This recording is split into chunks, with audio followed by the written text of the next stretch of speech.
How you doing, folks? Good morning. Happy, what day of the week is this? Is it Wednesday? Life is a blur.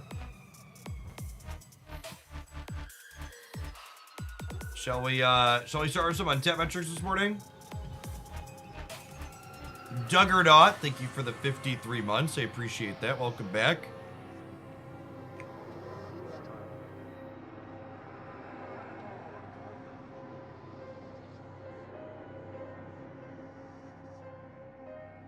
So, to start, unsurprisingly, Destroy continues to look like one of the more popular things.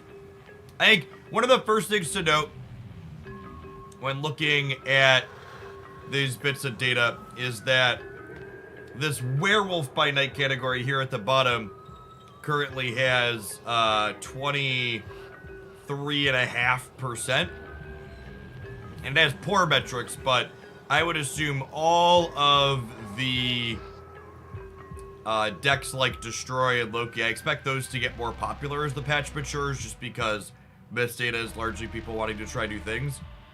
Yeah, I mean, I called out Galactus even before the patch, before Mobius was changed, as a deck that was putting up okay numbers, and that continues to be the case. Mr. Beluga, thank you for the third of a year. Juggernaut, coming in hot for the almost 4.5 years. Yes, I mean, the total game volume here in general is low. We're only at 52,000 games altogether. So, definitely still on the lower side. Discard, continuing to have really strong metrics. I'm always shocked when I see the average cubes on this deck be so... I feel like the average cubes on this deck being so high just highlights how many people that play Snap even post-Infinite don't understand the core game mechanics at a fundamental level.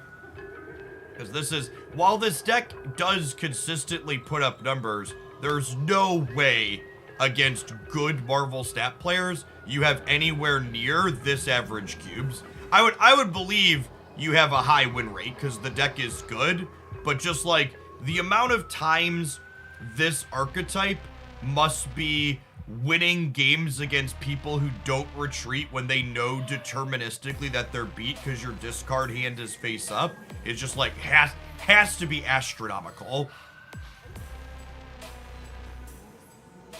Has to be. This cube number is just like not real life, in my opinion. Not against people who are understand the game.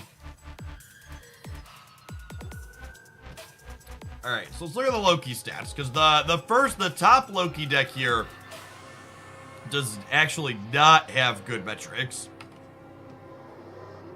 But when we dig in,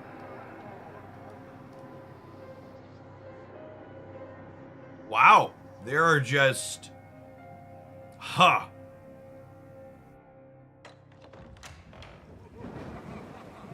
don't know. A lot of the sweaty players seem to be super high on Loki, but these early stats aren't super inspiring, huh?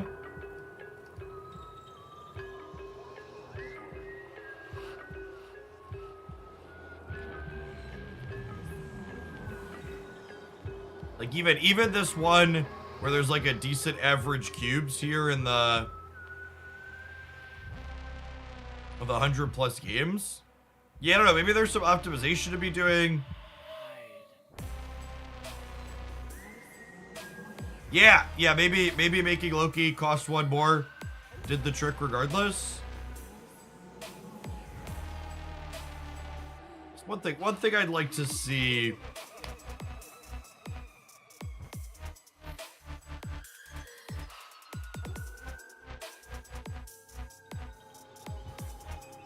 So one thing that's kind of interesting to compare, and this could be talking about an optimization standpoint, is okay, these are what the top builds with Quinjet look like. What about if I explicitly exclude Quinjet?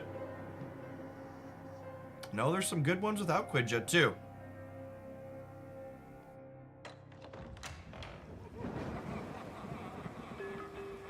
Yeah, I definitely think that top I definitely think that top 5,000 and honestly maybe even top 1,000 are different localizations compared to the entire data pool that this comes from.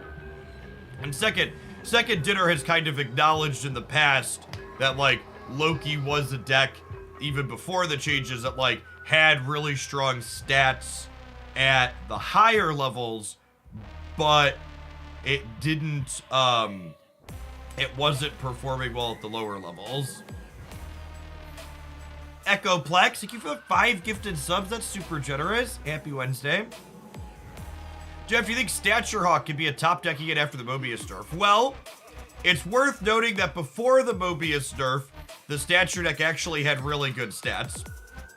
And post Mobius nerf, the category's worse, but this build is okay-ish. Like I really can't emphasize enough that I think the only card that was truly pushed out of the metagame by Mobius was She-Hulk. Like, I actually think, like, looking at all of this, and someone who's super plugged into the data and playing the game, the only cost-reducing card I felt like I couldn't play when Mobius was his previous text box was She-Hulk. King Cow, thank you for the 12 months. I appreciate the entire year.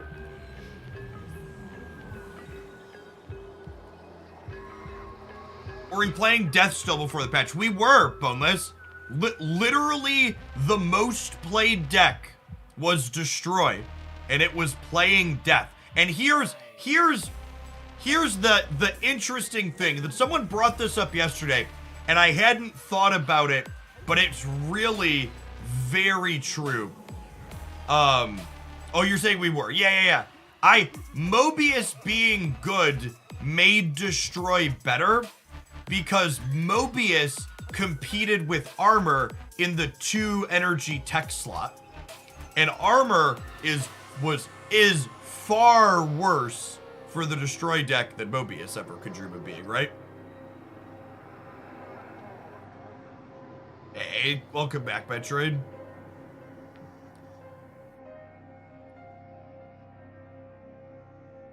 Mobius killed Negative. I'm gonna be honest, chat. I almost tweeted a hard pills to swallow meme last night.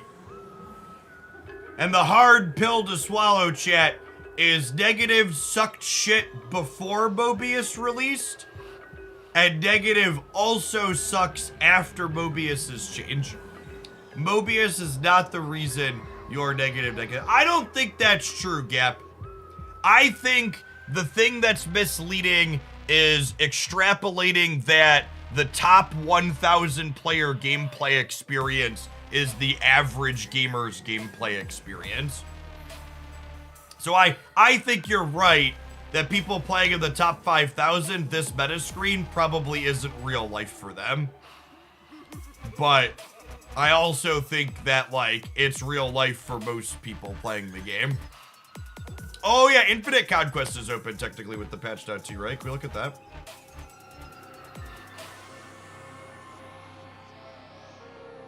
I'm gonna be honest, I don't know, like, even switching over to Conquest here, I don't know that it's even reasonable. The Werewolf by Night decks are half Loki with much better stats. I mean, are the Werewolf by Night decks much better stats? The Werewolf by Night decks kind of suck. Oh, you're saying there's Loki decks in the Werewolf by Night. That always happens at the very start.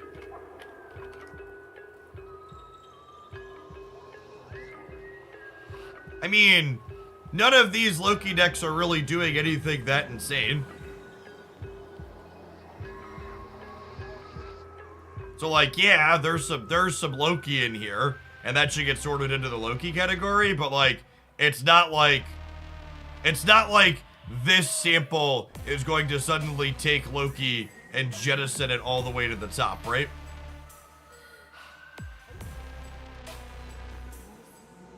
And honestly, the infinite conquest stats here.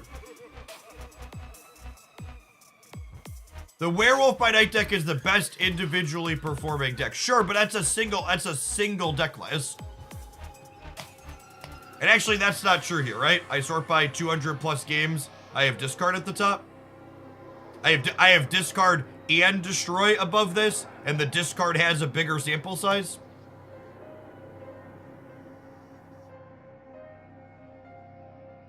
It's actually just fully surrounded by discard and destroy variations. This destroy variation, best by win rate. I mean, this is well within margins of error. Less than a percent.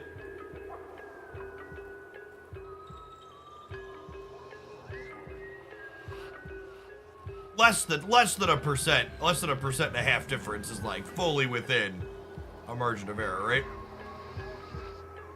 Is my math wrong? Is that 2.5? That's 2.5, right? Also, like, average cubes is more important. If we look over at the conquest stats, we're within a percentage point here, right? Which makes sense if you look at the cube differential. I'm disappointed with people in the snap community after seeing the negative comments on Twitter. Yeah, the amount of the discourse around the Mobius mode has been like, yeah, there's a reason why we're in sub-only mode for chat.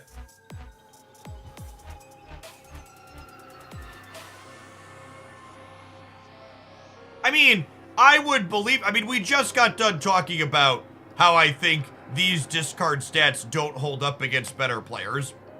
And I would believe that this deck allows for more skill expression. But the thing I am talking about here is the average gamer's experience. For the average person playing Marvel Snap, they're not playing in the top 1,000 or top 5,000 or even top 10,000, right? Like, the average person playing Marvel Snap has 5 or 6 digits next to their infinite rank, and they're just dicking around. And these stats are very realistic and applicable to them. And honestly, again, the other thing, just like as a cross-reference point, they're pretty in line with what's going on here in Conquest as well, in Infinite Conquest. In fact, the one kind of standout looking at Infinite Conquest versus the latter is High Evo's only okay here, but it's got some really solid stats and play rate here inside of Infinity Conquest. Which I must say, I'm so glad that we nerfed Mobius so that way fucking Leech could come back into the metagame. That's definitely, God bless all the gamers that were like, Mobius is a terrible gameplay experience and I hate playing against Mobius. No, Mobius was a wonderful Marvel Snap card, and Leech is a toxic pooper. That's the card I hate playing against. It's just such an awful experience.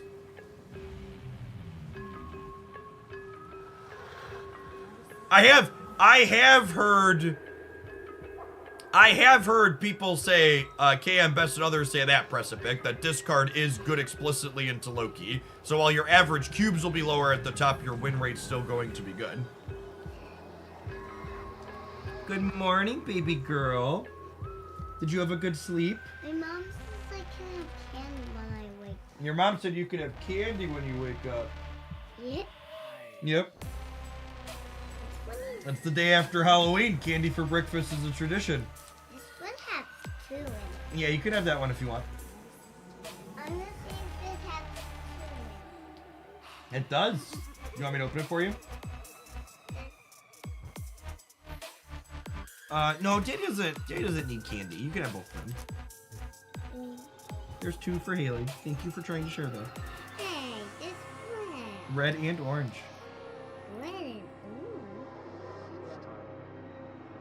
I'll put that one right there. Someone asked, can we look at Teenage Warhead stats? Are there any Teenage Warhead stats?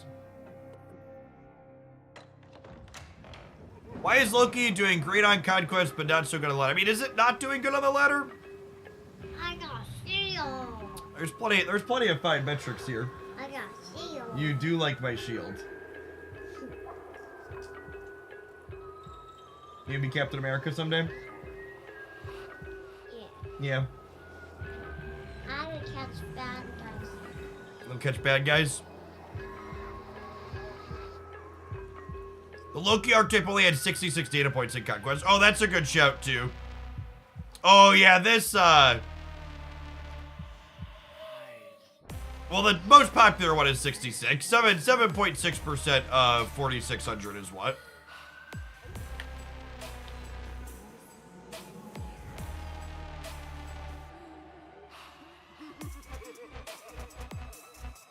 Because the untapped overlay. That's 350 games. But yeah, the samples in Infinite Conquest are definitely on the super small side.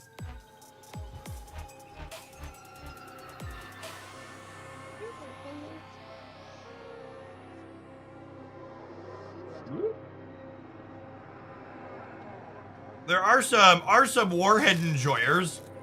We got someone just took it and shoved it into Loki.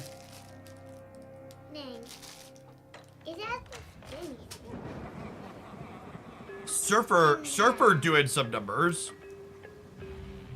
It's better when you spin it upstairs. I don't have a parent up there. Mommy's upstairs. No, she's up in her room. Up in her room. She's come down. Whoop.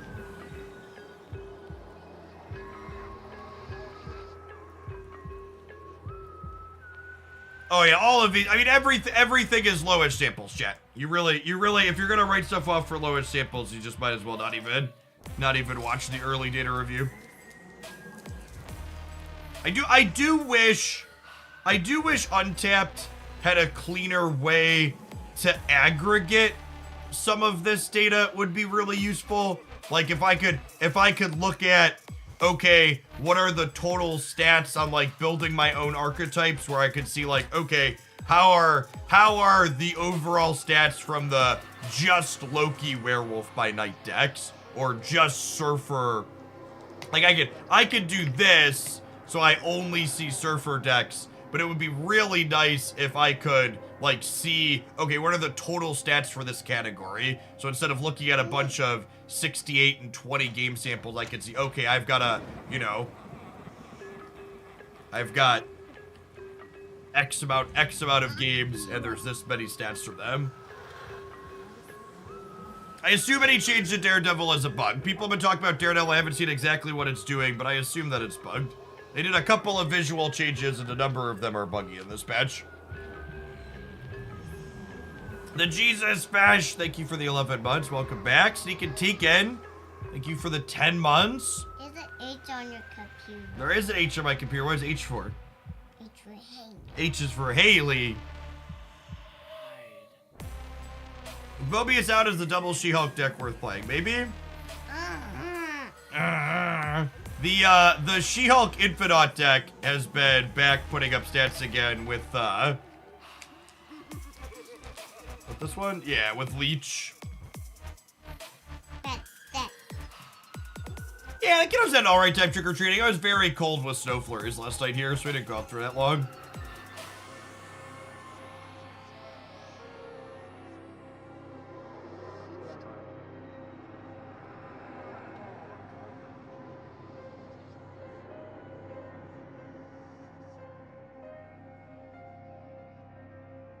Hey, look, chat. Negative Surfer still sucks. Who's surprised? Not me.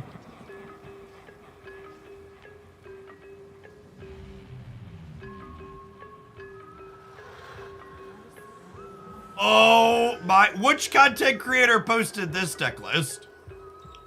Whatever you see stats like that one, you're like, all right, this was a content creator pile for sure. Just the classic 500 plus game sample size. It has a sub 40% win rate. Oh my gosh, they're playing Cosmo in their Werewolf by Night deck.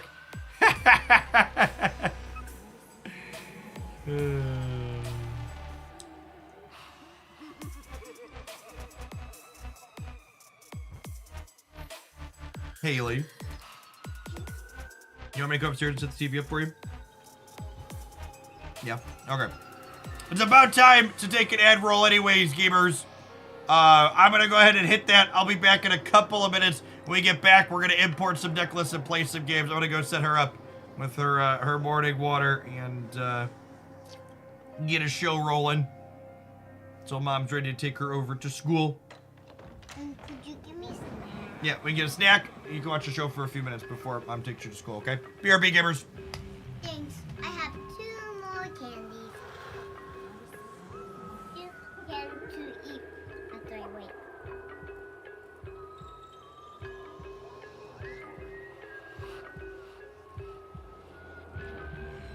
Girl.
All right.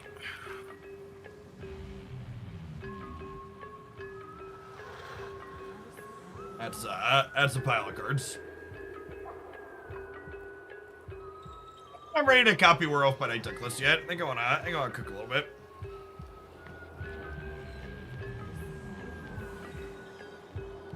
Yeah, so the big thing to note about Werewolf by Night is that Werewolf by Night jumps after a card has fully finished playing if it still has an on-reveal effect. So Werewolf by Night does not jump just because an on-reveal effect happened. It basically asks the question, did you just finish playing a card? And when you finish playing that card, does it have an on-reveal effect? And that second part is important because it means Werewolf by Night will not jump to a copy of Rogue and will not jump to a copy of Mystique and will not jump to a copy of Iron Lad if it didn't copy an on-reveal card. It basically has to have that on-reveal after the card is fully finished playing out. It's like the TLDR.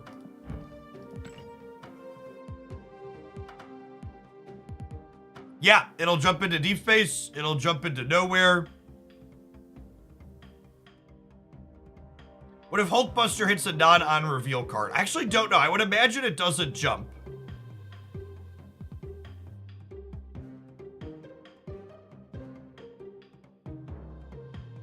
If you play Werewolf by Night first, the cards played into Lockjaw. Wait, so I'm confused, Derek. You're saying the play order on the Werewolf and the Lockjaw matter? Why would the play order matter? That has to be bugged, right? Radar, thank you for the 3/4 of a year.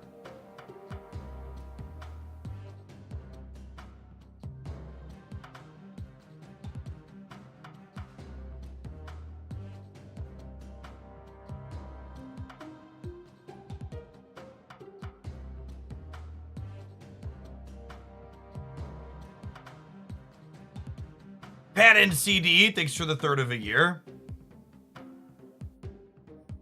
Whichever is played first triggers first. Okay, so you have to have Werewolf by Night in play first in order for him to jump to the Lockjaw pad. That feels like it's gotta be wrong. If your Hulkbuster attaches to the non-on reveal card, it won't jump to it. Okay, yes, that would be my expectation based on how the other things have lined up. That makes sense.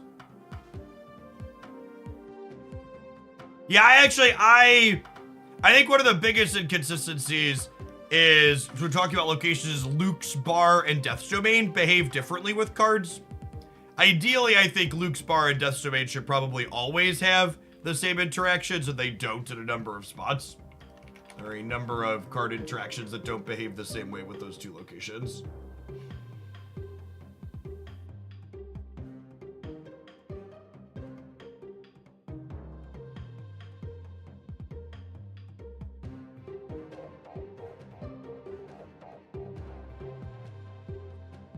These can be back out now with Mobius out of the way. I despise the framing of that sentence and how ignorant it is to reality. And people have been framing shit like that all week since the patch. Beast didn't go away. Beast was literally still being played before they changed Mobius. None of these cards went anywhere. People are like, oh, I can play Death again because Mobius got nerfed. They were already playing Death. You're silly. Stop it. Diamorphic, thank you for the half a year. Welcome back.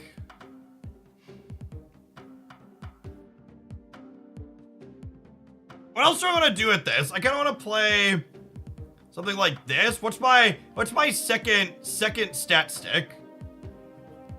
Could just play like tech cards, right? And shang people. Shang their chi. Do you want another card that has like a big number?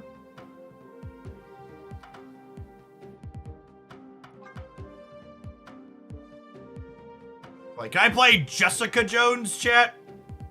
Is that allowed?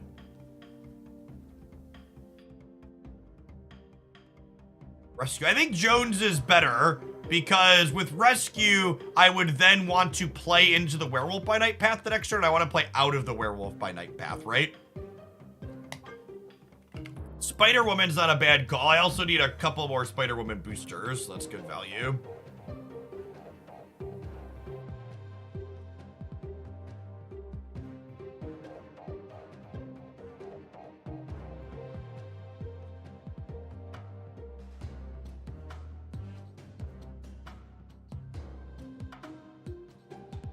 Do I want a Sentry Viper?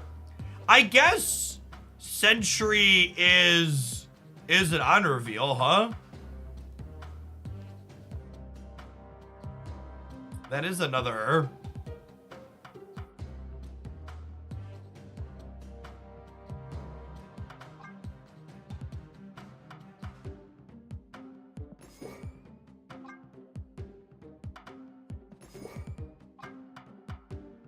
Let's just like fill itself out then with these last few cards.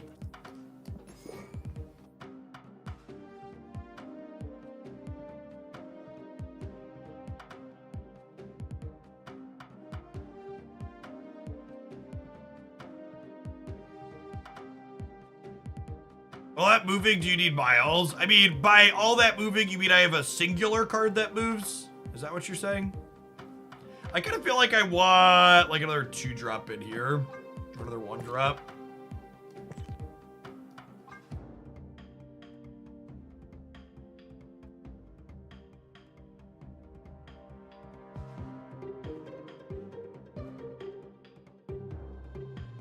Can I play Psylocke?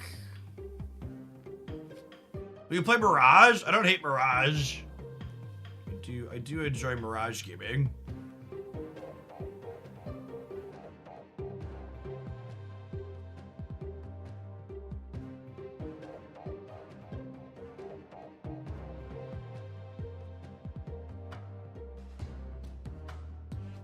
So, Shadow King's a fine card, but I don't really... I'm actually not sure that I want to play Shang-Chi, thinking about my deck and, Loki. I don't really want to put cards in my deck that Loki can beat me up with.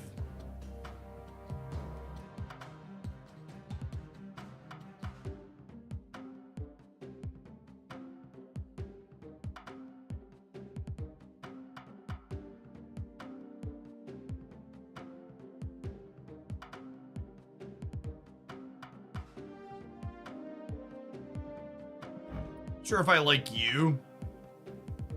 Having a 3 energy on reveal is nice, though. I guess I could go a werewolf into 3+1. Let's start here.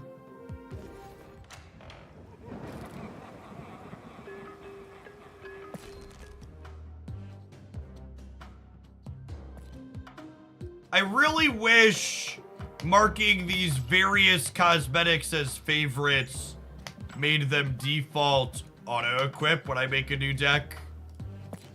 We're so close to having a good user interface.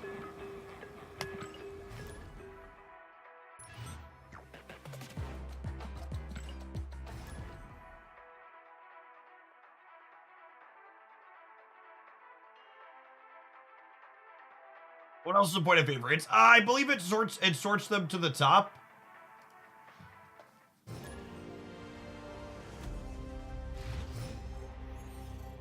Maybe it's bugged on PC. Maybe it is bugged on PC. It definitely doesn't select them by default when you make a new deck. I mean, you can hit equip to all, but I don't really want to make all my decks have the same cosmetics. I want to use a variety of cosmetics on a variety of decks. I just want the ones I've marked as favorite to be defaults there later on.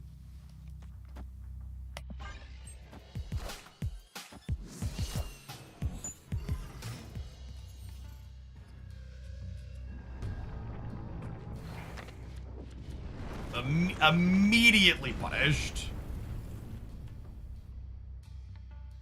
Immediately punished.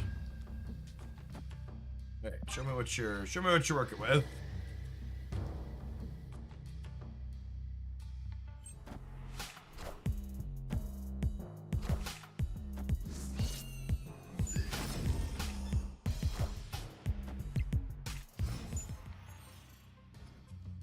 That was their cheapest card.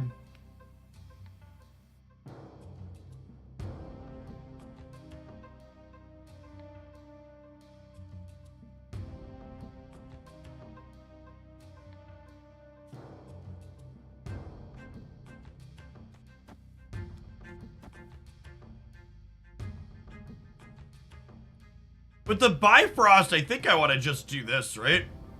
And honestly, they're kind of clogged up here. I think I'm going to snap them. We're in a good spot.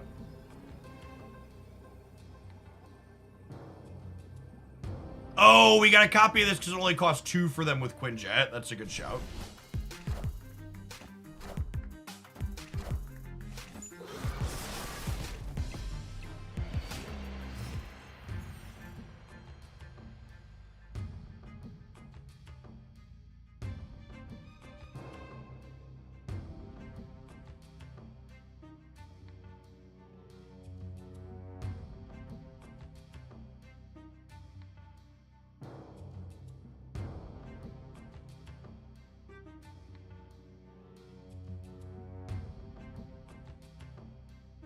turn off the Bifrost. Yeah, it's probably pretty reasonable, right?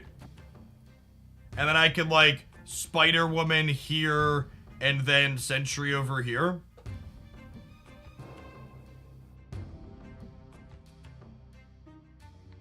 Do we think it's good for us?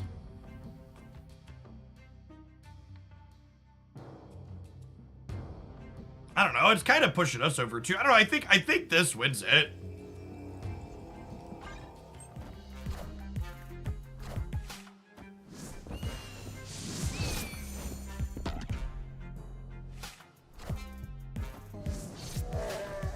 Yeah, they also have the bear that they're gonna go for here too.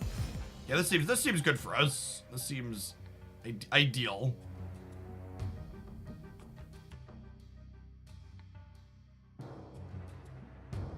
So they're locked in here now, right? And honestly, I think I just do this now, right?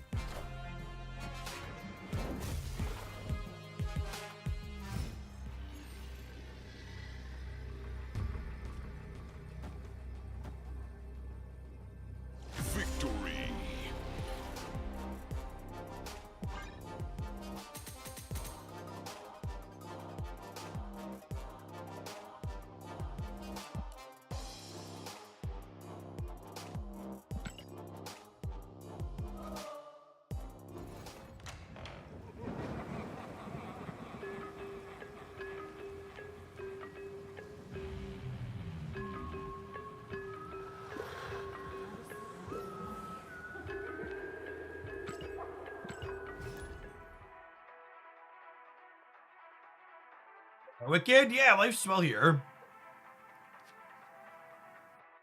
Just here, snap it along.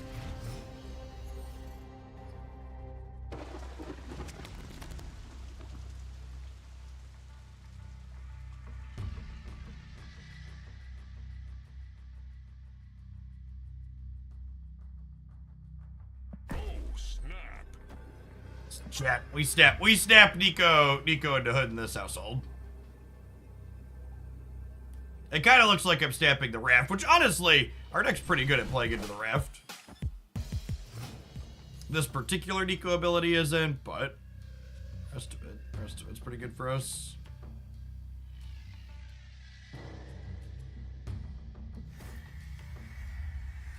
Actually, a little bit sedge.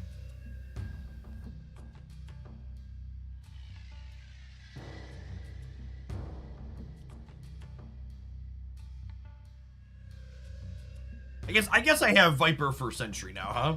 Is this fine?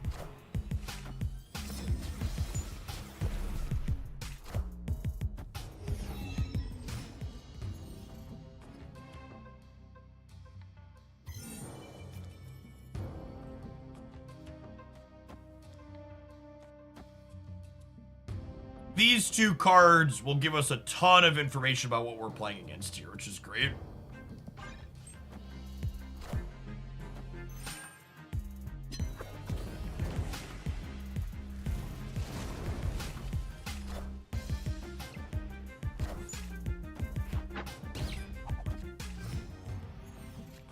Mobius Shadow King.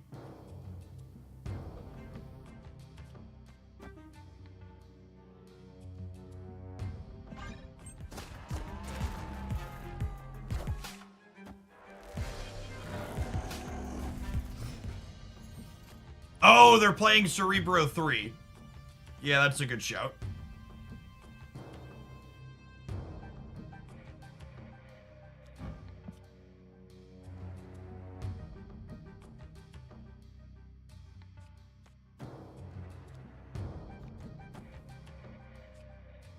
Want to play this? I don't know. Let's say no.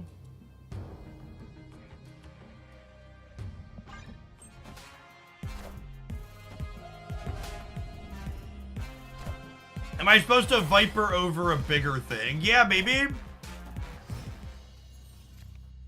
Maybe I'm just supposed to Carnage here and Viper here.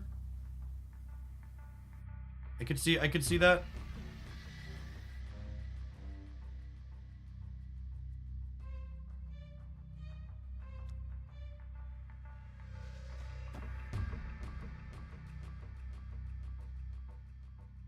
do this mid so they get got. Yeah, I probably messed this up. Our werewolf has been very shy, gamers.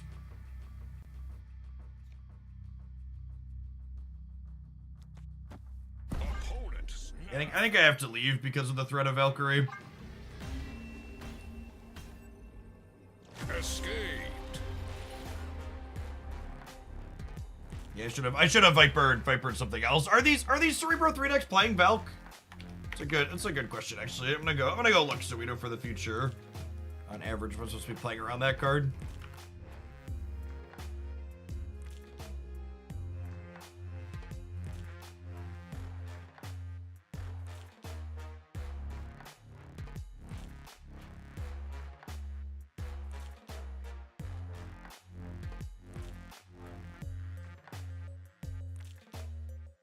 There aren't really any samples here.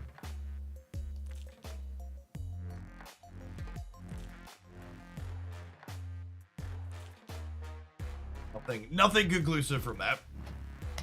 I definitely should have vipered Mobius and Carnage the right though. That was a mistake. I think we probably win that game every time if I viper them the bigger thing, especially because it would have been vipered in the middle, which would have they wouldn't have been able to Valk at that point. Changed the last 30 days. Yeah, I suppose that's true. This is something that hasn't really changed with the latest patch.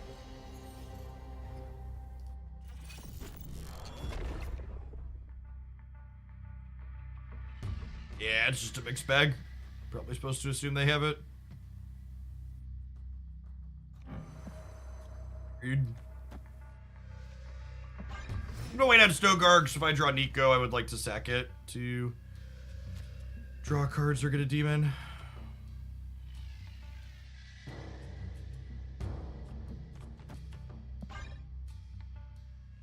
We doing a Ravona Goblin Werewolf deck. Yep, played it yesterday. It was fine. I don't think I'd say it was good, but it was fine. I clogged our Craven Path here. Obviously less good post Embassy, but this is still a worthwhile use of my resources.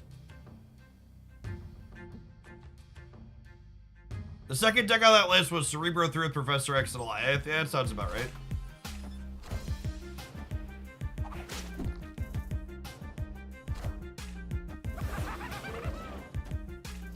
Loki, I'm glad Cerebro 3 doesn't have impressive stats because it is certainly one of the more toxic decks in existence.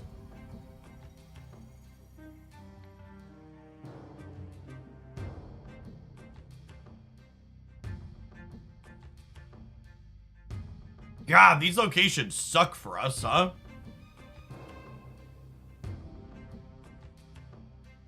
Daniel, thank you for the third of a year. Welcome back. I don't really want to move Werewolf into the Craven Path, but I also don't want to Machine World them.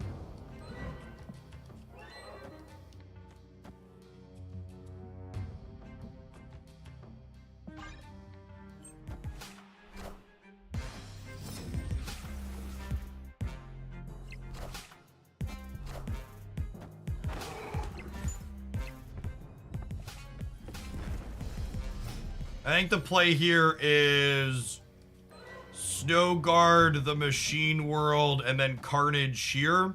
And then I can Demon plus Spiderwoman next turn.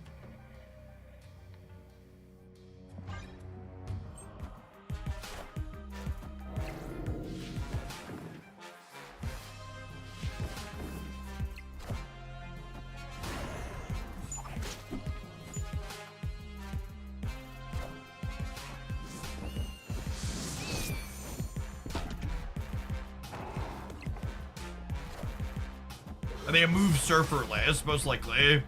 Which means my Green Goblin is extra shit.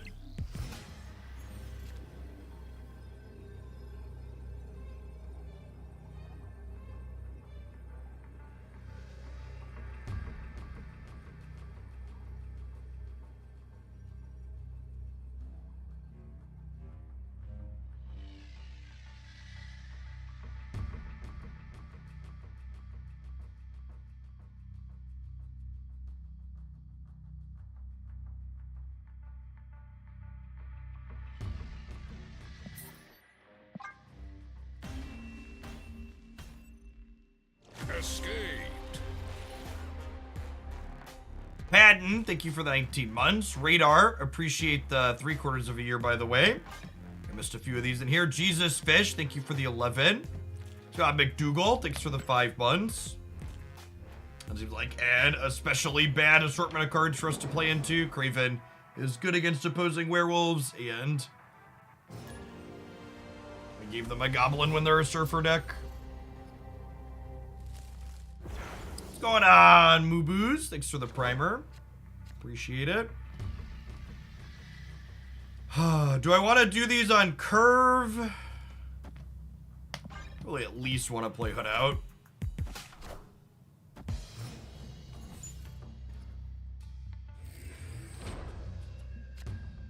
Ah, yes. The classic video gamers. The card's been out for less than a day. I'm confident Second Dinner will nerf this in a future patch. Please tell me more about your future prediction skills, gamers.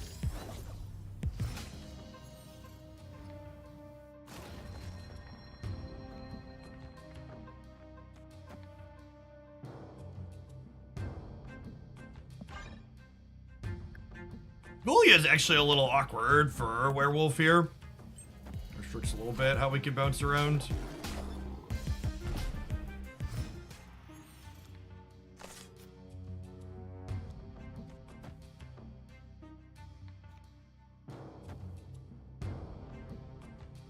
We snap them? Might snap them, gamers. Snap. Looks like we're not. Okay, spot.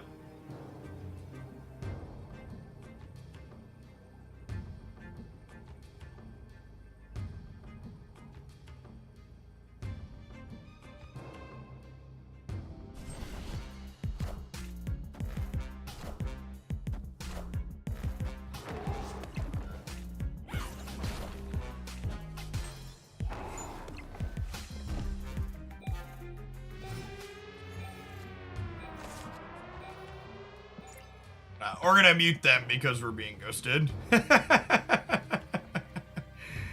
Gamers.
I liked how on this turn they even waited until the very last possible. I too like to fill my own lane, making it impossible for Titania to come back. Yeah, exactly. I think we're beating most things here. I don't like a Killmonger, I guess. Their Sunspot deck.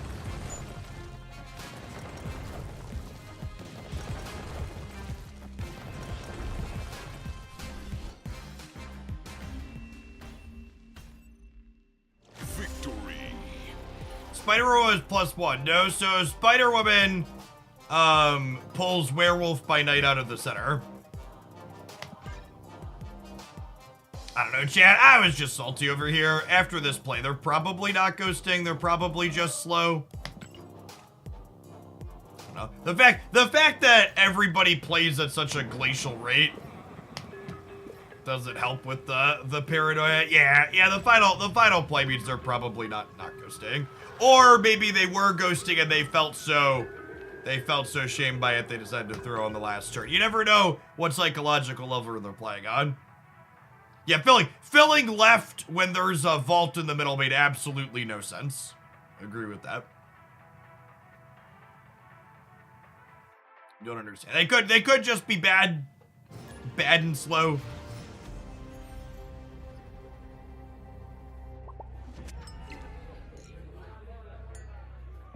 Hello, I'm losing. Okay.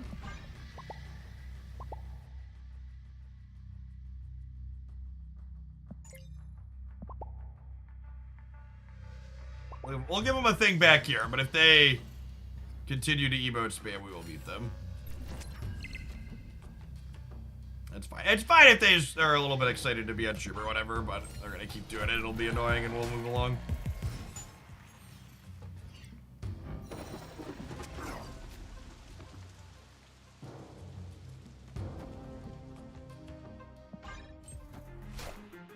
Face the might of Asgard. Mjolnir. That's a regular old wasp. Probably some kind of Lockjaw deck, huh?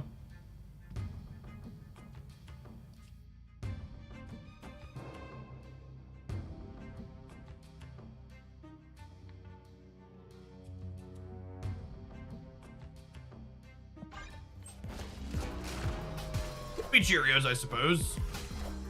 I guess that fill implies Cheerios.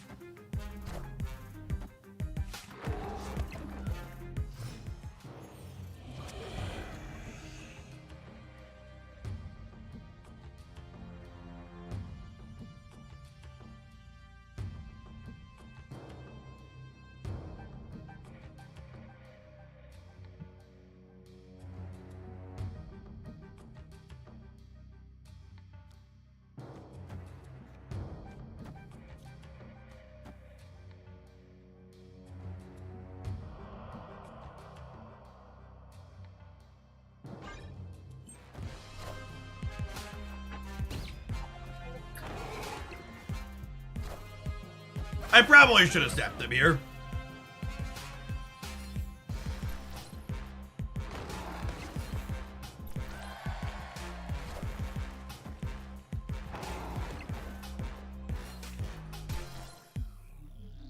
Oh, we could have turned the Green Goblin into a demon on the bar with no name. That's funny. I didn't think about that.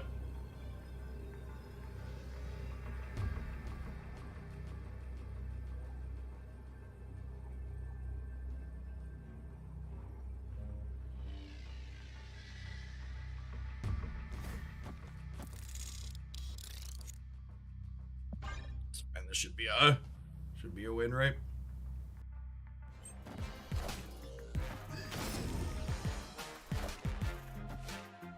Oh, I forgot this was gonna turn into a demon. I guess I should have played it center.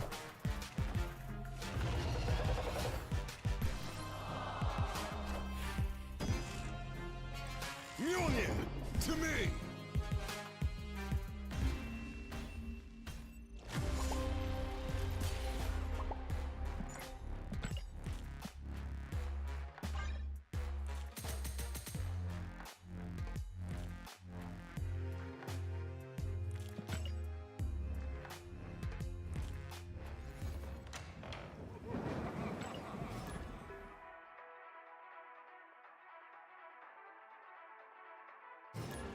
That was not a Raft Alioth chat. They're playing Alioth in their deck. It was a Raft Chavez.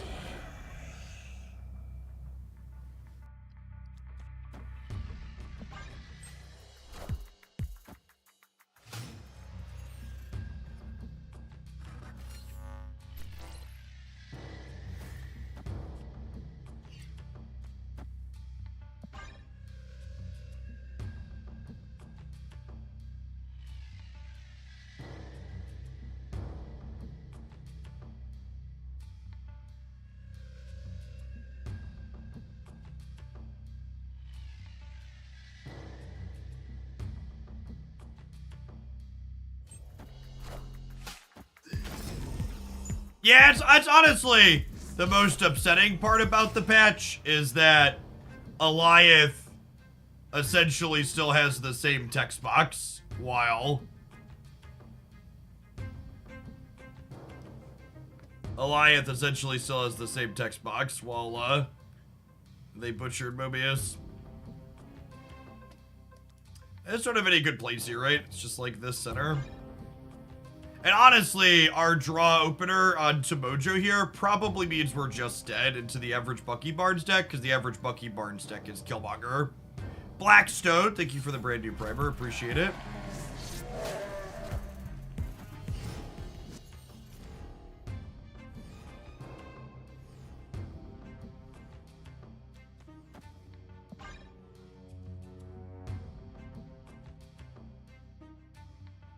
You know, Mirage, play a different 1 or 2 energy card with an on-reveal effect. Iceman's great.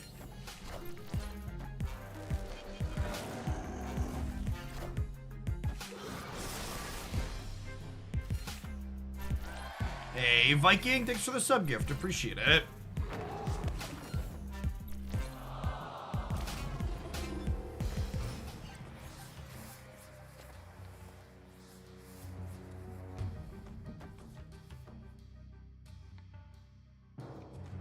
The Bink your bonk.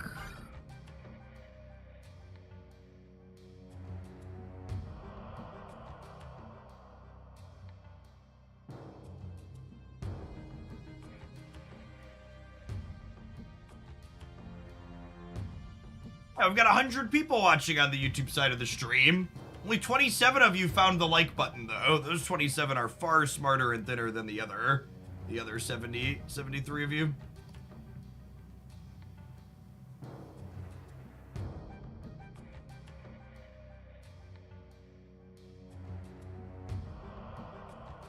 Yeah, Ham has a chance to get rid of a destroy card for this this void for sure, which would be great. Like, I think Ham is quite good in this metagame.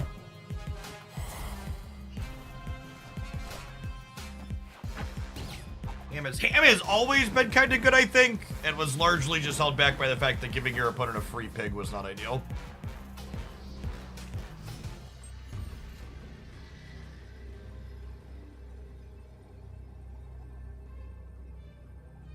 This is actually kind of unfortunate, because it means kind of all my stats went to the same path.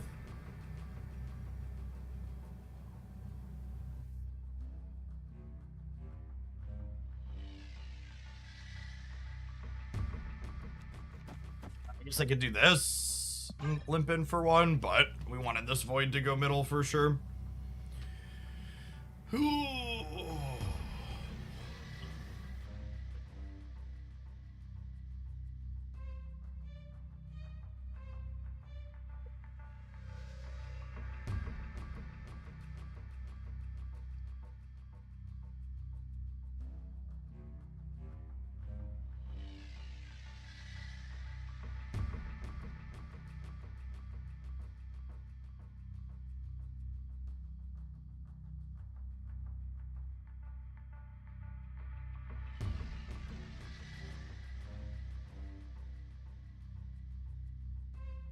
I wonder if the small Alioth change was because Annihilus is coming. I don't think Annihilus impacts it at all, right?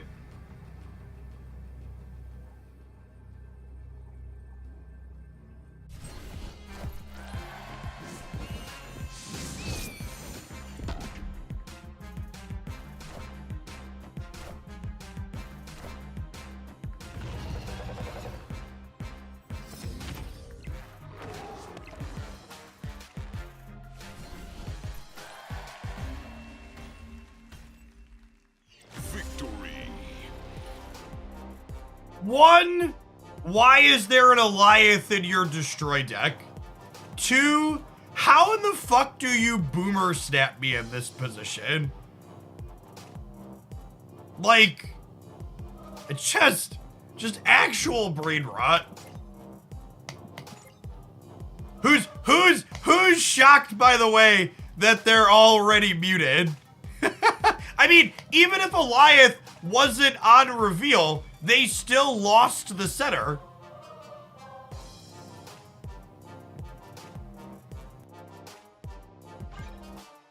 Nah, that's not pumping, chat. I promise you these gamers think they're chasing people out. Their play lost to me taking no game actions.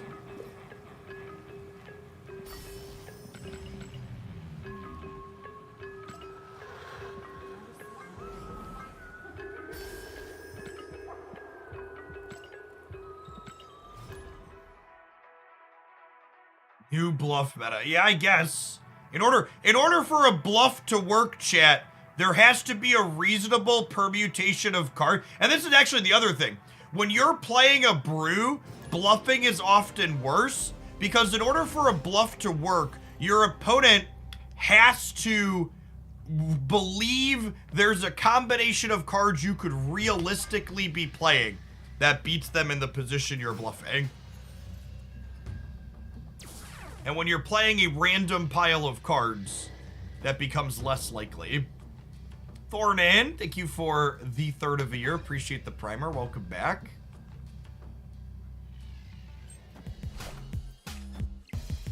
Drunk Owl, thank you for the 48 months.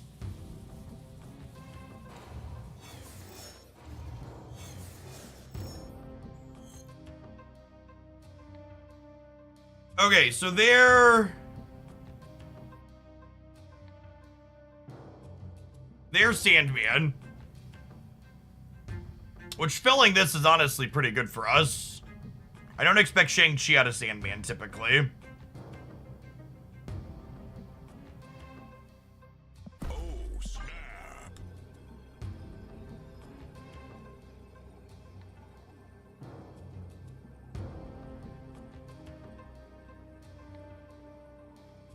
I'm kind of surprised they didn't Jeff the Bar Sinister and then move the 4 of them center into the Gamma Lab.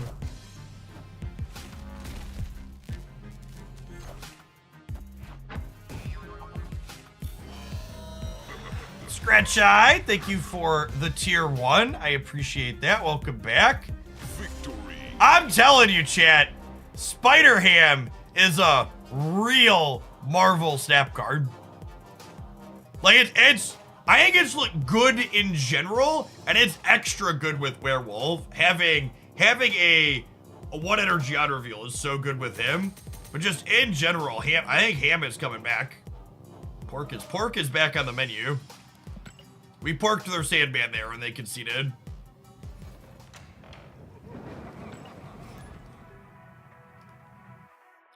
Werewolf is definitely the beans to his pork though.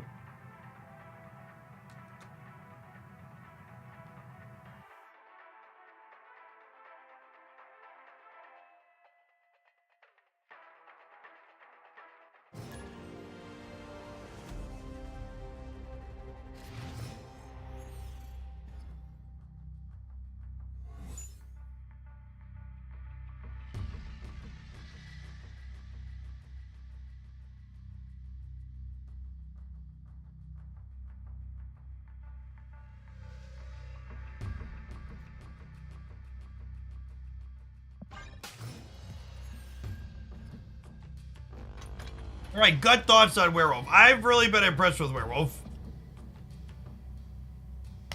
I like him a lot.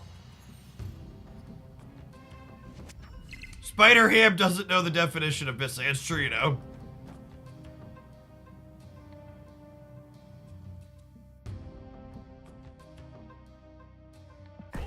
If they're a destroy deck, they have a terrible hand, and I can snap them. And if they're not a destroy deck, Green Goblin into negative zone and then Sentry Viper into negative zone is pretty good.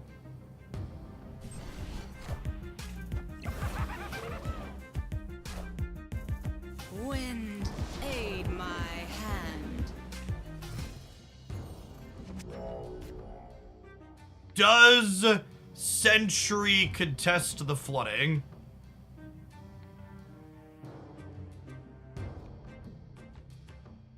To be honest, I don't know that I want to get like Juggernauted into the right here, so I think I'm just gonna pass.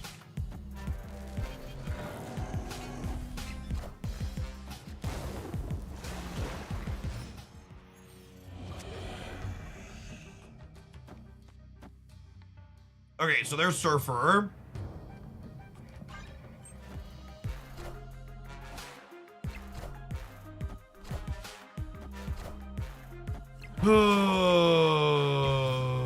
It feels so bad to get stuffed by people playing Cosmo Werewolf.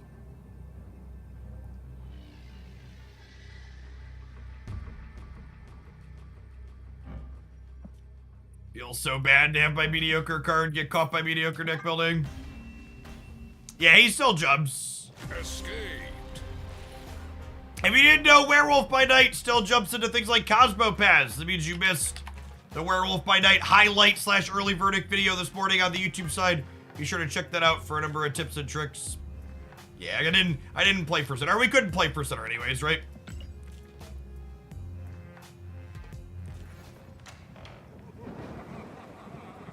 All right, gamers, I'm gonna take a 2-minute ad break. We'll catch you on the flip side of it. Don't go anywhere. Thanks for hanging out.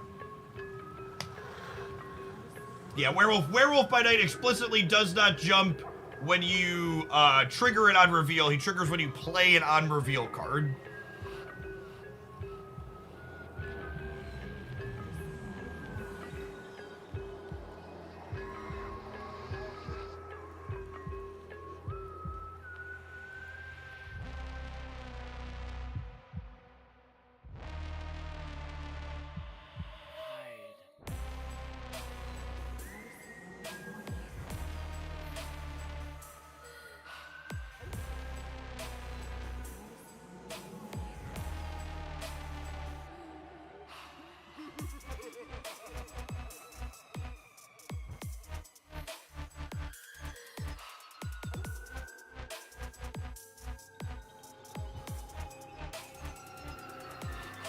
Are you doing cash and upcoming cards video? Not the patch is done. Yep.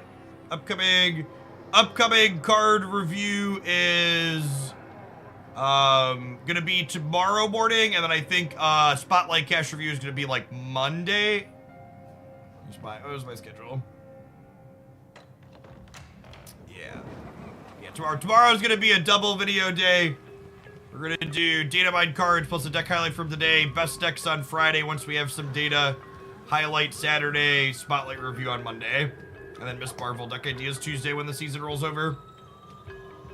One of the nice upsides to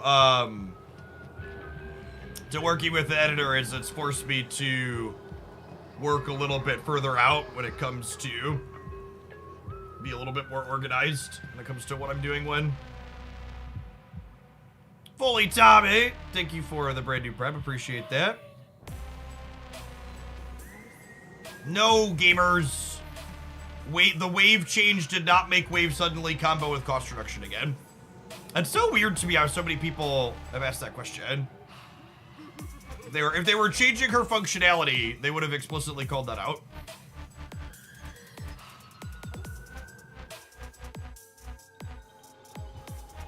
I mean, from a pure resource optimization perspective, it is better to spend Spotlight caches to get Series 5 cards and Collector's Tokens to get Series 4 cards. But there's also, like, asterisk considerations in there, like pulling Spotlight caches on weeks where you're missing the most cards is optimal, right? Wave is OP in a Cerebro 5 deck. That is certainly a Twitch chat take. I guess it came from YouTube chat, so it's a YouTube chat take.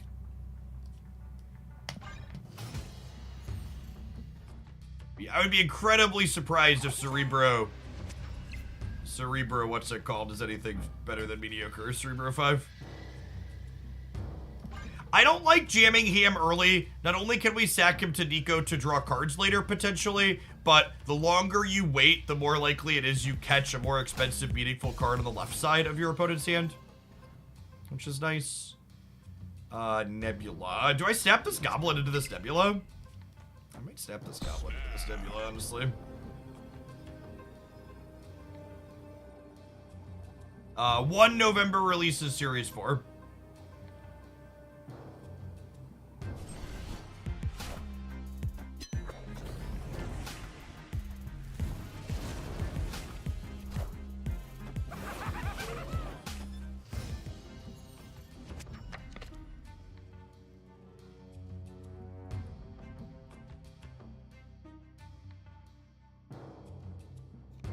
Ham, Nico, get a 6-power Carnage.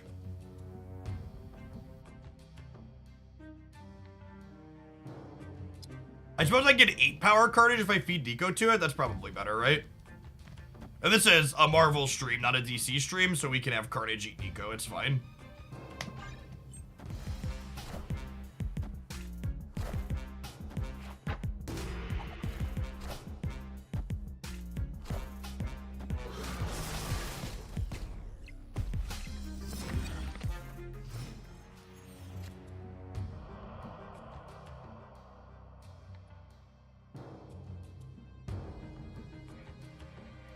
Okay, so this is the high Evo deck. Yeah, the floating card in the middle is a Nico bug for some reason. Happens periodically. So they could be the leech deck, which kind of makes me want to wait on Sentry.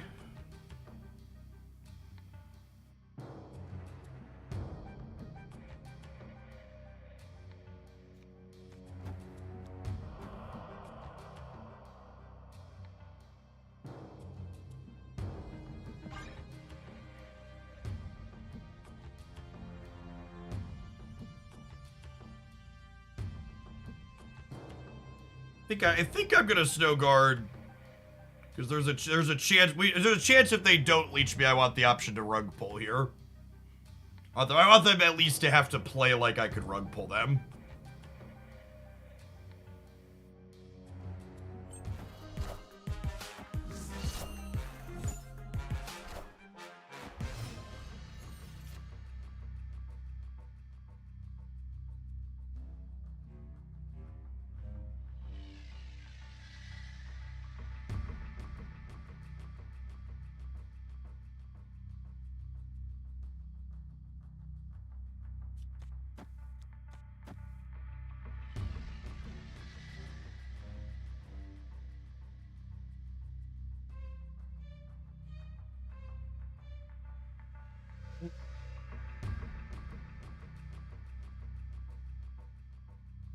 I don't think we're rug pulling at this point. The question is, how do I want to play this?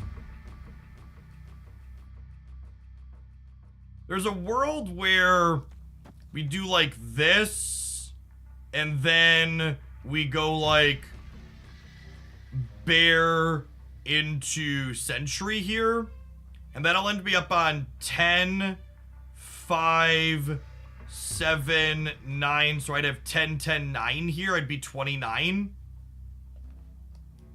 Did I order that wrong? I did order that wrong.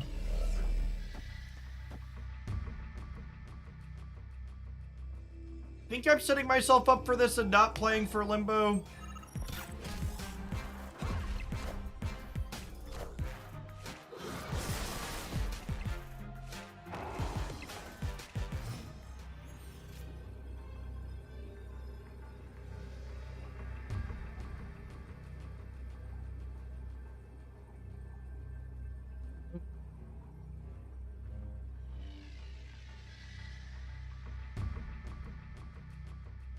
Yeah, they could have Infinite and She-Hulk here.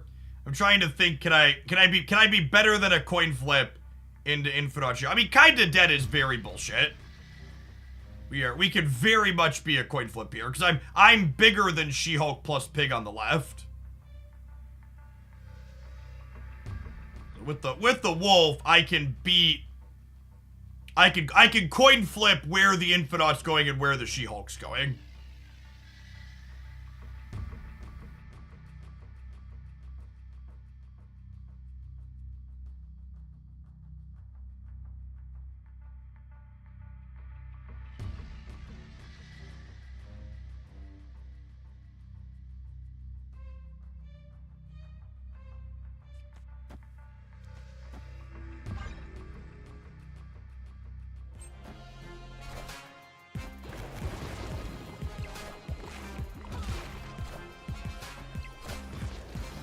I'd like to dedicate this to all my haters who never believed in me. I'm an idiot. The bear gets rid of the ninja. Fuck me. Oh my god.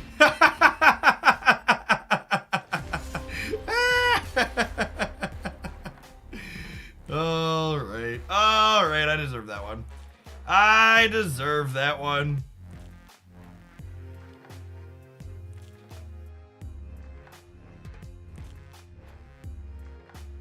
So, just to let the record reflect where my brain went, why I played the bear. I wasn't thinking about the Shadowlands. If I had played Snowhawk, if I had played the Hawk here, I lost to Infinite Center. I would have been 17 to 18 because they were at -2. So I think the answer is, if I think about how Shadowlands is going to interact here, I'm probably supposed to just leave. Because I have to be able to beat... Oh, would I have had 19? Oh, you're right. I would have been plus 2 minus 1. No, you're right. I just missed it then. I miscounted. I thought I needed to bear to beat the Infinite, which is why I bared. And then obviously I fucked myself up. That was my game to lose and we lost it.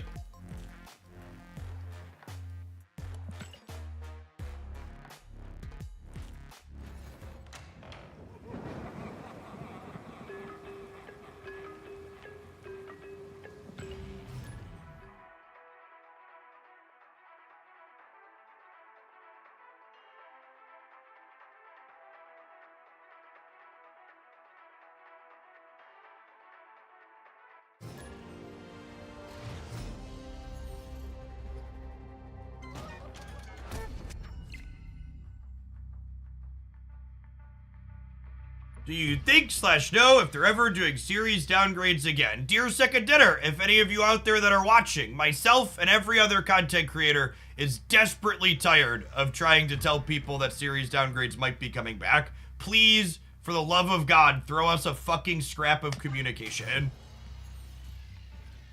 Nothing on you, Benson. You are far from the only one that's asking that. We are long overdue for any amount of communication regarding that.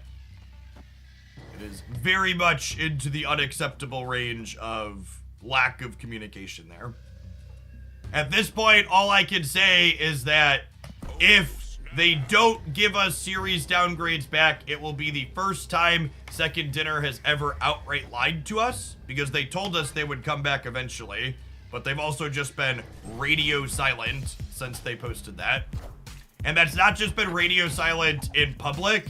Every time I needle my Second Dinner contacts in private too about that topic, they just pointedly ignore my question about it. And I assume that means they have nothing to say about it.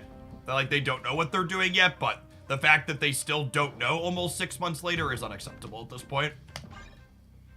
Good Gamora boy, thank you for the 10 months. I appreciate that. Welcome back.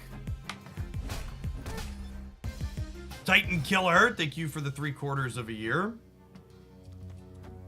I think it's very unlikely that they fill the center this turn, and if they do fill the center, I could just carnage here, so that's fine.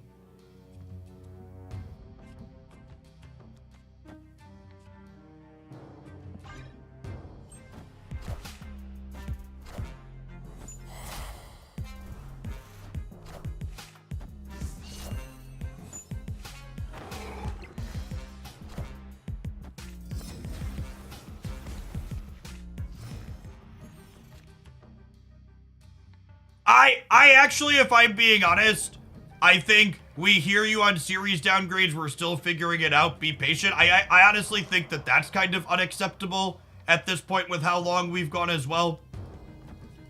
I think the only thing that would keep me and most people happy at this point is they need to say, hey, we're downgrading this small handful of cards.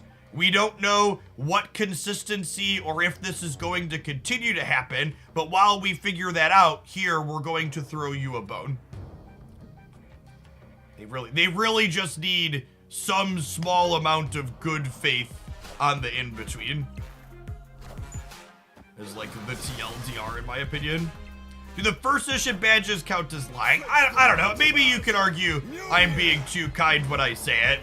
But, like, the first edition badges, one, they haven't said they're never going to do them. They formally said they're backburnering them. But also, like, that's not really an important feature, right? That was, like, a thing they were loosely thinking about doing at one point.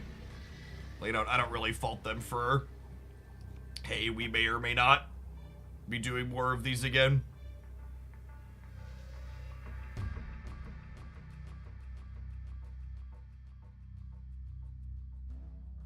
Titan Killer, thank you for the 3/4 of a year. Welcome back.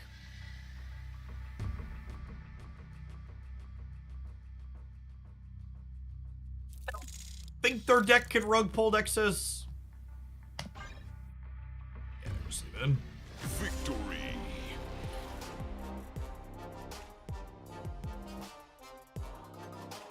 You use Spiderwoman mid for more value here. Is that true?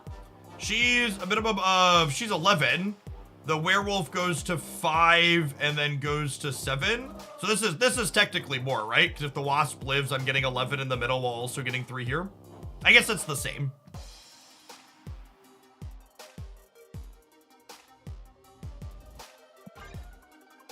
Yes, exactly what Delinear said. The first edition badges thing kind of doesn't make sense anymore under the current system because some cards are releasing directly to Series 4.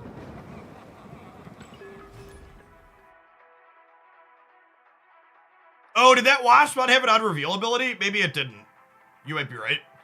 I just assumed the wasp was high evo, but you're right. They might have been the Cheerios build and not the high evo build.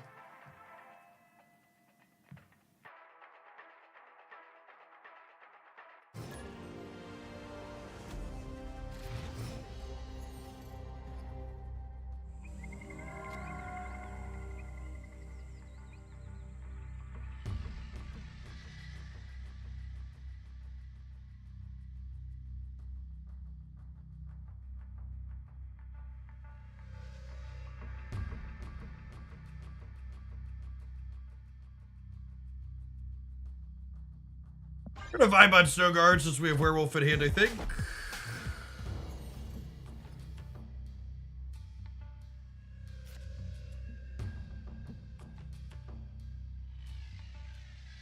Eternity range is kind of annoying.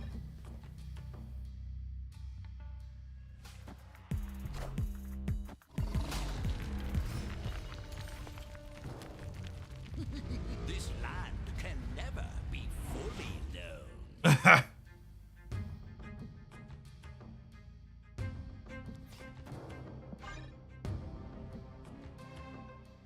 Yes, the YouTube stream has slowly been gaining additional viewers. We broke 200 people on that platform yesterday, which was a lot for it. Chat, my rock is bigger because I have their Kazar.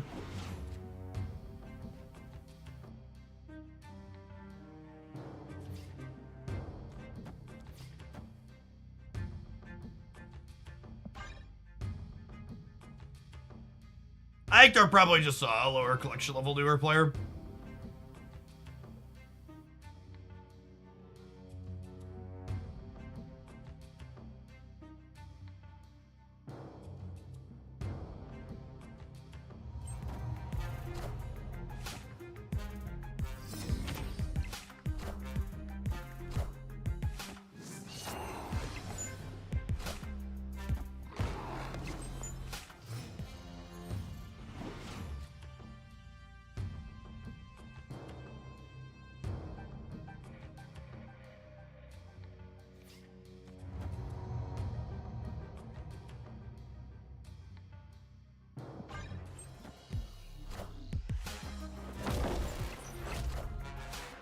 If they release an extra 3 cards per 13-week period, that would increase the cost of getting all the cards from $60 a month to $135 per month, right? Instead of just saying the word right and expecting me to do the work for you, because one, I haven't done that calculation yet. I don't know it. Can you tell me why you think adding 3 extra cards over doubles the cost of getting everything? Can you show your work?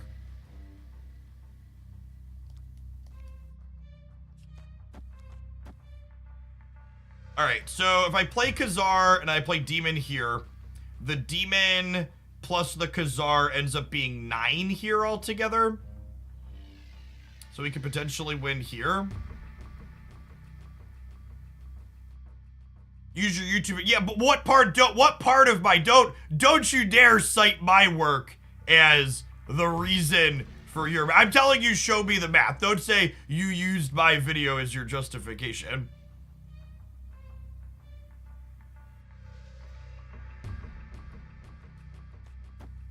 I'm just supposed to do this. Could be right to leave here though too. We have Onslaught. Yikes. Okay, so we'd have won if I would have put, would Raccoon here have won? Raccoon here would have won, right? If I would have raccooned here, we would have shrunk this. Yeah.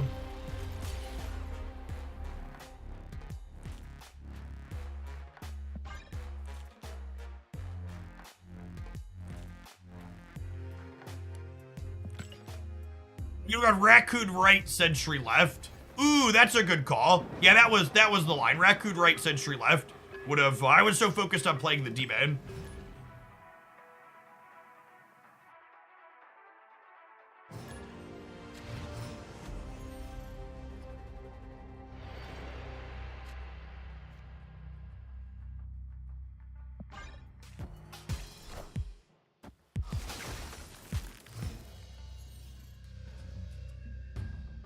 I was getting all the cards in one season work out to $60 a month. This video breaks down some numbers in Marvel Snap's endgame economy.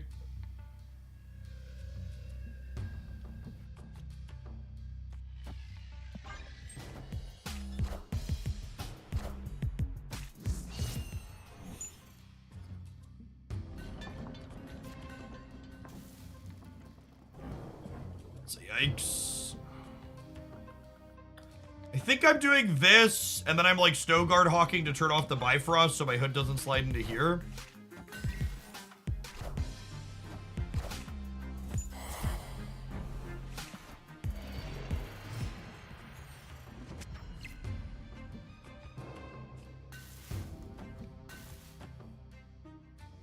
Yeah, I'm aware, Silence. I'll have a full review of all the data mine stuff coming up. It does. I'm aware of the fact that it does look like there's going to be more cards released per month.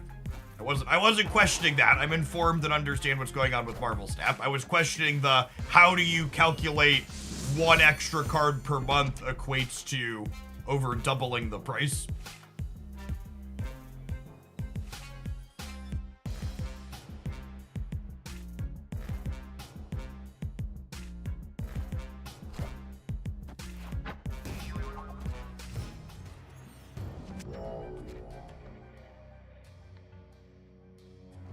Yeah, that's not how it works though, Prectolos. You can't just assume it's a scaling ratio. The big thing about all those details is that the what's the word I'm searching for? That the amount it costs in a given month varies heavily based on the bundles that release in that month. It's interesting. I don't know if it's good, but it's interesting.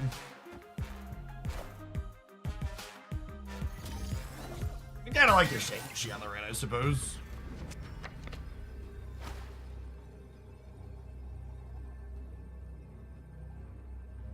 Yeah, card acquisition isn't strictly linear. For the record, I'm not saying you're wrong. I'm just saying I haven't done the math, so if you're asking me to verify yours, I can't. I'm just asking what you did to get. Yeah, assuming it's linear is a very much a wrong/bad assumption.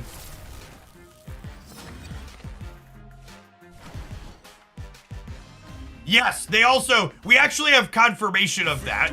They have actually, Second Dinner's leading economist has confirmed that Spotlight Cash keys will be included in bundles coming up at some point here soon. So that I'm gonna have to re-overhaul what does it cost to get things and keep up again once Spotlight keys start getting included in bundles and what the average pricing of that is.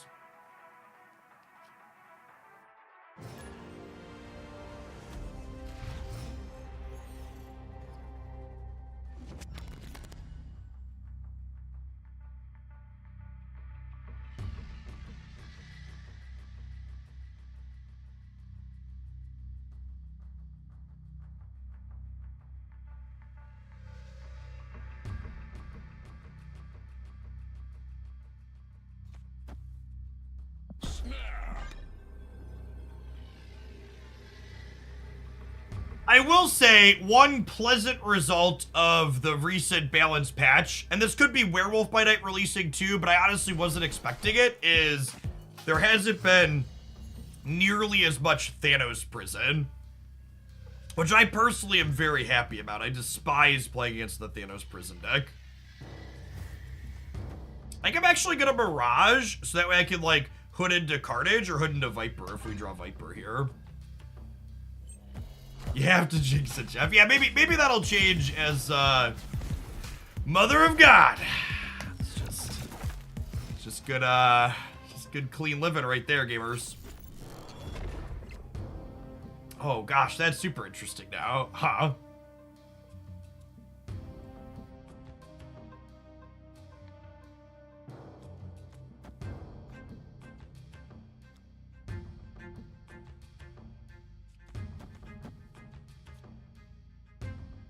I have priority here, so I almost don't want a hood, because I don't want to give them an 8-power demon knowing they have Mirage.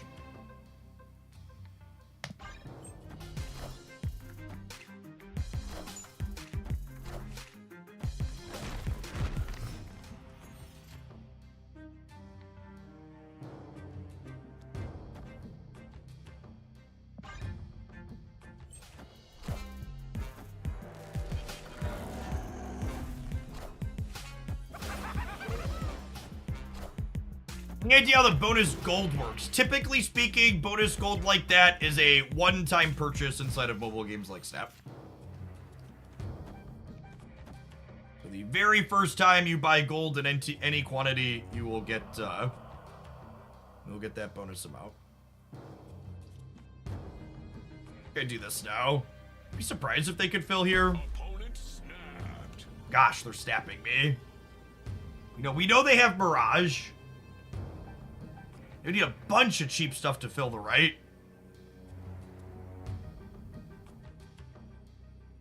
Could be a Shang-Chi step. I mean, if it's a Shang-Chi step, I'm playing for all 3 locations, so that seems fine for me.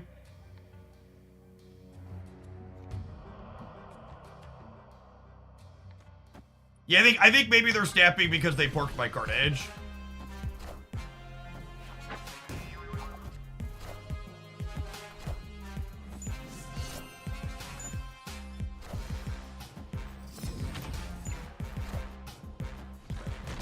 Oh, you know what? I should have, I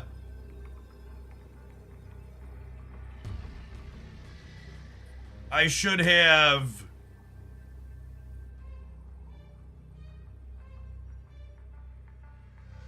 I should have kept the Snow Guard in my hand because of the Mirage. Because it would have given them less of a chance to snag my demon. Want to gamble for 8 cubes here? Yeah, they gotta go. Victory. Yeah, they're hamming their Hawk was so good there. And that's, again, like, there's a lot of situations where the more I've played with the updated ham in a post-Mobius world, I really think they nailed the Spider ham redesign. Like, it feels genuinely good to play. Like, the fact that it tags cards that are more likely to sit in your opponent's hand that they're saving for the final turn is better than just hitting their generically highest cost card a lot of the time. Yeah, the reason why it fell off hard is because the pig was free when Mobius was everywhere. This deck's actually been pretty sweet. Just playing a bunch of cards that I like too.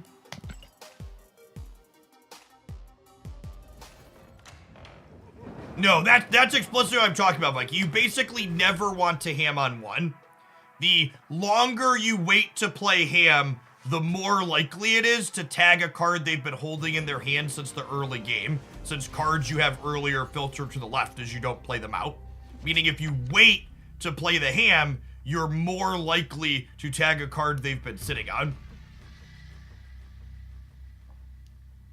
Also, waiting to play ham makes your Werewolf by Nights better, too, because it's like a cheap card to play it earlier. But yeah, I think, in general, you probably don't want to play ham before turn 4 or 5.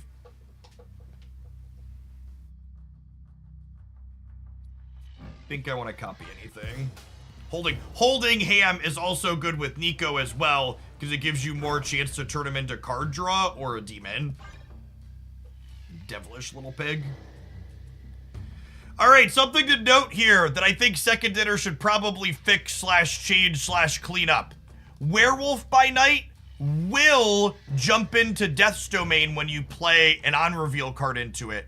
However, he won't jump into Luke's bar after you play an on-reveal into it. So that is a distinct interaction to be painfully aware of when this location is here. I think Ham is worth spending tokens on. You know, honestly, it might be.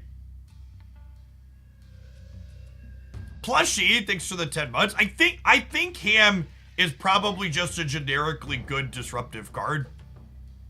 I think even in non-Werewolf by Night decks, it probably just plays well. It is worth noting that Spider-Ham is basically never going to be an archetype defining card.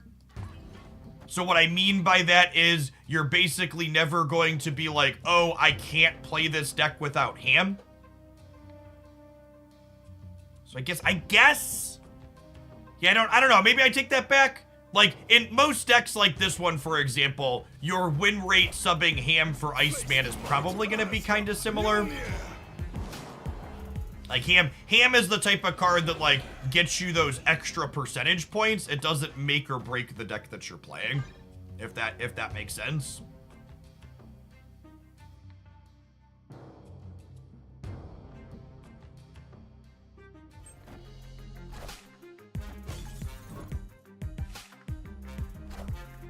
I like hitmonkeying here in the middle.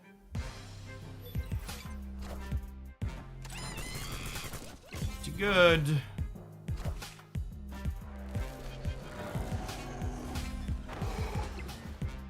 Viper? Viper? Viper?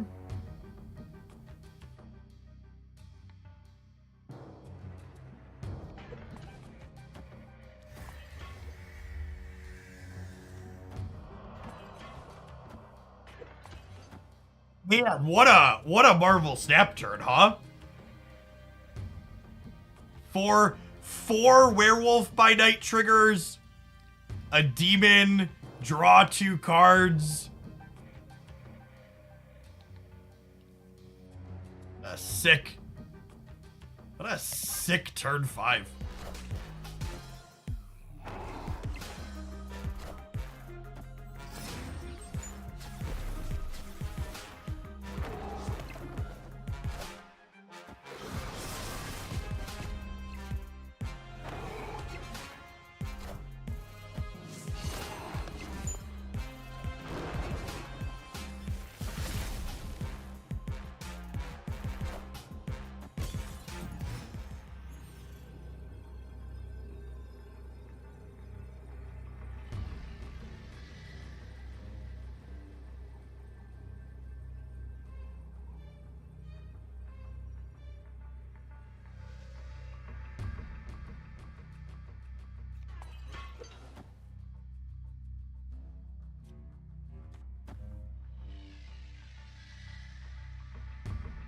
So Doggo's gonna be 17 here.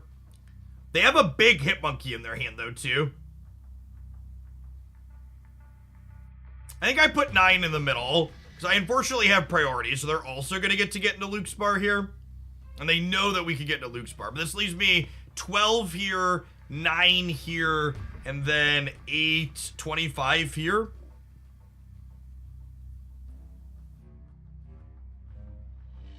Nah, I don't think we can hope to cheese the mid Steric. I think I want to spread. I think we spread and we lose the Hitmonkey path and win the other 2.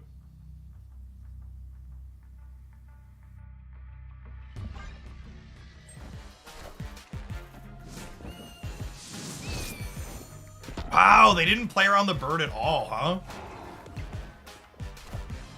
If they stack Hitmonkey with Thor on the right, we could be in trouble. We're only at 25 there. I said 25 left. Sorry, I mean right.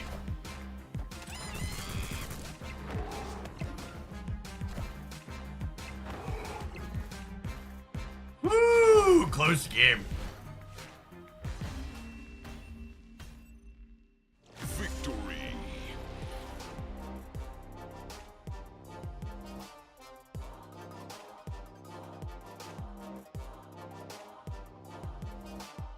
I guess I should take notes on this one, huh? There's a couple of sick games in a row.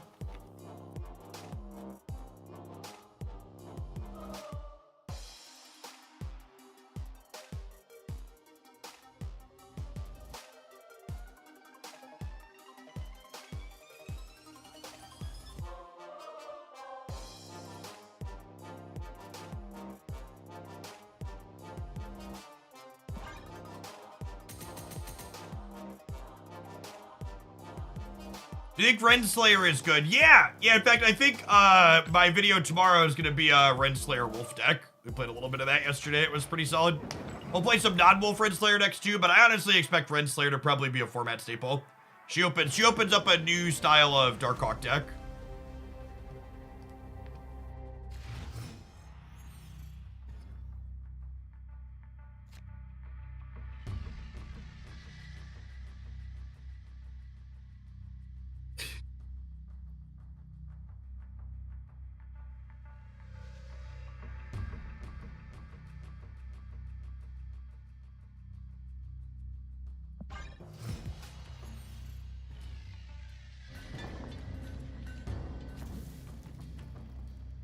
I just noticed your deck title. Our deck title is Plenty Punny.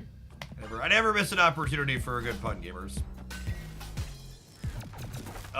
Thanks, I think.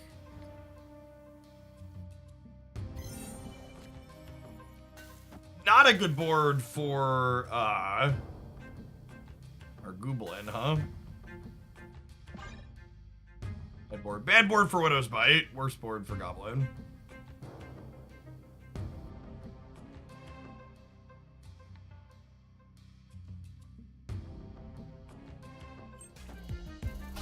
We played Werewolf and Bounty. We haven't yet, actually. It's on my to-do list.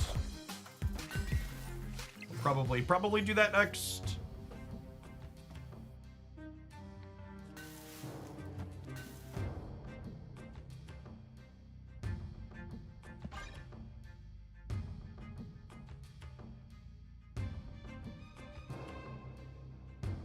The death of Mobius will see a rise in Stature, Black Bolt, Samurai again. I think we won't see a huge rise in that deck simply because there's so many other viable competitive things now. Like Stature Black Bolt isn't the only thing to do with Darkhawk like it used to be. And for what it's worth, the Stature Blackhawk deck had good stats even before what's it called was nerfed. It was putting up good metrics.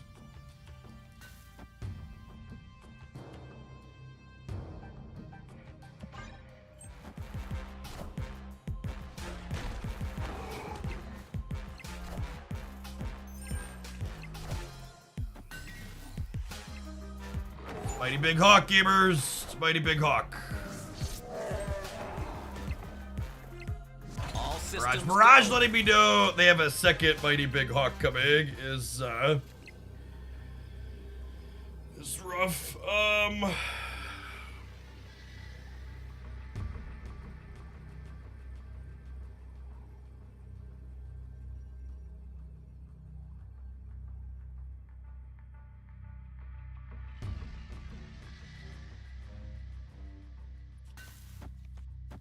This gives me a 18 power Hawk on the right,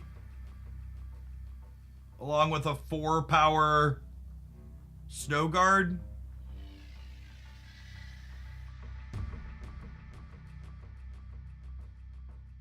So this is actually interesting. So Mystique, if she copies an ongoing, won't move Werewolf. But because she doesn't have an ongoing to copy, she'll still have her on reveal after she's done being played here. So she'll just be 7 stats in the middle and pull Werewolf for us. So Werewolf by Night essentially says, when you finish playing a card, does that card you've just finished playing have an on reveal? And Rogue and Mystique, if they take an ongoing, no longer meet that requirement because they're now ongoing. However, if we just play her here as a card with nothing to copy, she keeps the on-reveal text.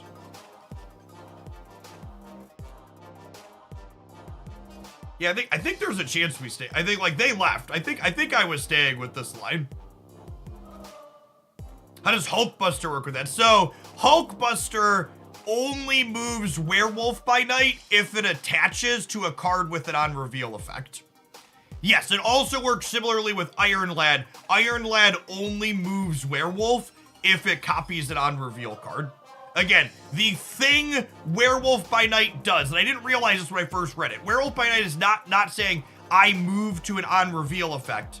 Werewolf by Night says you've played a card. After that card is fully played, does it have on reveal in its text box? If yes, jump there.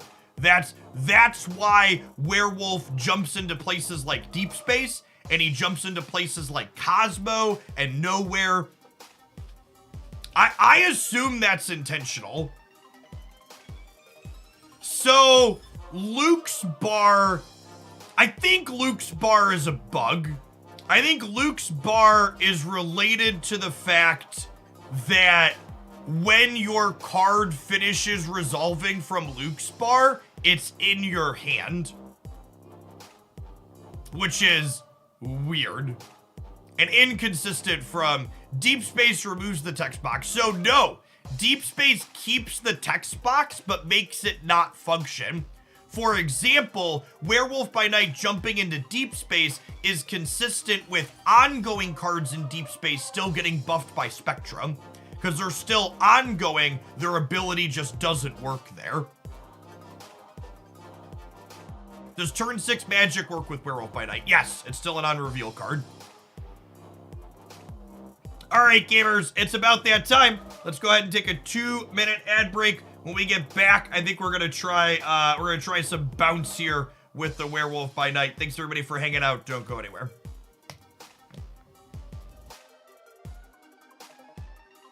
Can anybody in chat make a compelling argument for why Luke's bar and Death's Domain should function differently with cards that are removed there?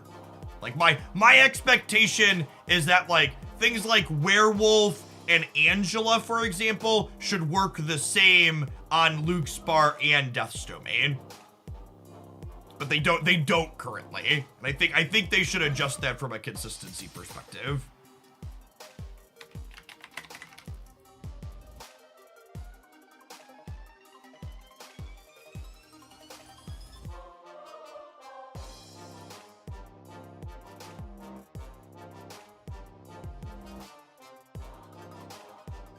Yes, cards into Lockjaw should behave the same way as well. I agree.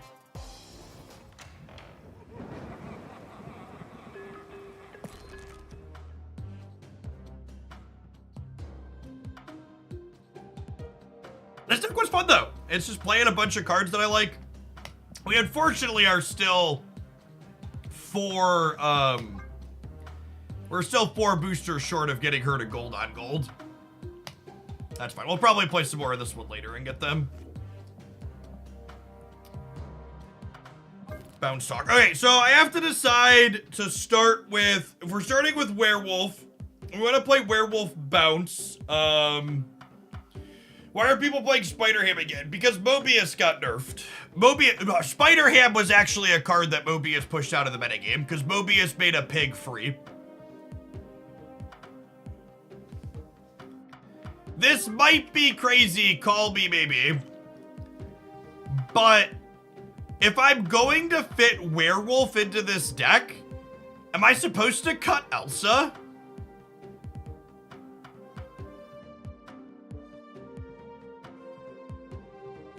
Because Elsa's sequencing is super awkward with Werewolf sequencing.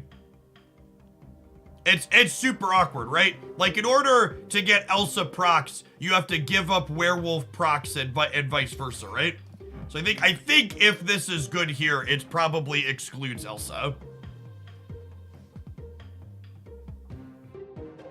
You want to add Luke Cage. No, I think Armor is much better than Luke Cage by the metrics. We can double check in this this updated metagame world, but last I checked, Shang was way more common than Luke Cage. My anecdotes Or than Shadow King. My anecdotes reflect that too. 21%, 11%. Yeah, I think I'd rather have armor. Armor is also a tech card that's good against armor is also a tech card that's good against destroy. So Jeff, when you're testing a new deck, what do you look for to determine if it is good or competitive or not? Honestly, a lot of it is feels. A statement that I once heard that I took to heart that I think is very, very true is figuring out competitive card gaming is the art of extrapolating meaningful conclusions from statistically insignificant sample sizes. A lot of it is just feels. A single person cannot generate a statistically significant sample size. If you want to make purely data-driven conclusions, you need to look at bigger stats trackers like Untapped, essentially. You need data in like the hundreds or thousands.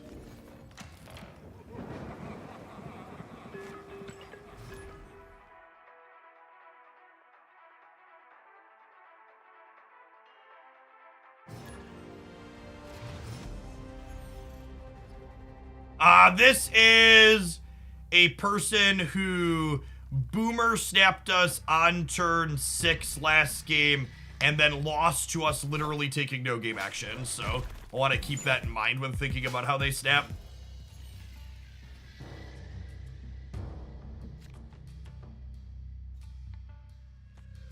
I'll put this here just in case.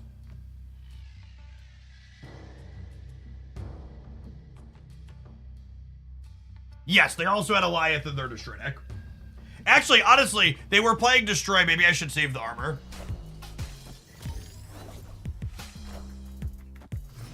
With Armor and Werewolf by Night here, there's fewer Bast hits. Yeah, I suppose that's true. We still have a good number of Bast hits, though, right?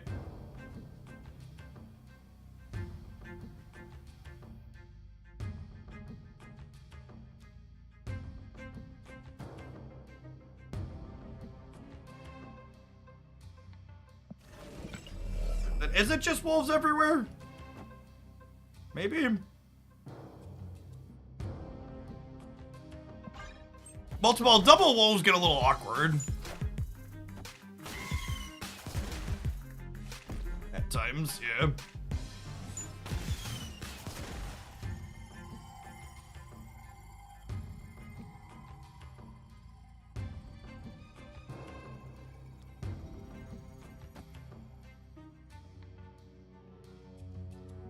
So these scurry to here, then they scurry to here, then they scurry to here.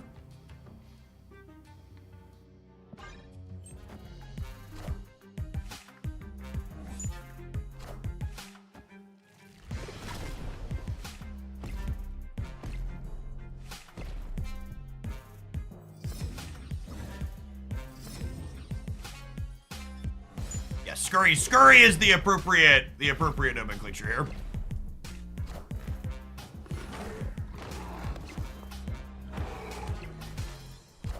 Certainly. I don't know what your wolves do, chat, but my wolves certainly scurry.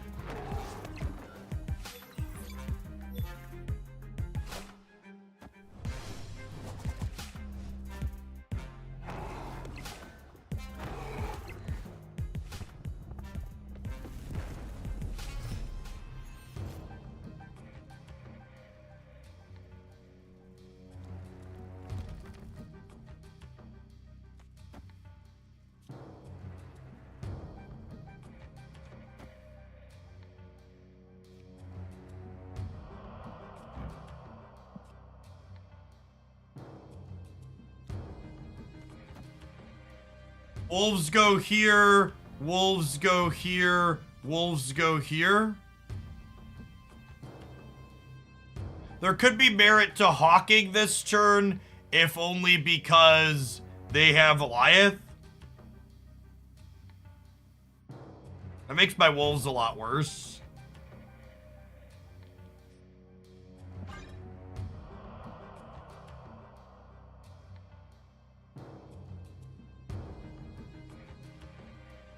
Yeah, it might just be Hawk mid this game.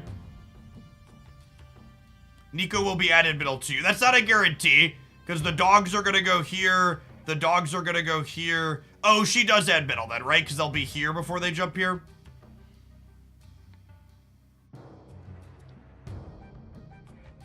So, they did an adjustment to Nico's animation this patch where it's supposed to, like, fade in and out, so that way it doesn't cover her face in some of the variants. But instead of fading in and out, it's just kind of bugged now. Protheon, thank you for the 2 months. I appreciate that. Welcome back. We get 2 4-power Nicos with this line at least, though.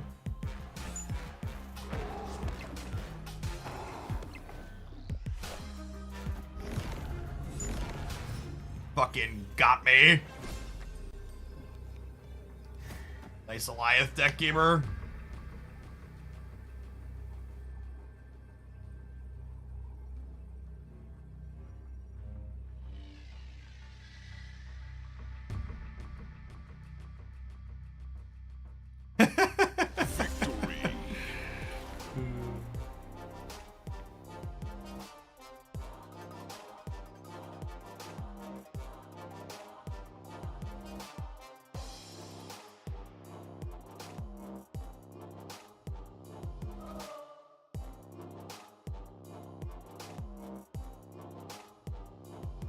Before Galactus, 1 entire year around the sun, kneeling before the biggest bad. Thank you for the entire year of support. Let's get you a sword to go with that shield. Welcome back. Got almost 150 gamers watching on the YouTube side. If you're watching over there, make sure to tap the like button on the stream. Only 81 of you found the button. The other 60 of you, I'm starting to believe your significant other that you have trouble finding it. Hey, Harkon, thank you for sticking around with the tier 1. Appreciate it.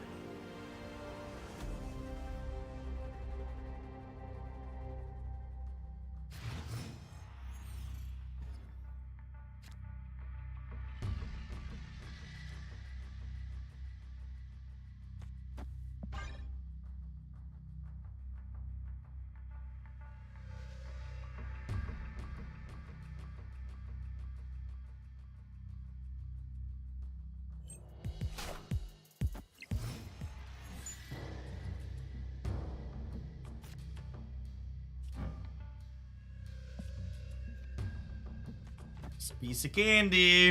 I don't want to blow up my demon to draw cards, I don't think. We'll wait and pop Widow next turn.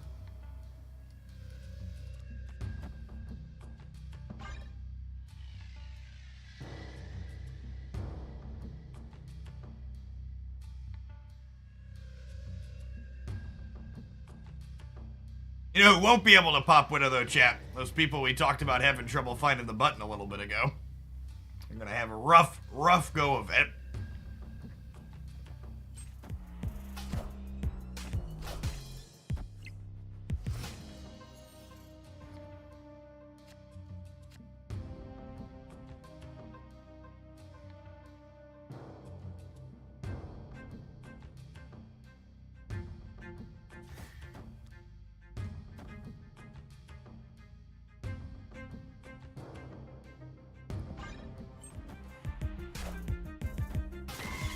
Confirm Phoenix Force.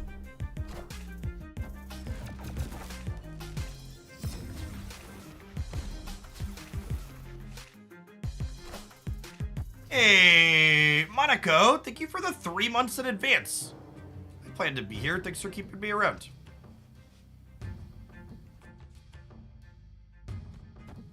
Dog jumps here. Dog jumps here. Dog jumps here. Big demon. Falcon him back. Pup, pup, pup. I'm gonna get 1, 2, 3, 4, 5 back to my hand. So I think I'm gonna play armor out here as well. So that way we don't miss our draw next turn.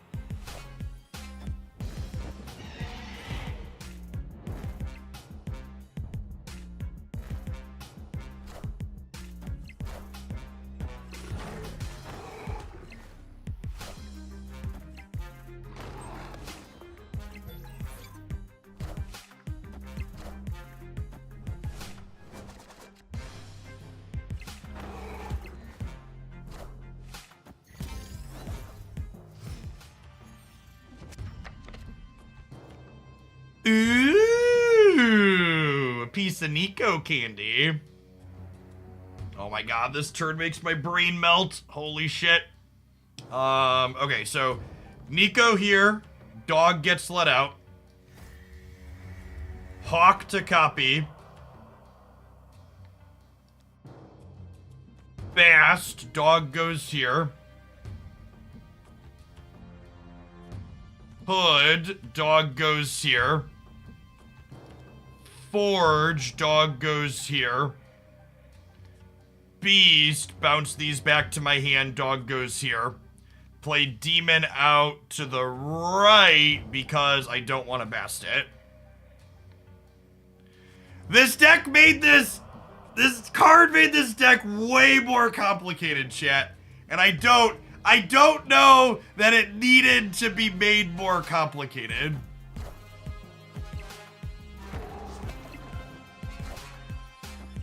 I don't like, of all the decks that needed more complexity, I don't know that this was one of them. Look at him go! Look at him go!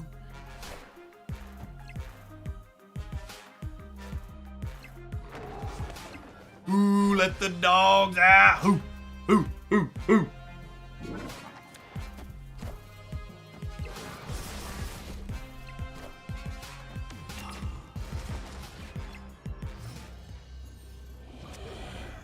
Oh, this means I can't bounce the dog again, though, right? This does mean the dog is stuck.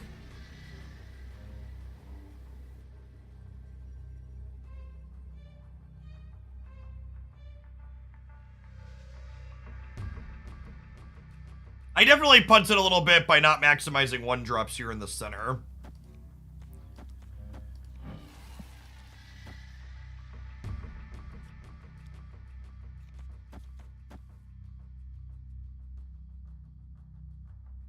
They Red Skull left. Maybe? A lot of these decks don't have room for Red Skull. They're like, sure, they're like Nimrod decks. Yeah, they're just leaving. Victory.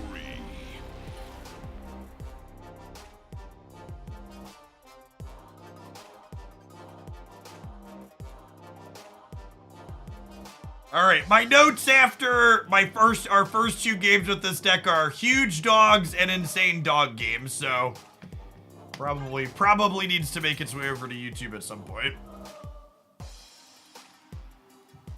How many times can I bait people on YouTube into clicking into a bounce video?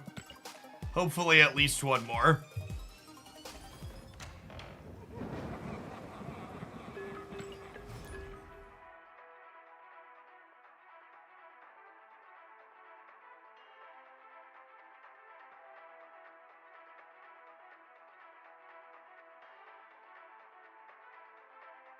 So that's how would you work Werewolf into a traditional bounce? Like, I don't know what traditional bounce means.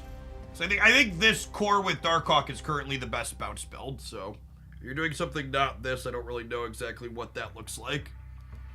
I do think the more I look at it and play with it, the more I think you probably don't want to be playing Elsa.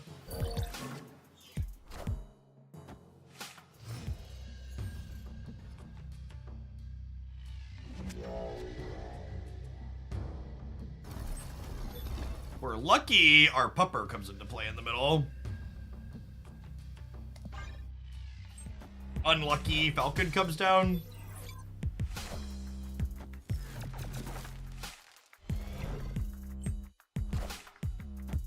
Lucky once in my life. Alright, we really need to draw a copy of Beast, gamers.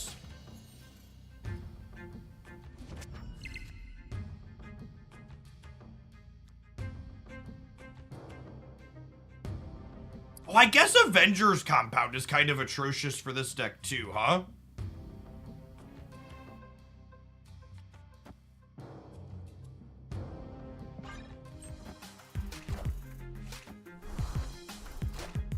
It's a pretty good Maria Hill hit.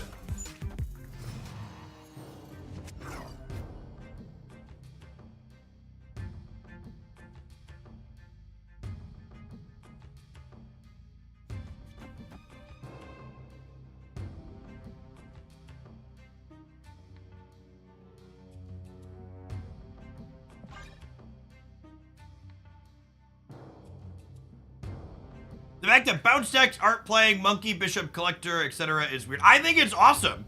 I think it means that there's some real diversity in the cards that you can play inside of this archetype, which is sweet.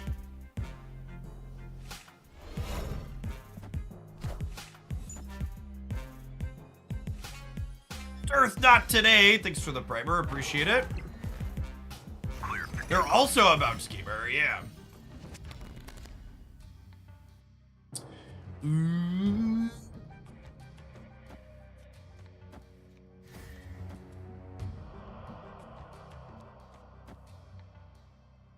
Yeah, like this. Draw 2.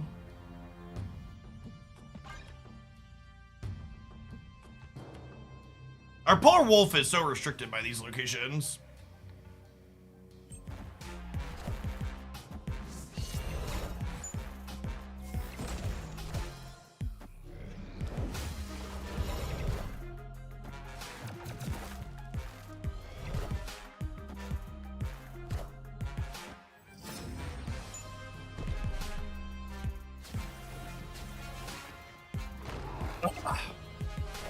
Those were our worst 2 draws there. We needed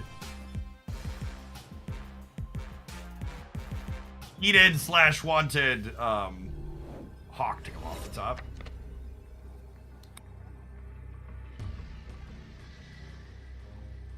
And I think because of Dark Dimension, we're just done here.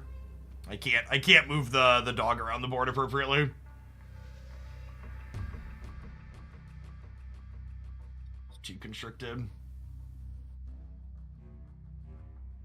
I can go like Forge into Korg and then like load this up here, but I don't know that. I guess this is plus 9 and then 11 and then 4. Manning 8 here up to 21. God, is this enough? Am I talking myself into it? Because our deck didn't give them anything terribly big, and they don't have Chavez because we Black Widowed them. I'm gonna run it. Yeah, I think I've actually talked myself into it.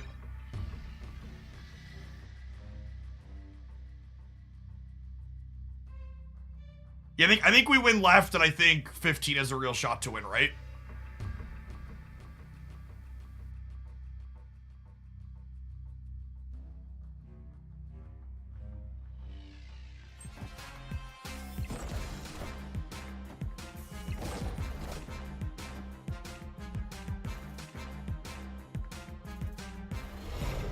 Alright, we won the left. One of these is probably an on-reveal, though, huh? Meaning we're gonna lose? I was not expecting them to bail left as hard as they did.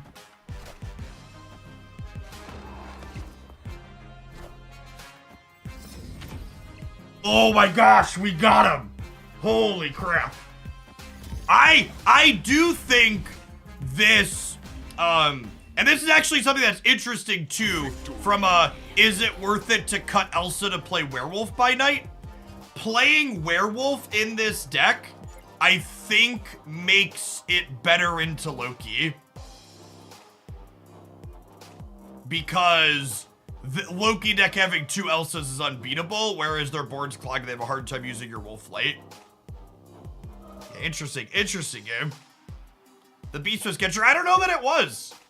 Like, I would bet they didn't have a card that beat 21 here. I think they had to hope that this was enough.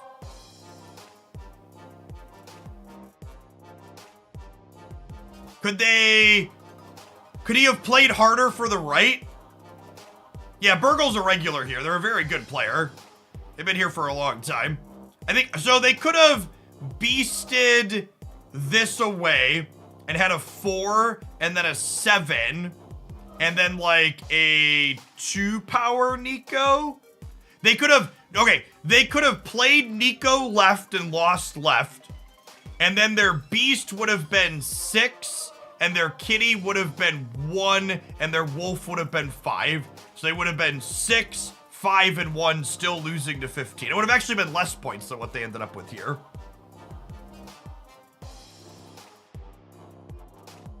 Decks that ramp up their power through multi-turn combos are better into Loki. Yes, definitely, exactly that.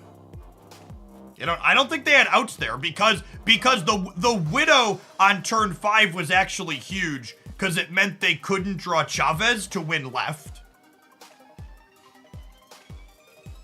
The turn 5 Widow stopping Chavez won the game. Otherwise, we can't win here.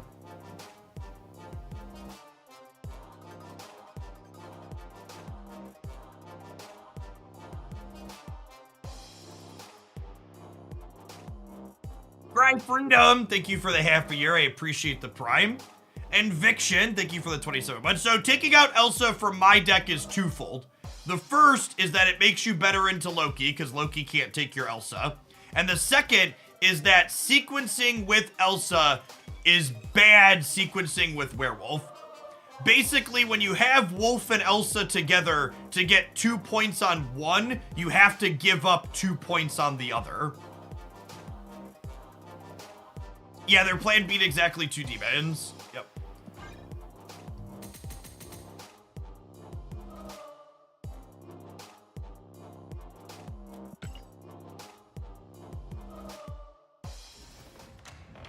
Yeah, they're very strongly anti-synergistic. And I think you factor the anti-synergy into we get better against Loki by cutting Elsa. It's worth cutting the Elsa. I don't know, that's the theory craft at least. We've played like 3 or 4 games, chat. The only thing I'm confident with regards to bounce at the moment is I think Darkhawk is the best second bounce thing you can be doing.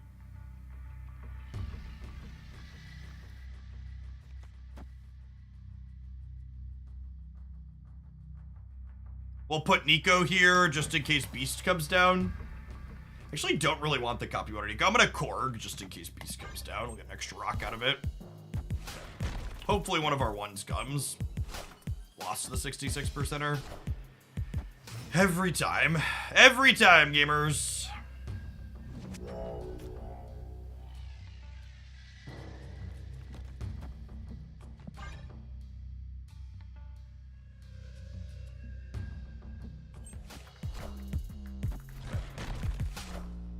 It's kind of thematic that Monster Hunter Elsa doesn't work well with Monster Werewolf. Yeah, I agree. Agree. Ooh.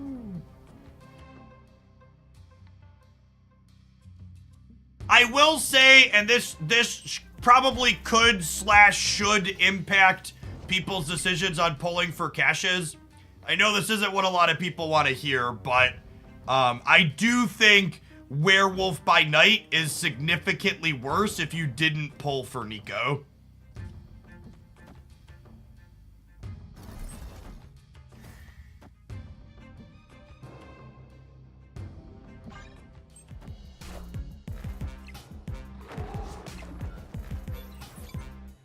Nico is like the queen of cheap on-reveal effects.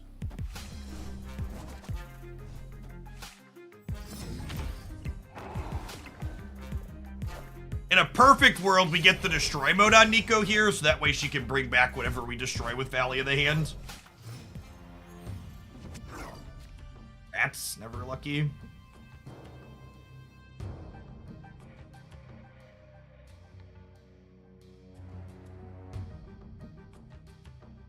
Do I want to play out all my on-reveals this turn? Or do I want to play out Hawk so I can Chavez next turn? I think I want to just play out Hawk so I can Chavez. I think I just want to play my on-reveals here. Let's go Korg here. I don't want to vibe on Nico, though.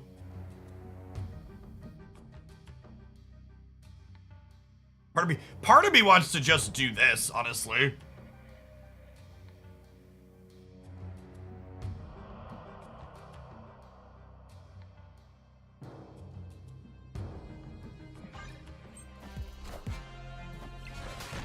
Just kind of like not commit to where I'm putting power just yet.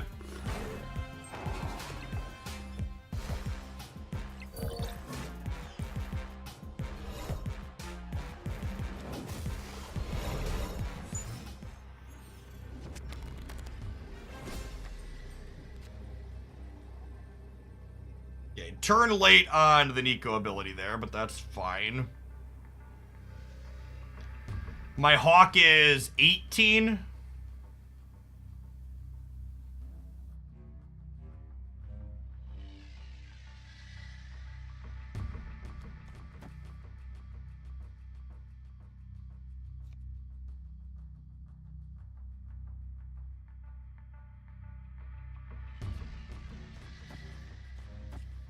This.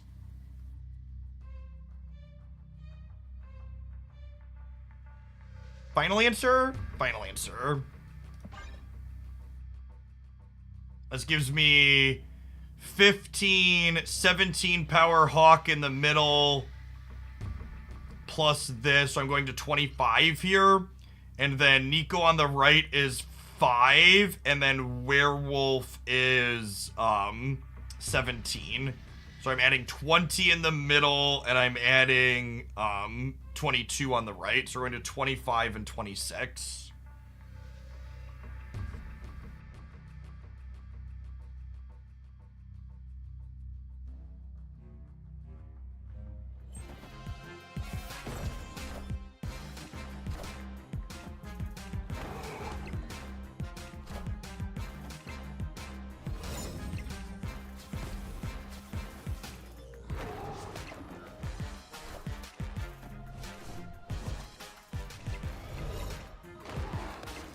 We're in here, right? Yeah. And we just have so many stats, it actually just didn't matter where we played for, right? We were winning whichever 2 lanes our biggest things were in.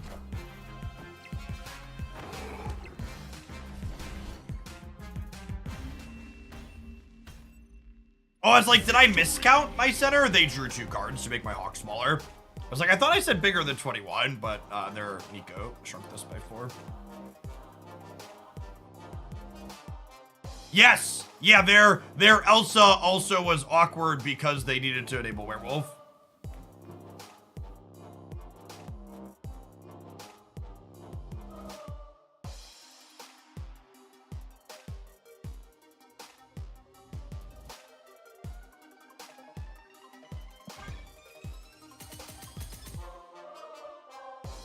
Werewolf by night is better Vulture. I mean, it's a very different card than Vulture. Gamers not try to call things better or worse versions of things that aren't really related, challenge level impossible. That's something people do too often. Like, is this a better or worse version of this other thing that already exists? It's like, well, no, they're just different. And that's okay. It's okay for them to be different.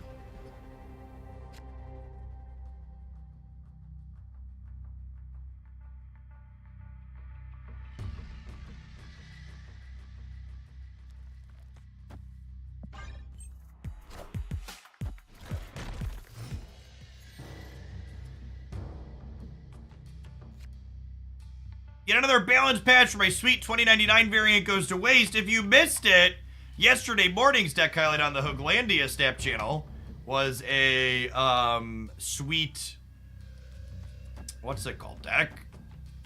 Sweet Home Alabama. Oh, maybe I should have switched this so I could copy the Falcon. And an extra fortune seems good. A lot of these games have seemed like you are in sample positions that's just because you're recording content. Yes. Yeah, I'm mostly just not snapping because I don't want to chase people out.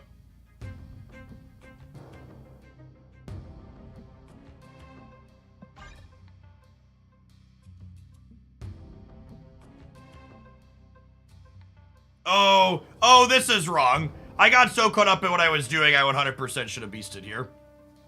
I didn't reassess after I drew the beast. Beast was actually the best draw in our deck, and I just flubbed it.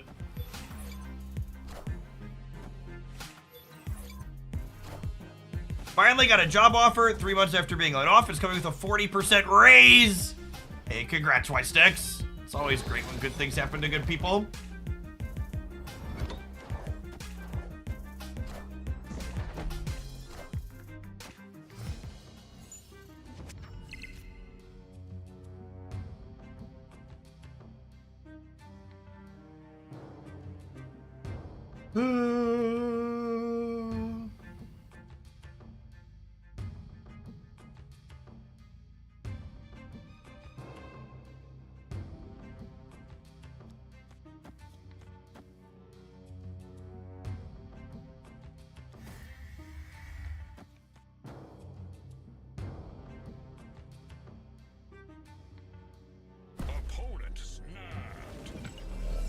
For snapping me.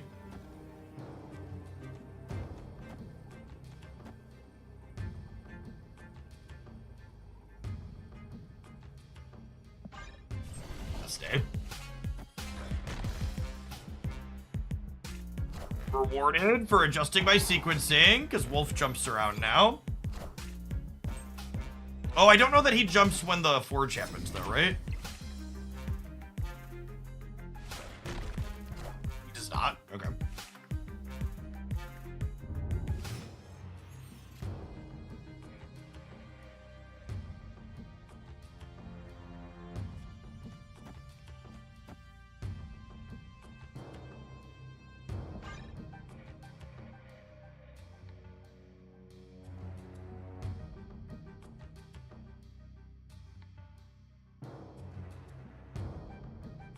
It didn't move with the second Korg because the second Korg wasn't played. It was flipped out of my hand from the quantum tunnel.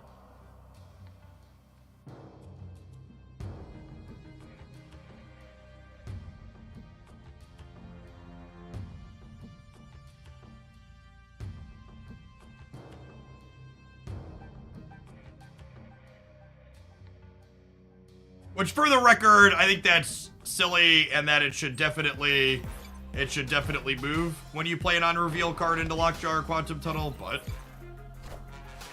it's just awkward.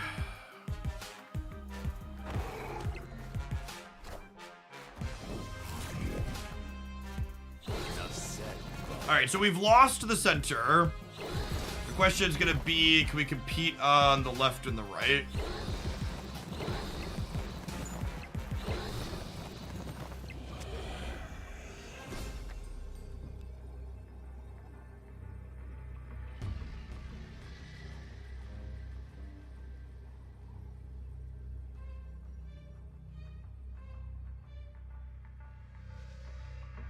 Then go plus 15 here.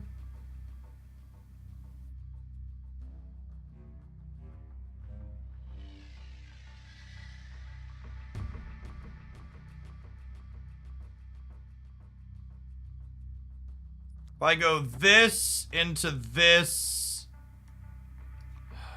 into this.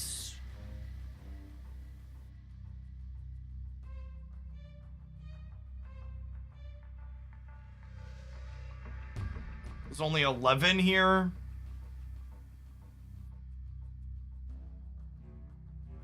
So this will be plus 17 here up to 22. If they play Apocalypse, we die.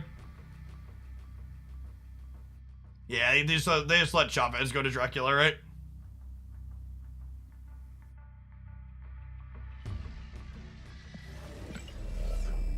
This is 20 here, but that's only 25. Their Apocalypse is 16. Yeah, I gotta go.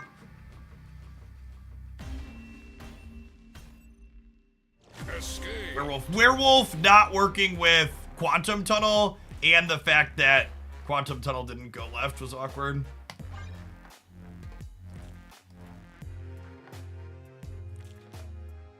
Hey, Cordemi, thank you for the 60 months. I appreciate the 5 years of support. You and Elsa, I appreciate chat. The wonderful thing these adverts are trying to deliver directly into my home to bring me happiness. See you on the flip side of 120 seconds of ads. And if you don't want to see them, you can do like Cordemi and Y6er and consider subscribing instead. Otherwise, we'll catch you after the break.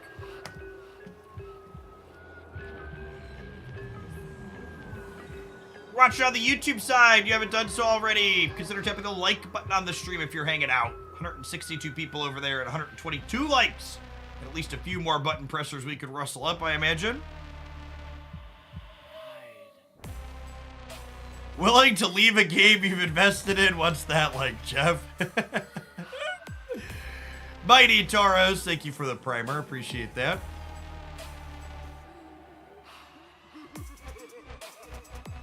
A lot of my Twitch ads have been lottery and scratch off things. I guess they understand the staff demographic. Yeah, the, what's it called? The, sports betting stuff has been big recently. I feel like it's a testament to how outdated the rules and regulations are in the United States, and all that sports betting stuff is legal, but like traditional casinos aren't legal in many places. Feels real weird, champ. It's awesome, by the way, to still have over 2,000 people in here on the Twitch side. I wasn't sure what metrics were gonna look like after drops rolled off yesterday, and still got a strong group of folks in here checking out post-patch and Werewolf. I was definitely a little bit down on the patch overall with the Mobius change, but Werewolf has alleviated most of that for me. Also, Loki hasn't felt overbearing so far to me personally. Still early and that could change. Yeah, Miss Marvel should be sweet.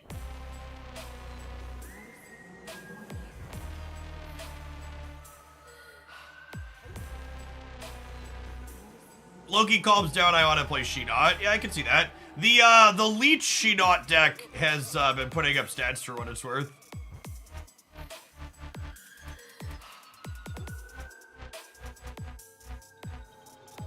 Yeah, the quality of life improvements. Look, legitimately, the changes to Spotlight caches are so good.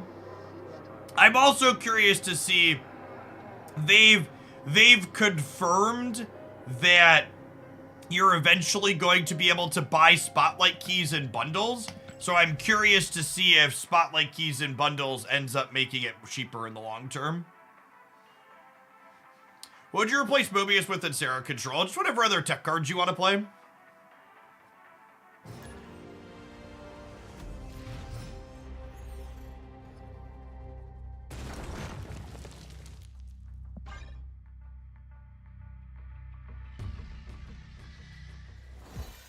Easy pass here, because if they don't pass, we get to armor and get a free win.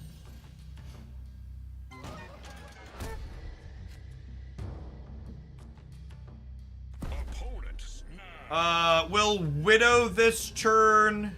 They snapped on Murder World. Do I just proactively armor it?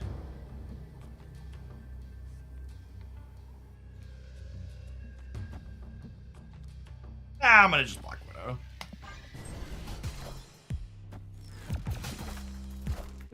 They'll play the Widow's Bite to Murder World here as well now, right?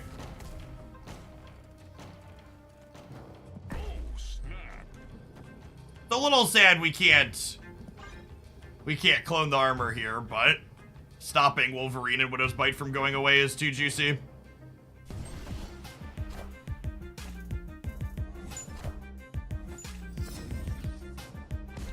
Yikes, and the Carnage too.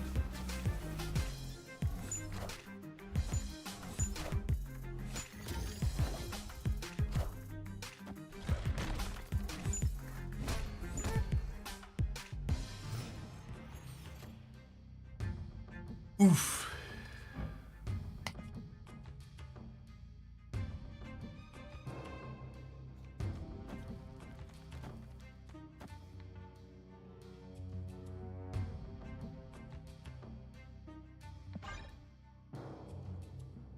Oh, they did clone the Bite, didn't they? But they still drew cards from Nico. I'm confused, actually. Yeah, I mean, I get to play out 2 turns for sure.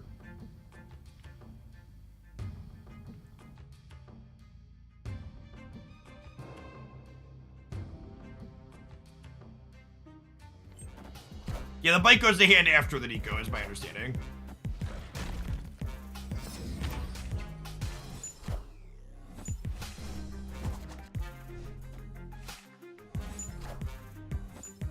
I kind of forgot I was going to miss a... Wait, did they fill their hand and not get the copy of Death? Because if they got the copy of Death, they totally would have copied it again this turn, right? Because it was free.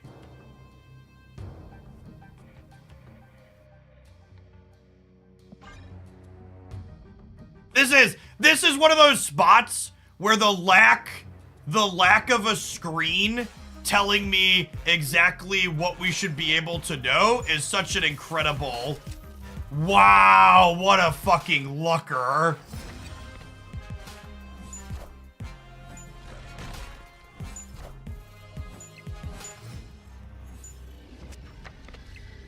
Well, they have more than one. They have 2 17 power deaths, right?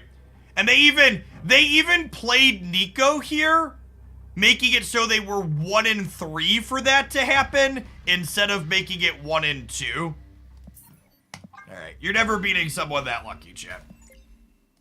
Escaped. Take your Lex and go next.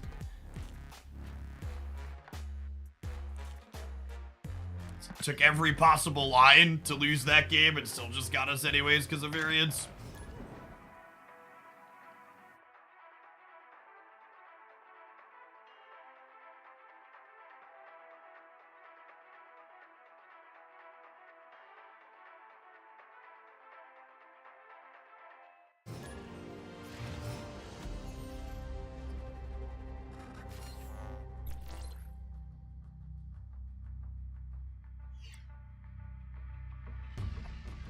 I know I say a lot of negative things about Twitter, chat, so I feel like I should throw them a bone when they deserve it. Consistently, the absolute worst possible takes that show up in my Twitter mentions are from people that don't follow me on the platform. So the people who are smart enough to follow me, you're all right. You're all right, gamers.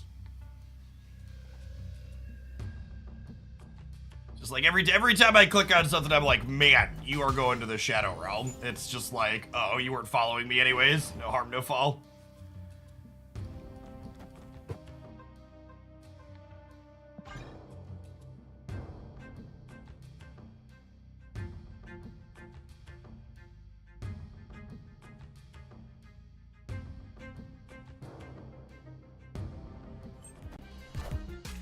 Oh, Chad, if you don't use Twitter, you're way smarter than me. There's no need to apologize for that.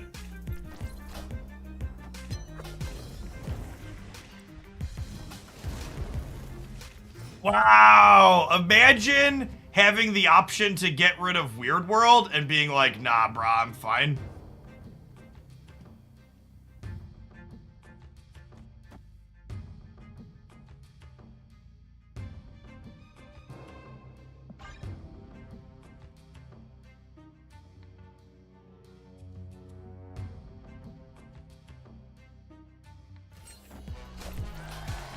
Yeah, they might not be able to fill the left, in which case, I get, like, Living Tribunal there for value, right?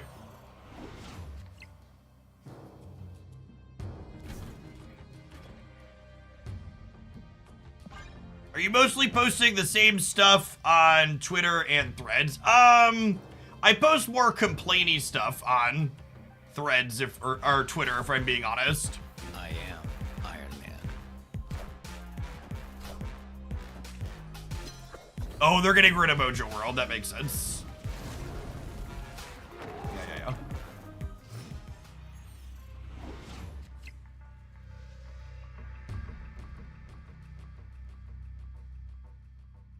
Hello, toddler girl. Ooh. Mom decided you could stay home late today?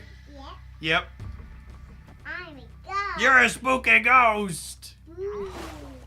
Spooky. Good ghost. You need a ghost Halloween costume? That's what I like it. There's a whole year until Halloween, though, baby girl. I brought Mommy's blanket down. You brought mommy's blankie down? It's your ghost costume? This is not my costume. A different one is it? Alright, well, we dodged the Galactus gamer. Bat. You're a bat. You're a little batty, maybe. Hey, could we give me a bat costume? We need all the costumes? No, I want to bring custom. I'm in that costume. We could probably make some more costumes happen. Costumes are fun. Your dad's got a big costume closet. Hey, do I have a bat costume or a ghost costume? I actually don't have a bat or ghost costume. I want a ghost costume. We'll have to get one, okay? From the store? From the store. Alright, take your blanket and back upstairs, baby girl. No, Oh. I don't want to. I am the height. What is this Living Tribunal Galactus deck? It's just like toxic cards deck. Stay with me. Such is my judgment. Oh, I haven't heard his voice line yet, gamers. Ah.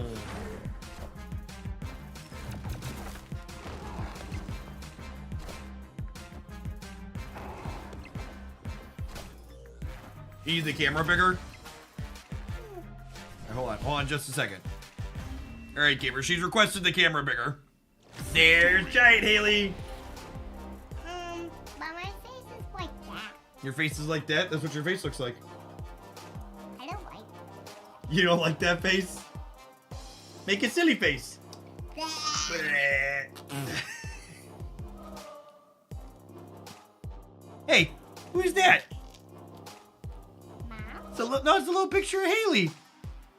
With the heart. See the little Haleys with the heart?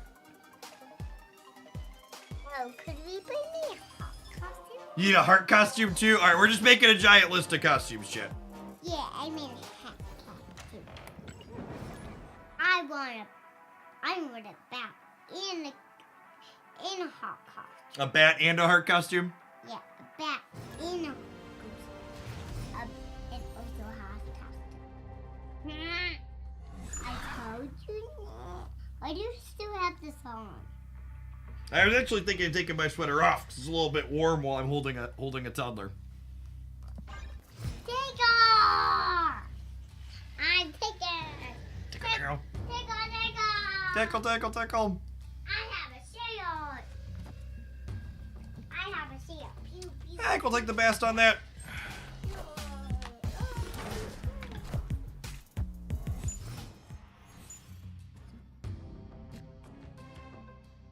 Costumes will be on sale now, that's true.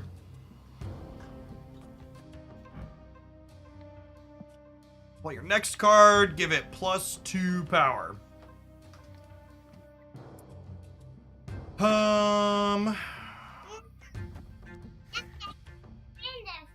5 power forge. We'll make it like 5 power forge into Beast the Mac next turn. Seems pretty good for us. Jeff, where did you go? Chad, if you want the camera to stay on while I take my sweater off, you need a tier 3 sub. Whoa, I'm slippery.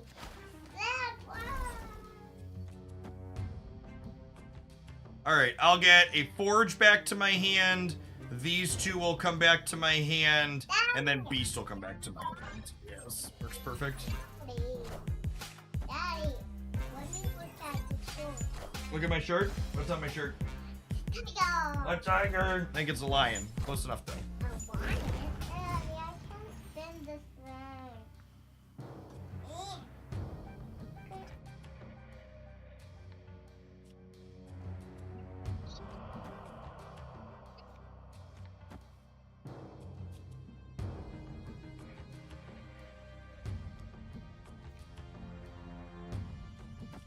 I think this is fine, though, right? I have a shield. Is this fine? I don't think they're a Killmonger deck. Shield. My Hawk's gonna end up being 9, which is bigger than my Forges. I got a shield. We just need to play around, we need to play around, what's it called in the middle? Alioth. Hey, And Daddy. armor lets us do that.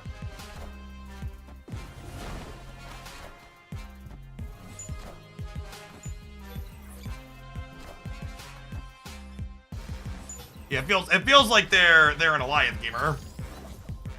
So once I armor up the center, then the big house is covered as well. So we just go Hawk here into Forge here. I guess it's strictly better to play Chavez since we have that option. I should do this the other way. Because this way, if they draw cards, does it mess us up? I can go on the pedal. You have 2 feet on the pedal. And I need to do that.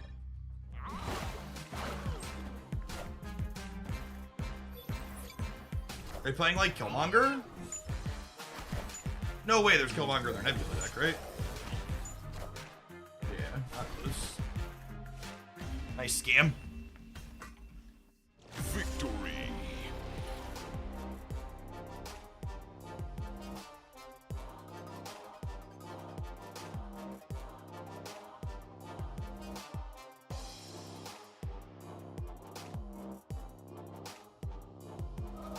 The second nerf said anything about why some of the new cards have so few variants. No, I mean, I just assume it's a bottleneck in their art pipeline, like you said.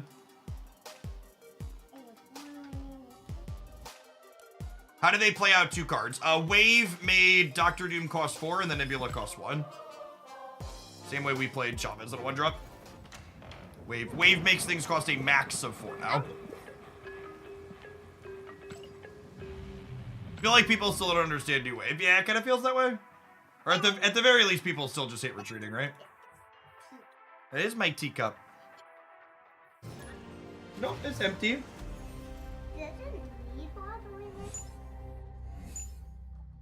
Need to be careful with it, please. Well, that's a pretty sick Triskelion, honestly, with the Bastier. You're thirsty. If you want to be thirsty, you need to go upstairs and get some water, okay? I don't want to go upstairs and get it. I want to go upstairs to get vitamin D.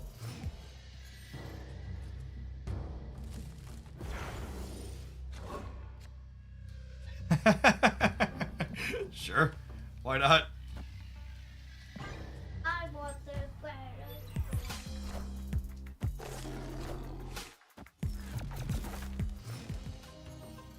You can take it upstairs.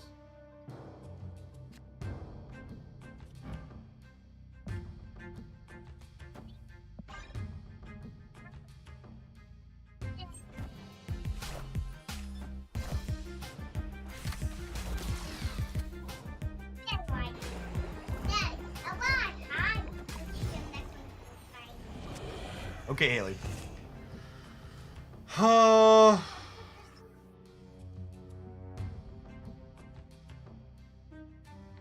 Double man thing is like really bad for us. It's pretty unfortunate.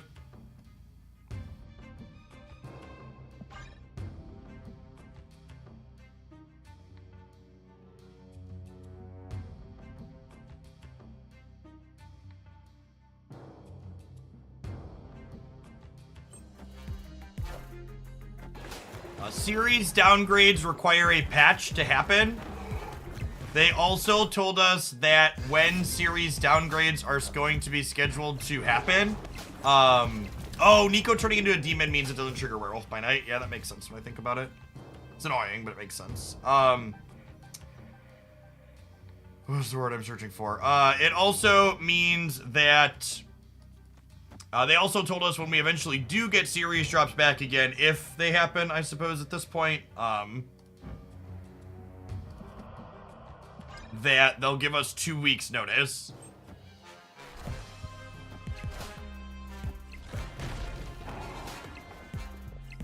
Probably a reasonable assumption that there aren't drops coming for some time.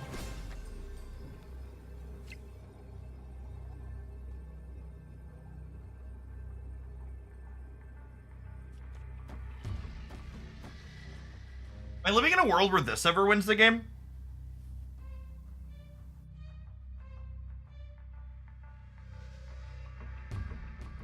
Like it could be. Might come down to a 1 in 3 on Dracula, though. Hey, Jack. Thank you for the quarter of a year. Welcome back.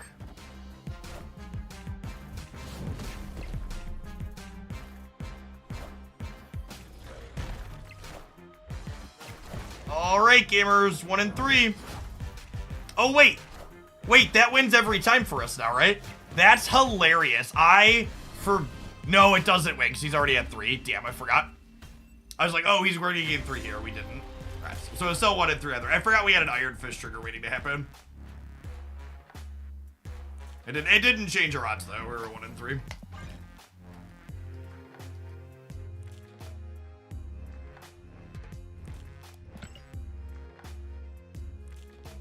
You know, honestly, Loki making it so there's fewer tech cards at the top is probably a world that I'm happy to live in.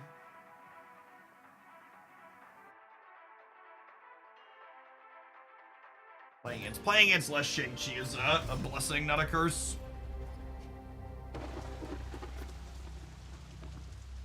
Opponent snapped.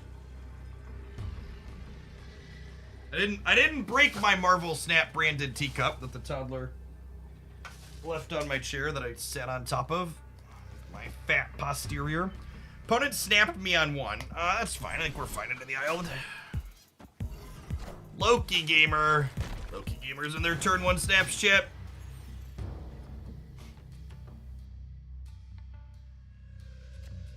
That's solid for us, because we have Darkhawk. We lost the coin flip, meaning our Black Widow gives their collector +1, which is sad. I'm gonna be tilted when that coin flip decides the game.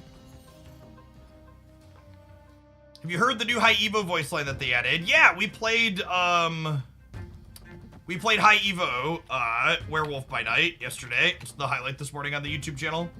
It's really sweet. Lockjaw, Cheerios, Wolf.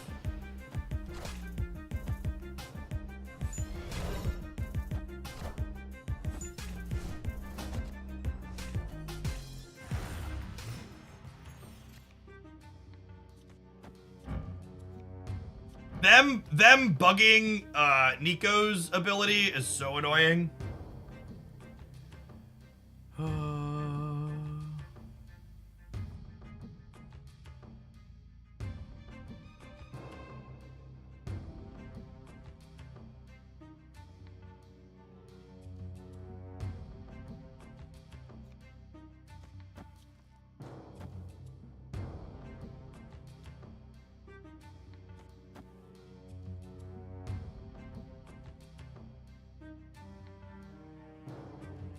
I don't know that I can compete here.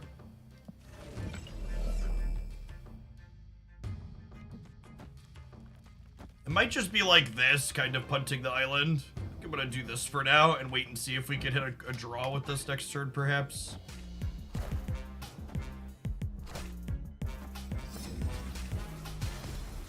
Season pass card for November is Miss Marvel.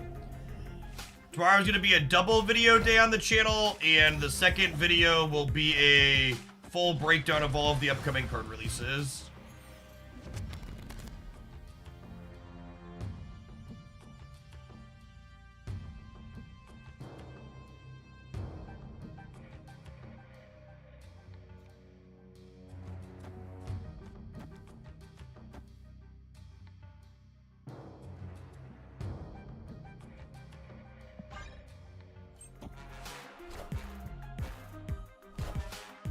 Okay, we dodged a Cosmo, so we can dodge a ball.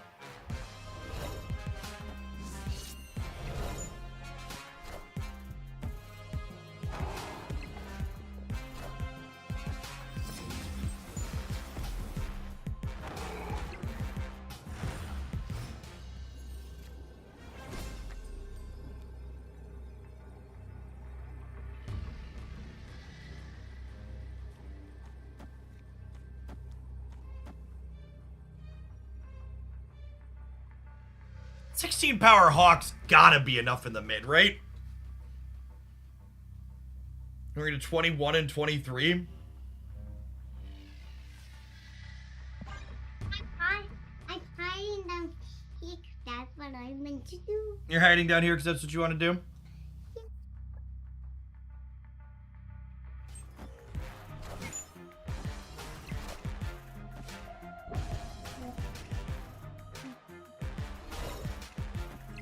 I feel like every time I lose to this deck. Okay, baby girl, you're gonna have to go upstairs if you're not gonna let daddy talk. You may sit and be nice. But then You need to sit nice and let daddy talk. I feel like every time we lose this matchup is because of Agent Coulson. And this was like the double whammy, because not only did we lose it because of this, but we lost it because of this location variance too, right? Like I filled into here and it gave them, it gave this +12, right? I guess we would have been a little short. If I would have gone demon here and demon here, we would have been fine. What?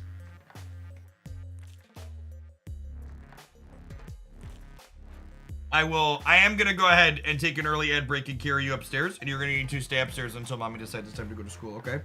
All right, sorry for the early ad break. I'm gonna go deliver the toddler because she's in a rare mood. Nope, are you going on your own? Okay.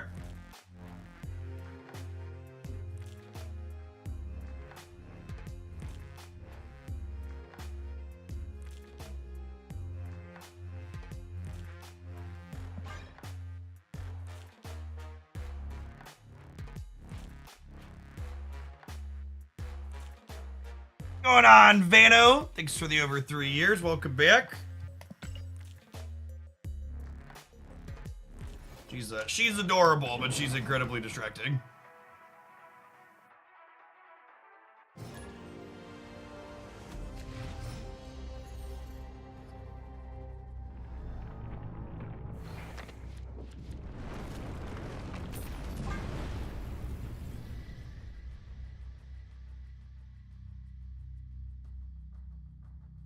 Escaped.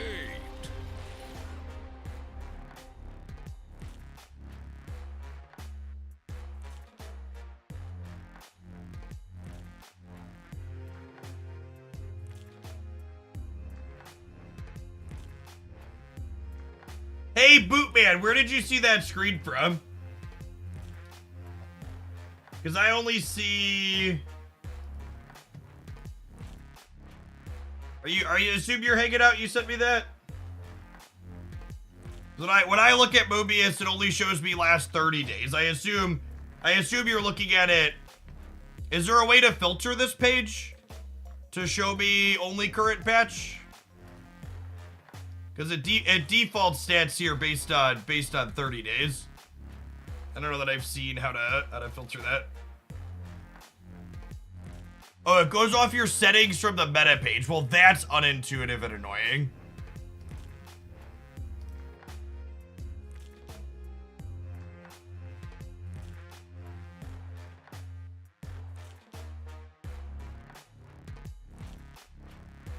Alright, I don't know how to get my page to match what Bootman is showing, but I'm trusting that he's not going to send me something photoshopped, but LOL. We might be wrong on Loki taking over. That remains to be seen, but we certainly aren't wrong about Mobius being an unplayable pile of trash after his change. I expect at a minimum he's going to... Someone sent me a specific, like, there's a time frame in the thing. All right, there we go. Perfect. And now it says latest patch. Weird. Whatever. At any rate, at a minimum, I expect Mobius will get changed to a 1-2 in the next OTA, and I think he's still probably bad and unplayable at that point. And hopefully they just revert their change here before long. Monkey Jesus, thank you for the 2/3 of a year. Welcome back. I don't use the deck builder on Untapped, so I can't comment on whether or not it's better or worse than it previously was. It's not a function that I find need for.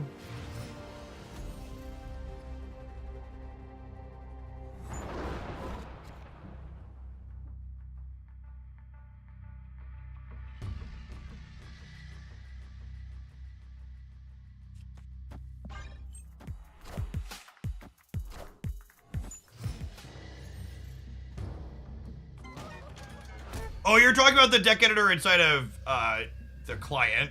No, I'm not super familiar with any changes they made there.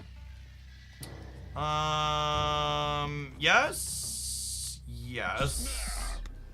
Usually this deck doesn't blow up Deadpool on 2. If they Carnage here, obviously I'm gonna be sad, but they're probably just teeing up like a Bucky or a Wolverine, so his armor hopefully catches them. Yeah, perfect.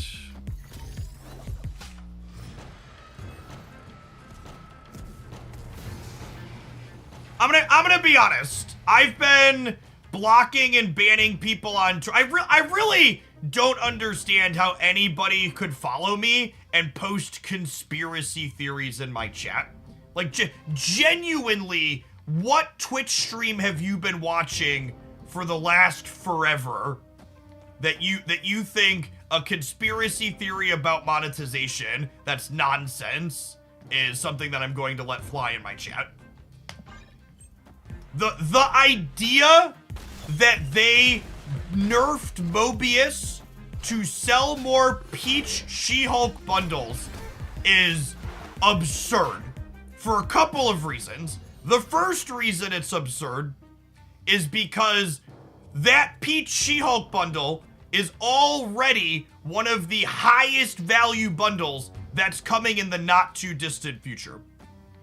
The second reason that take is patently absurd is because She-Hulk is a card that everybody already has access to. It's arbitrarily free as a Series 3 card, essentially. And the third reason that it's an idiotic take that's unrealistic is because Peach Momoko is already one of the most popular artists in Marvel Snap. So if all those other things weren't enough, they don't need the extra push to sell her artwork at a premium.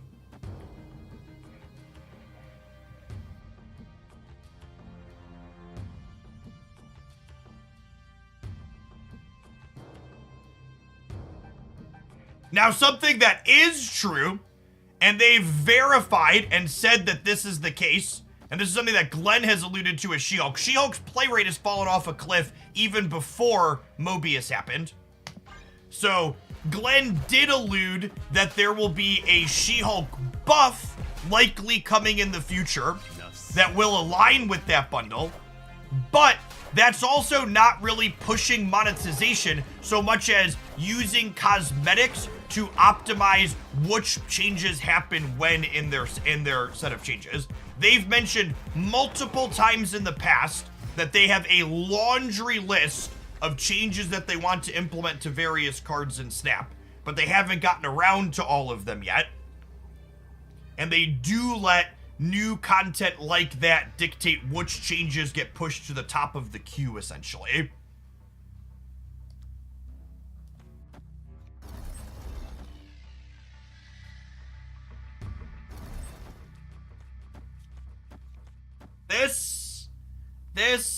Yeah, which honestly is smart. Letting which bundles are coming up, letting which MCU things are coming up dictate which cards are getting bonuses when. That's just good management.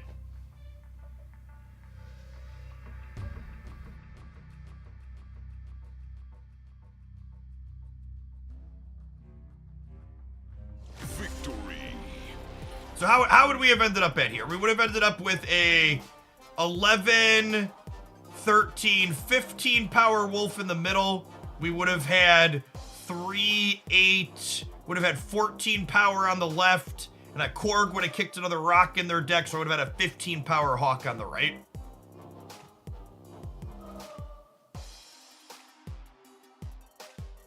You wanna even talk about it? Another reason the conspiracy theory is silly. Look at She-Hulk's play rate post change, right? She has a 2% popularity rate and a 51% win rate. Like, even post Mobius, she's not putting up numbers.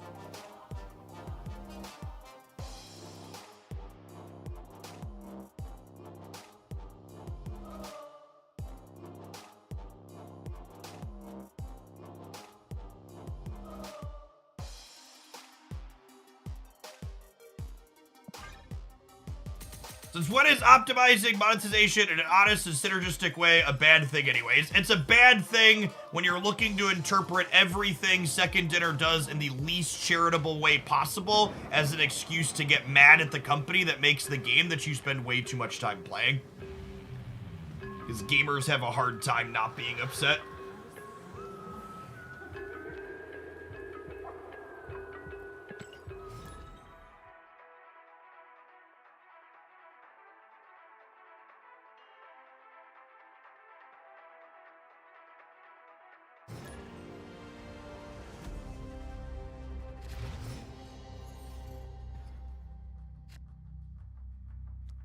It's a lovely draw.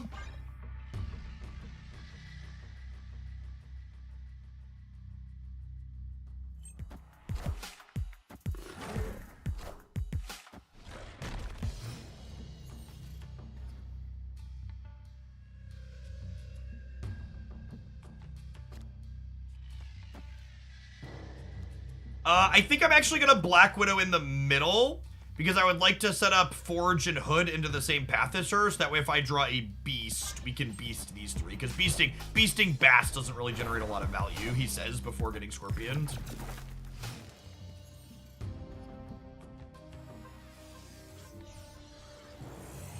That's a piece of candy. Okay, so now I get to do all of them. Do I want to put Falcon here So this way, if I draw Beast, I can Beast it back. Yes. I think I want to sequence this so I forge the Falcon. And then next turn, if we draw Beast, I could go Beast or Hood into Falcon, or Hood into Beast here. And get all my friends back.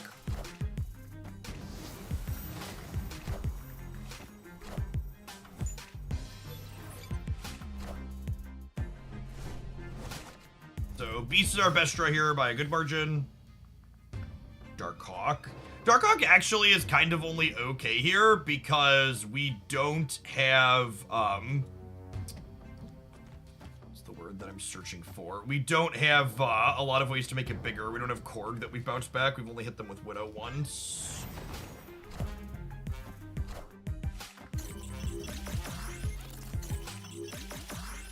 Armor is help versus Killmonger. Armor helps versus Killmonger. It's a tech card against Destroy. It lets you play your Darkhawk out proactively and not worry about getting Shang-Chi'd. I've liked Armor in this deck as a tech slot. I feel like it does a lot in the metagame.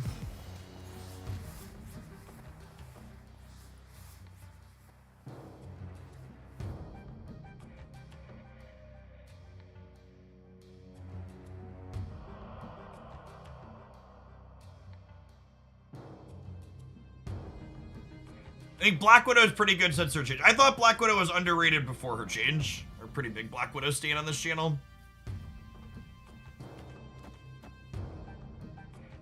We do this, and we hope Chavez Middle could win next turn. Yeah, hopefully their Wong fills the Strange Academy is ideal here.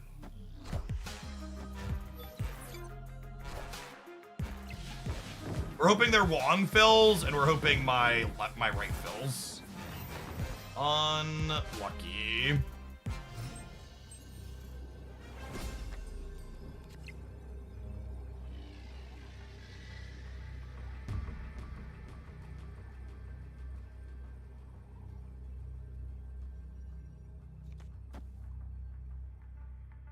If they Odin right, they would go to 16, and they would need 16. They would need 6 triggers to hit the right. Chavez beats 1 Tiger left as well. Might be a fish, chat. I might be a fish, but I think I can stay. Arnavar, thank you for the 15 months. Welcome back.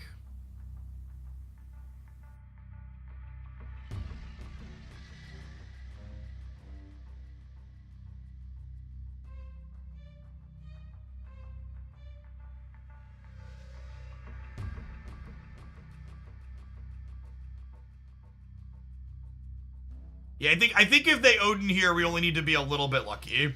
They get 4 sets of 3 here, and we would need only 1 extra to go here to win. We also Black Widowed them, so like they're only like 60ish% to have the Odin.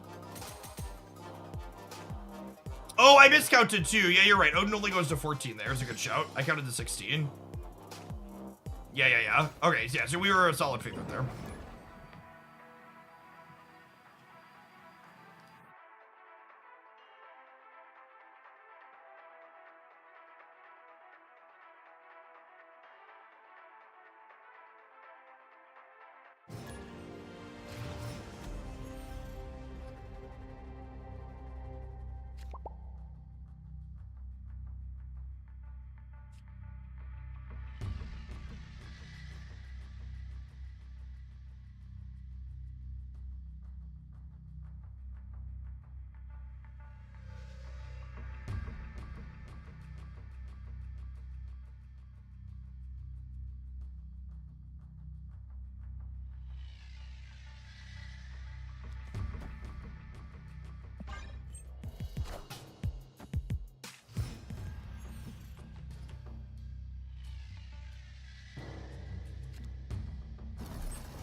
Her not having a spell icon is so tilting, chat. It's so tilting. I didn't realize how much the spell icon increased the quality of the experience with Nico until I didn't have it.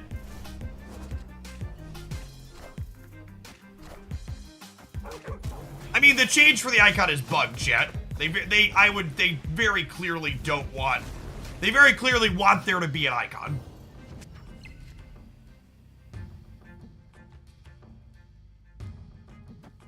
Very, very confident that that's bugged.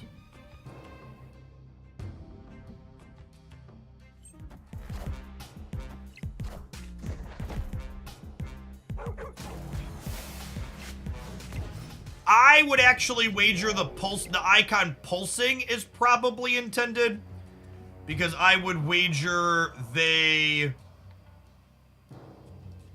what's the word I'm searching for? I would wager that they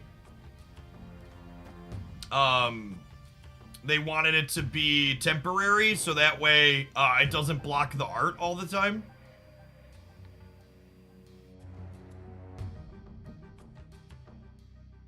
How would you advise the tokens that you have after you said no card is worth 3,000 tokens? I know, if there's a singular thing you take away from my live stream here, make it this.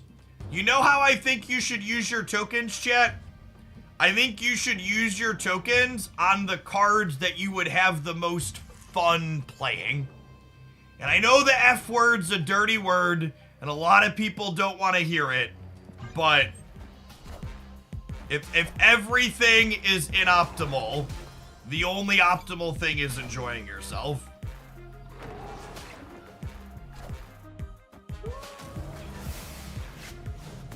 Language. Do I lose here? I go to 16 versus 4, and then let's say they play like a Hulk here. Their Hulk is only 12. And then it's 24, and they're 24 to me being 8, 15, 19. I win that, right? Yeah, okay, well, we'll rug pull.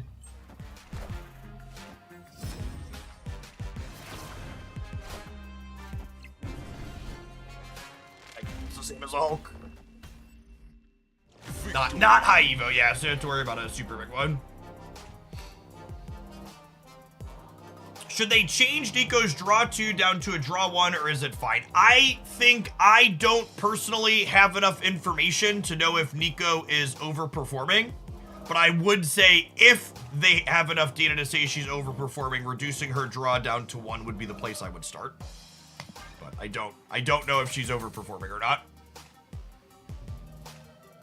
I also wouldn't be surprised if they don't have anywhere near good enough data to make that conclusion themselves yet, if only because the most common Nico shell is like also the Loki shell, and that deck has other things going on inside of it that are powerful.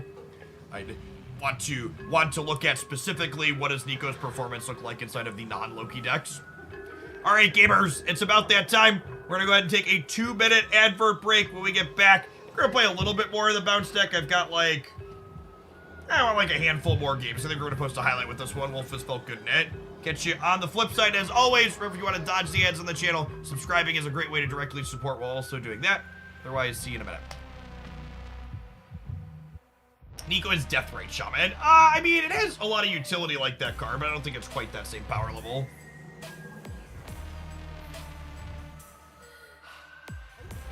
Yes, that's, I agree with Potato Elemental. She's 6. Different halves of cards glued together and balanced with RNG. Probably need a really solid data source to make meaningful conclusions. Completely agree. I'm throwing Dexter on the agenda today. I think after we finish bouncing, I want to look at untapped stats and find a Surfer Werewolf deck to give a try to. That's like one of the ones I haven't played yet. If you missed what we started with, we played a, I called it Fairwolf by Night. We played a little bit of this. If we have time after doing werewolf stuff, I might play some, Teenage Warhead today. Otherwise, we'll leave her for tomorrow.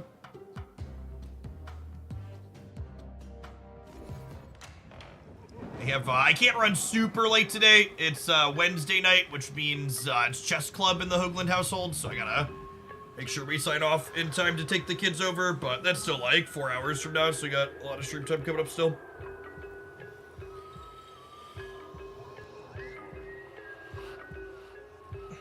Do you enjoy having a queue of deck ideas to try, or does it feel stressful? Nah, having a list of things that I want to get around to makes the content flow nicely, I think.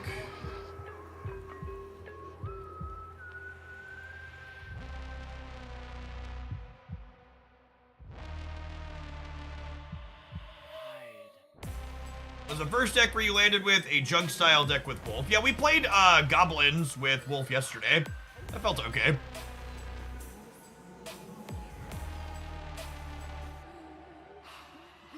My kids are 8 and 9, and this is their first time doing anything related to chess outside of just playing at home, so I don't know exactly what they're doing. I'm only gone a couple of weeks. Is there a day you're gonna do Infinite Conquest? I haven't decided yet. Friday or Monday, probably. Probably Monday. I don't know. I feel like playing Infinite Conquest makes me feel annoyed at a higher rate than playing the latter does, so I don't know that I want to subject myself to it.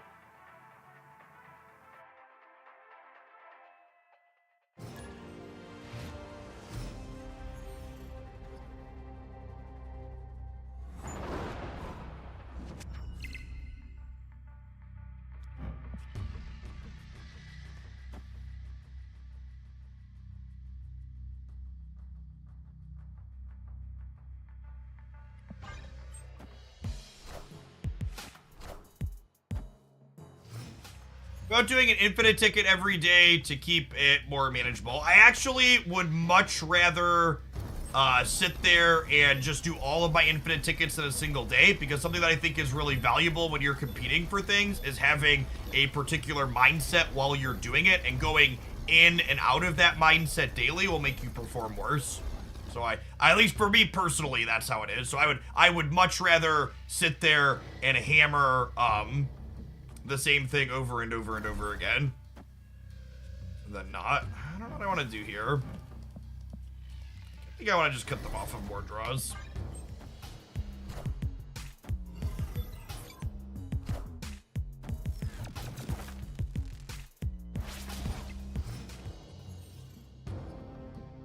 Ladder's more annoying for me personally than any Conquest level. Yeah, I'm definitely the opposite. I would much rather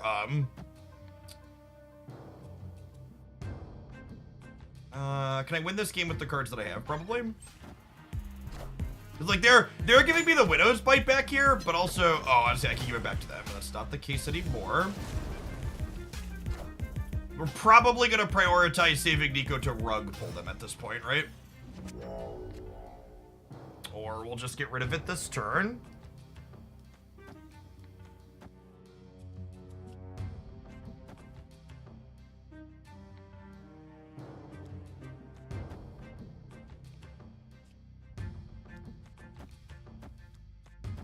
How does this work? I get 2 demons, and then I get these 3 back to my hand.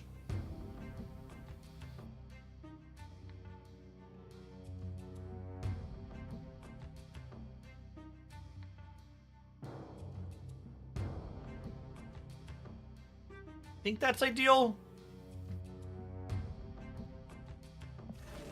Oh, you know what? My Nico hasn't done the 2x mode yet. I'm gonna go forge into Nico, into this, reset this.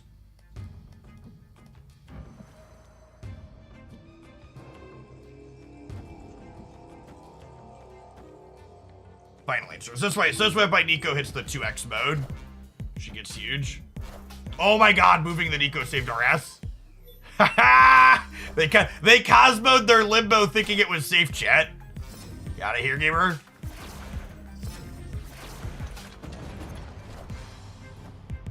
And we hit Vibranium Mine, so I don't even mind having my hand full this turn. Nice, nice.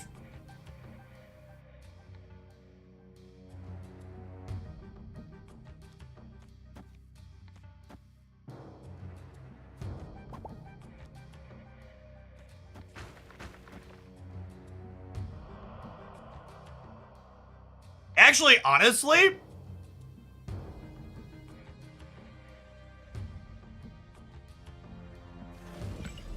would I rather draw Vibranium? Drawing Vibranium's probably better than random cards for me next turn, right?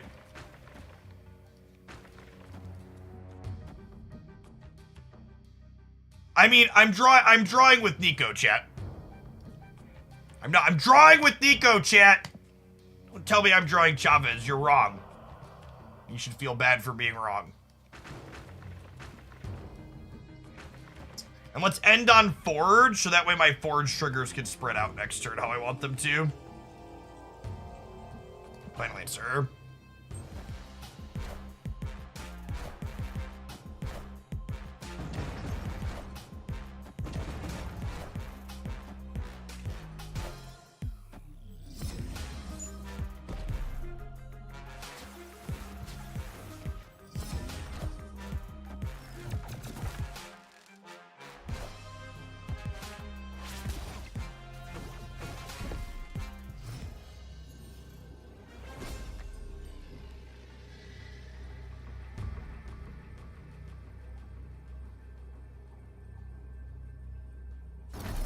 I think I need to play for all three here.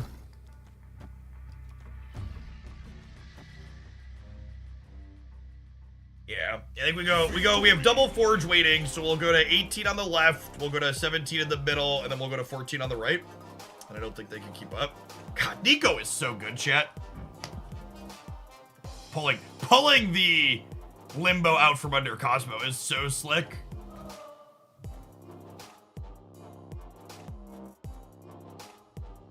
Interesting that you only drew once, even with Carmartage. The draw is dependent on you blowing something up, so there's not something to blow up the second time. Give them 2 Widow's Bite. Giving them a second Widow's Bite doesn't matter when we're going into the last turn.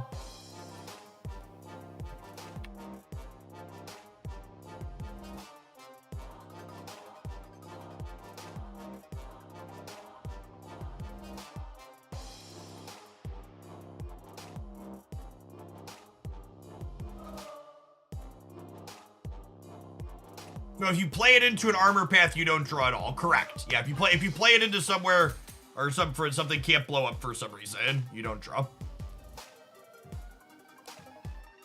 What if you played Nico onto Carmartage followed by X23? I would imagine you would draw twice then. I would assume X23 or like Wolverine would let you draw twice.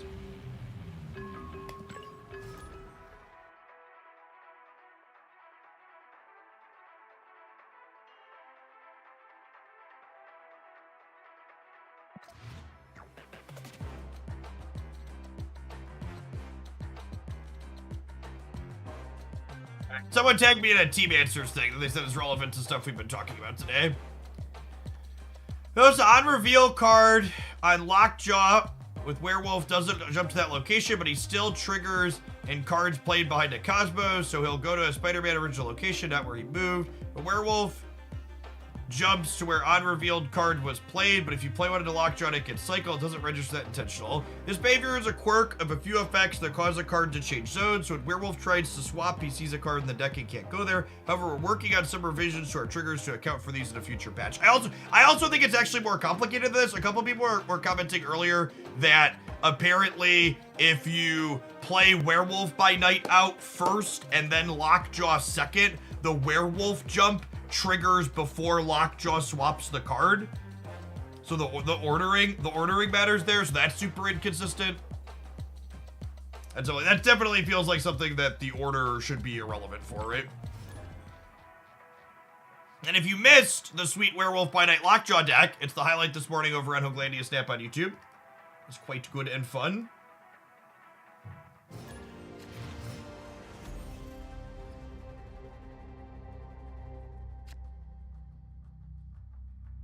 Like an onion. It has layers.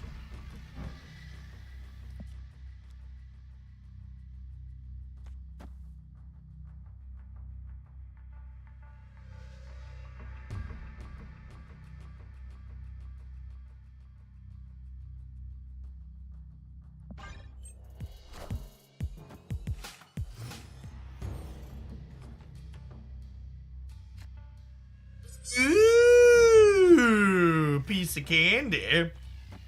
Would I rather eat Forge or eat Bath? I'd rather eat Forge, right? So that one comes back with Valley of the Hand. And that I draw 2 cards before I Bath them. If I was playing for keeps, I'd probably snap them here. But I'm mostly just not snapping today because I want to see how games play out.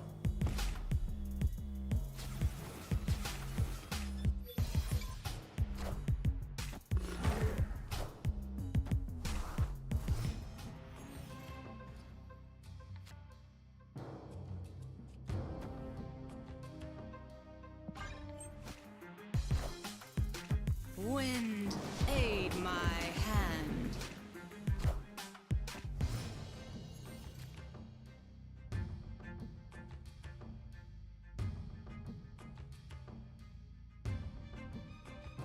It's so sad that I just can't compete for the Storm Path.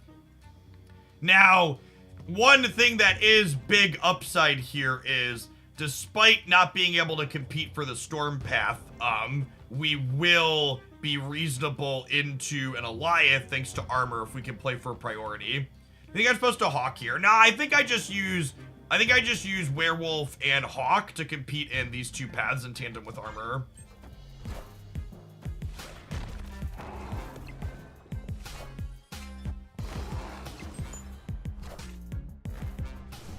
Not making my Werewolf get huge this turn, I think, is a mistake.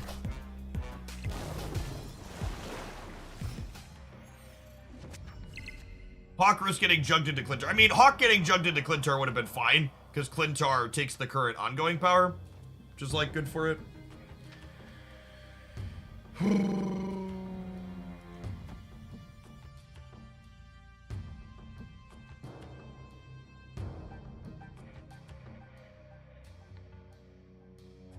I'm getting Forge back. I'm getting Forge back. I'm getting Forge back.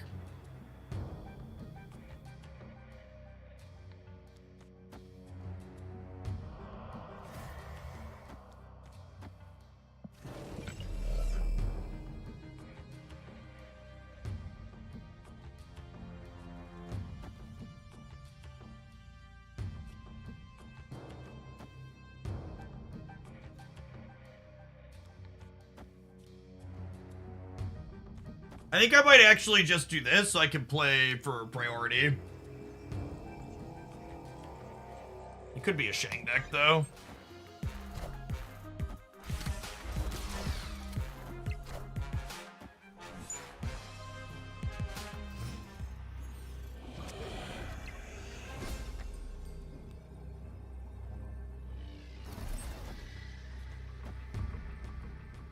It's probably just this, right? Yeah?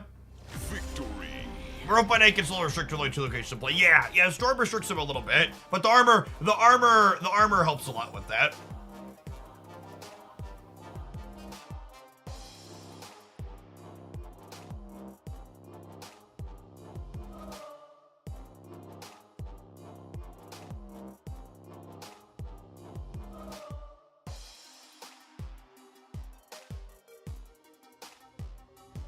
All right. I think we're ready to move along. I'm gonna play this deck for, what am I notes say here, about 90 minutes? Yeah, Stream Signal says every 90 minutes we rotate. Let's do it.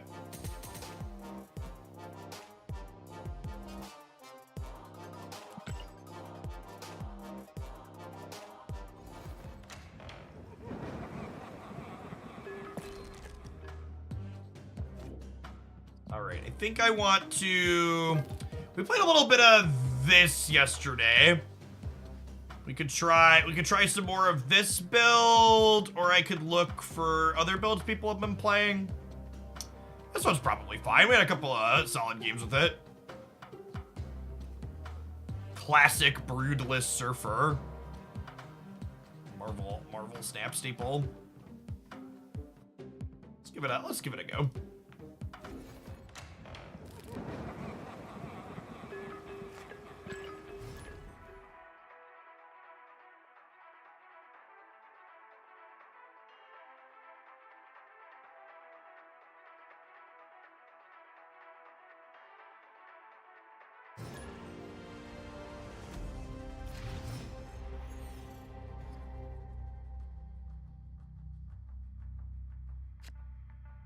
Yeah, I've seen the full-on move builds that people have been playing, but I don't know that I want, like, zero interaction.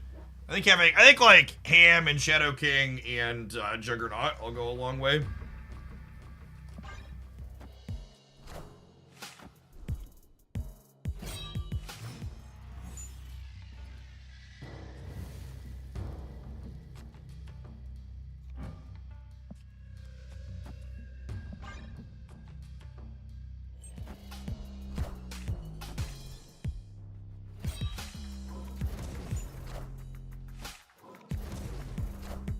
Most of my good cards are in my hand here.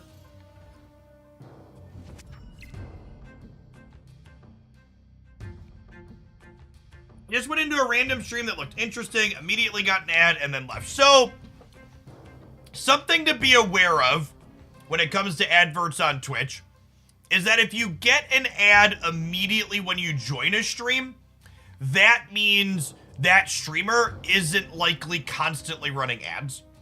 Sometimes the timing can line up and you join a stream and then you immediately get hit by, like, 2 minutes worth of ads, and then you just, like, happen to join at the time their ads were auto-running or whatever.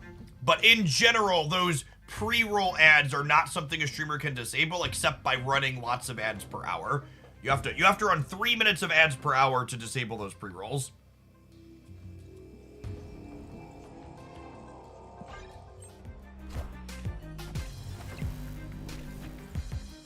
Something else to be aware of is Turbo. I don't know. I feel like the amount of individual streamers.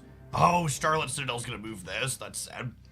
I feel like the amount of individual streamers I would have to watch to make Turbo worthwhile compared to just subbing to the people I want to watch would have to be really high. And I don't think I'm ever anywhere near that metric.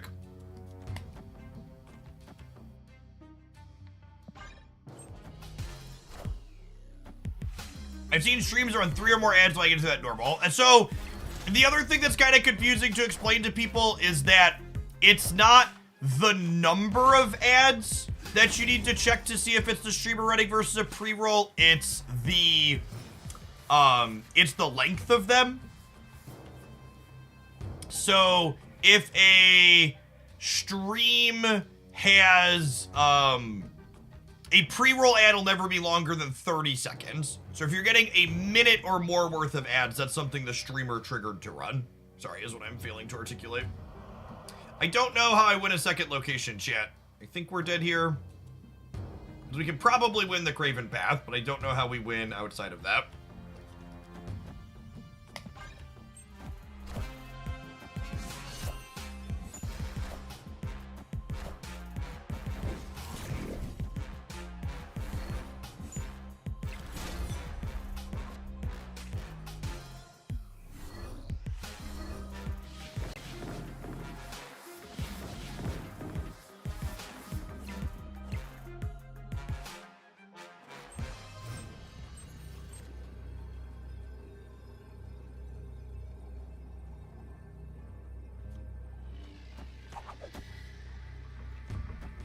It's kind of unfortunate we have priority here.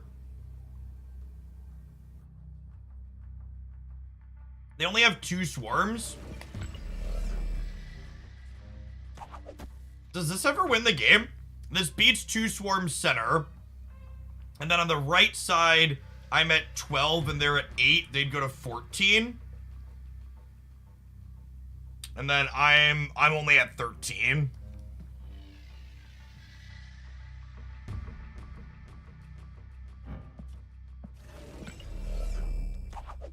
Depends on where they play for. We'll look for a cube.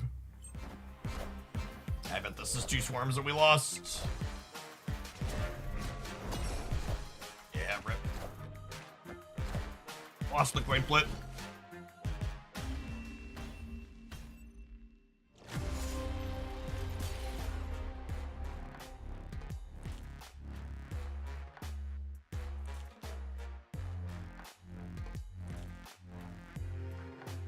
Oh, would I have been at 14 regardless?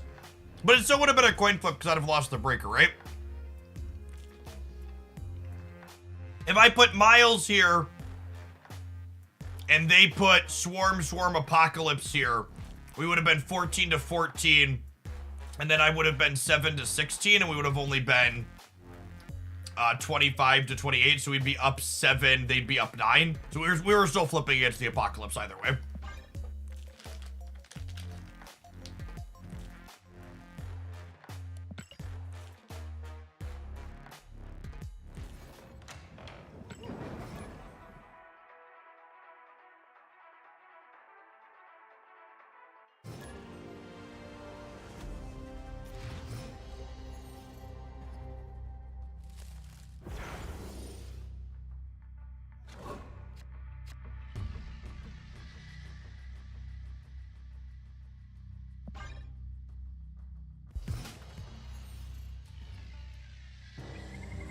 Turbo does pay the streamer as though you watch the ad, similar to YouTube Premium.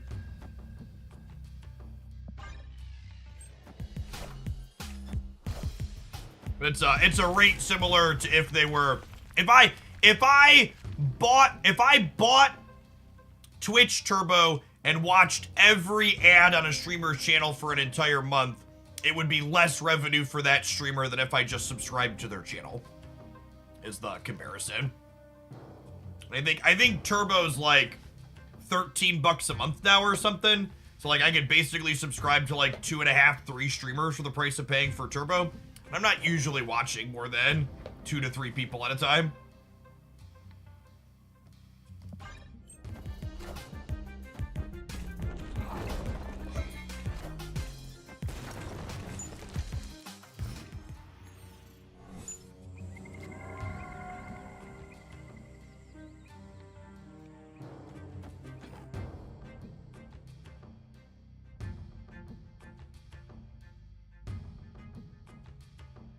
I think I'd snap here if we were playing for keeps.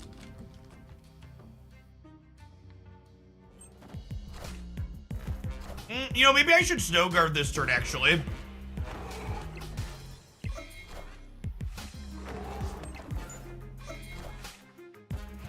If I would have snow guarded, I'd have a 3 energy on reveal next turn that wasn't this. Yeah, I think I messed this up. Because now I need to play this out. Which doesn't feel great.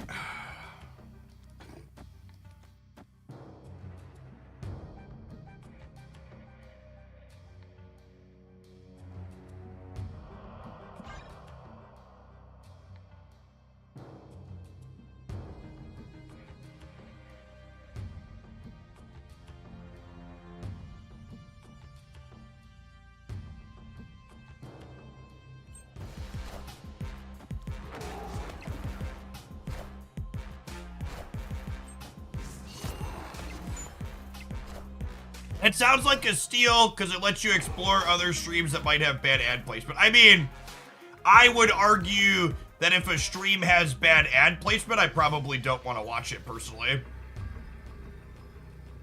I don't know. Maybe that's just me. I usually figure someone that's gonna have mediocre ad placement is probably gonna have other issues too. This is a win most of the time, right?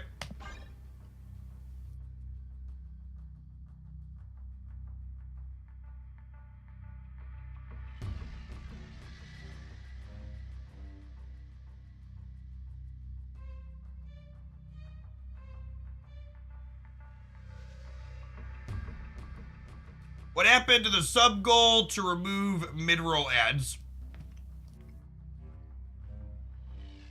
In October, I made $7,710.26 from running mid-roll ads. So I decided I was no longer wanting to give up revenue that I could be having. Victory. Realistically, I probably spewed like 20 to 30 grand worth of equity not running mid-roll ads all last year, or all this year.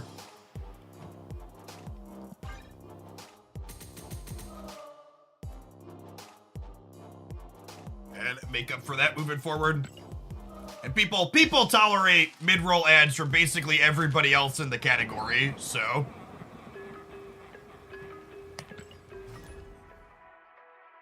It is worth noting that last month will be an exceptionally high point for ad revenue because of drops going on. Like I think my total amount of watch time last month was about 40% higher or 50% higher than other months. So not every month will be that good, but even half of that's a pretty reasonable bag. Yeah, and a lot of, like, not only is, like, that ad density that I'm doing now the norm on most other channels, but they run, on a lot of other channels, they run at much worse times, and people tolerate that, so me timing the ad breaks well is good.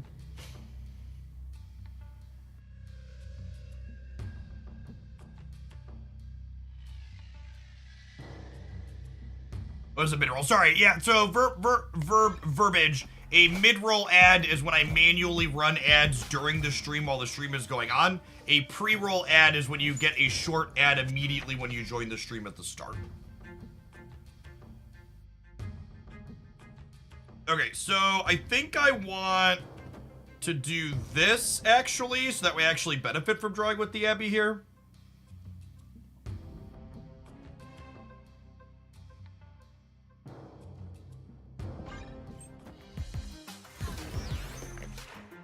Yeah, like here for the opponent, they actually are missing a draw because their hand is full right now.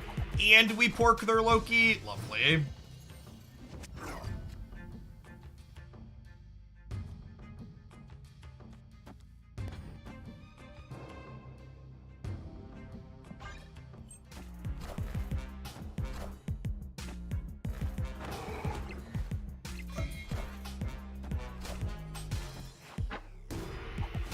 Do you have any sort of agency over what's advertised? I do not.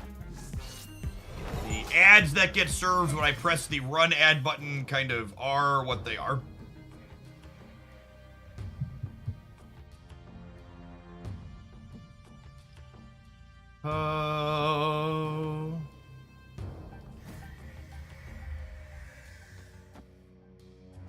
Juggernaut.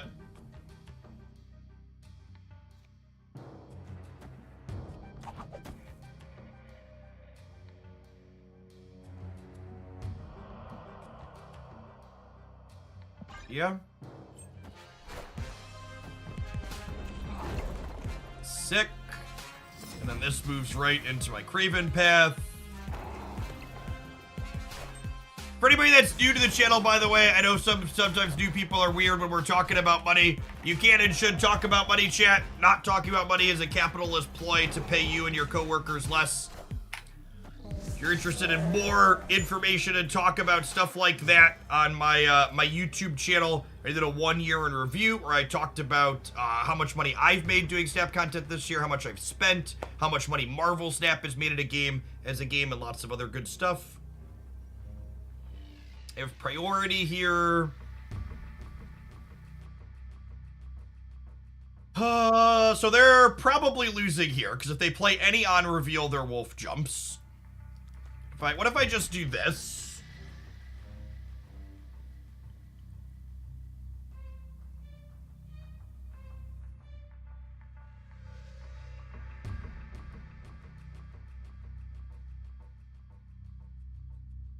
Oh, yeah, that's actually a fun idea. If we max mid, we can spider left, and then this jumps into here.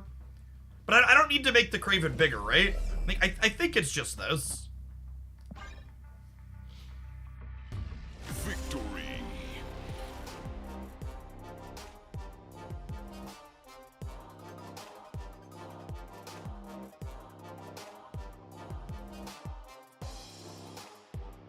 You beat her.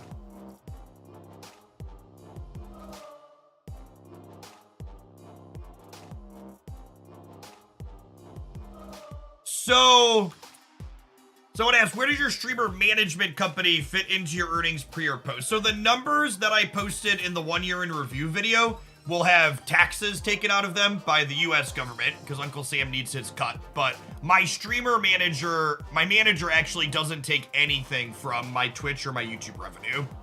So the numbers in that 1 year in review video aren't 100% of what I made in the past year.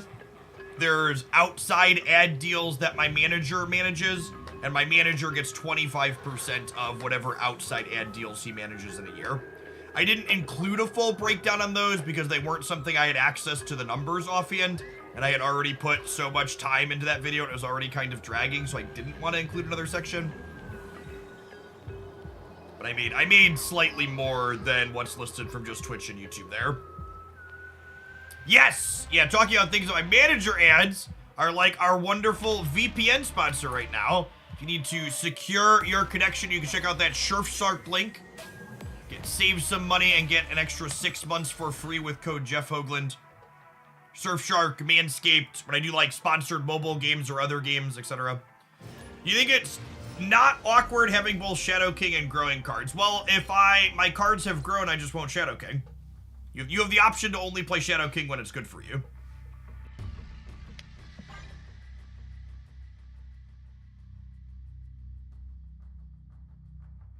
That's true. Actually, speaking of the Manscaped sponsor, I believe their 5.0... Oh, too many P's. I believe their 5.0 launches today in the UK, outside of the US.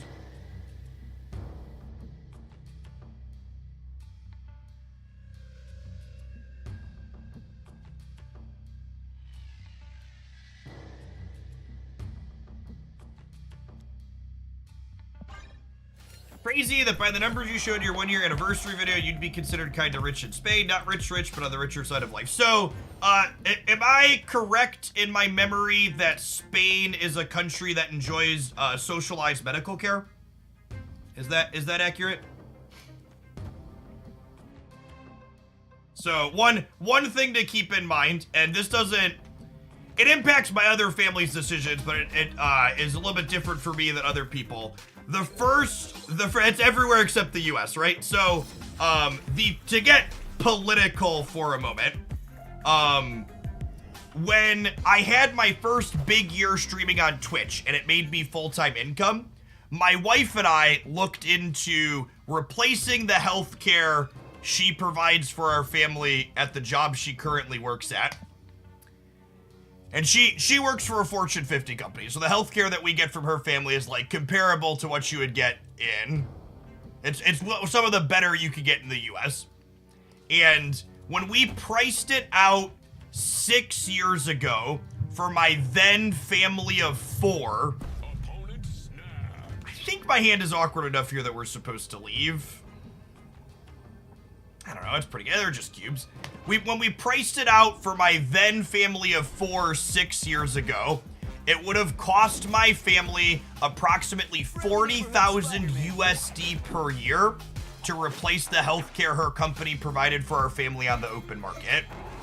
And for people that live in other countries that have reasonable healthcare, you should understand that $40,000 per year doesn't cover deductibles, it doesn't cover co-pays for prescriptions, it's literally just to cover catastrophic expenses should someone, need expensive hospital care. It's $40,000 not to use it. It's $40,000 just so you don't go into crippling debt if someone actually gets sick. Which, for the record, if you've ever wondered why I don't shy away from being political on stream occasionally, the reason why I don't mind being political on stream is because that's an absolutely abhorrent system, and healthcare is not something that should ever be profit-driven, and it is absurd and batshit insane that it is something that happens in the United States. It is immoral.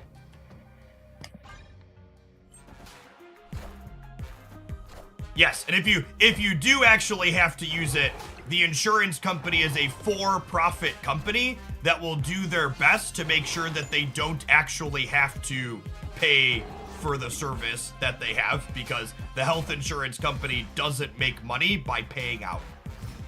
They make money explicitly by not paying out.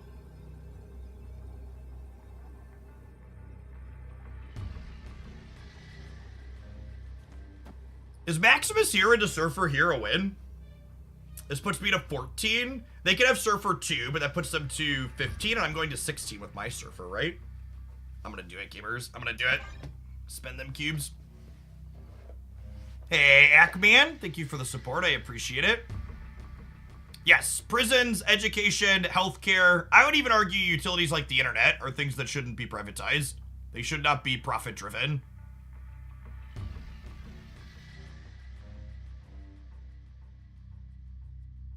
They could jug us on the left, that's true.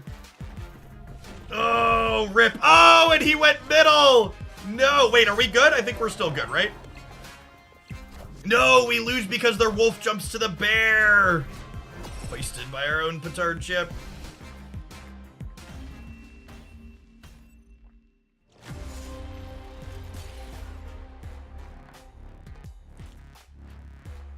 And just to close on the money discussion before I go back to focusing on Snap and gameplay, I was not giving that lesson in what health insurance costs to imply that my family is not well off. We are upper middle class and we live very well and have reasonable savings and a nice house and all that jazz. It's just to highlight that in general, you know, the $200,000 that I made in the past year translates differently in the United States compared to it does in other countries for a variety of reasons, healthcare and childcare, for example, too. A lot of other countries have socialized childcare. My wife and I pay almost $1,500 a month for my toddler to go to daycare. So, you know, there's stuff like that factor into the United States that make that just raw number when you compare it to other countries that have a lot of those other services not be a super one-to-one. All right, gamers, speaking of capitalism, one last thing on the money. I would like to get some money. We're going to run some ads. We'll see you in 120 seconds. I think we're going to play some more Surfer Wolf when we get back. Thanks for hanging out. Don't go anywhere.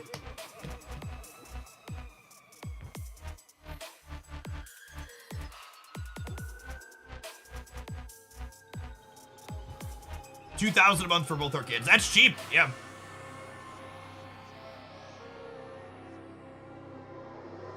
Yeah. Where I live in the central United States, $1,500 is cheap too. And compared to like major cities and stuff, a lot of people pay more than that, like $2,000 to $3,000 a month, more than their mortgage in a lot of places.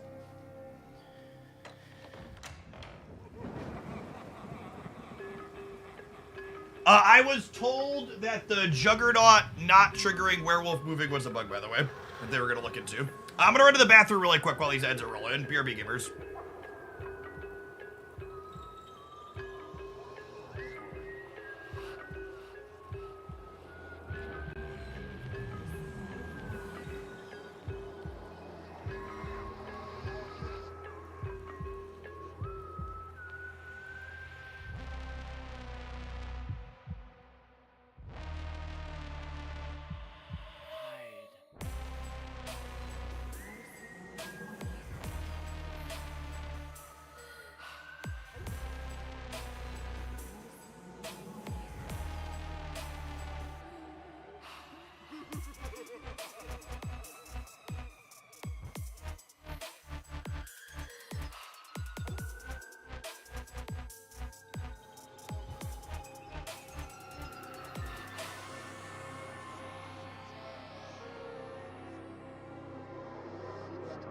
If you are wondering, subs, what kind of extravagant things do I do with the small piles of money? My wife and I don't really do anything fancy. We bought a camper on a private campsite this past summer. That's fun to spend with the kids outside when the weather's nice. And then we do other little things, like I just went into my bathroom chat, and 2 Wednesdays a month, wonderful people come in from outside my home and they clean every bathroom in my house. And to be honest, I'm not really sure exactly what we pay them, but I have 2 boys under the age of 10, so whatever it is, it can't possibly be enough. God bless them. Just the bathrooms specifically. They do the bathrooms and they do the kitchen counters and stoves.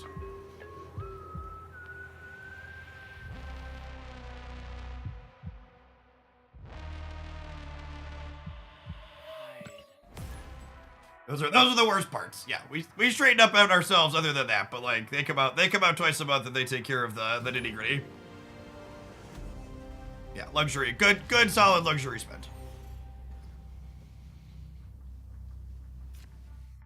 Just wait until they're over. That's true. Teenage boys get even grittier than young boys. But like, at the risk of a potential overshare, this is certainly an overshare, but I'm gonna share because I think the other people with children can relate.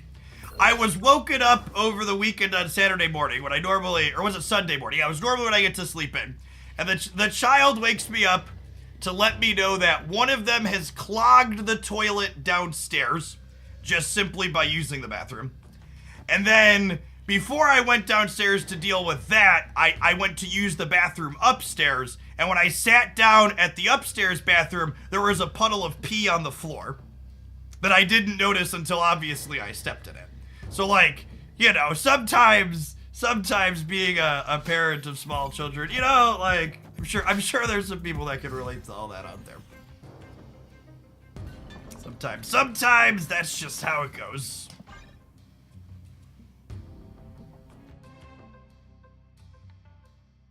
So typical Sunday, really.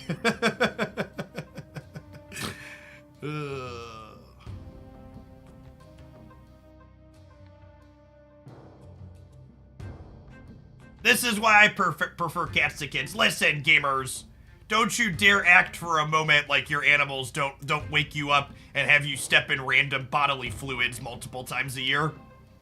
I grew up in a house full of animals. I know how they work.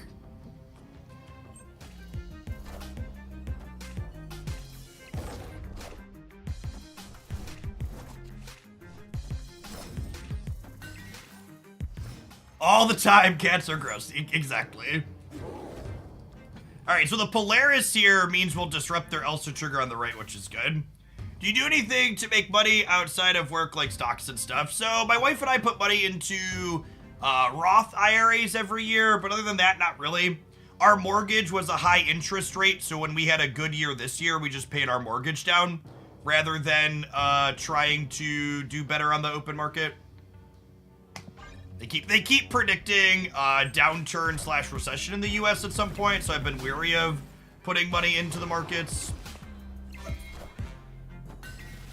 Are you not investing in Magic cards? I shit you not, chat.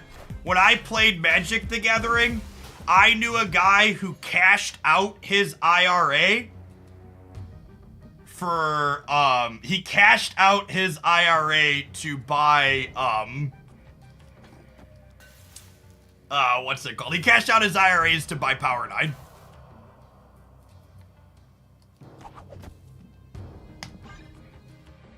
He found a deal and was like, "Yep, this is it."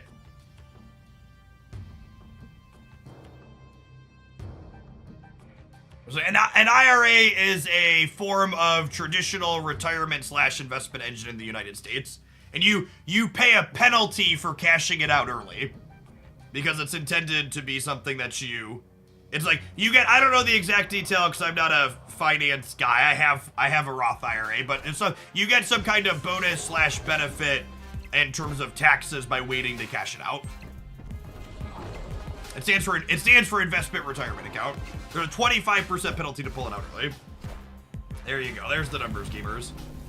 Well, that's sick. We jugged their Polaris into the middle and then pulled it over with that. It's kind of funny. Now, the real question here is, do we think the center here holds? I don't know that 22 is going to be enough to win the middle. Especially because they have an Elsa, because they're passively at what's it called? If they fill the right, I bet this wins the middle. You think this is good enough? They're passively at 17. I think if they play for I think they might not play for the right. They could also have a Shadow King from Loki. That's true too. This might be wrong because of their Loki discount, but they don't have a Quinjet too.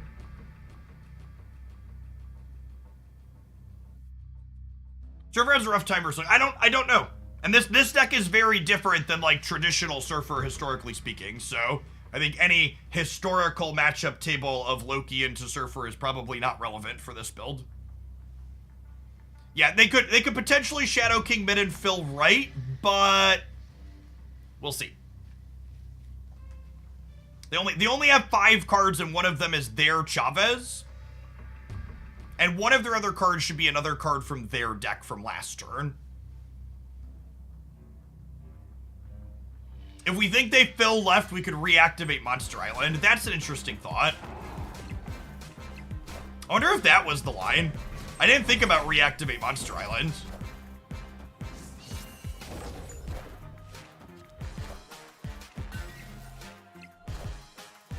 Wow, what a close game. Close, real close casserole there. Is Tanjo still rank 1 gamers? They are still rank 1. So they're a good surfer player too. Techno Magus! Welcome to Hoaglandia's latest Shillionaire. Talking about the economy. There's the trickle-down economy in Hoaglandia in action. The easiest way to tell Hoaglandia is a made-up fantasy nation is because we have a real trickle-down economy that works. Our next Hoaglandian will now only need to spend 999,873 shillings to become a Shillionaire. It's so much more accessible to all you people at home now. Techno, be sure to ping me on the subs Discord server so I can get you a special role there.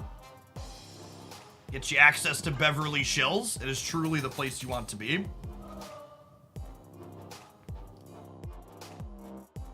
Jot that game down. That was a fun one.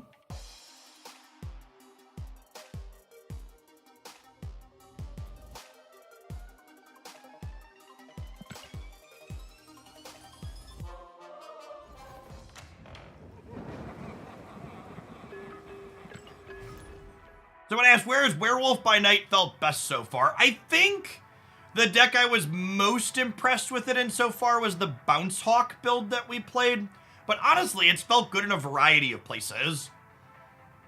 Bounce Hawk and the Lockjaw deck that I posted the highlight of this morning, I think are my 2 favorites so far.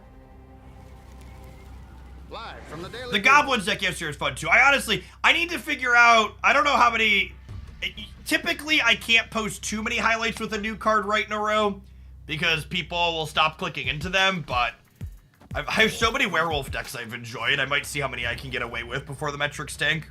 Might try and do three or 4. We'll see. I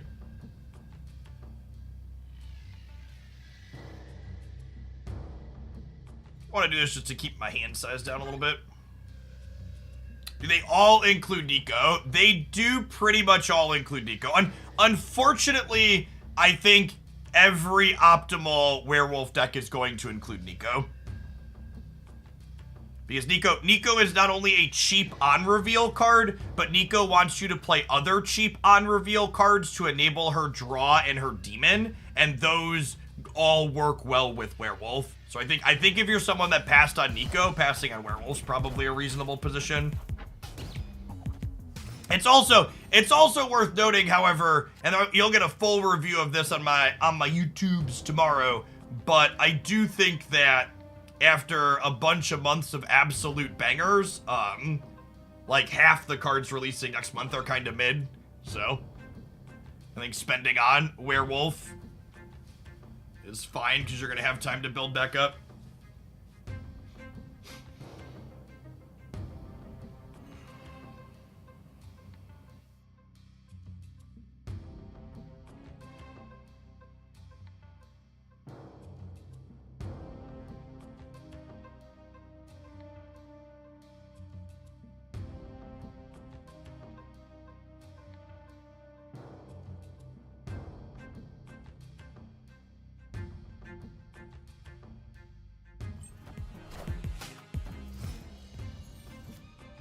Miss Marvel is remember. Yes, Miss Marvel's the season pass card.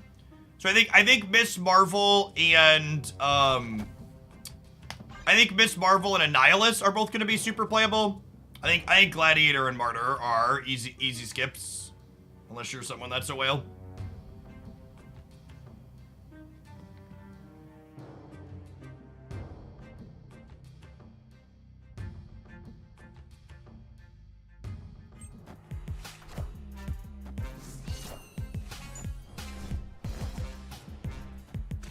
Neighborhood Spider-Man here. Oh, Techno. I got you a sub for the month for claiming it, and then once we get you Once we get you the role in the subs Discord server, you'll have that permanently. Thanks for watching so much over the last little bit more.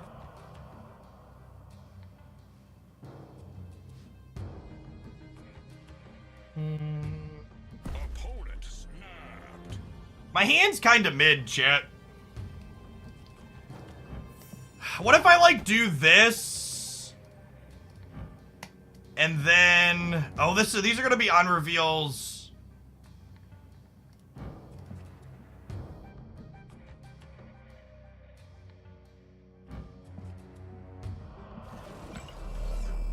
I think we're just dead.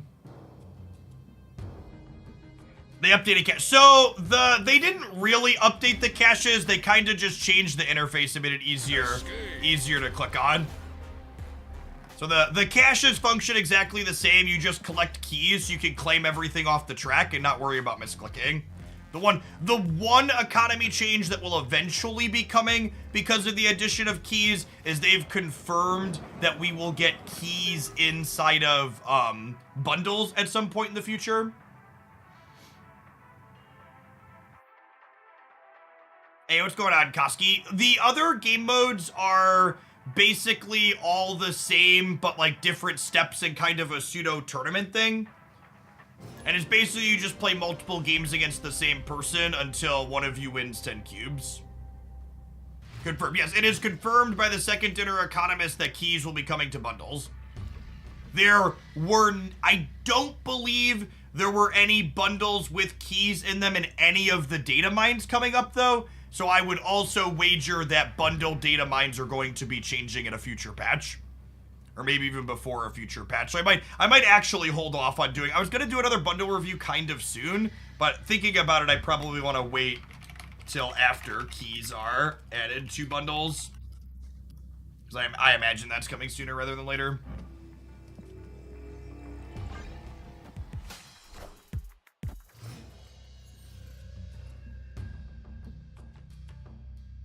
Yeah, there's the direct quote. Thank you for finishing that up. We will add additional ways to get keys beyond the collection track. We'll use them as high-value rewards in new features and sometimes for purchases in bundles.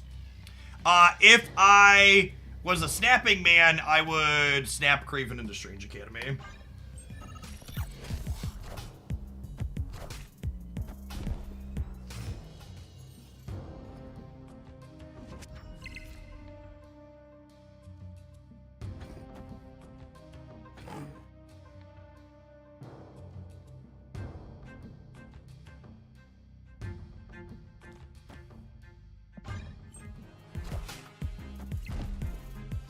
Is Werewolf by Night worth a pickup? I think if you picked up Nico, Werewolf by Night is a very worthwhile card to add to your collection. I think if you're missing Nico, Werewolf by Night gets a lot less good.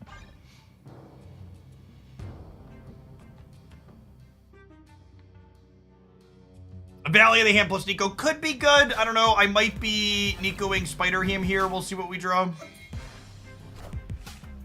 I suppose the Valley gives me flexibility to kill something like Miles here if I really wanted. I think it's just this. Then I'm gonna put Miles here so that way it moves with Kraven ideally and it stops Nebula from triggering. I can kill Spider-Man for more move triggers. Yeah, I suppose that's true. That was an 18 power Hulk we just porked. Friendly neighborhood Spider. Go mid! Never lucky.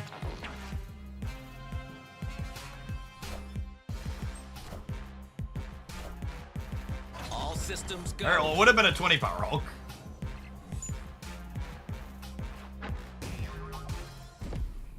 Why does Strange Academy go last?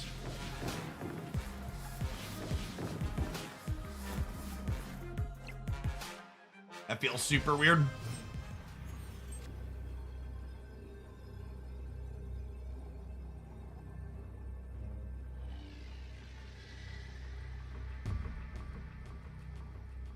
Well, I mean, I'm technically beating their Hulk, right?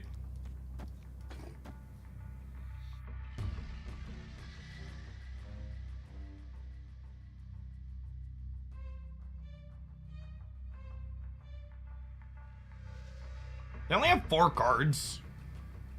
It's a real shame Kraven got super tiny here. Do we beat Doctor Doom? We are beating Doctor Doom, because I'll go to 20 on the right. I'm beating Alioth as well. I'm beating all the big 6s.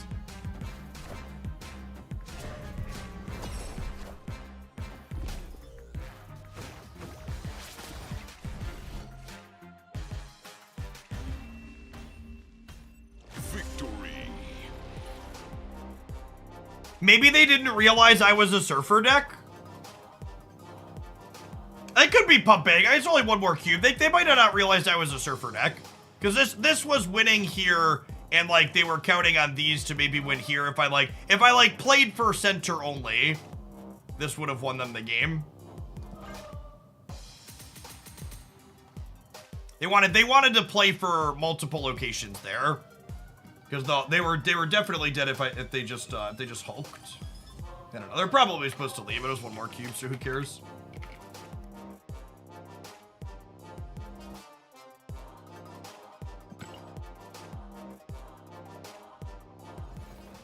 Just soaking with Sunspot would have been better than Leech. Ooh, that's a good shout. It would have been. We would have still won though. But yeah, you're correct. My dumber did Leech not go off. Leech goes off at the start of turn 6 now. It's no longer on reveal. They updated his decks a little bit ago to be a little bit less offensive.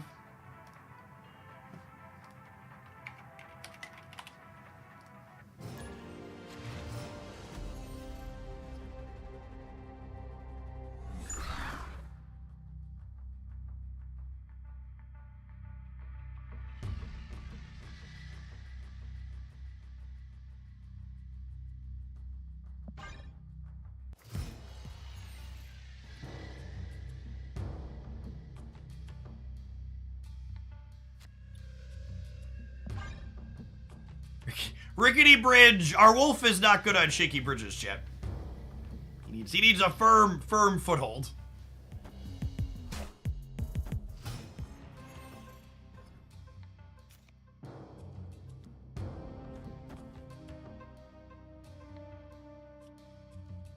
What if I just fill up the cloning vents on them? Just like pull the raptors over?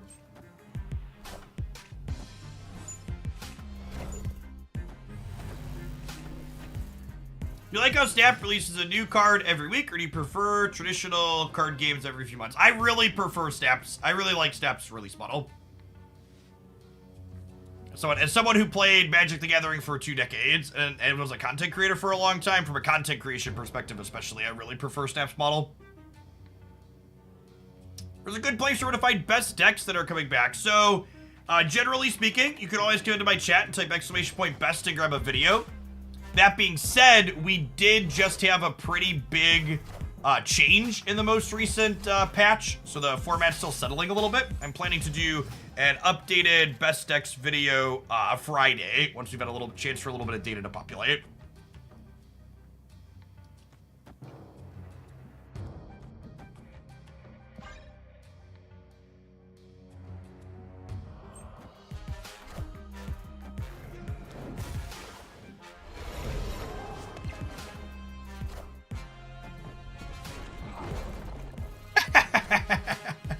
Got him.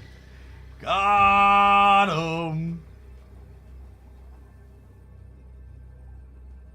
And then this should be pretty clean. Maximus left, Surfer right. Does Maximus left, Surfer right beat my Juggernaut? They jug here. They go to 11. I will be...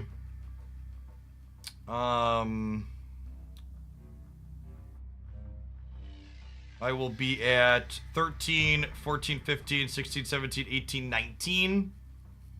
So I'd be 19 to their 11, and I'd be 7 to their 11. They could also Chavez here plus zeros, but I'm beating that with the Surfer. Yeah, I think we'll stay for 1 more cube.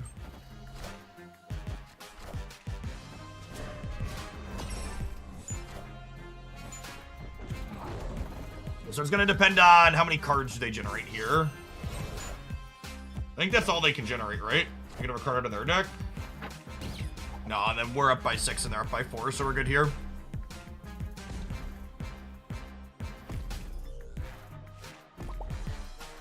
that's a clever take. I could have played Spider-Man in the middle to jump him into the Savage Lands and not get Juggernaut out. That would have also beaten Chavez, right? Would have been the question. If I Spider-Man here and jump here, I would have been +7, so I would have been 14. I would have been 14 to Chavez being 14 to 16. And then I'd be up here, right? So that'd still be fine. Yeah, Spider-Man middle is a good call to play around my Juggernaut that they're likely to have.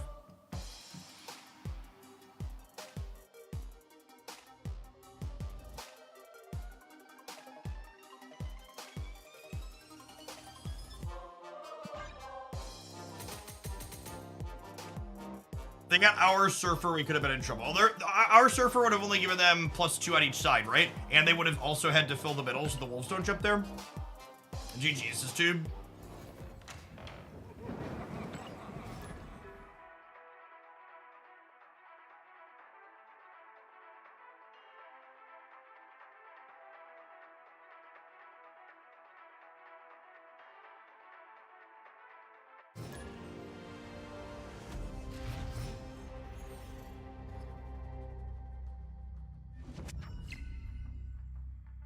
Are you currently live on Twitch as well? Yes. Yeah, anytime I'm streaming on YouTube, I'm also going to be streaming on Twitch, basically. Twitch changed the rules so you can stream to multiple platforms as a partner now. Does all this Loki improve Phoenix deck win rates? Possibly. Yeah, the thing that pushed the Phoenix decks down was the Thanos Prison matchup was pretty bad for it, but I would wager Phoenix is probably in a decent spot.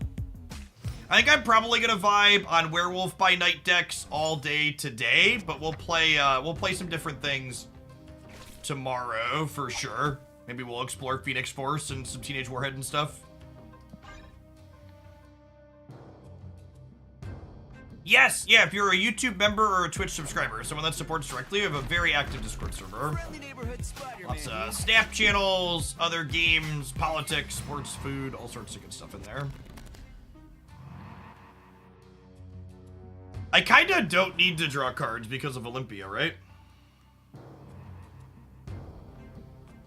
I guess emptying my hand and setting up to draw cards is good in the face of Darkhawk, though.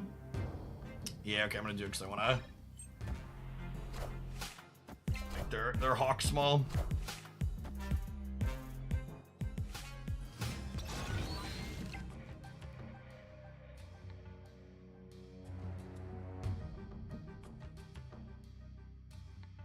Wiles doesn't have a chance to be cheaper now ever, though, is sad. Is there a good negative wolf deck? I don't think that's likely to be a thing. This means I'll miss my draw next turn, but I'm drawing 2 in the meantime. It means their hawk doesn't get smaller, though. Sag, I think I just gotta wait on Stogard. Opponent Snapping me. I'm gonna shrink their hawk by 6 more, which puts it down to 12. Oh, I'm still short, right?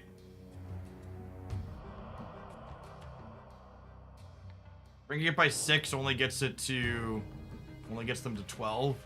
I guess it keeps their Jeff there. I'm gonna stay. Oh man, things are real good. Oh, they have a cord too.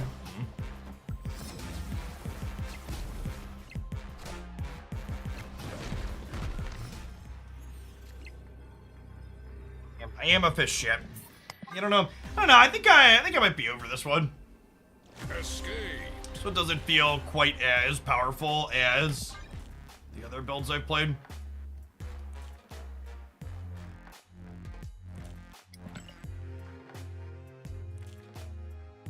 Snowbear could have won his left side alongside Surfer. Yeah, I would have had to do that on turn 4 though, right? Which is pretty early. Yeah, I don't think this one. I've got a few things I could make highlights, but I don't think this is one of them.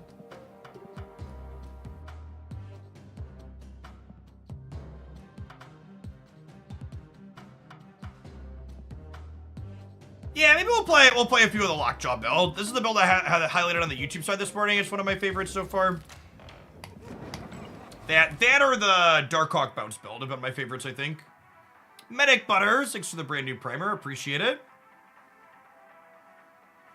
Kingpin could be fun of this meta. Yeah, our Kingpin brews could be good things to play tomorrow. Behold my creations.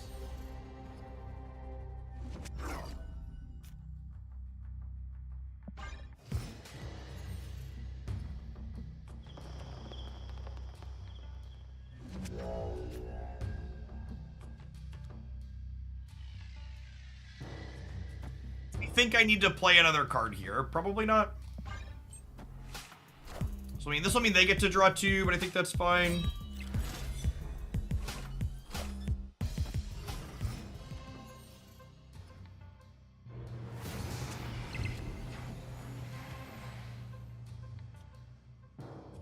I can't decide. Do I want a second wolf here?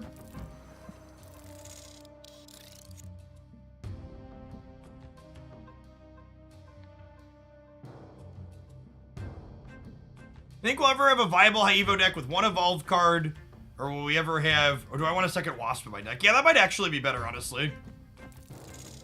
Think we'll ever have a viable high evo deck with just one evolved card, or is 2 like the absolute minimum? I think the thing is, once you're in high evo, Hulk or Wasp, both Hulk and Wasp are both like pretty reasonable cards to have. Yeah, that's true. We can wait on the Abbey because of the Adelan. Good shout.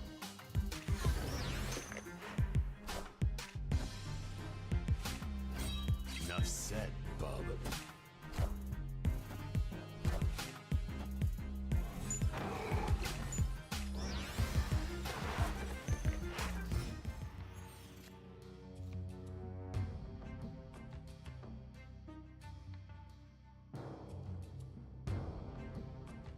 Dead hand.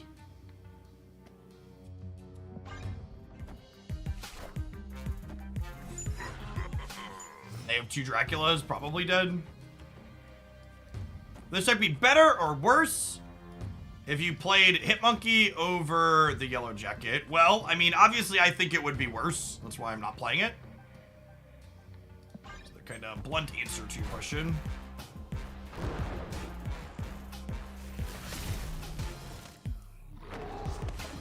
It'd be a different deck. Yeah, I think you need to change a number of things in order to make that be a reasonable choice.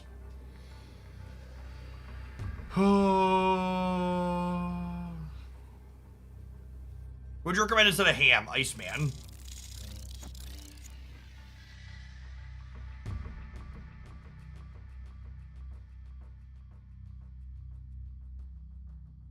I think we do this, and it wins the game. They like MODOK, center or right.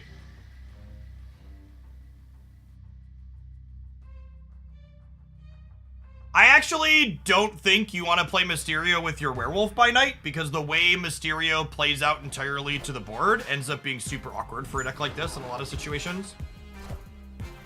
Which is one of the reasons why I haven't played Hitmonkey with Werewolf, because I think there's a lot of tension there and the types of things you want to be doing.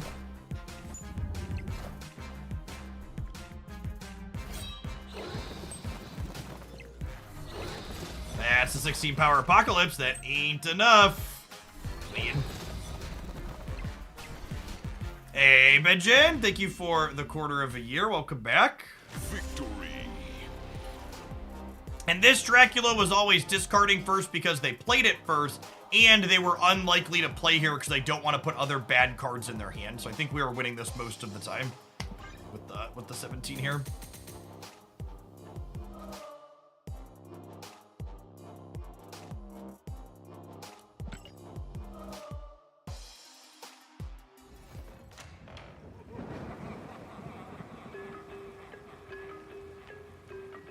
We did lose to MODOK, though. No? Would we? Was their Apocalypse was already 12? Yeah, if the Apocalypse was already 12, we lost to MODOK, sure.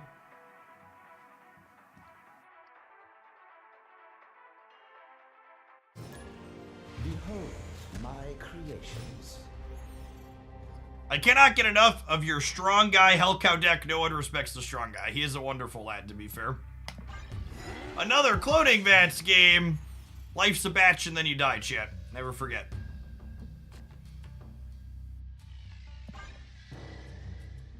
Probably not a Werewolf by Night game into the Space Throne.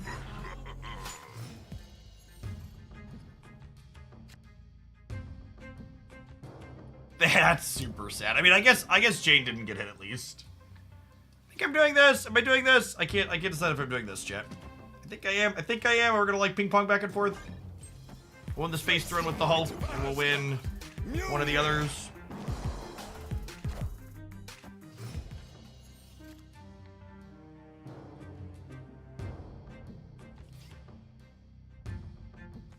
Pork you, hammer you.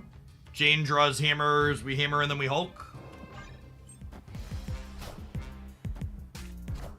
It's a mirror match!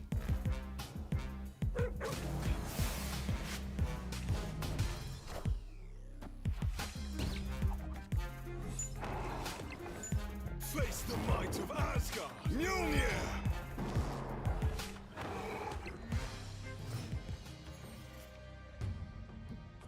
And then Jane here draws 2 zeros, so we can go hammer here, wasp here, floop this back and forth, play a giant Hulk in the middle, call it a day. That's the best ham hit possible, quite possibly.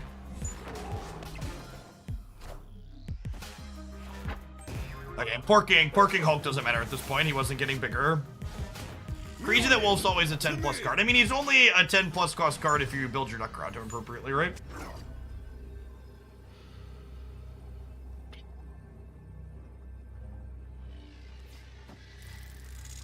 Is it crazy to not play for the middle?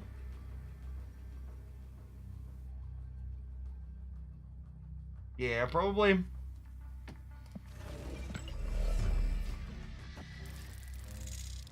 Probably just this.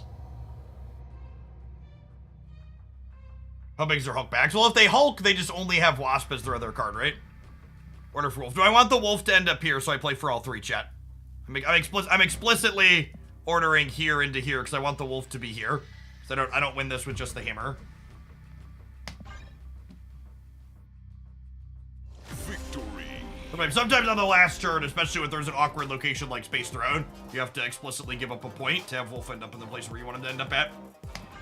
Yeah, speaking of places I want to end up at, chat, there's something I want to end up more than anywhere, and that's wherever these wonderful adverts are taking me to go. Enjoy these 2 minutes, and we'll be back in 120 seconds. Thanks for hanging out, and don't go anywhere. If you're watching on the YouTube side, you haven't tapped the like button on the stream yet, feel free to do that. It helps us out.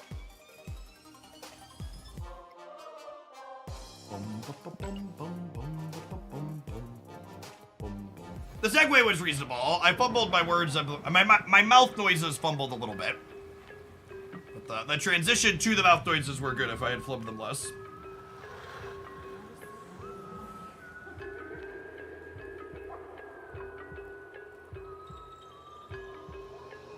I think this version is better than the monkey version.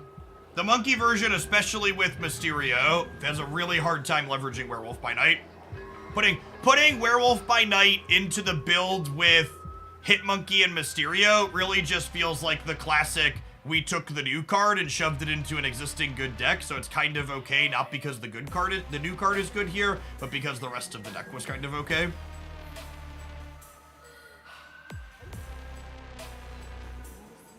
How's just going with the kids? They're enjoying it, which is the important part.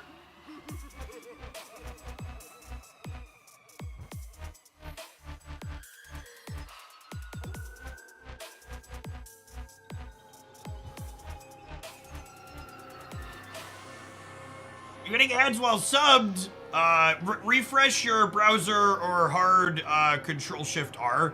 Sometimes you gotta clear a cookie or something. Although, it occurs to me now you might currently be watching ads and not hearing me say that.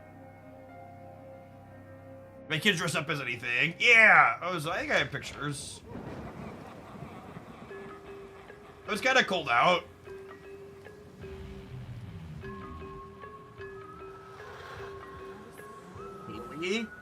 Haley was Baby Shark.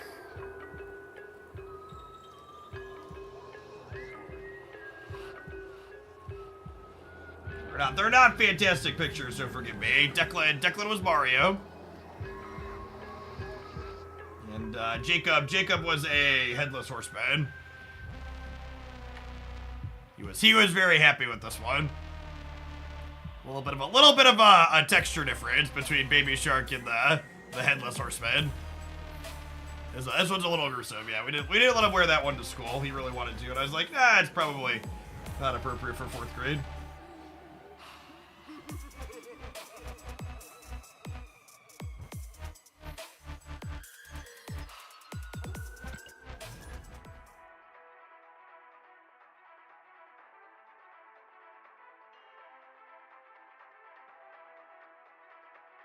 The Baby Shark is how he became headless. LOL. Glenn mentioned that the Mobius change was too harsh in hindsight. Yeah, I mean, Glenn's a very, very smart dude. Like, I fully expect that he I don't think Glenn would have likely made the same decision to change Mobius today or the day before the patch went live that he had to make 3 weeks prior.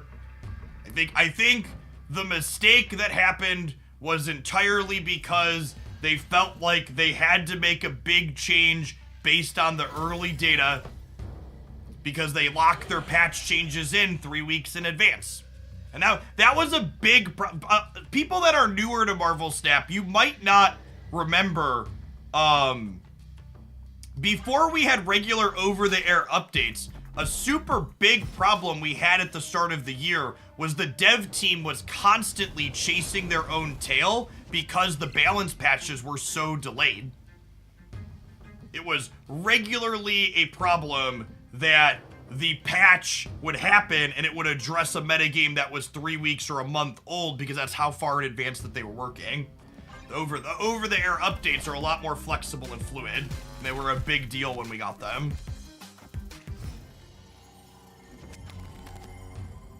I would love to draw some cards next turn when I sack my ham.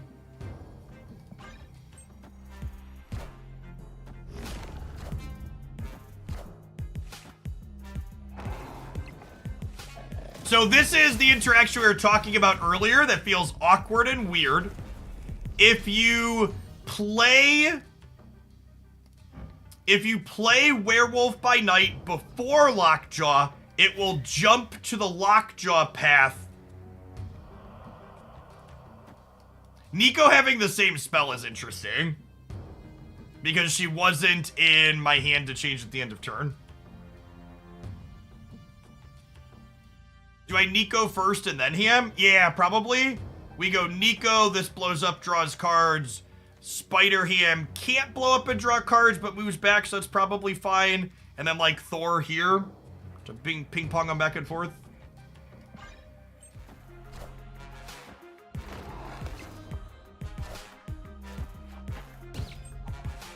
Oh! She doesn't count herself as the next card. Well, I wasn't expecting that.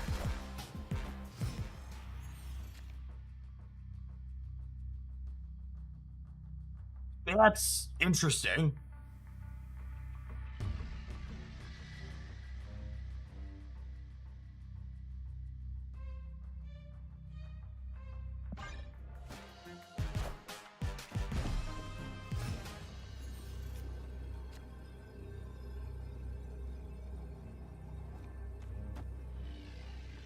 One and 3 to win here.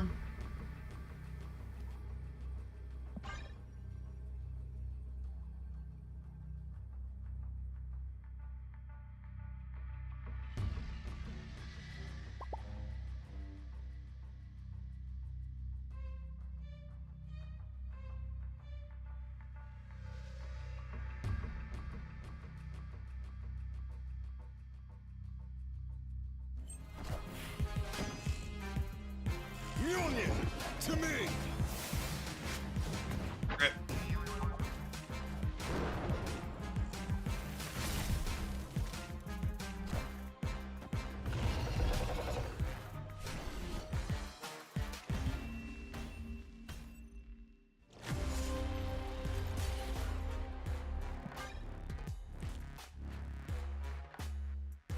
That game was incredibly close considering they cheesed the location on turn 4. For what it's worth, chat, as much as it pains me to say, the Galactus deck is putting up stats again. That deck that they were playing, in large part due to the fact that it cheeses out Professor X on turn 4, has good metrics on Untapped. Behold my creations.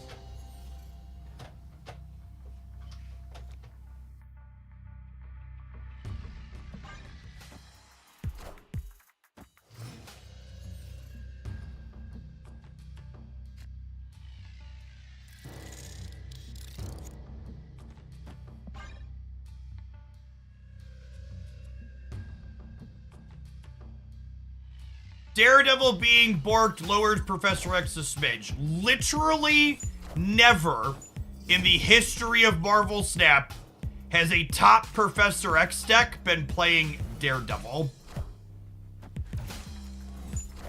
All of the really good Professor X cheese decks are strong because they are playing him on turn 4. Because by turn 5, even if your opponent has perfect information, usually your opponent has had an opportunity to appropriately play to the board.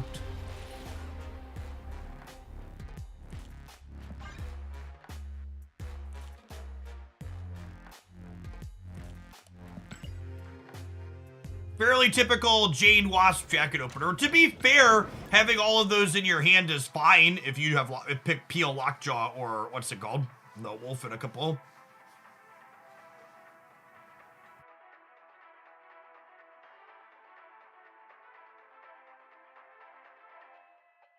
It really made me chuckle when people are like, Professor X is a necessary control tool. And it's just like, well, actually, you're just cheesing it on turn 4. It's not really a control tool.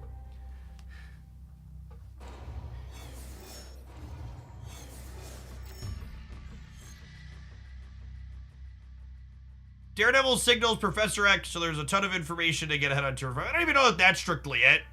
Because, like Vegan, all of the good decks that play Professor X on turn 4 are usually indicative that he's coming. You just don't have the ability to play to every lane with appropriate tempo at that point.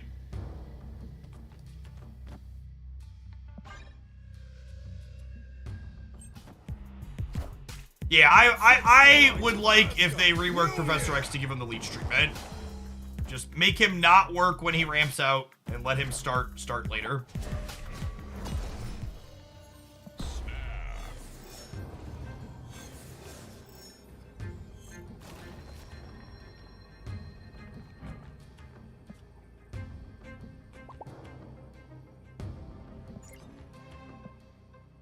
Victory.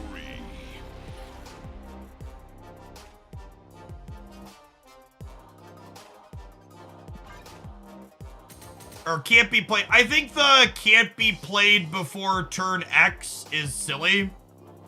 I don't really like that templating. I think it's awkward and too restrictive. It just doesn't, it's not eloquent, I think is what I would say. So I think this effect starts on a particular turn is a lot cleaner.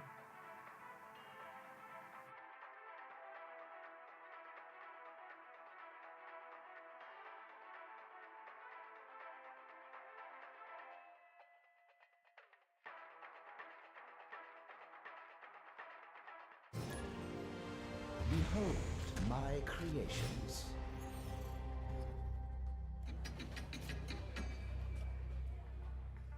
So, something I've been calling out, because it's really worth repeating, so a lot of people haven't played with this new version of Spiderham, is that you'll notice that I am explicitly waiting to Spiderham in a lot of these games. And there's two reasons for that. The first is waiting to Spiderham makes it so, waiting to Spiderham makes it so it has a chance to move by Werewolf by night. The second is that waiting to Spiderham means that you're able to tag the leftmost card in their hand as something good more frequently. Is he even good? Yes, Nico is another reason to wait on the ham too.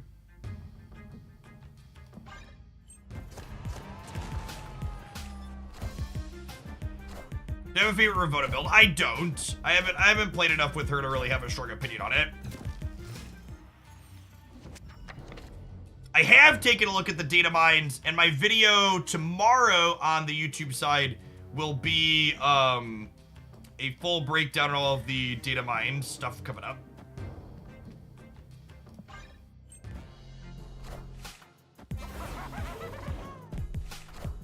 This is double the card. I don't know, actually.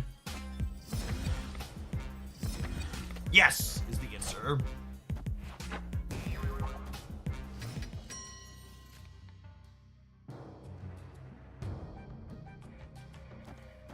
I don't think going to 8 over here on the left is going to be enough, unfortunately.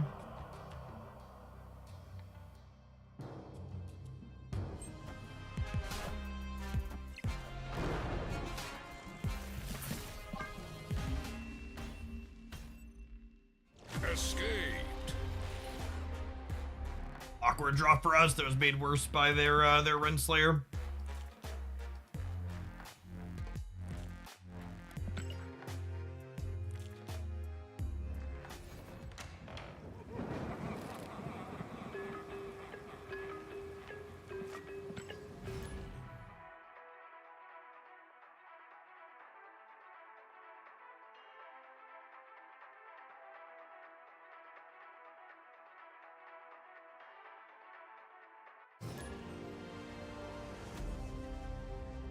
The bounce deck seems like the best deck we played today. I mean, bounce is very good and werewolf feels very good inside of it. As someone who's a sucker for both a good pun and playing a bunch of the cards of this deck list, though, I think this is the most fun one I've had. Most fun I've had playing a deck so far today.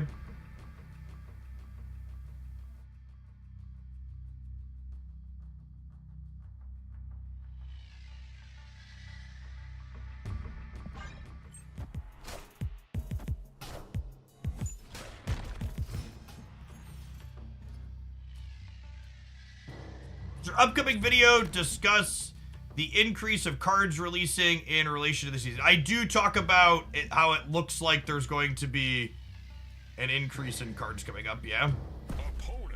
Man, this is such a tough spot.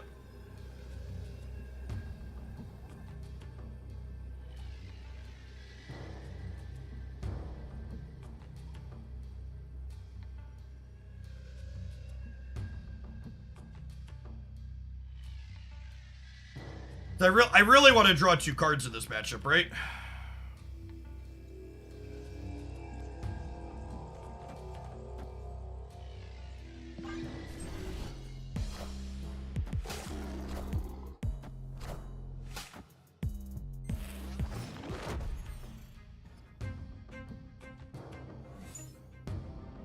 That's so rude.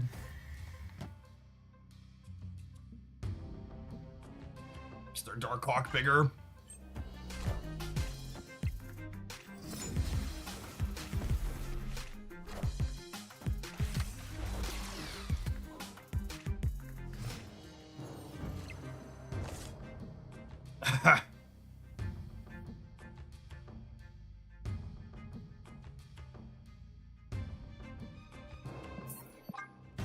It's about as bad of a set of variants as we can get.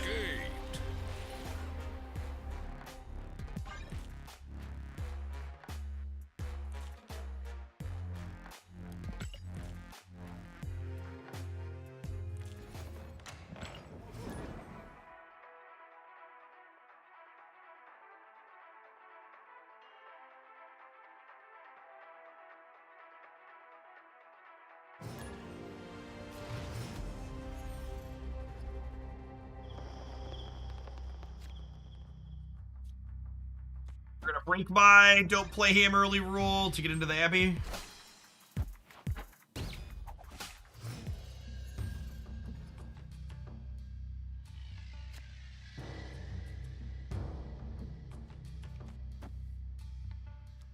No, wait a turn actually, because I don't want to overfill my hand, I don't think. Yeah, getting rid of a carnage in my Green Goblin deck is solid.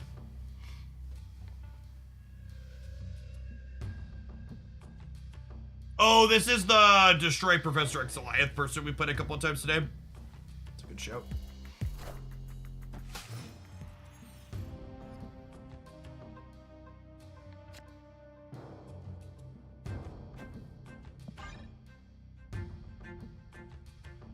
priority here is good for us, because it means if they want to blow this Wolverine up this turn, we, to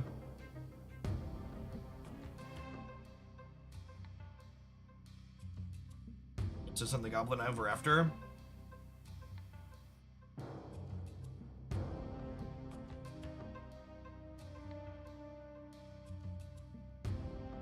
Yeah, Thanos Spectrum is pretty solid. The locations are also not super kind to us, because I can't Sentry because of Sanctum Sanctorum.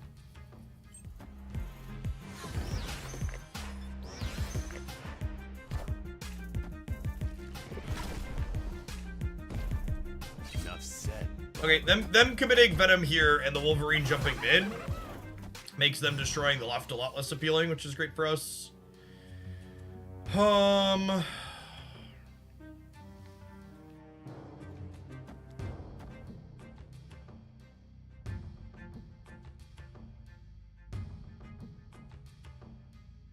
Do I just do this? I think so.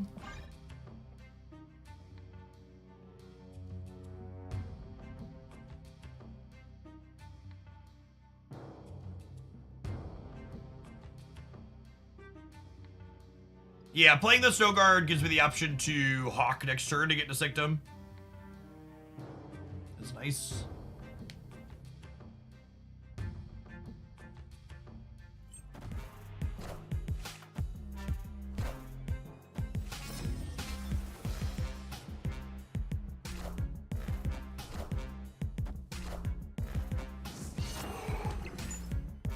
Clear for takeoff.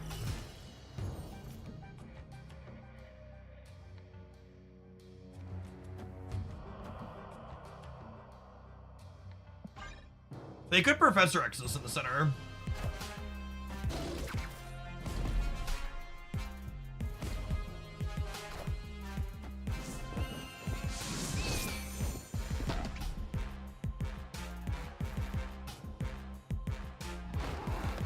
This grabs a copy of Death if they have one.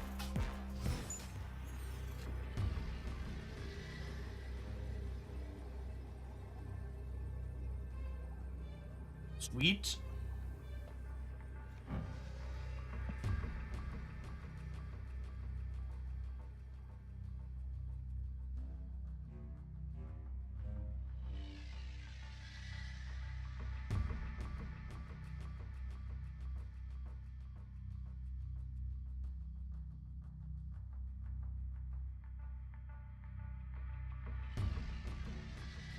I don't think I want to Sentry into Carnage. Death is just more, right?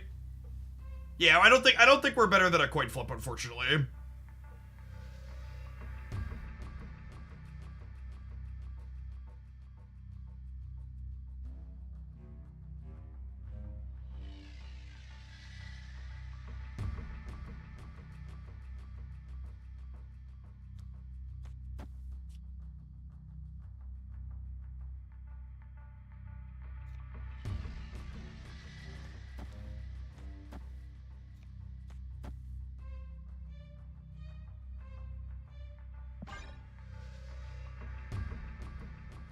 I think this is fine. We go this here, and then Carnage here gets +2. And then my Wolf ends up on 11 here, so I go to 4, 15 here, and then I'm at 19 here, so I'm 15, 19, 2.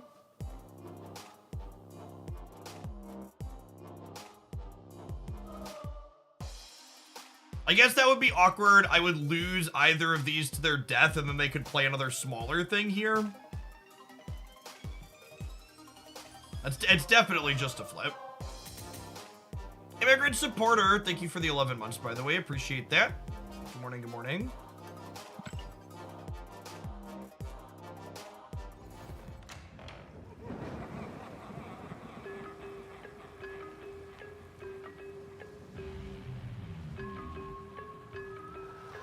For people talking about the price point for getting all the cards in a month, the double gold is not something that's factored into that calculation, and I don't know offhand how it compares to the average bundles. I would assume it makes it slightly cheaper to start, but I don't have that calculation offhand.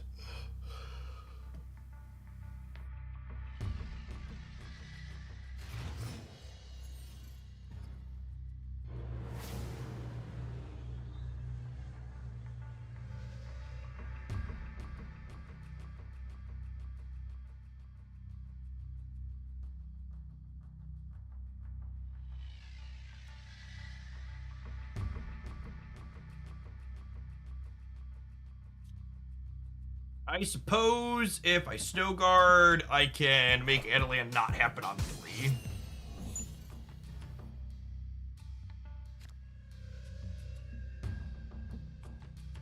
Was a surfer variation good? It was, I think, the least interesting of the decks I've played today.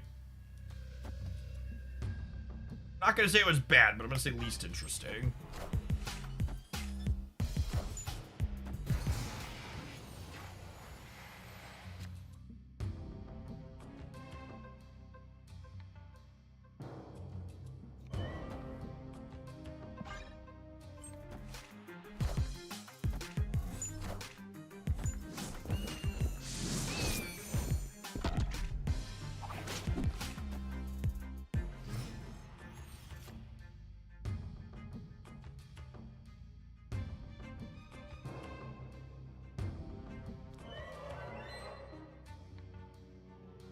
I kind of wanted to do this, but I like want to clone them too, but my next turn is probably too late to clone them, right? Probably just this.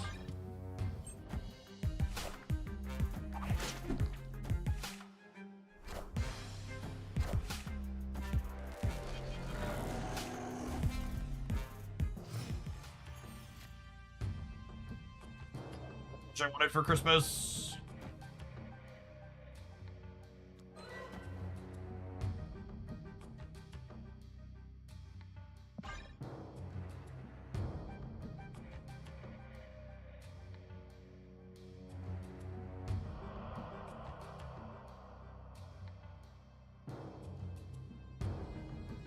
That might feel right. We have priority to make this green goblin jump across, hopefully.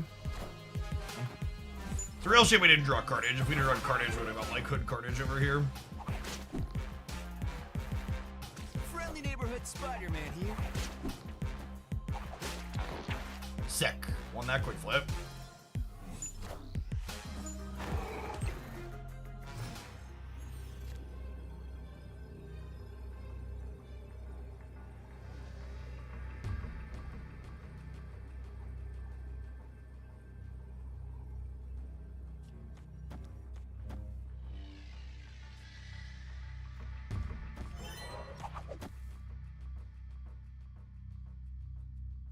No, the werewolf stays. It no longer has a text box.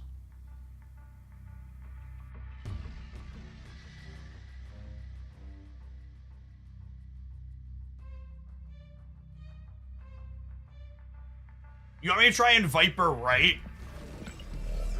They could fill here again is the thing, though.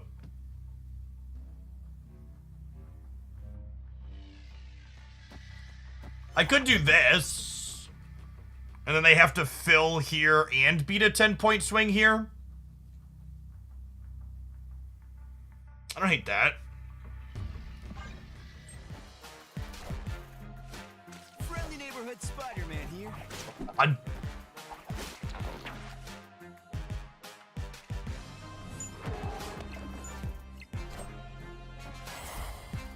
We're good, right?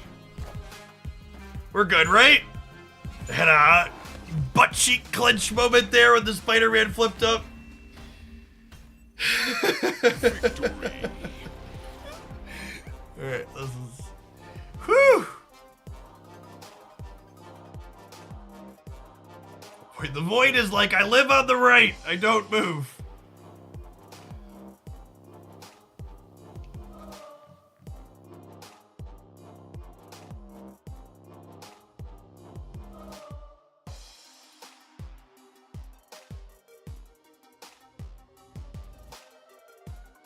You tried losing cubes with Cerebro one yet? We have not. Today's mostly been Werewolf Day, because I've really been enjoying the new card.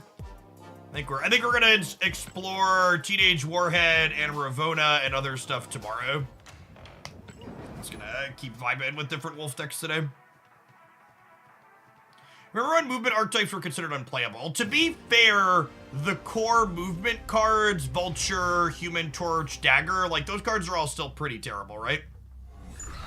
The move cards that are playable are the ones that move themselves around. I think you should just like always snap this opener if you're playing for reals.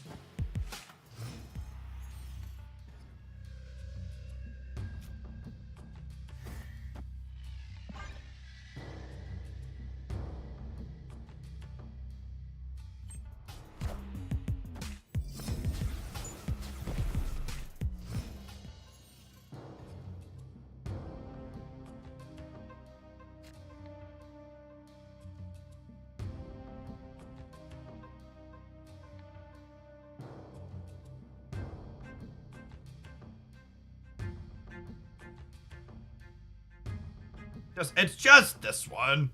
This is the board's too clogged for me to wolf into here. We had a wolf into bar game the other day and it was good, but the rest of the board's just got too much going on to make that a play here, unfortunately.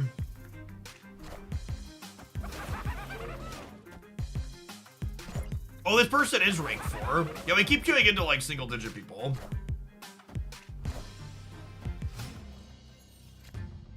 Assume they're hosed at this point.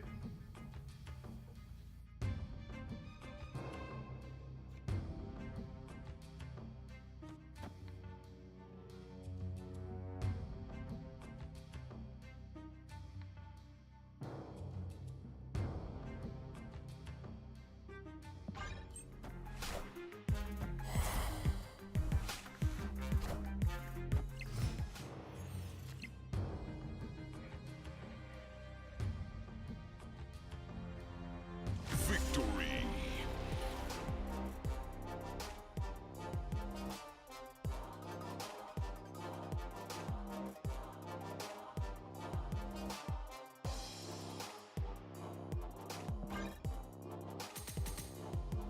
People, literally every time I post a Viper deck list with just like Hoodnit, people are like, well, do we need more cards for Viper to be good? It's like, nah, Viper's pretty good in a number of locations.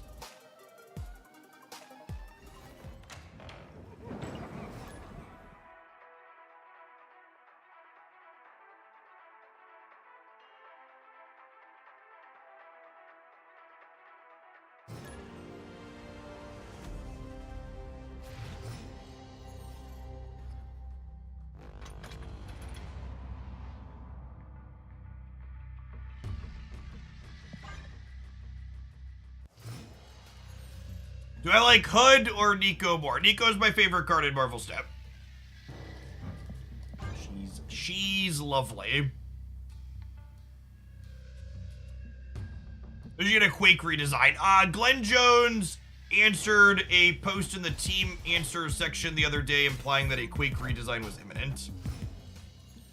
So Quake enjoyers, your time is coming.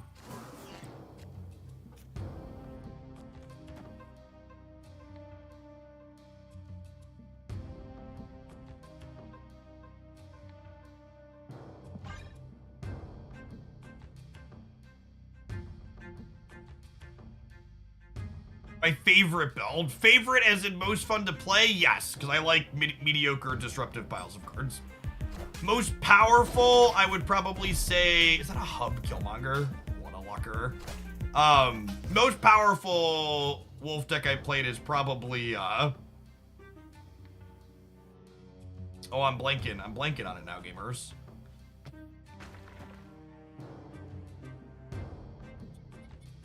The bounce build.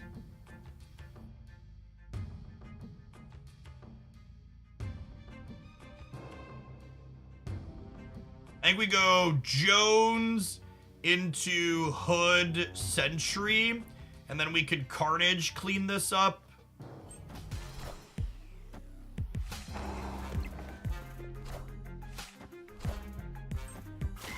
They have a pretty strong Destroy Drone though.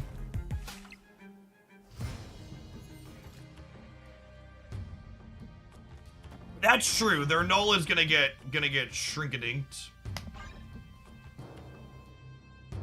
Our wolf pup's gonna go kinda crazy on the last turn, huh?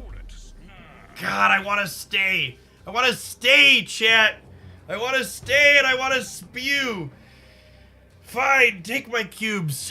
Take my cubes, they're just cubes.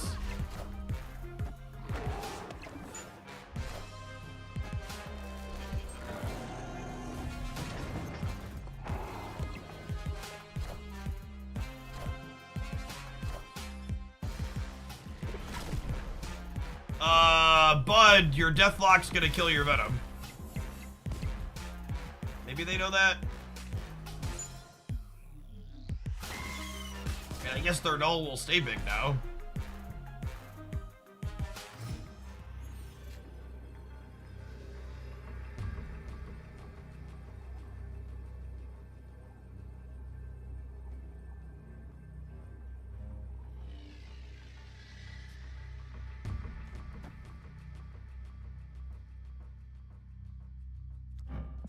I should have tried to fit Ham on the curve earlier.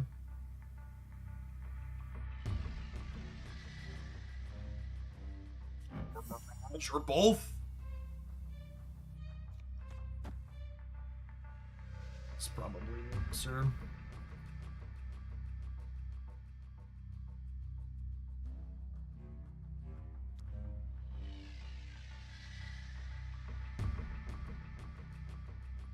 The wolf to end up at.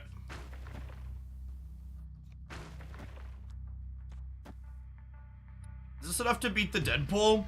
The wolf gains 6 up to 15. And then we get another 7, so we're at 32 here. They play for these two, we could be in trouble. I think they're gonna punt the middle. I'm gonna stay because I'm a fish.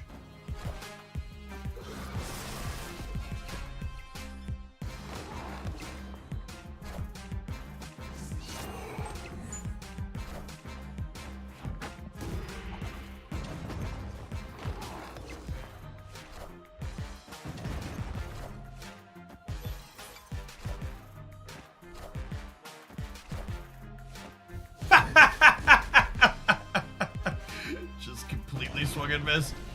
Yeah, I should have prioritized. I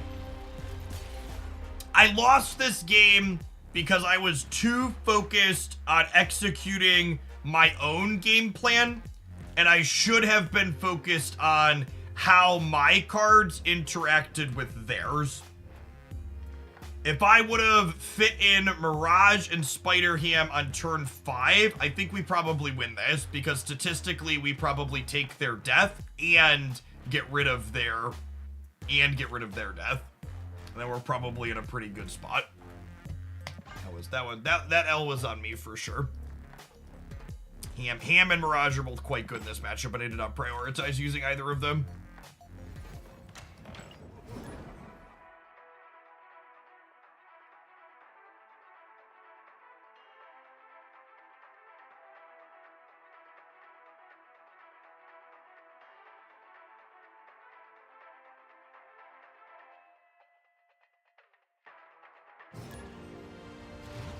I mean, the Shang wasn't relevant that game, chat. Actually, we literally won the Shang path. The Shang could not have mattered less. You didn't hear me talk about playing around the Shang because it was not remotely relevant to the game that we played out. The mistake was 100% on me, and my lack of prioritization of the appropriate things.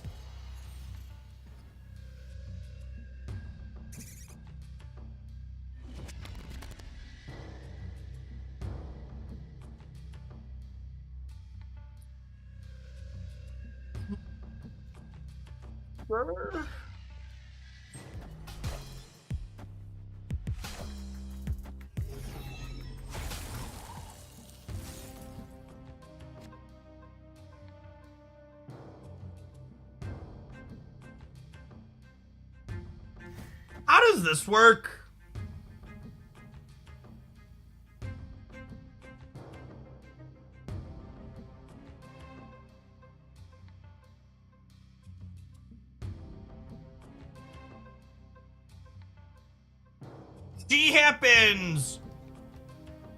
She happens after locations usually, right? I think it doesn't let me draw.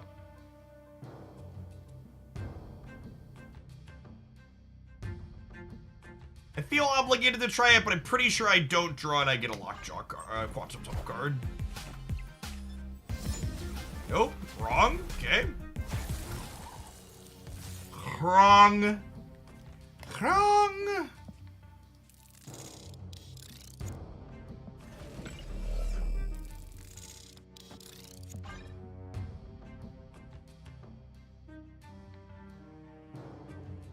They lock us center. Unfortunate. We'll just Carnage here.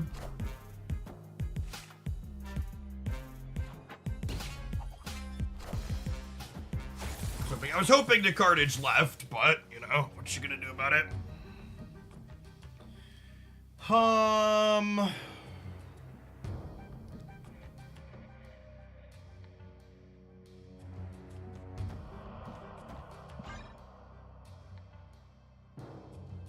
Oh, I guess this Viper could be a hood, huh?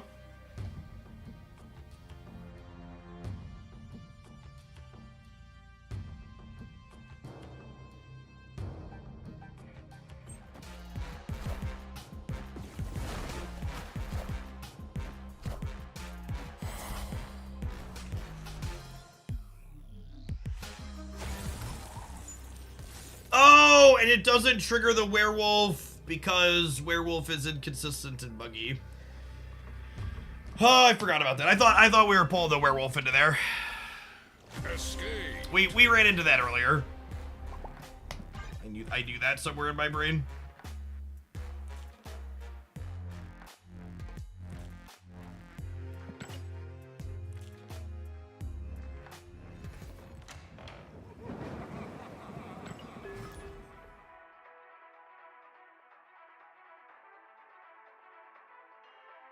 So I've mentioned a few times they were finally developing the cornfield behind my house and putting up another row of houses. The first house in that row is finally built and listed for sale, and they've got it listed at almost $500,000, which I would be shocked if. I would be shocked if it sold for that. I guess we'll see how bad the market is where I live. I mean, for reference, a house up the street from mine recently sold for right around $400,000, I believe. So, like, it's extra high in some places, but like it's high for my area.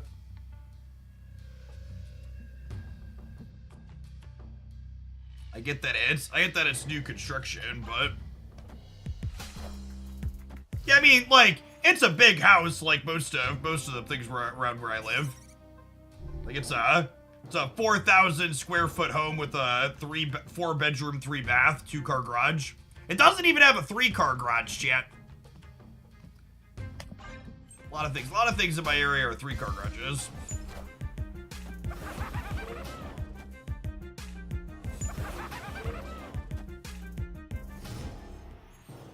I've said this before, but if you're someone that can get away with living in a mid-sized town, 10 out of 10 would recommend. My wife and I lucked out in our current home in terms of when we bought it, but like my house is 3 car garage, 3,300 square feet, big backyard. We paid under $300,000 for it. We closed for like $285. That was a few years ago though, obviously.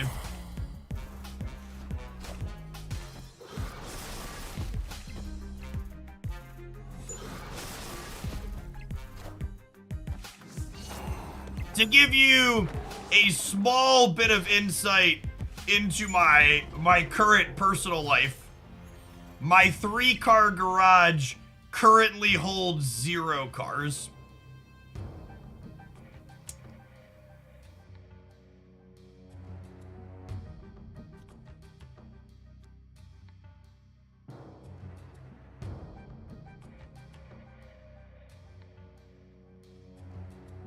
That's just shit, chat. For those of you that are wondering, the answer to what is in that garage instead of cars is too much shit. Are we playing Jessica Jones right? Maybe? They're probably just dead, right? Alright, what if I just like do this and then I play like Spider-Ham here and I go Demon Sentry?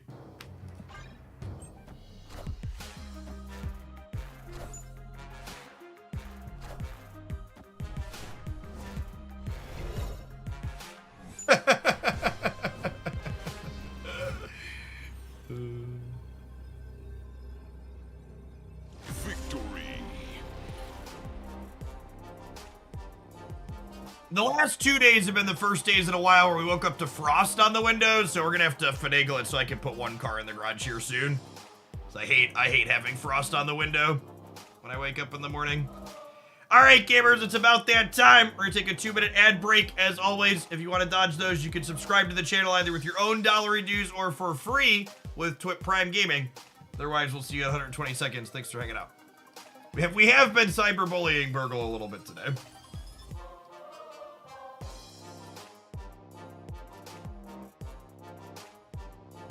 If you're someone that has a job that lets you work remotely and you've never considered a mid-sized town in the Midwest, 10 out of 10 would recommend. I've shared these pictures before, but like this is my backyard from a little bit ago. This was 2 years ago when we just got all this done. You can see this was fresh.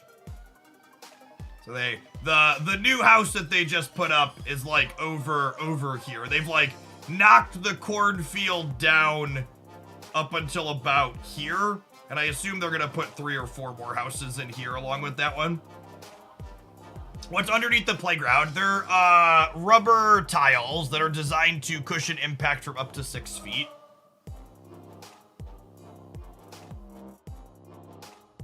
For regular schools. Again, like my town, so there's corn here. I live on the edge of town, but the town where I live has 100,000 people in it. It's a mid-sized town. There's plenty of stuff to do here. We've got a bunch of schools, a bunch of stuff to do. Do you want to ask what the playground costs? I think out the door, getting the base installed with the playground, we were in for like, I want to say 20 grand. It was not cheap. The playground itself, I think was 6 or 7 plus materials plus labor. Because we did this when COVID was starting, so lumber wasn't quite at the peak, but it was up. So getting stuff done is not cheap. There ain't disc golf courses close by. There's like actually a bunch of disc golf courses in the town where I live. There's a few of them. Is that a custom playground set? No, it's just from like some website. You go and you pick out the one you want and they send you all the pieces.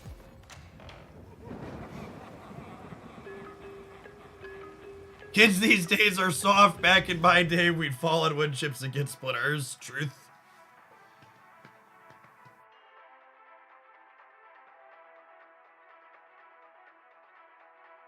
Do you ever end up redoing the office that you put a hold on when COVID started? So we decided to actually just turn that into a storage room since we took over a Cub Scout pack and that has a ton of crap that needs to be stored. And I just am gonna permanently remain in the basement bedroom while I'm doing this as a job.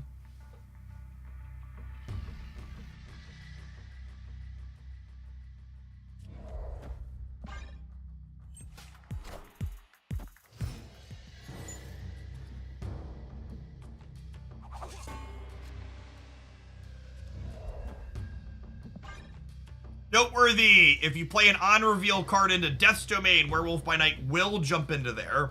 That is different than the interaction with Luke's bar. This is a destroy gamer, so this Viper is a little bit less good than it otherwise could be, but at least we're clunking up a few other things.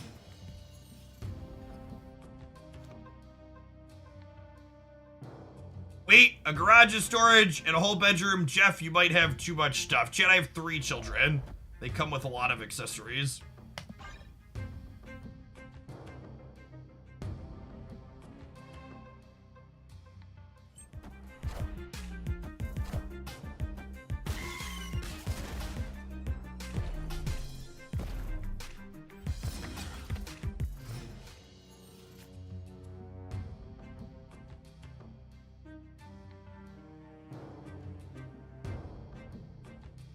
Nico making things not be center is so funny.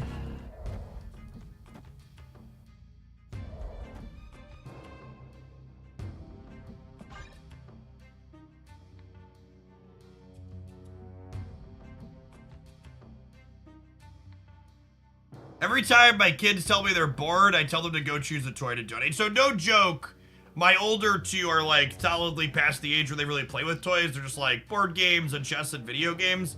So like, we kept the stuff Haley was into, but we put literally, we filled the entire parkway in front of my house with old children's toys. It was glorious. Bryce, what an asshole.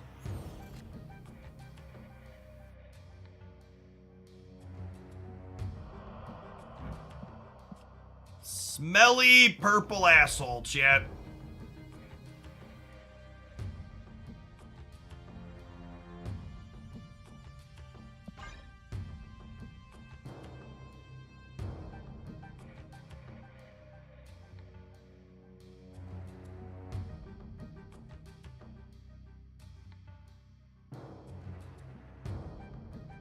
Why is a Deathlock floating there? It's a visual bug with Nico.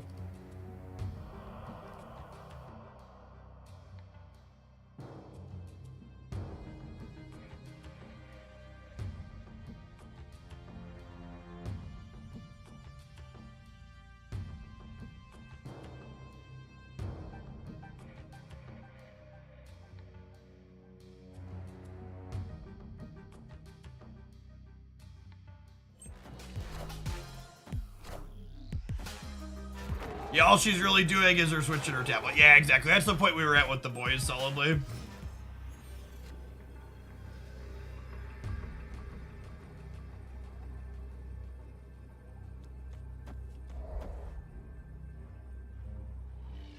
God, it almost feels like a waste to play Carnage here, but...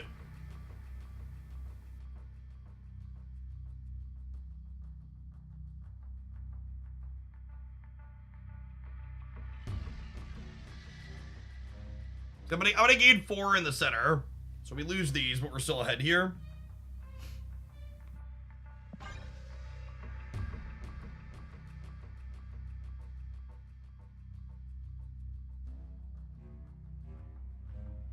It's the biggest wolf we've seen. Yeah, 17 or 19, I think. I don't know that I've seen one break 20 yet.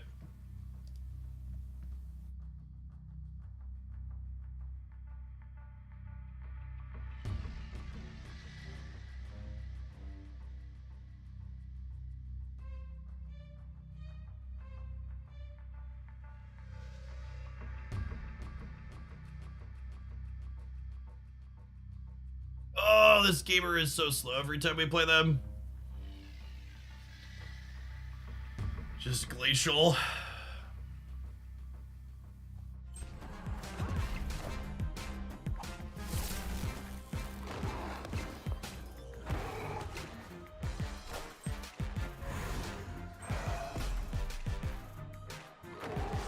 I'm pretty sure they don't have any cards that beat us here. We'll see though, I guess. Name.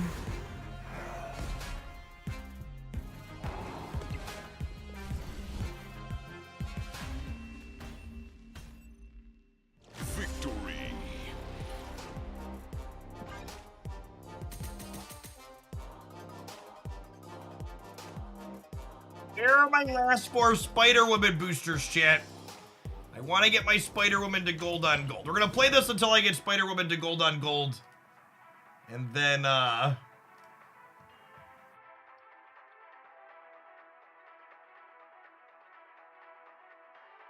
that happens, we'll poke around for something else.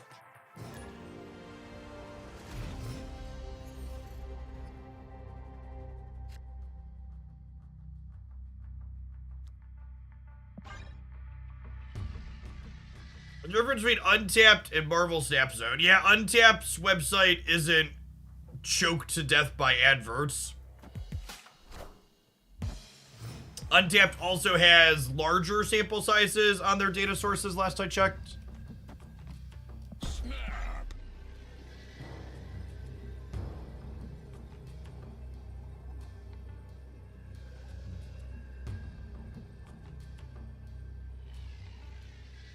Victory. I haven't been snapping a lot today, but like, I'm just gonna take my free cube here on that one. Nico boosters are always welcome. We need to get to 550 Nico boosters, Chad, so we can split her for Inked or Gold.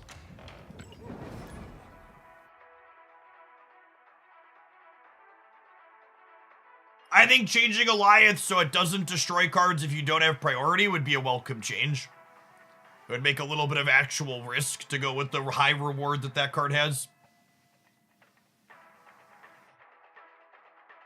This is truly, in fact, my full-time job.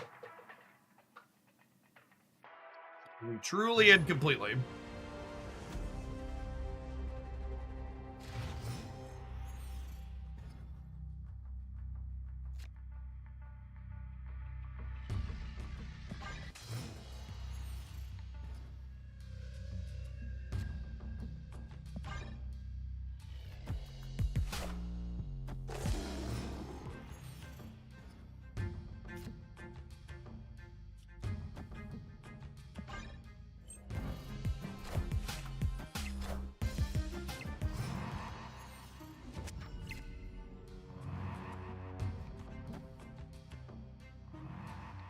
Zabu Wolf is interesting.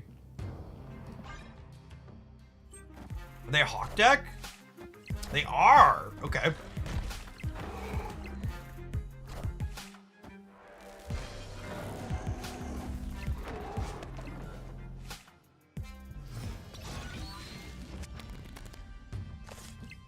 Wow, that's great. Holy.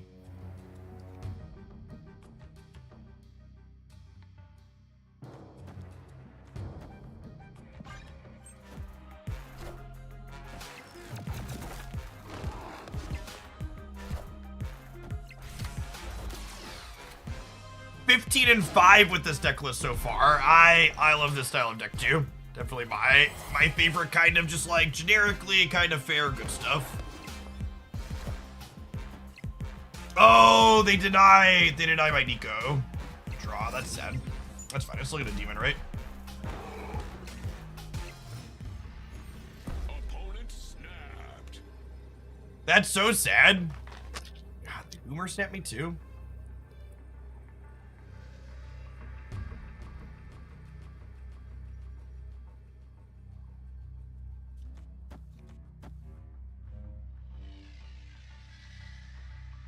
How do they ever win here? It's like Alioth, right? Shang doesn't beat me. I don't think Carnage is in their output range.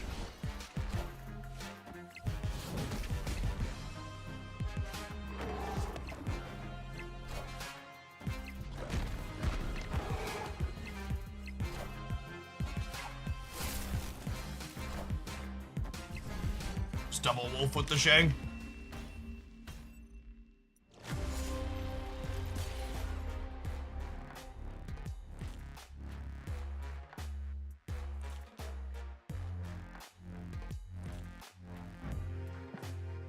Man, their Black Widow won them the game so hard. If they hadn't had Black Widow, their Hawk would have been 6 smaller, right? Because of my Nico draw. And then we'd have crushed them on the tiebreaker.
Sad I had already used Carnage, but Green Goblin's a great pickup here.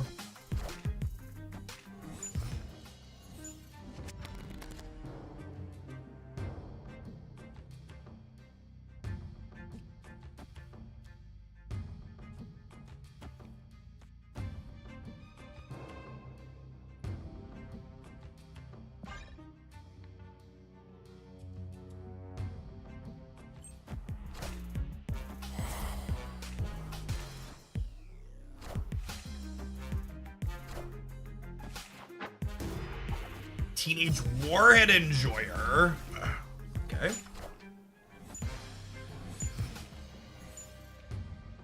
So, probably some kind of surfer deck.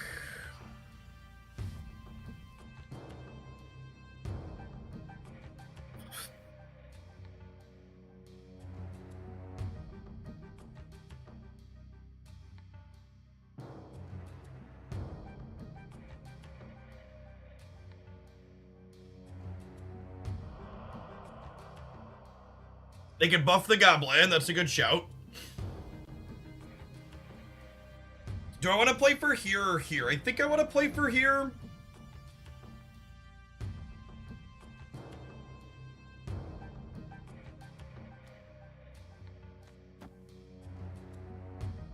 It's just like Spiderwoman.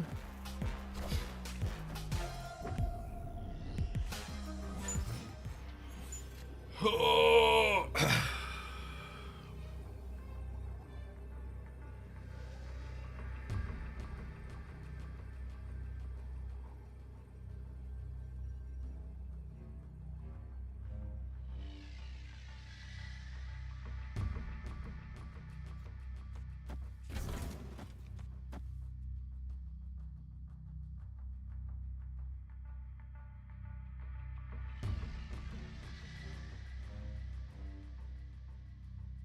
I think I'm gonna lose. I think I want to play for the left. I think I want to play for the left to the right here.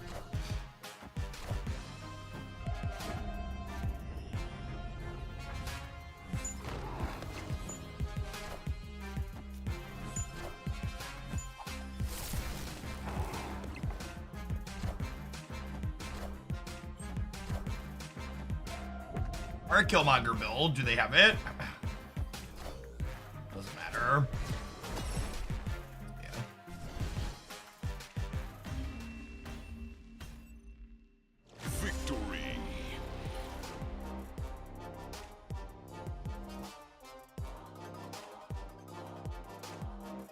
How's Wolf treating people? Worth spending spotlights on. I think if you're missing Ghost Spider or Silk, it's an easy rip caches this week. I think Werewolf's a very playable and interesting card. I would note that I would note that my recommendation for pulling for Wolf goes down a little bit if you skip Nico. Nico feels very important to most of these core Wolf shells. They're cards that work together. I would be shocked if an optimal Werewolf shell without Nico exists. She's just everything these types of decks want to be doing.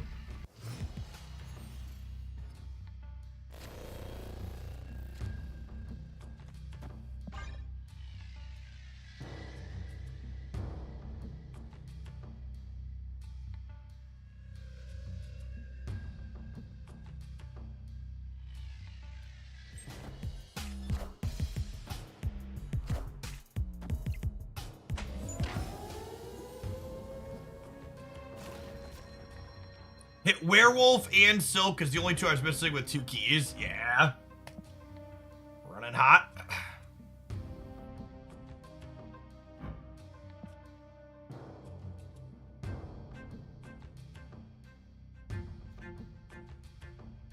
I might just take a card draw here.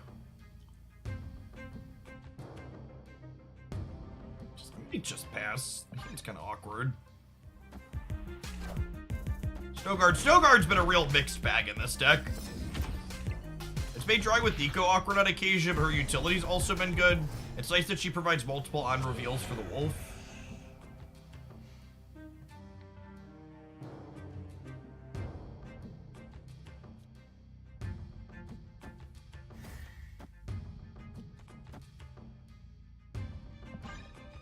I'll play some fire in the middle here a little bit.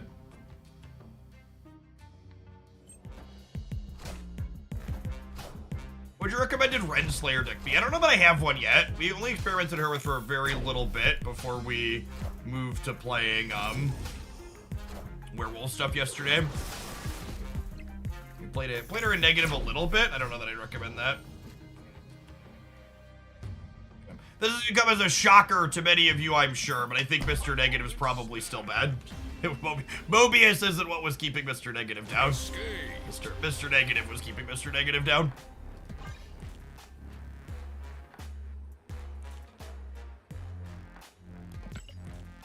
Where are my last 4 Spiderwoman boosters, gamers? All right, we're gonna play this deck until the next ad break or until we get Spiderwoman boosters. One of the two. If we don't hit them by the next ad break, we might cave and give Ben Bird 8 gold for them, or 16 gold or whatever it costs.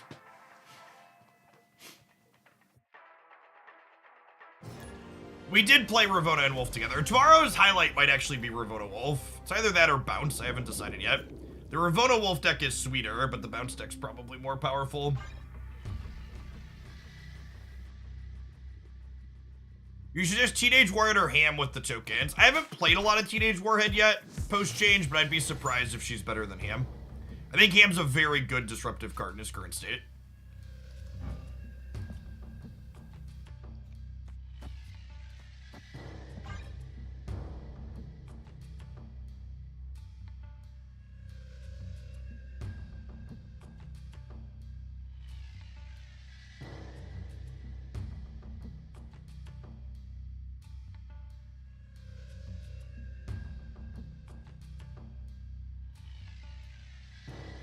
What saves Mr. Negative? I'm gonna give what might be considered a hot take. I think Mr. Negative is the type of Marvel stab card that should probably never be a part of a best deck in the format.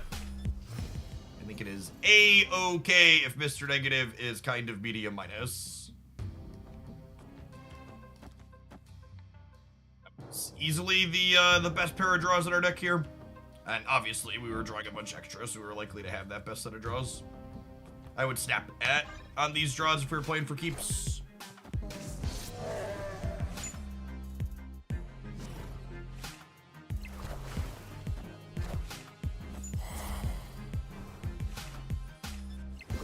Time's up.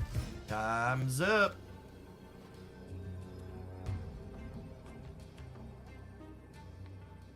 I'd like to play Carnage. I would like to play Snow Guard. I would like to play Demon. They could play the bird here and stop this from happening, which would be a little annoying, but not the end of the world.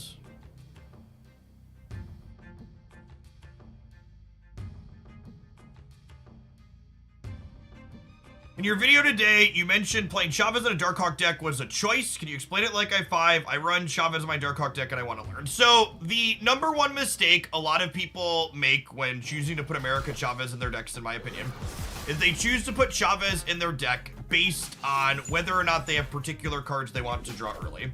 And in my opinion, the reason to put Chavez in your deck should be depending on how many cards you have that you want to draw late. So Darkhawk deck is a good example. You're very happy, generally speaking, to draw a number of the cards in that archetype on the final turn of the game. Darkhawk's a good last turn draw. Shang-Chi is generally. Sometimes you'll have other tech cards like Luke Cage or Shadow King that you want to pick up. So Chavez isn't just about increasing consistency early. She's about what you want to be doing late.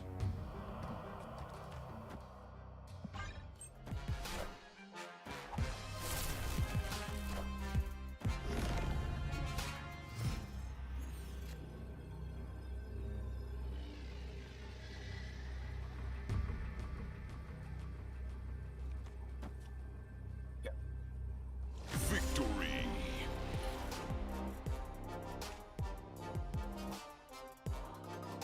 I think Werewolf seems very reasonable. I think this type of deck is the one that I'm most excited to try Werewolf in. That I'm glad that it's been feeling pretty reasonable. This style of deck has felt kind of pigeonholed for a long while in that it's very limited, like, oh, I need to put a stat stick into my deck. I just have to play Darkhawk. Whereas, with Werewolf by Night, I kind of get to do that and play a card that has stats that interacts with all my little disruptive bits. This deck is mostly just like reasonable cards Jeff likes to play. I'm looking, I need a few more boosters on this. I want boosters on Century. I want boosters on Werewolf. I want boosters on this. I'm happy getting boosters for like half the cards in this deck, basically. Why wouldn't you just play Century? Yeah, Century's more stats. I was counting while they retreated.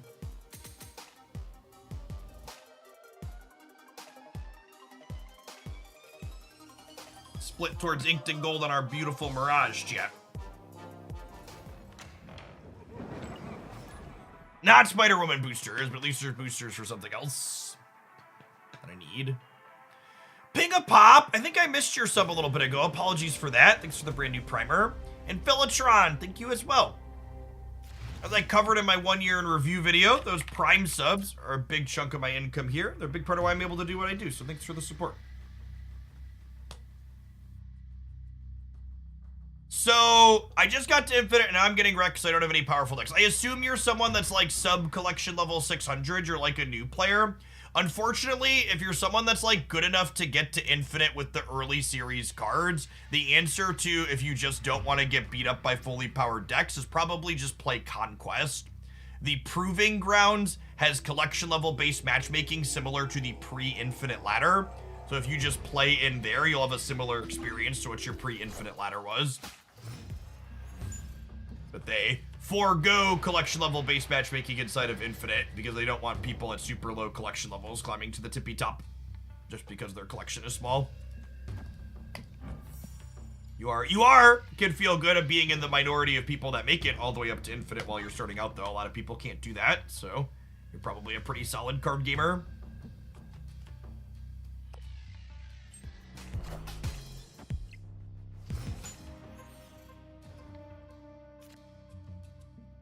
Iron Fist, no place till 3, double move locations. It's not great for us. I think we're doing this.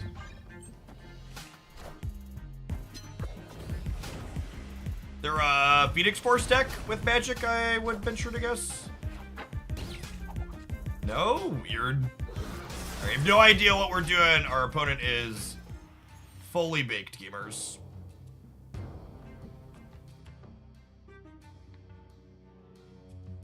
Yeah, I like this. This is throwing me off, right? Like, Jubilee Mirage is Tribunal. Iron Fist is strange.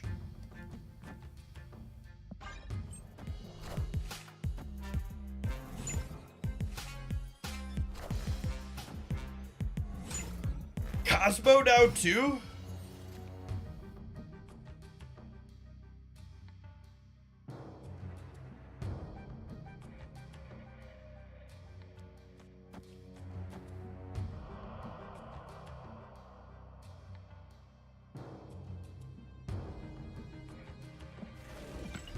You think they're Galactus?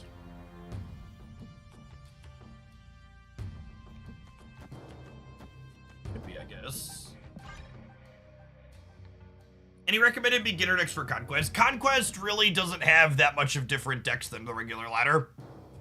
The big difference between ladder and the Conquest, I would say, is the decks that are good in Conquest, that are good, get better in Conquest, and the decks that are worse get worse.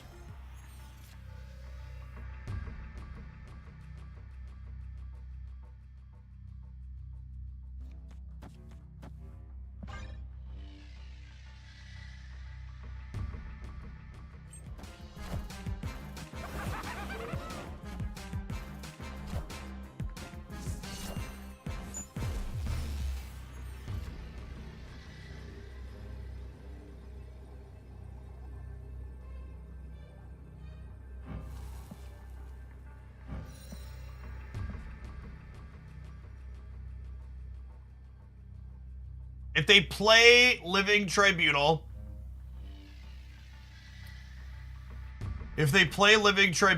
they have 66 power, which goes to 22 everywhere.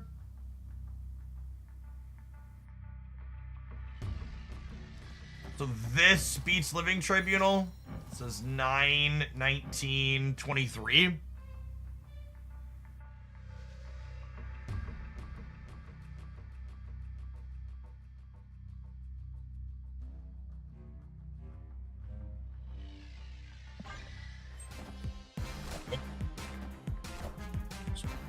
One 100% won this game, so I just have no fucking idea what their deck is. It's not a fucking clue.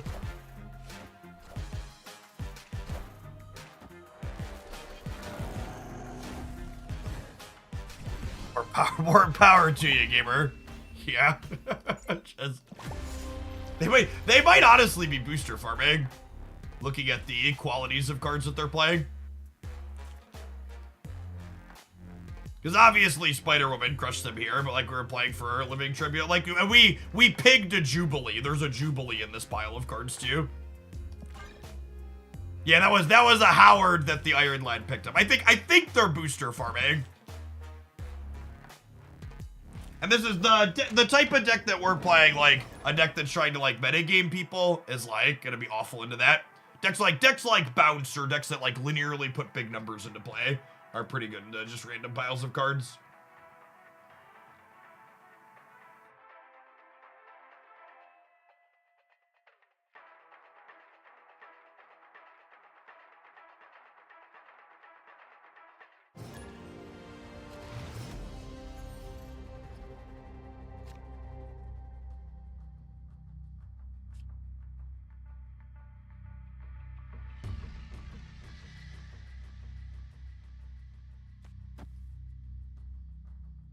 It's Great Bape again. They have been playing Loki, I believe. So I'm gonna Viper early to fill their board.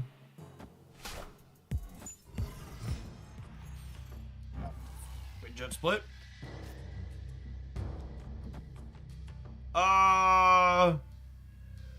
Sure.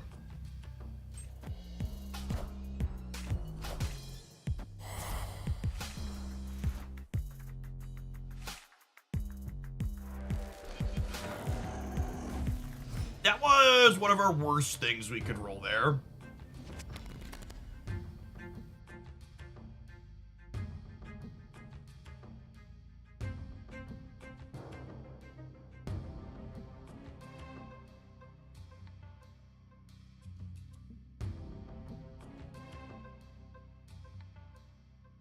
Yeah, I could draw Viper or Carnage, right? I think I just do this. Can I Nico the center? Because I could hit Viper or Carnage in the center too, right? Shit. Alright, Jesus, take the wheel. No, it's fine. Nobody panic.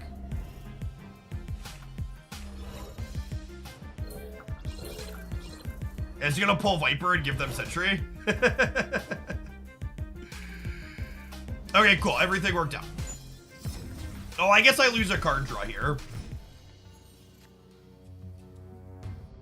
I do lose a card draw.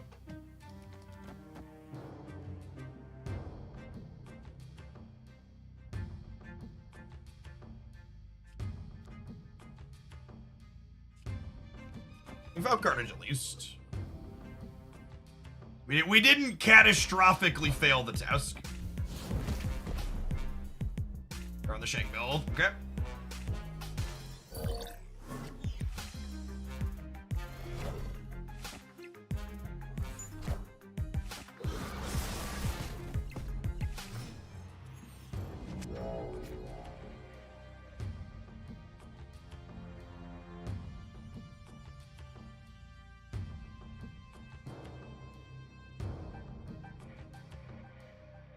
How does Green Goblin interact with the tunnel profitably?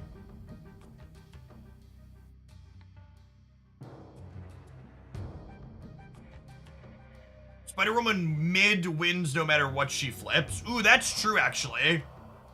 That's kind of hot. Am I into it? It's cute.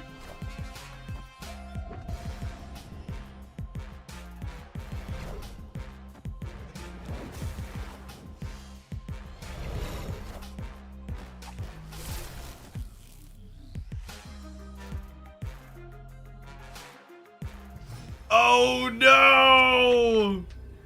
Oh no!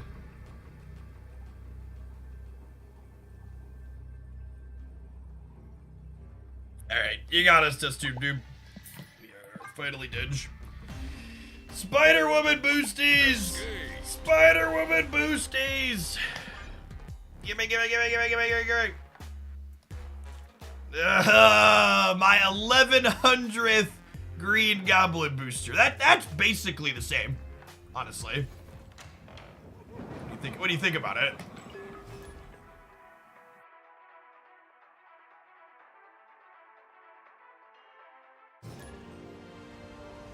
All right, last game to try against Spiderwoman boosters. Then we'll take a look at some untapped stats real quick and grab something else to play. Ooh, candy.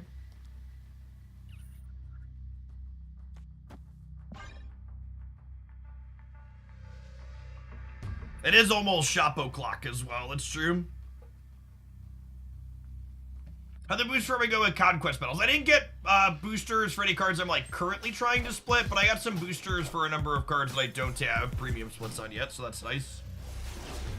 Okay, so playing into Thanos, I'm going to Viper, well, and there's an Excess. I'm going to Viper the Hood here on 2, because I think by the time we get to 5, they can easily fill this side over here, so trying to save Viper for Sentry in a matchup where they're filling the board is not great. Did I get the Null? We actually ended up pulling Dan Hip Null from a Season Pass cache, so it saved my gold. I don't have that much of an attachment to Null, so most of the variants are all the same to me.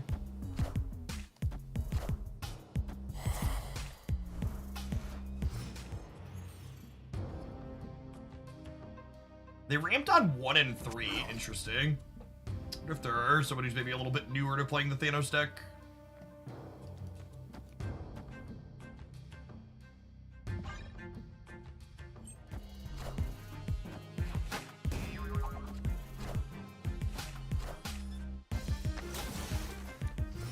Oh. Okay.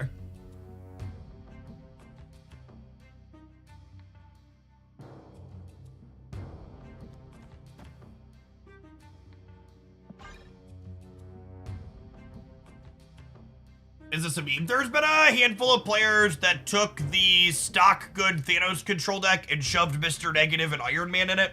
And like, the stock Thanos deck is like good enough that even once you take it a little bit weird, it's still pretty good. It's like the TLDR. The opponent's deck is a thing, for lack of a better term.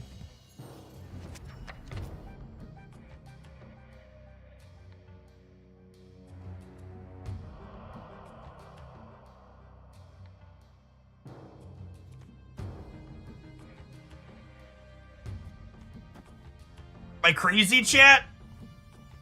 Like a fox, maybe. Mama didn't raise no coward, chat. Mama didn't raise no coward, chat. Victory. Got him.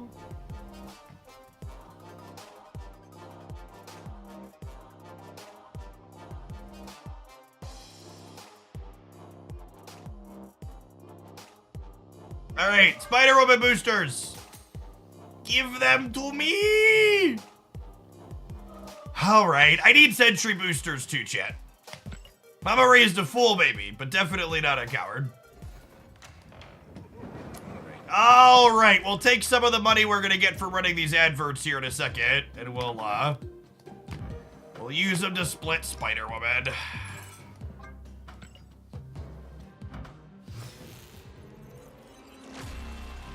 He's gorgeous, chat. Shiny. Another beautiful gold on gold for the pile.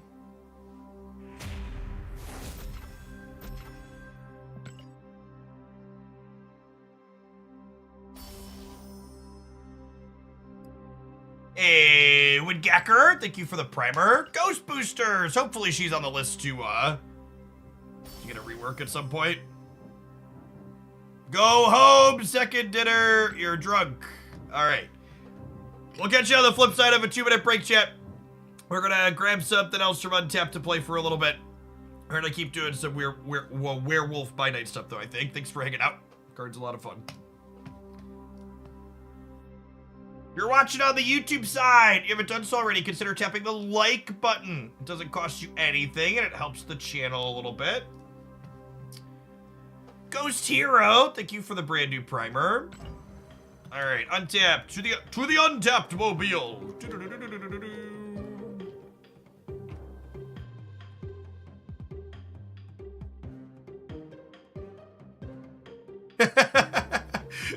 New format, not sure what to play. Shuri. She's pretty good, chat. She's pretty good. As an adult who's capable of admitting when he is wrong, my initial impressions post-patch for playing, we've played what, like 10 hours post-patch now between yesterday and today? Loki has been common, but has not really felt overbearing into most of the things I've been playing. So I don't like, when things can shake out, they can mature more as Werewolf becomes less of the hot new thing, but we'll see.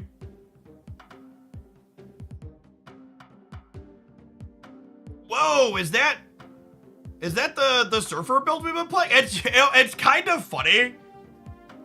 This is the surfer build we've been playing on stream, right? It's the highest average werewolf by night deck. That can't be right. It's higher than the Loki decks. It's funny too, because I finished playing this build and I was like, this one's been kind of medium. I don't think we're gonna highlight this one.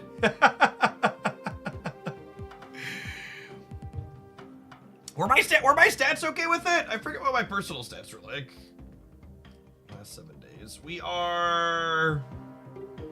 I guess we were okay with it. We went a little over half.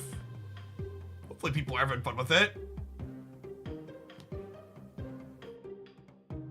Actually, another surfer build here at the top too. Should we do this one? I feel like I've been meaning to play with Teenage Warhead anyways. And if we play Teenage Warhead and Werewolf together, that sounds great. Let's do that. I've been meaning to play some Warhead. Let's try some Surfer with Warhead and Wolf.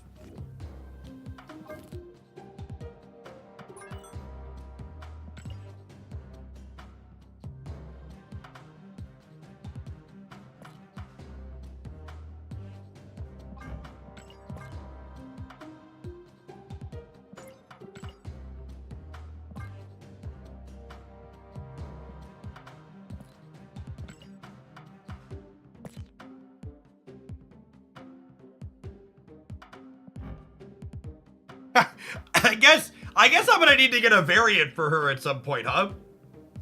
I must have hit Conquest boosters on this, right? Because there's no way I've played this card for 480 boosters. Could a Kingpin deck be good right now? Yeah, definitely. We're gonna play some anti-meta decks tomorrow. I'm having fun playing with the new card right now, so I mostly want to play with it, but we can do some anti-cooking tomorrow for sure. Some Kingpin. I want to play some Ravona tomorrow as well.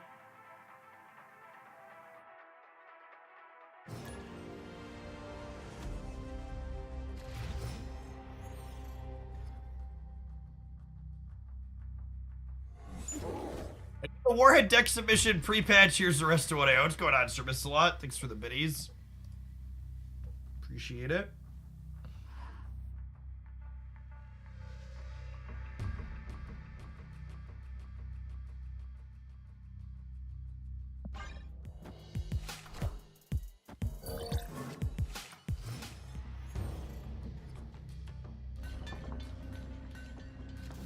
All right, we're immediately out of the frying pan and into the fryer, playing into Loki. I'm gonna goose the Monster Island here because Loki's cards that cost more than 3 are Shang-Chi typically, so I want to make sure my monster doesn't die to a Shang if I can avoid it.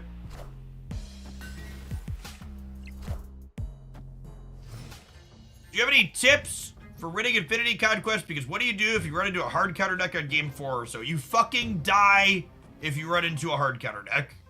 It's literally, I wish I had better advice for you.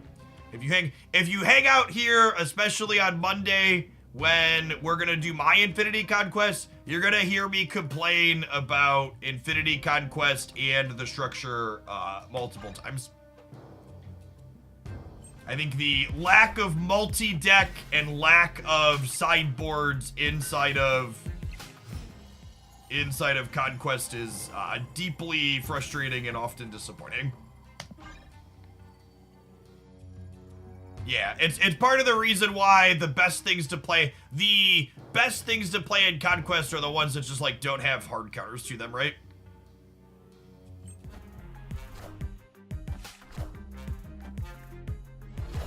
The best things to play, what does it say? There's a lot of discard in Infinity Conquest for some reason. Discard is incredibly popular.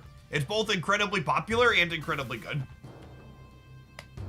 Discard consistently puts up really strong metrics. I also think discard has a reasonable Loki matchup. There's a Teenage Warhead coming out November 7th. That's a week with no new cards in it though, right? November 7th is the, what's it called? So I won't open caches that week unless I really love a variant.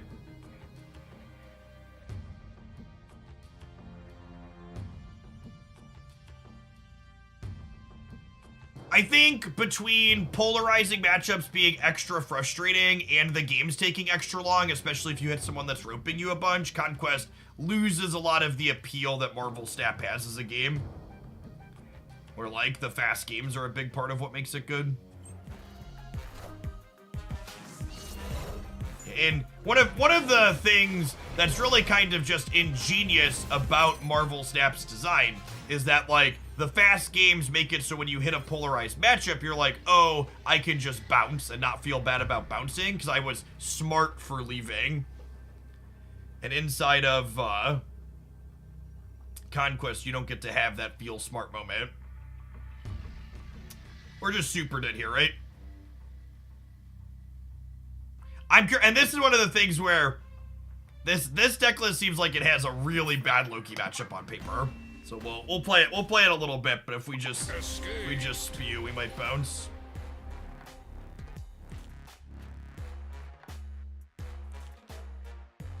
Shadow King. I don't know that Shadow King's enough, right? So like Shadow King takes them down to 13 here, and then I'm 14 to 13. But like they probably have a 2 energy max. They could have our Surfer, like. There's a lot that beats us there.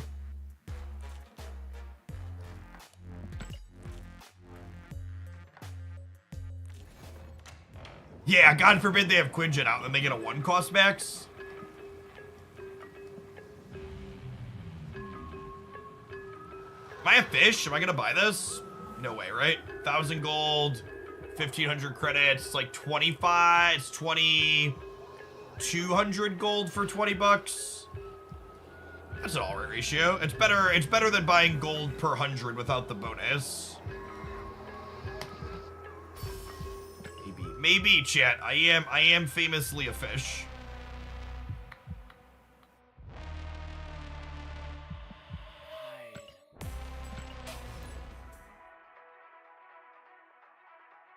I thought you bought all the bonuses. I am waiting to buy the bonus gold in case they do another whale spending thing next month.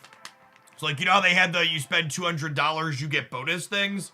There's nothing I need resources to buy in the short term, and those bonuses will stay there until you buy them the first time. So I'm waiting until the season rolls over to see if they do another spending event.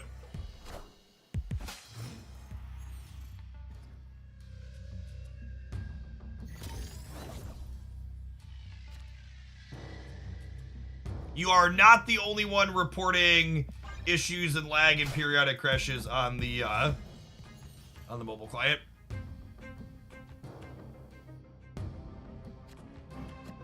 Sure, we take those.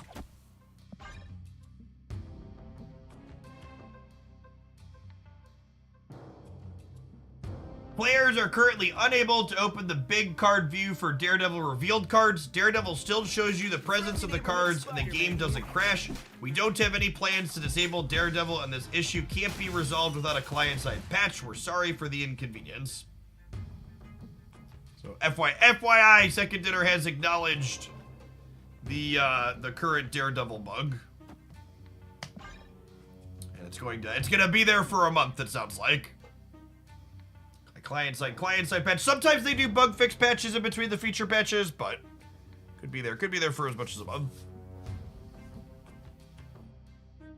Can't you only get the bonus in the client and buy track stuff is on the Newverse site? So you claim the buy track stuff on the Newverse site, but the track stuff counts absolutely everywhere that you spend money. You didn't have to spend the money on the Newverse website to get the bonuses on the track. The only thing I ever buy on the website are the couple of web shop exclusive things they ran at one point.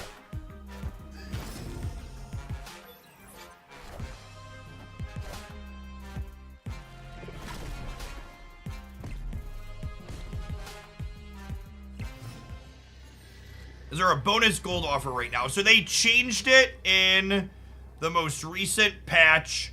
So your first time buying gold, you get a bonus for it of each tier essentially.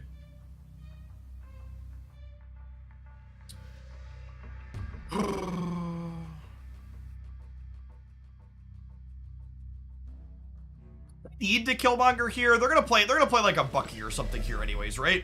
If I go Werewolf into Max into Surfer, call. They're just leave that anyways. Victory.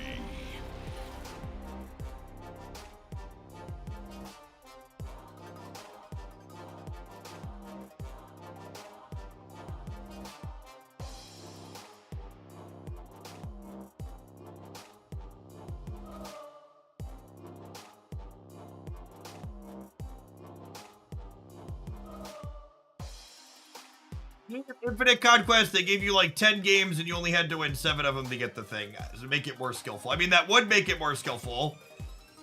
But I think their explicit goal is to have it be a high variance thing. You buy any of the gold, do they all go away? No, you can get the double up on each of the tiers, Grindel. That's how these games tend to work. It's basically identical to like Genshin Impact and Pokemon Unite and most other mobile games where you get a double up on each of the tiers that you buy. How long is that going for? It should be in perpetuity. It's just the first time you buy each of the gold tiers in the shop, you'll get double of that tier moving forward. I was surprised they didn't do that from the start. I wonder if they had some kind of technical limitation on it. That's very, very, very common in games of this style.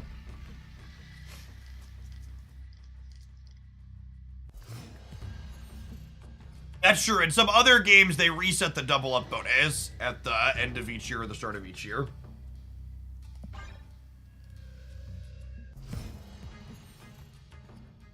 Genshin Impact does that, and I buy out every tier in their shop every time they do it. Because I'm a fish, chat. Glub, glub.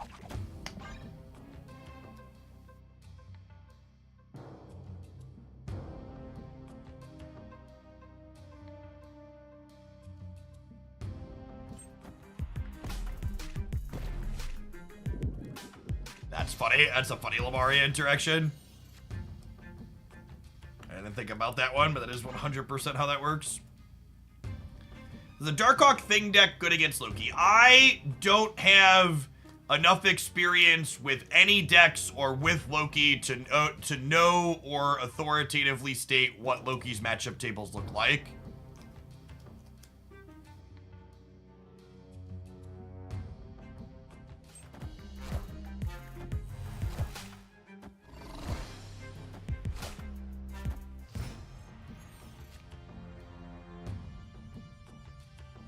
To the person that said Genshin is chat in my YouTube chat, YouTube doesn't tell you when you get banned, I don't think, but I just want you to know that I banned you. Not because I really have a personal attachment to Genshin, but just because you're a fuckwad who can't let other people like things. It's perfectly fine for you to not enjoy a game that I like, but just like, you know, let me like it and keep your hate to yourself. A-okay to not like all of the things that I like, but that doesn't mean you need to shit on them.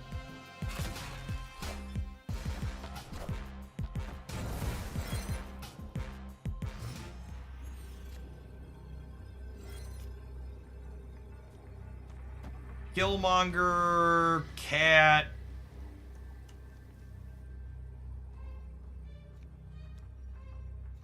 Killmonger, Cat, Shadow King, Surfer.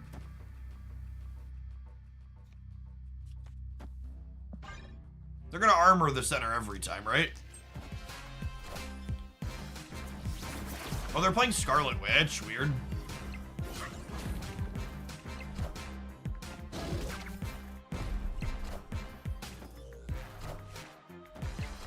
Short on the left. Think they'll ever implement converting boosters to credits? Nope. I think give this one a couple more shakes, but this feels significantly worse than the Kraven Surfer deck we played earlier, and I I wasn't a huge fan of that one.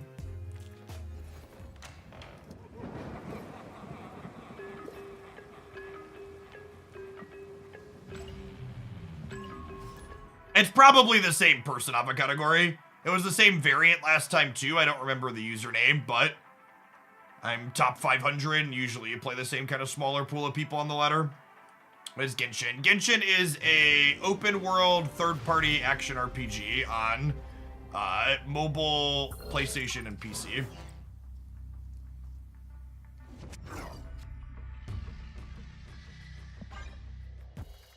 It is both one of the most expensive video games in the history of the world in terms of amount of money they put into it, and it's also made more money than I think every other game or close to it. They print money with their gacha loot boxes. Can I explain to you the current Daredevil bug? You can't click on the cards your opponent has played out to the board to zoom in on them, is the current Daredevil bug.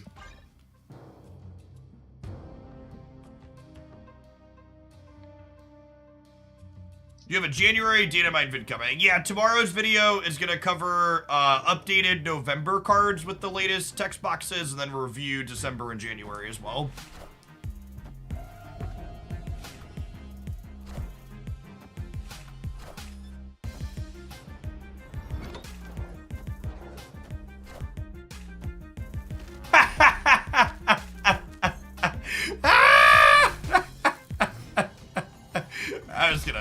I was gonna push the button so we could get that out of the way.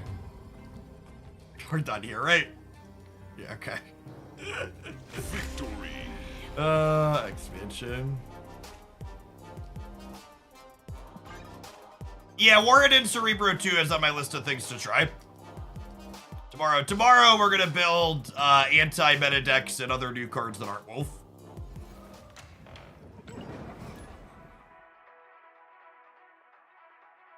Star Rail, whatever it's called, on consoles. Yeah, it just released on the PlayStation. That's their turn-based RPG. I play Star Rail as well, just a little bit less religiously than Genshin.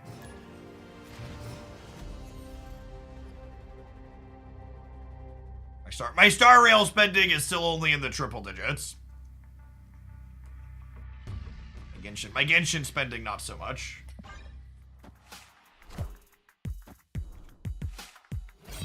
Enough said, bub.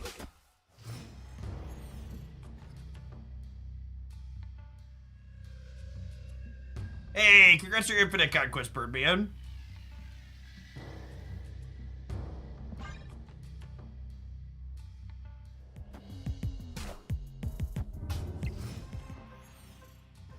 The other part of this deck, this is, I don't know what it means this deck is necessarily bad or misbuilt, but like,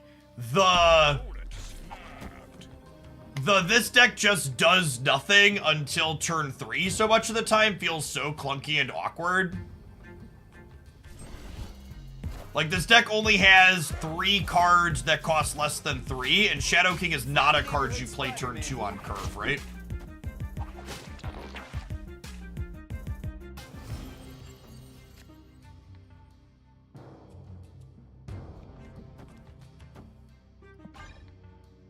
Our Asgard.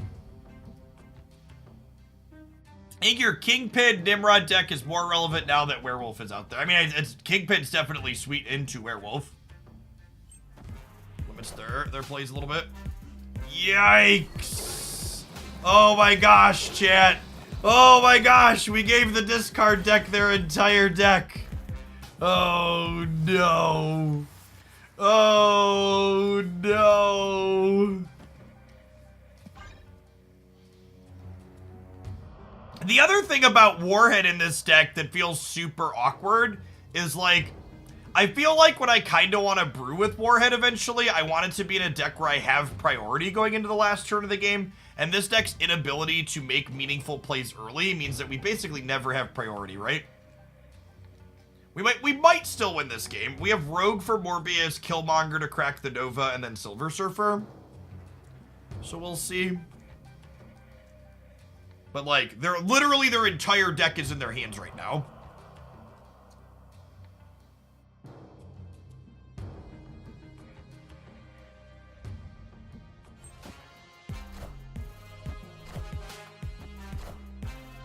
Infinite ticket with the Nico Wolf Hawk Ravona deck you played yesterday. Yeah, that one felt solid.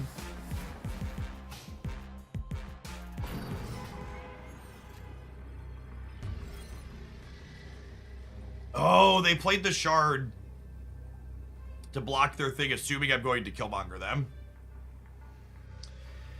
Yeah, that's probably not a terrible assumption. Okay, so they Modoc. Are they not playing Swarm? They must not be playing Swarm, right?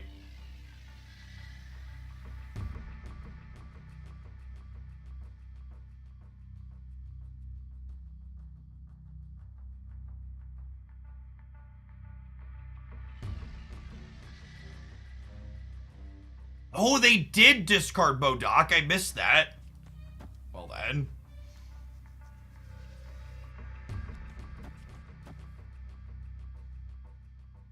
What are the odds this wins 2 out of the 3? Non-zero.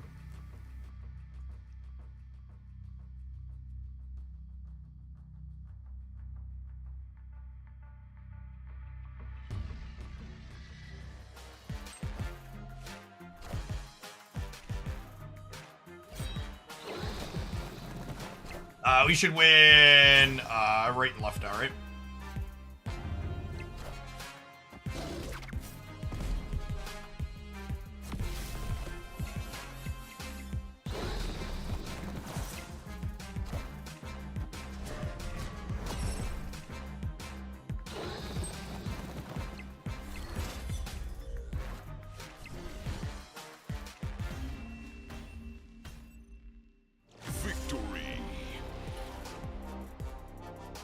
I feel like, considering the fact that we played 2 really powerful tech cards on the last turn of the game, we won this by incredibly small margins. Like, I feel like when I Rogue plus Killmonger my opponent, I should probably be winning by closer than a hair, right?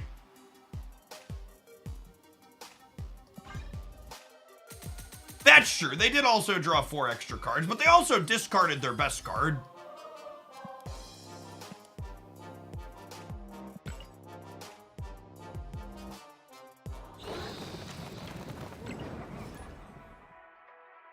We climb. And we've been floating like between 400 and 550 all day. Right around a 50% win rate.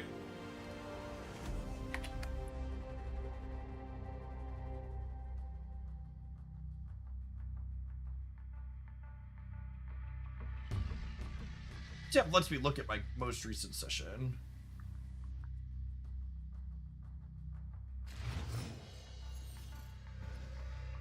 Oh, we're actually solidly better than 50%.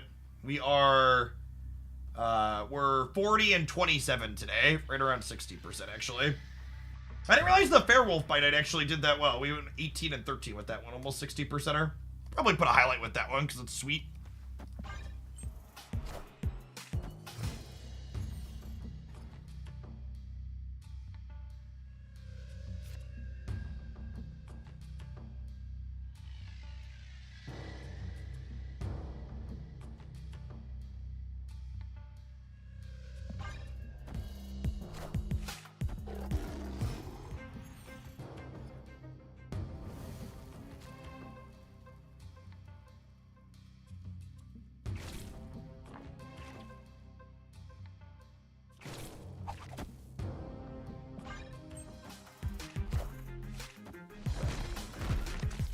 Definitely a Darkhawk deck. They didn't play into the hotel. Got him.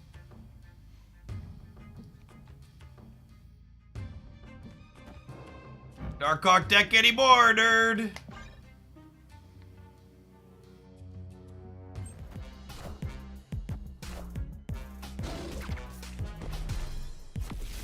I mean, they blew up my card. It's only fair that I blew up theirs, right? Turnabout's fair game.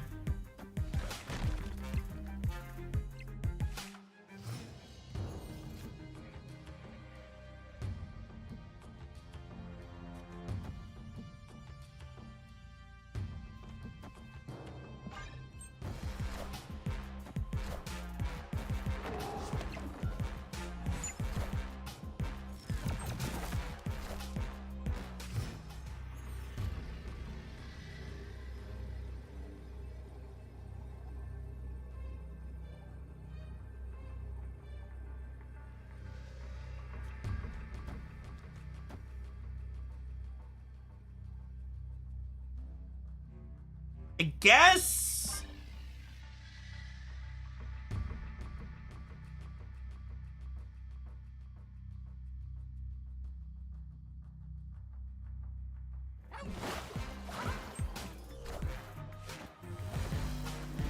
Back here, you little fish. It'll be a question of, is whatever we played on the right enough, though, because Wolf is jumping again. We're only at 12 here. Whoo, doggy! Wolf, ducking the shang.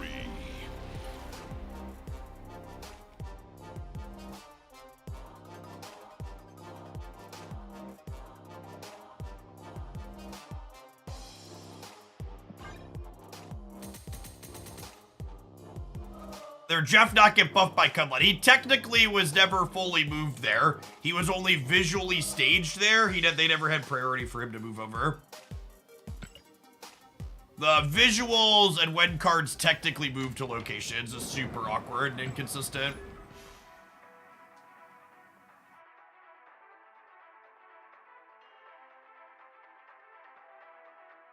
Ghost Horse, I don't remember saying that username. Sorry I missed your primer a little bit ago. Thanks if you're still hanging out.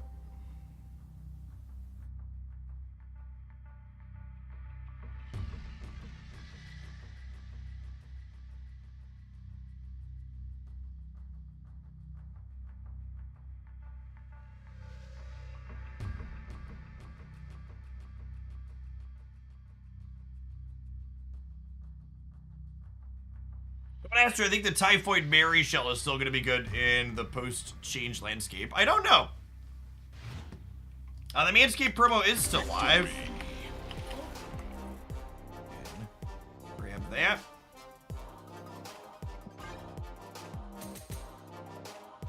Yeah, similar bug.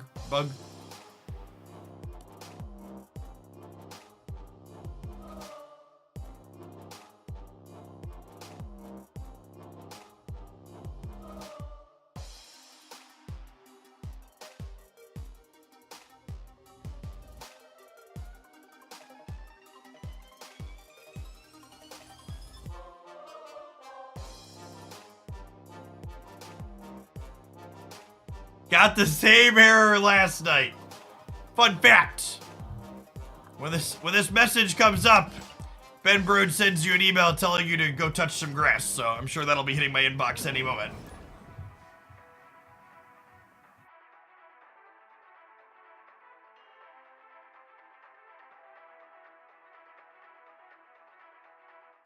It's a bug. No, there is actually a booster cap. You have to play a lot to hit it. There is in fact actually a cap on how many boosters you can play to get today. Maybe it's bugged and showing early, is that what you mean? But that's definitely a thing. Like, that message is in the game for a reason.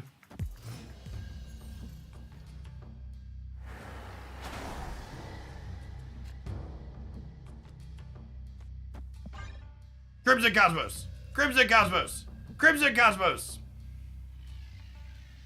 It's bugged and it's showing up early. Okay.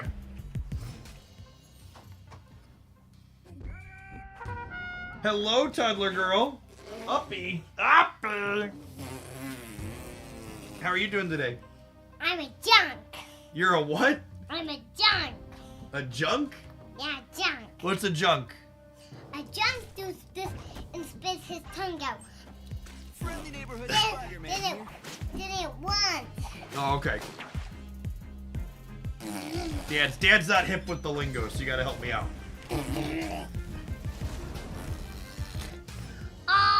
Bingo. Wing, wing, winging. That means on my phone. Oh, that means there's a ring on your phone? No, you can't share Daddy's water right now, okay? Oh. Oh, I know. If you want water, you gotta go all the way upstairs and get your own. It's a hard knock life. You are all built up and full of energy today. Yes, I see you, Niner.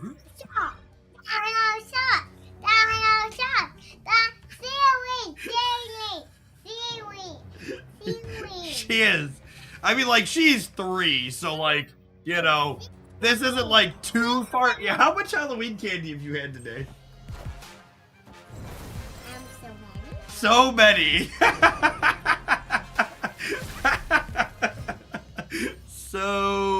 So many. Oh, you're lucky, you're adorable. And hope. I'm helping. Oh, you're helping? I want to help.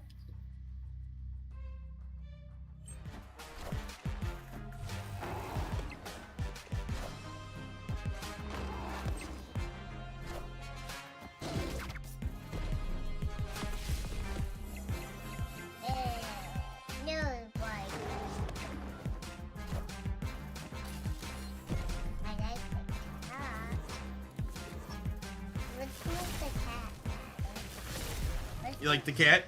That's Goose. Can you say hi to Goose? Hi, Goose. Okay, so I think we put Swordmaster here, and then Teenage Warhead, Silver Surfer here.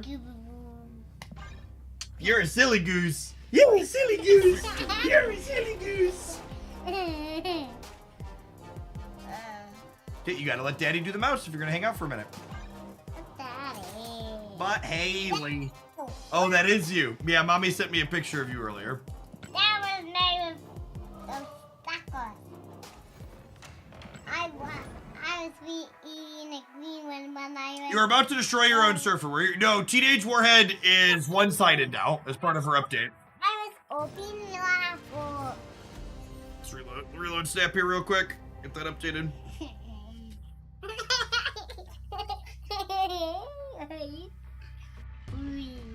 Why you take me? All right, that's not terrible for us. It might be a little speculative to put Nova on here without Killmonger yet, but I have faith. We're gonna find it.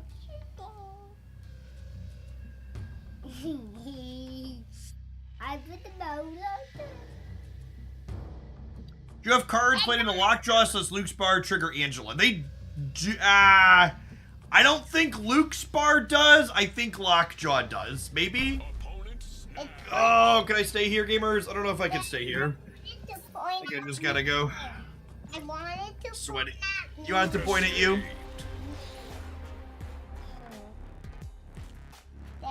Oh, chat. To answer the question, how much Halloween candy? Earlier. I eat this man. Christy sent me this picture. I don't believe all the suckers were consumed. She was just lining them up because she's a collector, but there is a small small pile. Small pile of loot. Small pile of loot. Where did you get that? Let's sit out if you're gonna be here because Dad's arm's getting tired.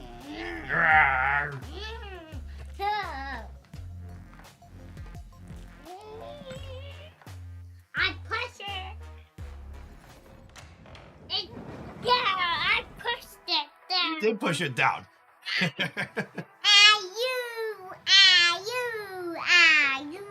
Are you?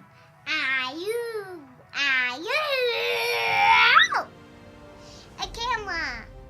Let's turn it on. Does that camera work? Does this camera work? That's the camera that's showing us in the picture here, yeah. You look at that camera, you look into the thing. That's the one that shows us. Could you sing? Mommy sing.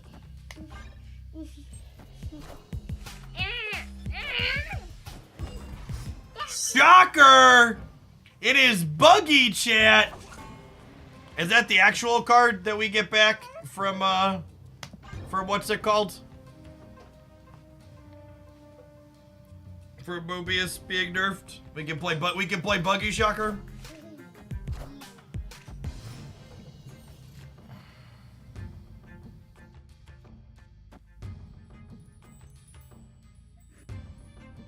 Haley, you can't touch back there, baby girl.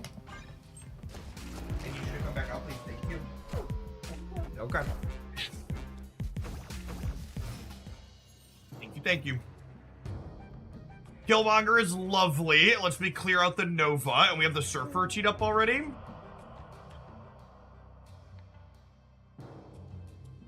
Oh! Oh, you know what we can set up here with the Zola? We could Killmonger, clear the Nova and the Ninja, and go Surfer into Zola the Surfer across.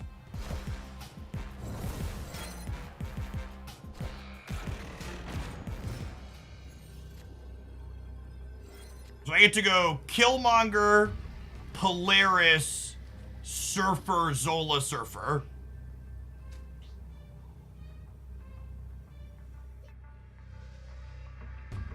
I can also Gambit one of their cards. Gambiting one of their cards is actually probably great. Sorry, hold on.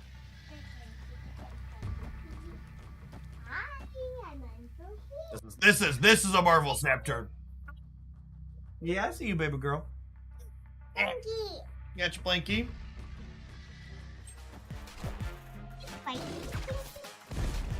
I meant this on your app forever. Forever. Yeah. All right, one Infidot, please. Oh yeah, that's the good stuff right there, gamers. I'm a Zoe girl today. You are certainly on some candy today, I go today.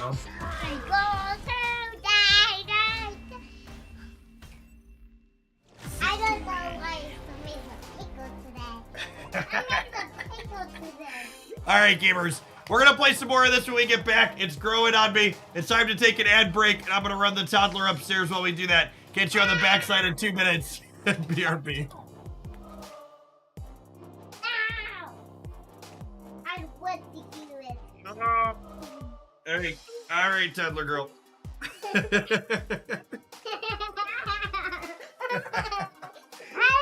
to go upstairs. All right, let's go. I'm lazy.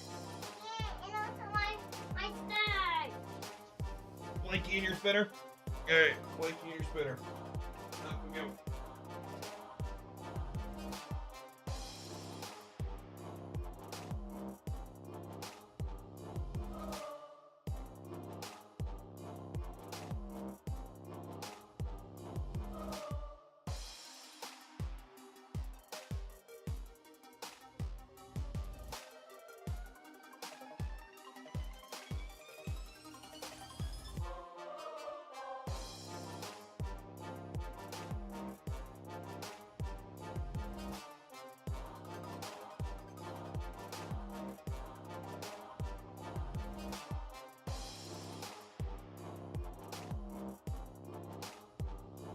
All right, ad breaks are good for toddler deliveries, at least.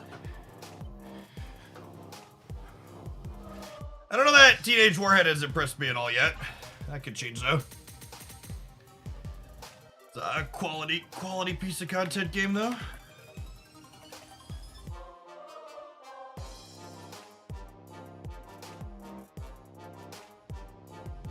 Raft being a real location again post Mobius is fun. I will say that. I will say, while I don't think the metagame from a deck perspective is necessarily better post Mobius being changed, I do enjoy locations being fun again.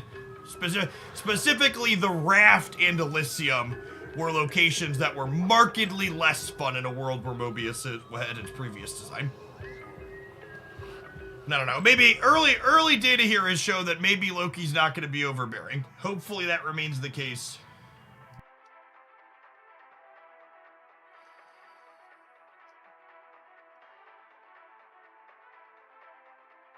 That's true. And hindsight, Dream Dimension sucks again is accurate.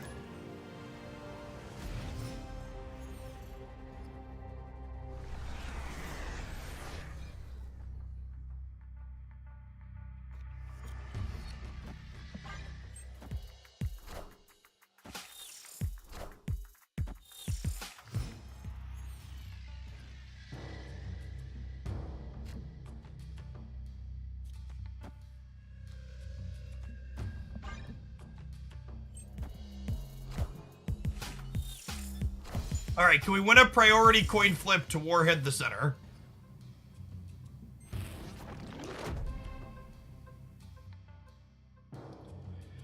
Oh, we cannot.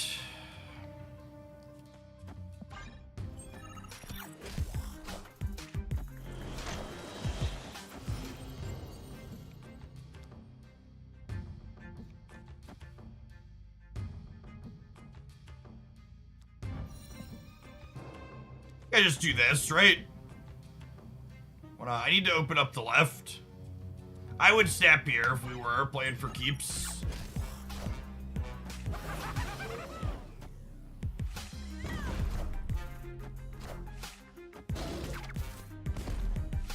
He's so rude, chat. Good showing for Warhead, though. Killmonger, too, obviously, but... Impressive numbers there.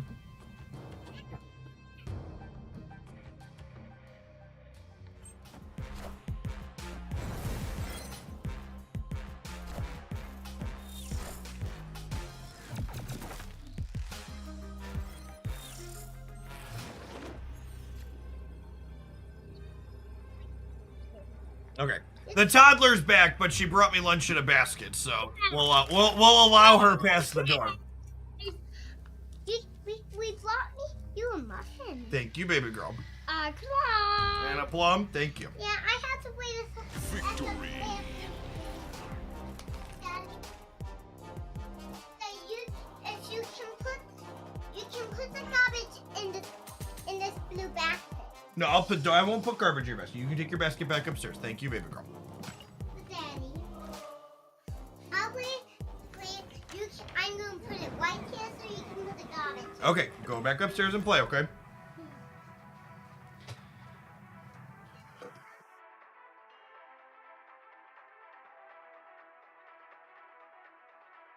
Yeah, no brood in this one. It was the one that had decent stats, so.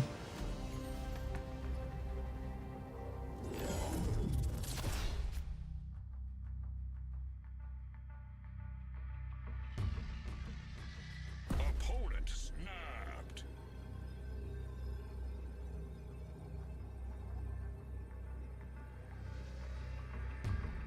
Someone asked if our previous opponent was a bot. There are no bots post-Infinite, and even when there were, bots only play a very specific subset of decks, gamers.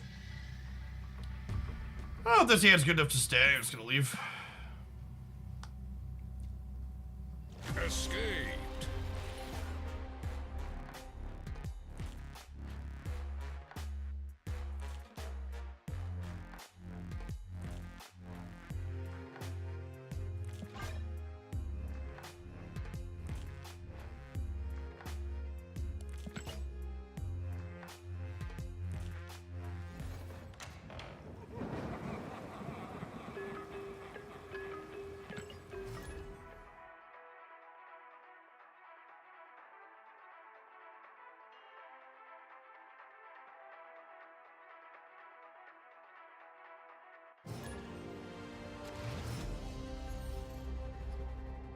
What chips are those? Those are Members Mark Classic Potato Chips.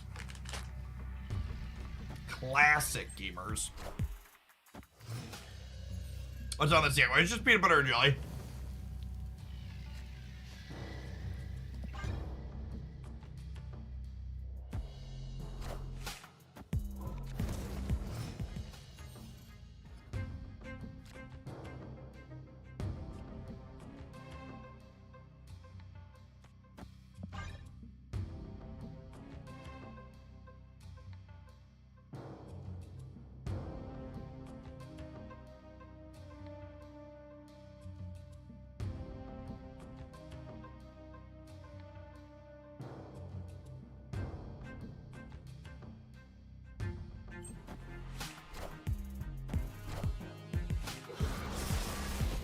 Enough said, bub.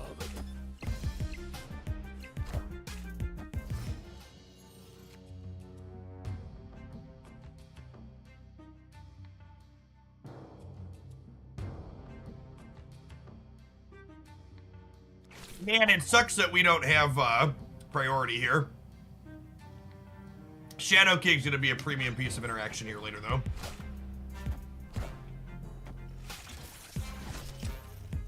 All right, Spidey, go left. Friendly neighborhood Spider-Man here.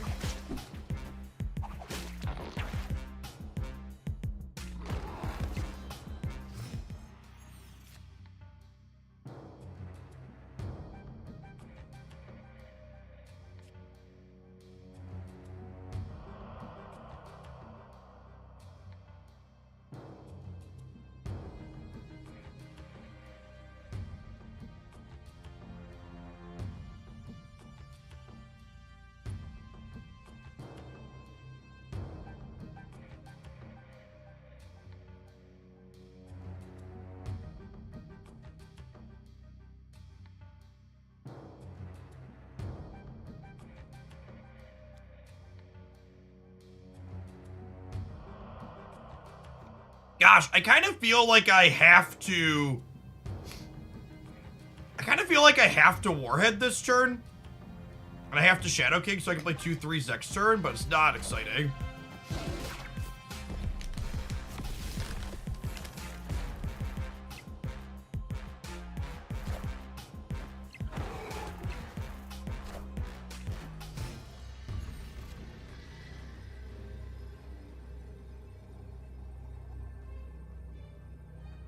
Oh no! We took priority and we drew Killmonger. That's rough. So I couldn't Polaris and Teenage Warhead together because I wanted to be able to I didn't want to Shadow King my werewolf. TLDR.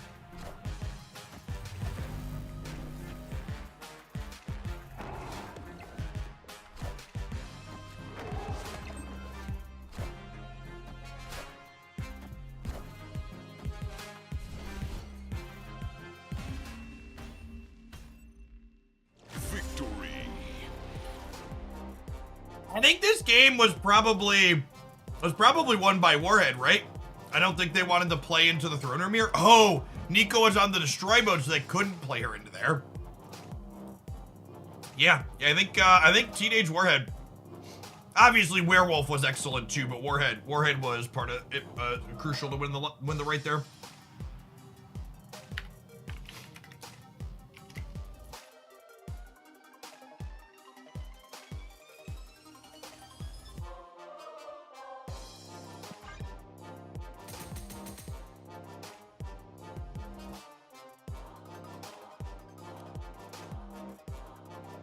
Not only that, but that was a game we won without drawing Silver Surfer too, right?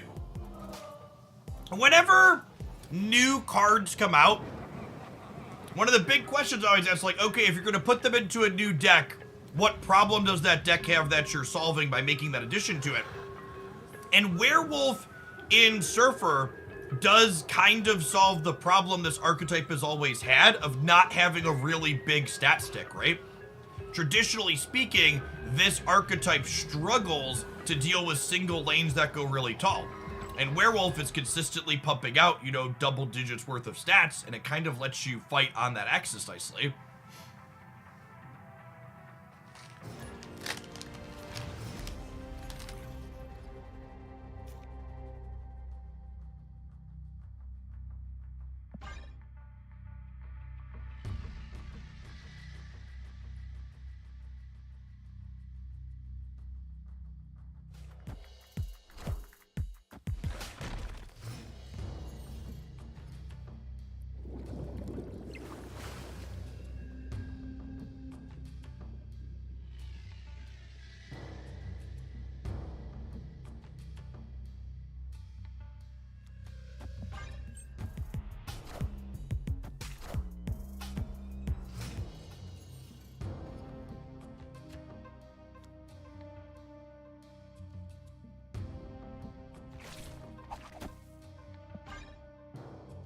Try and drag her into the negative zone.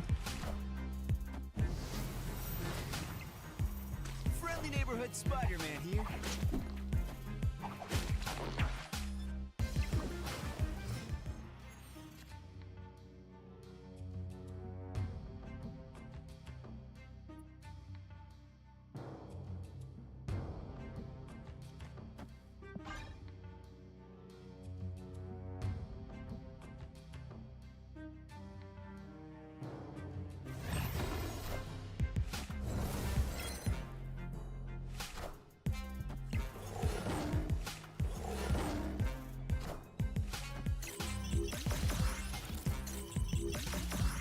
Damn, I wasn't expecting him to play 2 cards left. I should have Polarised, I guess.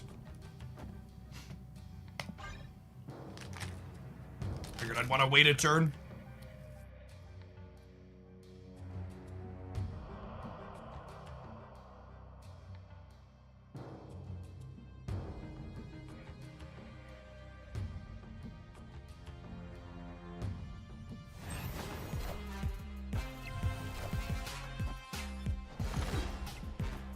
Alright, you top deck Shadow King?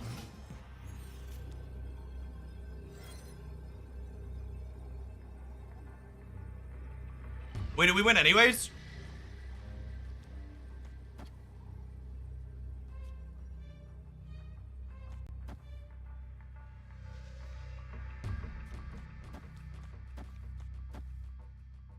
Do I play around them putting more stats here, or do I play around them putting stats here on the right?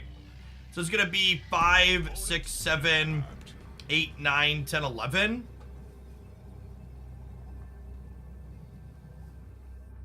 How do they get more than 11 into the right?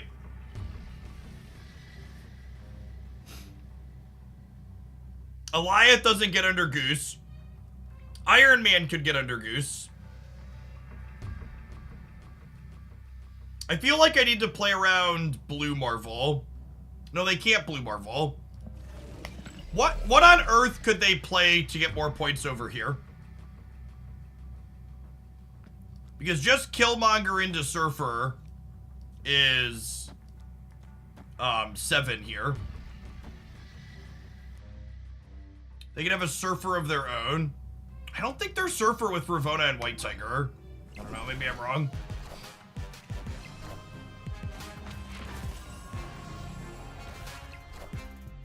Luke Cage could be a real thing. That's 27. I think that gets us, unfortunately.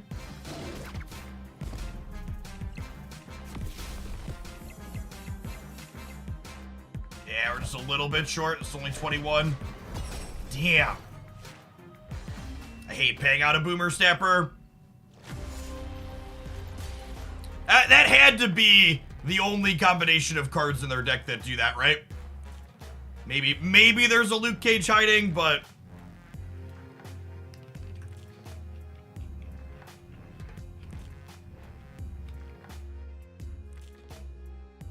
Feels bad, man.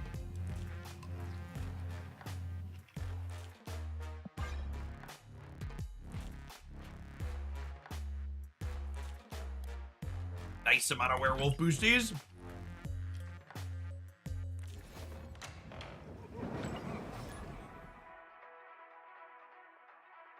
Or probably a negative deck. Yeah, I would assume so.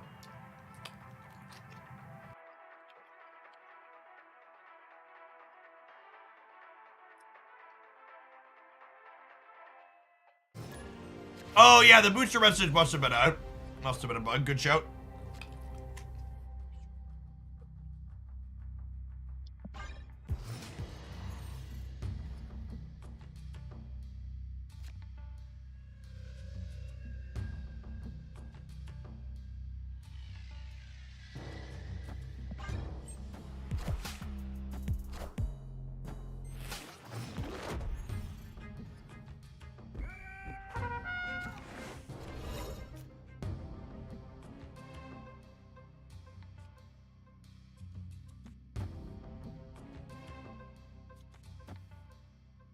Oh, if the game awards nothing because no turns were played, you get a bug booster message. That makes sense.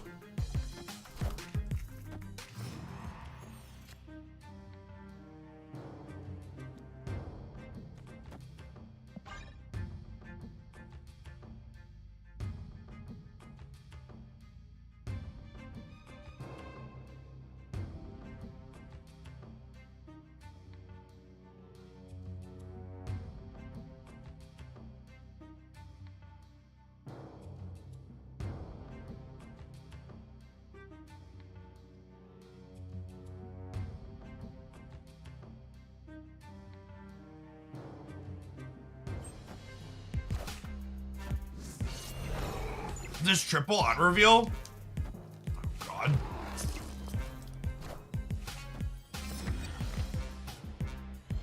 Not quite. But they have another Elsa in hand. Clear for takeoff. This is another one of those where, like, my Teenage Warhead just doesn't have text, unfortunately, right? Because I'm just never going to have priority.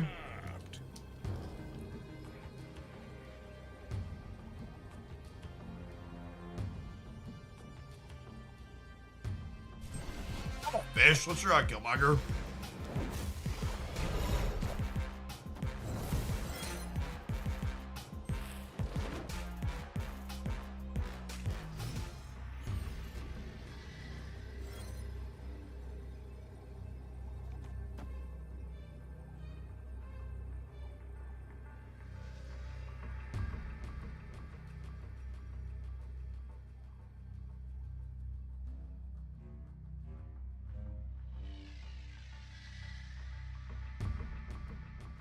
Werewolf is a very real Marvel Snap card. I think it is likely quite good.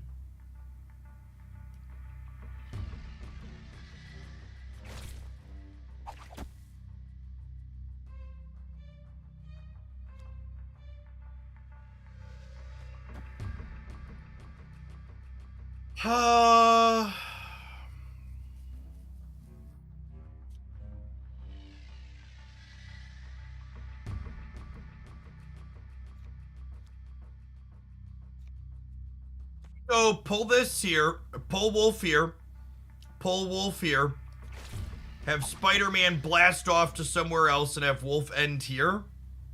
6 bigger. Then we'll goose the middle.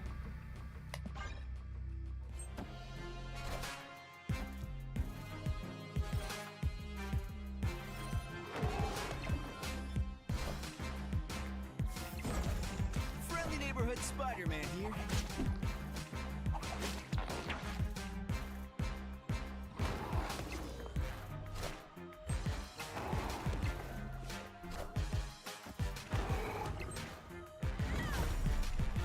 Friendly neighborhood Spider-Man here.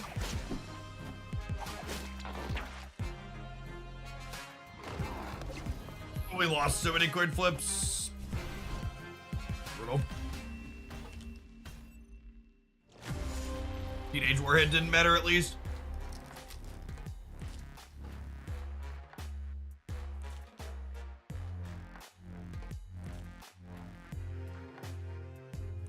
I guess it actually didn't matter, right? If this went here, we tied. I needed my Wolf to end up somewhere not here, but that was because the Polaris went somewhere else. You having to keep our own... Honestly... Seeing how Warhead played out into Loki, it makes me feel like I don't really have an interest in. Like, it feels like this deck's never going to have priority going into the last turn against Loki. This deck's felt okay into other random stuff, but we've gotten dismantled every time we've hit the Loki matchup so far.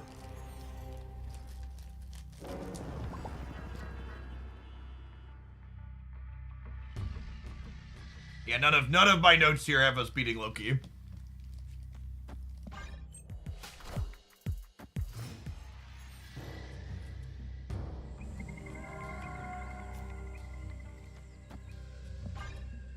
Yeah, Spider-Man is sweet utility / synergy with Wolf for sure, since he jumps out of the lane and then lets Wolf get into it.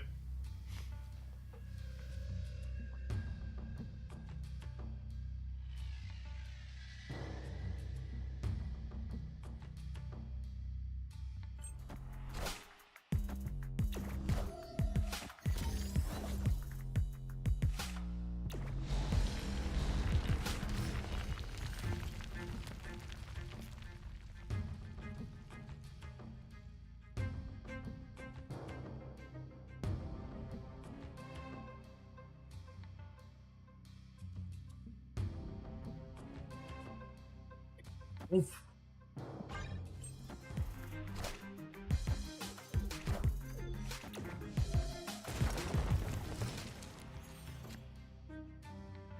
Opponent snapped. I was watching the other day, you called Wolf B tier. Has that changed with more time with him? Nah, I think B, maybe B plus after playing with him a bunch. It's about as high as I'd go, I think. Oh, I don't want a Polaris here, because that's gonna pull the armor. Awkward. I guess I can Spider Friend. Friendly neighborhood Spider-Man here. Please be Shuri. Please be Shuri. Please be Shuri. Just as good. Just as good, gamers.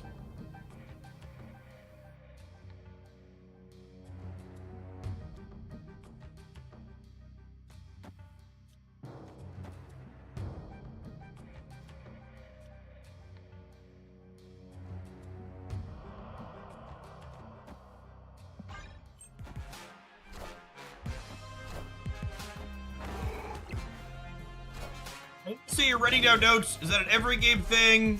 trying to see the premise of note taking. I take notes so I can record or know which games I want to have highlights of for my YouTube channel.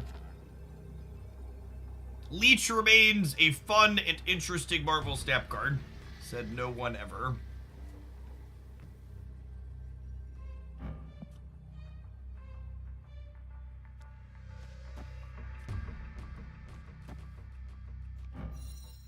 And these don't move the wolf, right? I'm like 90% sure.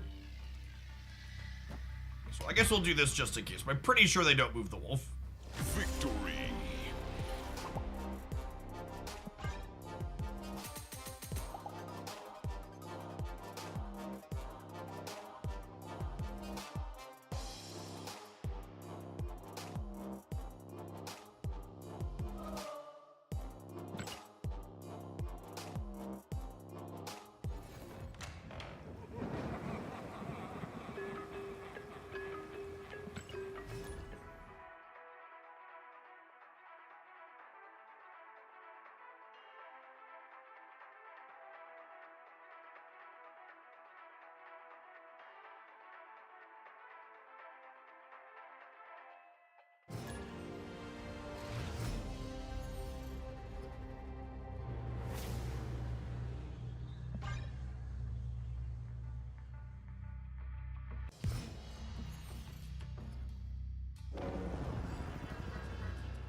Definitely want to goose the Baxter building.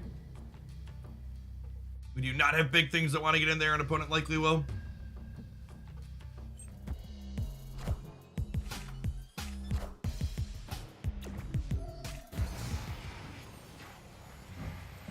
It's 2 power.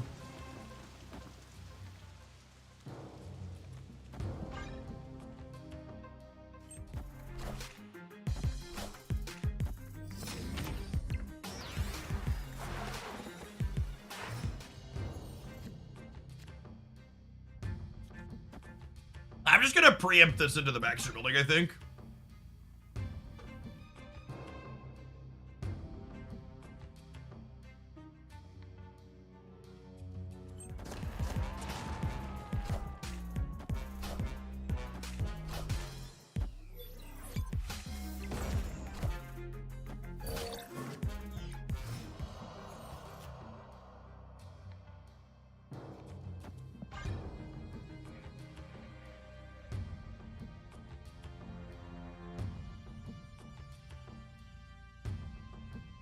Yeah, the wrap gets under goose now. It's definitely unfortunate. Earth Dad, thanks for the brand new primer. Appreciate the support.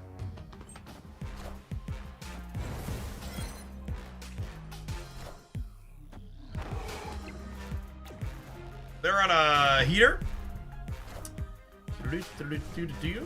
They are the wiener.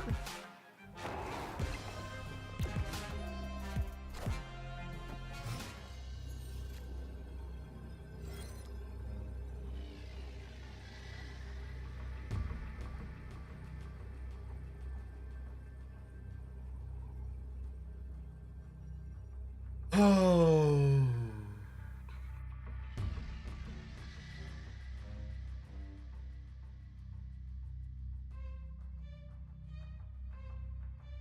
Why didn't the leader copy Sarah? Because when leaders trigger resolved, Werewolf by Night was still in this path, so it was full.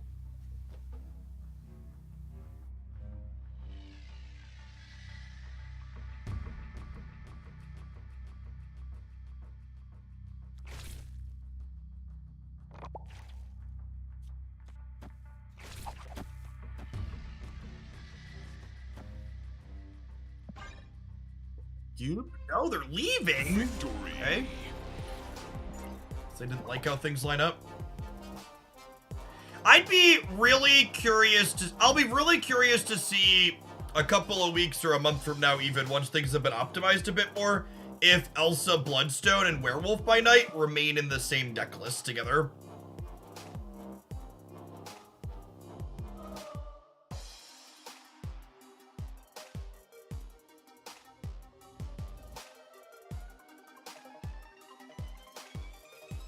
They're so awkward.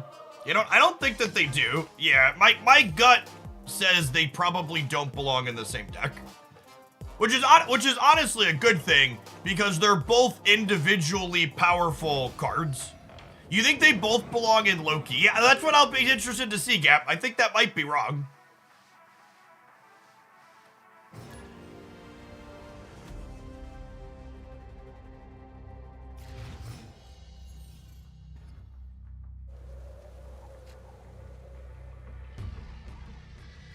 I don't think we know enough one way or another to know exactly what's optimal in any of it, but I would, like I said, just be surprised.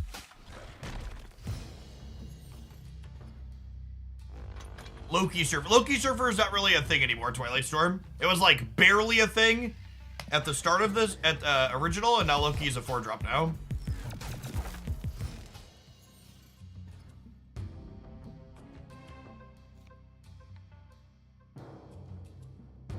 I'm gonna just go next. three locations that are aggressively bid for us. A rock into a widow. Just take a mulligan. Take your 3 stat points and we'll move along.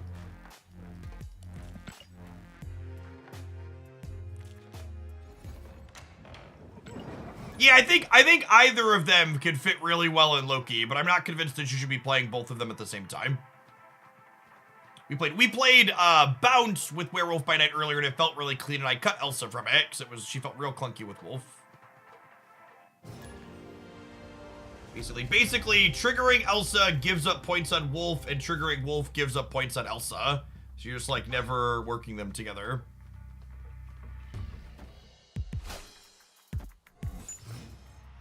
Really debating on spending my 6k on Jeff or Evo. If you like the look of high evolutionary decks, I think high Evo is a better pickup than Jeff is. Jeff goes in more decks, but high Evo is one of those cards that's just like you can't replace them in.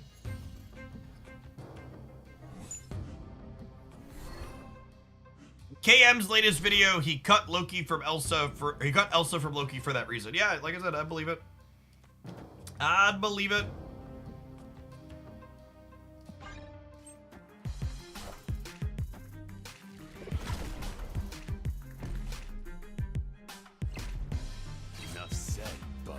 Evo basically gives you 7 new cards. Yeah, it's a great way to look at it.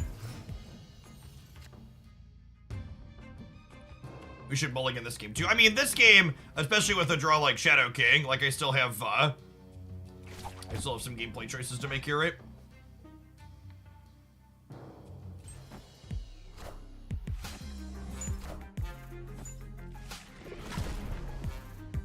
Go with the hail to the king, baby. Enough said, Bob. Friendly neighborhood Spider-Man here. And not grab Venom.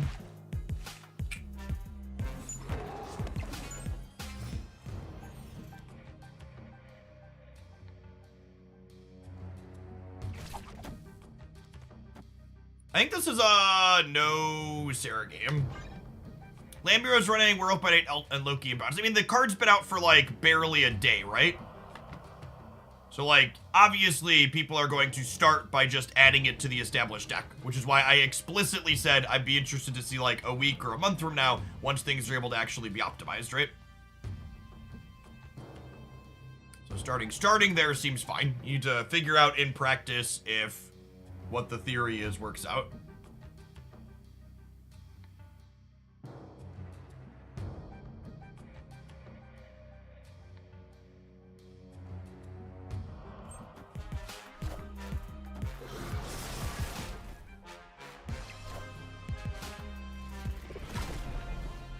All right, if we're truly a skilled gamer, we're gonna grab Venom from the middle and drag him to the left before we Shadow King, which is what we're going for here.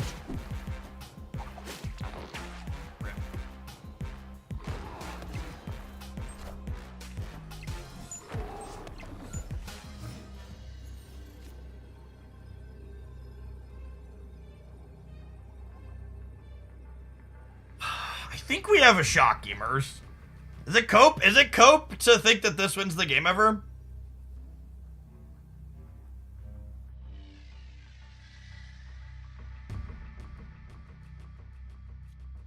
Rogue left in case they null. That's a spicy one. Yeah, I like it. Okay.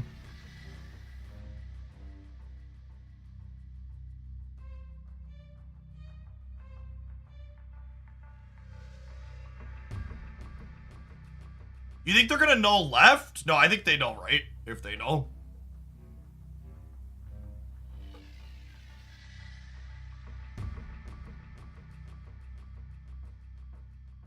I definitely want to end my second card on the right side of the board here, because I want to play for all 3 locations.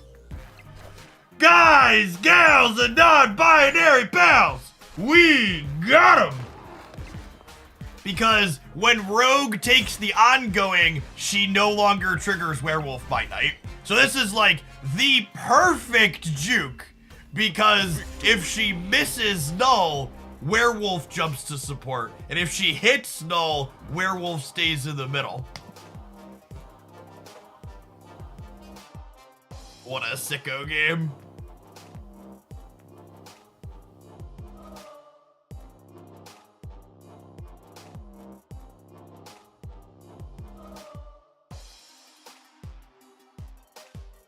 Right, we're writing that one down. Yeah, so interesting. Yeah, so important thing to note. What Werewolf by Night does is he says after you finish playing a card, does that card have an on-reveal ability? If yes, jump to it. So what this means for cards like Rogue, Mystique, and Iron Lad, cards that take abilities from other things, is whether or not Werewolf by Night jumps to them depends on what their text box looks like after they're finished being played. Which means if Rogue takes something, she's now ongoing, ergo Werewolf doesn't jump to her. But if she misses and takes nothing, she keeps her on-reveal text and Werewolf will jump to her location. Yes, he also will jump into Cosmo locations, or Nowhere, or Deep Space if you play an on-reveal card to them.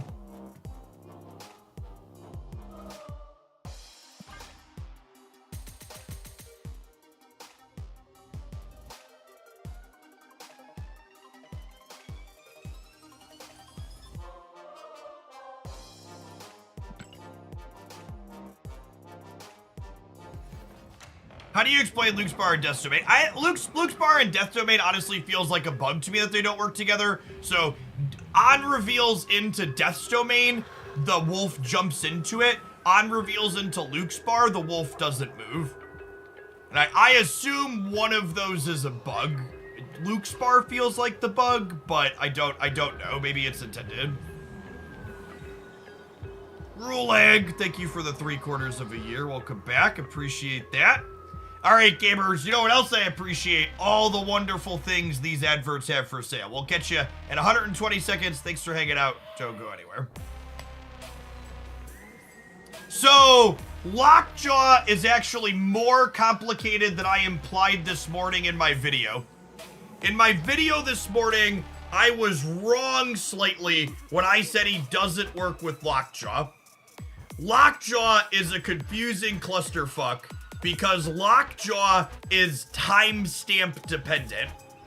If Werewolf is played before Lockjaw, Werewolf will jump to the Lockjaw path when you play an on-reveal card there. If Werewolf is played after Lockjaw, he doesn't jump ever, regardless of what you play there. Which is actually, that one I'm confident is a bug. That one's gotta be, like, I don't know if it's always supposed to jump or never supposed to jump, but either way, that one needs to be consistent. Yeah, I did not realize that. There are people in the comments on today's highlight video being like, yeah, sometimes it jumps to the Lockjaw path. But the timestamp order on which one was played first dictates whether or not the wolf moves there. Yeah. Which, it's good to know mechanically how it works now, but it's definitely not something that should happen that way, I don't think. How long until we get into layers like we do at Magic? Yeah, asking the real questions.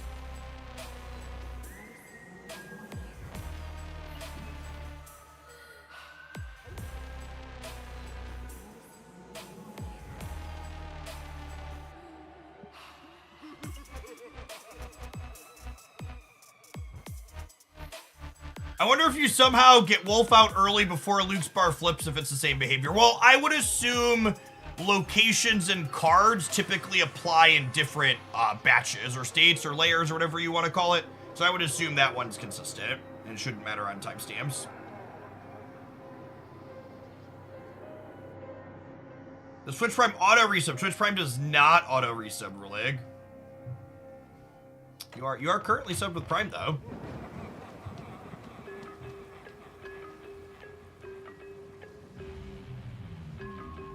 Is it normal to be collection level 6,000 and be 15 cards short? I assume most of those cards are series 4 and 5, yeah. If you're not spending money, you'll never have all of series 4 and 5 at the same time. You'll get to pick and choose which cards you're missing, but you'll never have a 100% complete collection free to play. If you don't enjoy playing move decks, does it make sense to get Wolf? So this deck list has like Spider-Man and Polaris in it, but a lot of the Werewolf decks that we've been playing that I like aren't really move decks. Werewolf is like the only card in them that moves around. So if Werewolf moving around isn't something that you like, obviously don't get it. But like, no, I don't think you have to play Werewolf with like Polaris and Spider-Man, for example.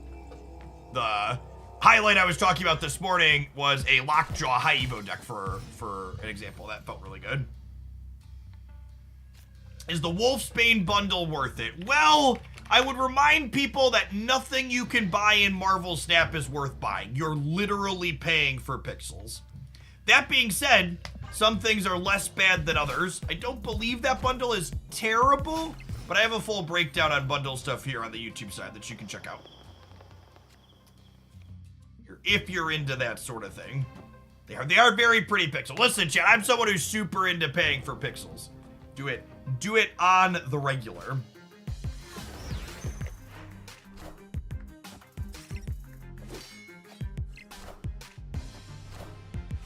I'm gonna monger a kill like I've never mongered a kill before, gamers. It's gonna be glorious.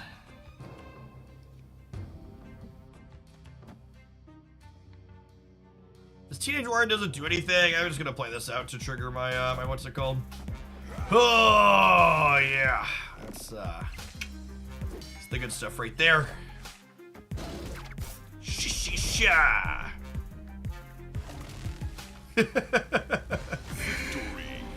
I'm the bad man.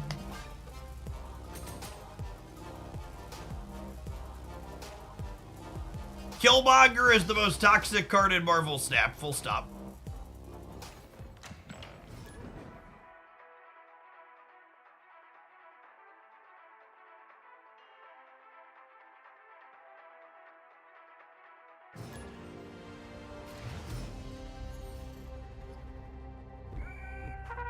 You got my friend Leech. Yeah, that's fair. He's just less common than Killmonger.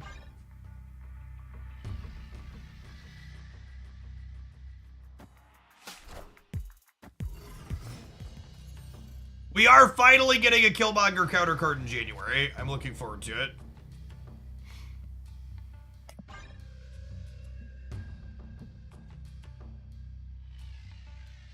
Which card? It literally just says your 1 in 6 cost cards can't be destroyed. Tomorrow's YouTube video will be a full breakdown with my thoughts on every card releasing in December and January as well as November. Because the November cards got some updates from last time we looked at them, so. I'm gonna take a peekaboo at that. It'll be up there.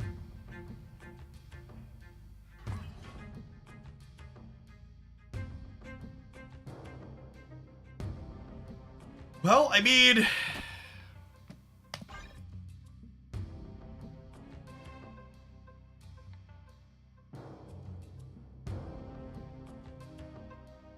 most toxic card in Snap is whichever one most recently beat you that you didn't play around. Nah, I'm not a salty Reddit baby.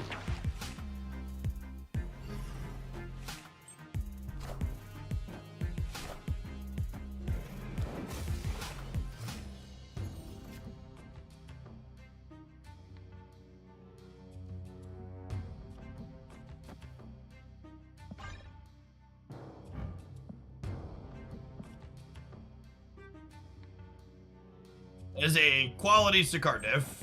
At least my Surfer didn't get pulled, I suppose.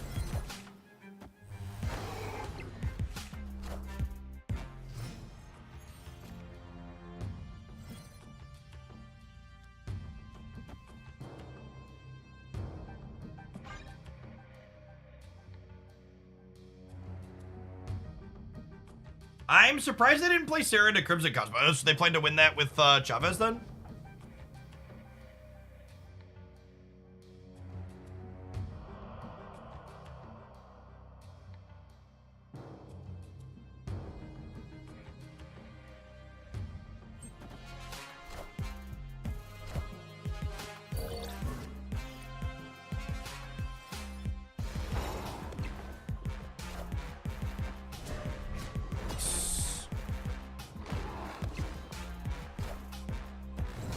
Alright, well, we continue to get mercilessly dumpstered every time we queue into Loki. He says before drawing Shadow King.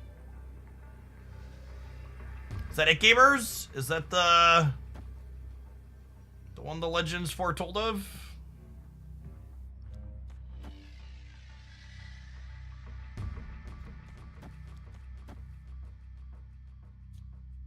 Jump to here, jump to here, jump to here.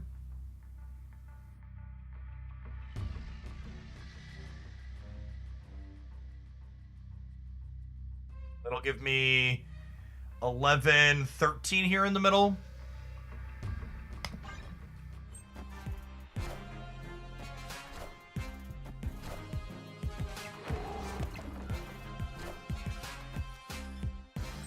Oh, I forgot they had Sarah and Quinjet. Yeah, I guess that's fine. We still win though, right? We counted 13 in the middle.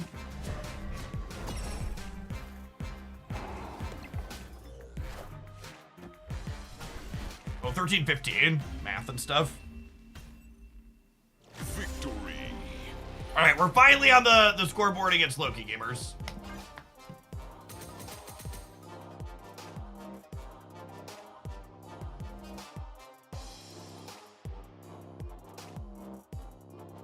All right, should we peep some other Werewolf by Night decks?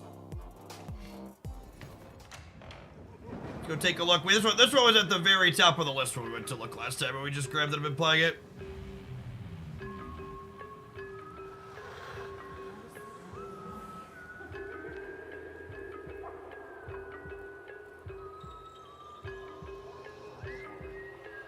You wouldn't download a deck. Yep.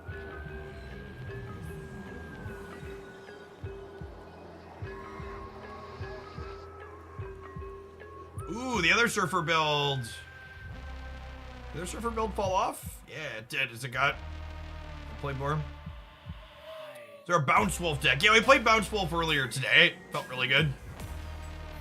Let's explicitly exclude Loki and Silver Surfer and see what other people are cooking.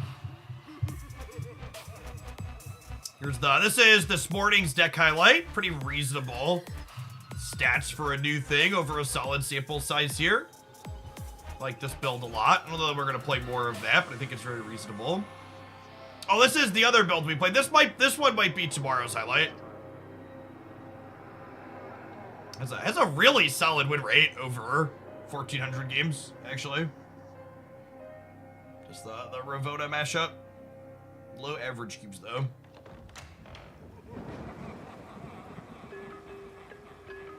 This must be a content creator pile of cards, huh? Big sample. Either that or like one person's just hammering out a ton. This is a 200. I need spice at 100. Hey, look at that, chat. Someone asked, is there a good bounce build? It's not quite to 200 yet, but this is the bounce build. This also might be tomorrow's highlight. Gonna sit down and figure out which one I want to do.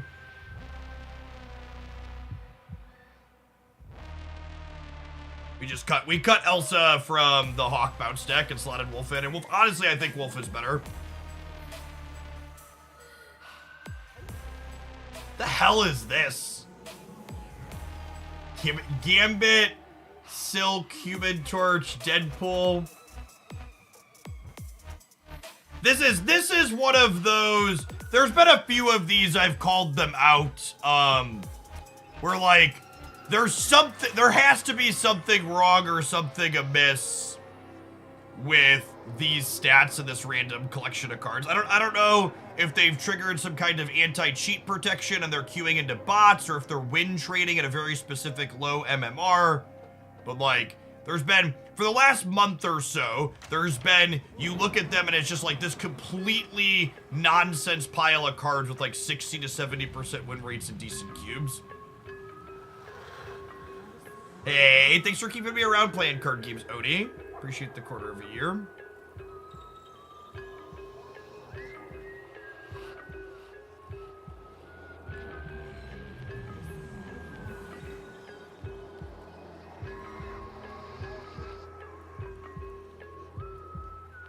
Some Alioth piles. What is this? Phoenix Force does not trigger Werewolf by Night, right? No?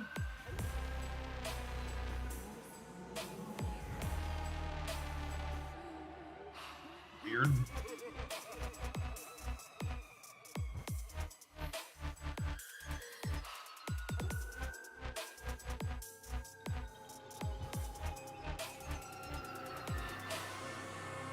Is there anything else we want to cook with Werewolf by Night, chat? Throw me random ideas before I go back and play something else. Moon Girl. I don't know. I just don't know what we're doing with Moon Girl with him, right? Like, he's just not good to double up. You want to get him down early and play? Thanos or Destroy. I can see Thanos or Destroy being fine.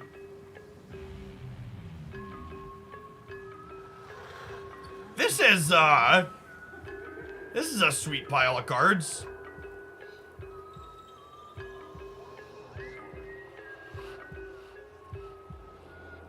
Agent 13 is probably better as something else, but the rest of that is mostly, this is like just mostly reasonable Marvel snap cards here, huh?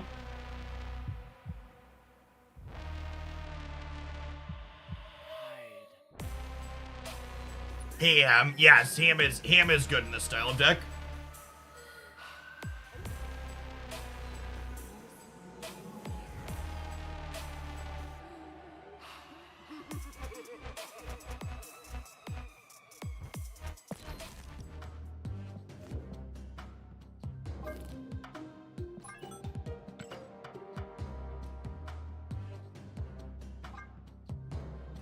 Ham is certainly back on the menu, gamers. It does, I do not take a lot of convincing to be like, hey Jeff, how about this Hood Viper deck, Jeff? Yes, in. You son of a bitch, I'm in. Come and get it.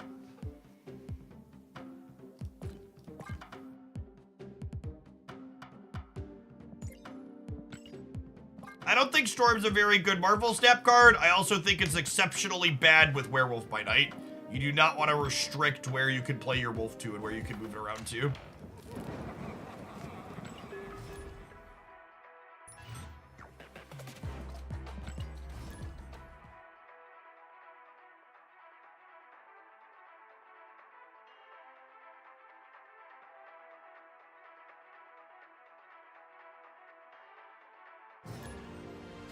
The deck invalid error, I have no idea what causes it, but it seems to happen the first time we click submitting a new deck at the start every time.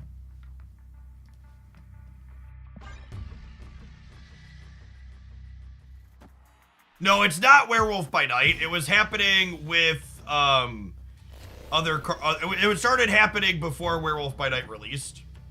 I'm gonna play Craven into the Danger Room, because playing my poopy on reveals into here and having them get blown up would actually be good for Werewolf.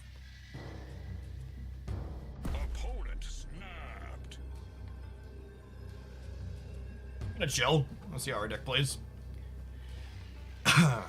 Random question. Untap says the most popular Darkhawk decks are cutting Korg for Ham. That seems weird. Does that make sense? I mean, I think Ham is excellent right now.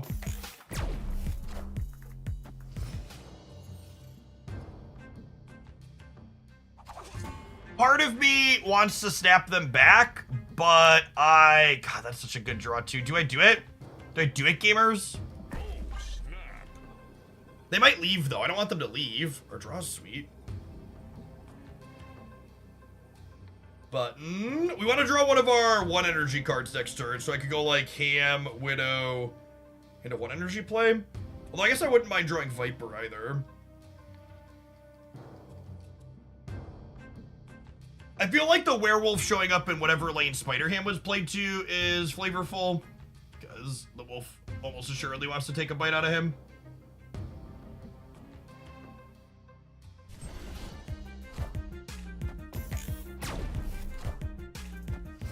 Danger, danger, Shuri, danger, danger.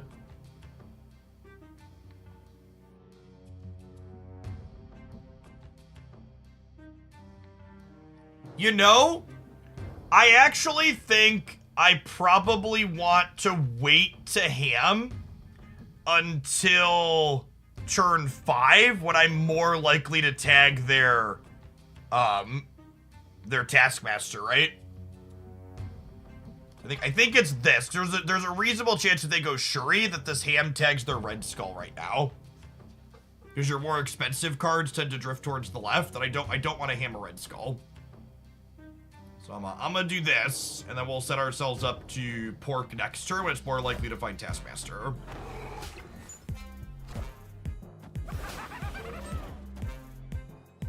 I guess I could have played something middle. I wanted to play Hood this turn, and I wanted to play it into a clean path for Viper. But maybe that's wrong.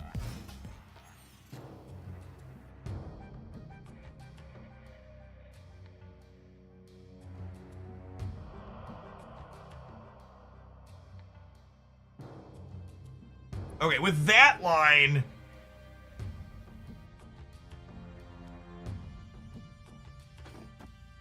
I think I do like this now, right? Or is it this? Maybe it's this?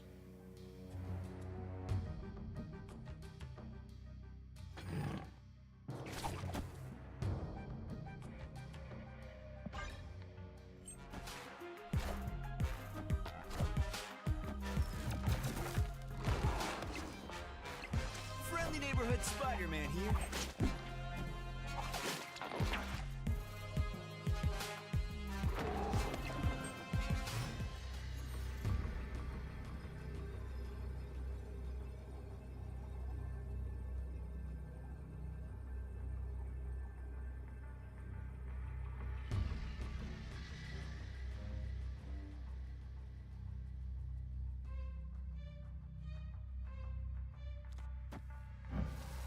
Spell she has.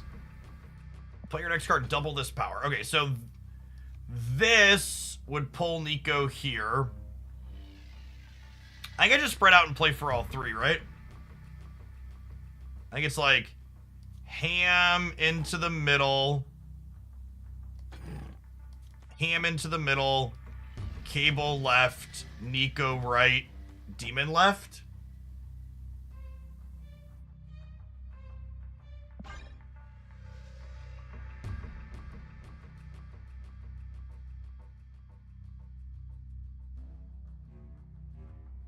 Goes wolf jump, wolf jump, wolf jump. Nico gets big. Oh, actually, you know, with the wolf jumping the extra times, maybe I didn't need... Okay, and we win. Even if the pig dies here, we win center and right now.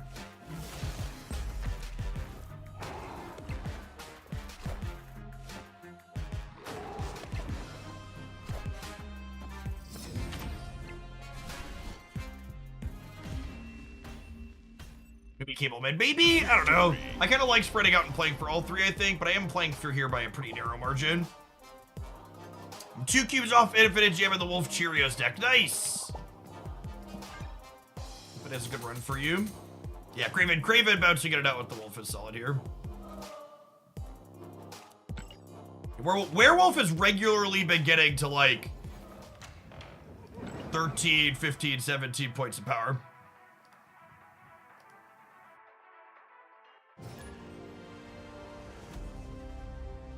Hey, Gnome Plays. Thanks for the brand new primer. Appreciate the support. Triple digits, one might say. I agree. Exactly. Get it. Galactus was playing Darkhawk last time we queued into them. Hopefully that tags their Zabu. What are the untapped stats for Wolf? So last I checked, the Wolf category generically as a card did not have good stats, but that's pretty typical because there's a lot of bad brews in there. But there are a number of Wolf decks that have individually reasonable stats.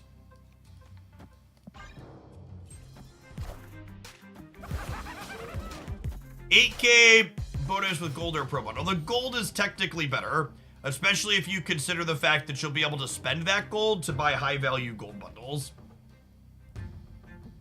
But generally speaking, the pro bundle is better than just 8,000 gold. Feeling kind of dead, gamers. Or he and his knock come together here.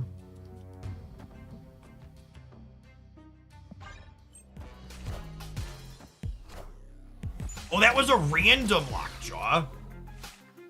Okay.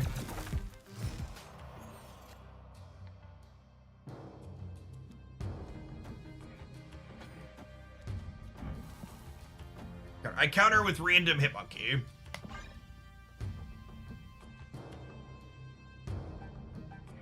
How do mirrors influence the win rate of a card? Well, mirrors always pull the stats down towards 50%, right? But it's also worth noting, Untapped isn't a full and complete data source. So like your mirrors on, you're not gonna have pulled towards 50 exactly because you're not playing exactly that. Oh, my mouth noises are not working. But yeah, you're not gonna play the exact same whatever it's called. You don't have the exact same number of wins and losses on every side because you're not getting a complete data set. There. I mean, we made appropriate mouth noises.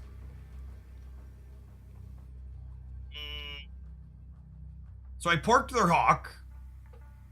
What other card do they have that... What other cards does this deck have that make numbers? If I play Gamora in the middle and they don't play there, do I win? They go down to 5, which puts them to 7. I go up to 10, which puts me to 6. Does Man-Thing win the left, though? If they play Man-Thing here, it's -6 for me, and it's +3 for them. Yeah, they do. They can have Odin. No, this is a Darkhawk deck. Man-Thing's a card in their output range, though. Escaped. We'll retreat to Man-Thing. Yes, your season pass currently has 1 red tick on it. We got a lot of nice QOL things in this patch, but they also introduced a giant number of visual bugs.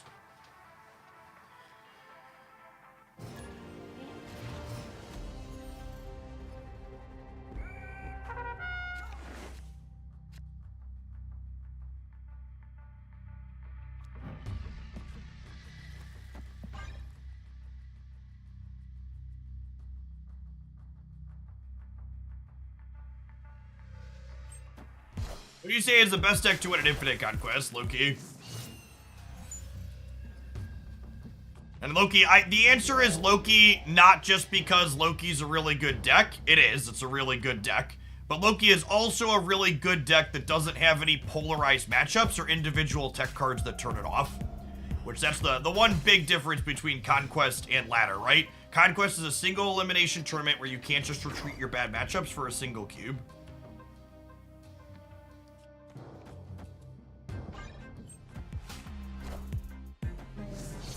We didn't get Cosmo, step 1. The randomness of Coulson and Loki make it harder to predict. Loki's not really a random card, gamers. Loki is a very consistent card that does the same thing that you can predict the output range of. Loki being random is some big fake news.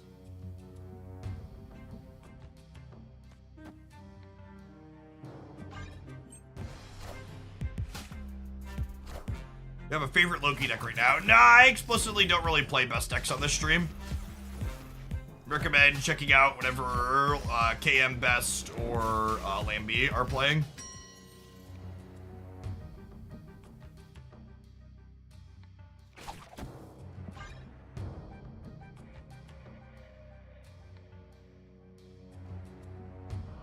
Yeah, it's random from a subset of 12 cards, which really isn't that many.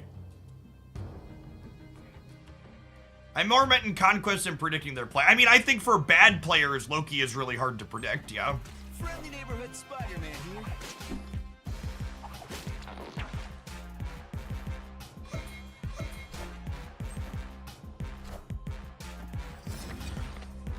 Alright, well, at least we dodged on that. Oh, Black Widow taking my draw away is not great.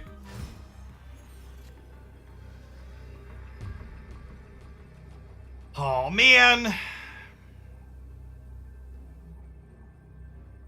My miles cost 1, too, because the Spider-Man jumped. We were setting up Gamora plus miles for the left. I mean, they just always Gamora us left, right?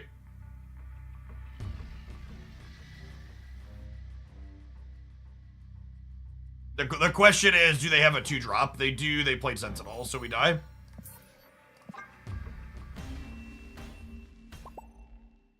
Escaped. Yeah, it ain't Grand Central to break better for us, for sure.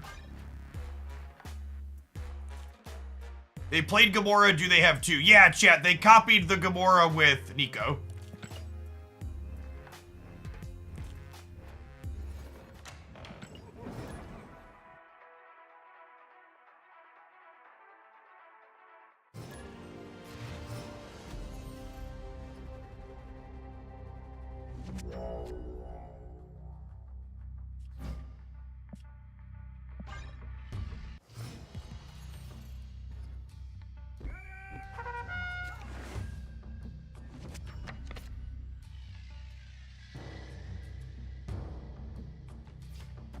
You know, I'm actually gonna go ahead and Nico copy my Green Goblin here, I think.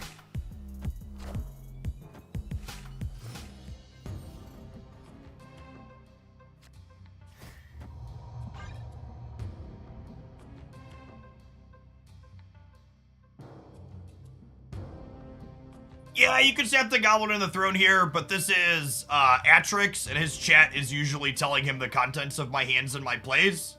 So there's a good chance that we get blocked here, and then we'll just leave.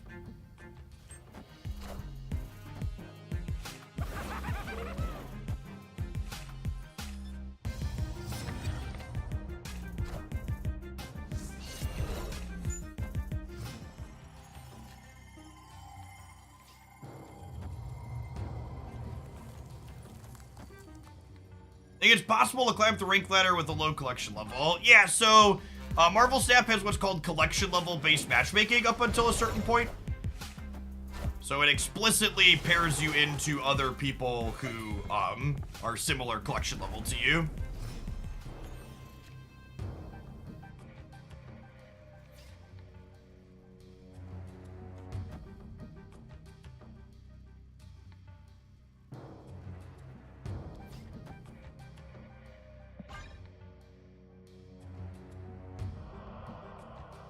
Yes, ditching Hawk means they lose the throne. And then they kind of have to decide, are they going to play fully on the right here? And they didn't, so my Goblin gets to go now. Neighborhood Spider-Man here. Oh, don't grab my wolf. God bless. Each other, I think we're good to go here at this point, right?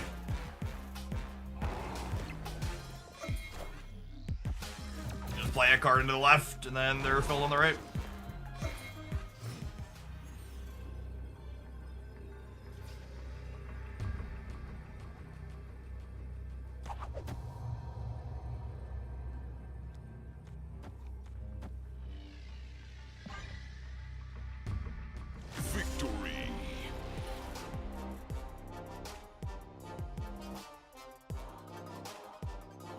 Yeah, I think they were just too tunnel visioned on doing like the big flashy play.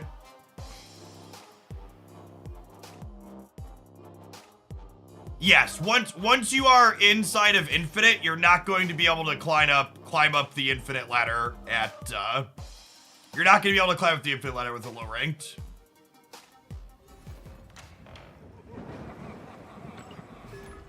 My advice is, if you're someone that's able to get to Infinite while low collection level, once you get to Infinite, just go play Proving Grounds until the season resets so your collection level's higher.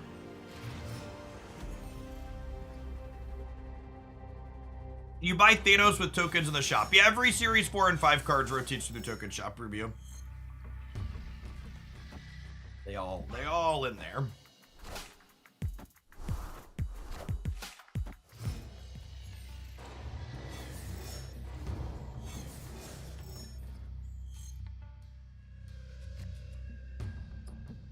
It's beautiful. Do do do. Do do do do do do. We are still complete radio silence on series drops. It is incredibly disappointing.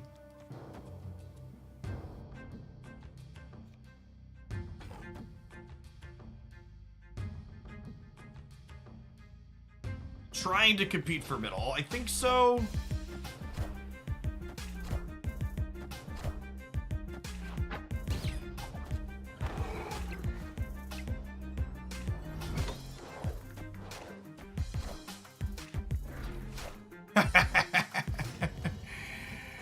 Shiggity Shrek, get wrecked. Alright, and then I just Gamora here and put him in the ground, right?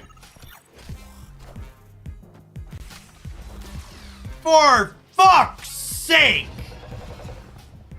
Oh my god. Fuck this card, gamers. What a just absolutely miserable RNG pile of shit. Escaped. I've lost count of the number of times we've been ladded into fucking Alioth today. It's just way too many. Yeah, it's been 4 or 5 times at least.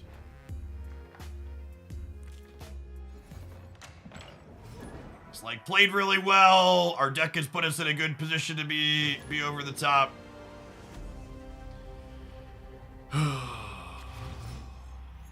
Once is too many, yeah.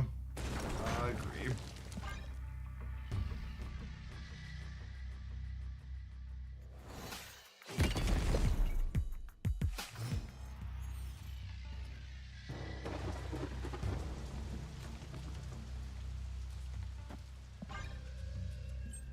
Bro, Peaches, thanks for the primer. Appreciate the support.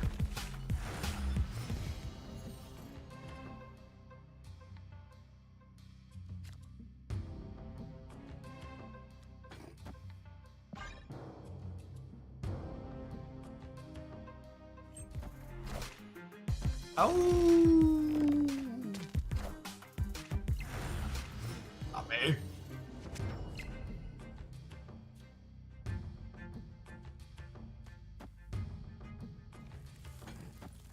And Pupper's gonna go kind of crazy here, huh?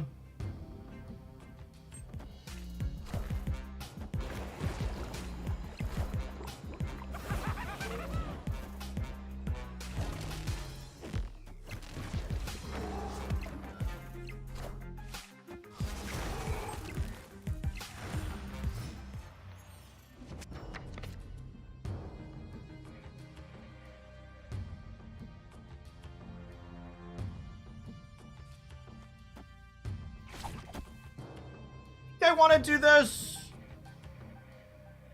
It's kind of sad not to ham them this turn, but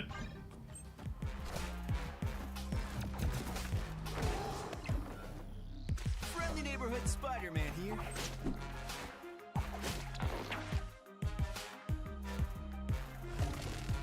oh, you know, this might actually be wrong with the Spider-Man because if they have Shang-Chi, I lost priority.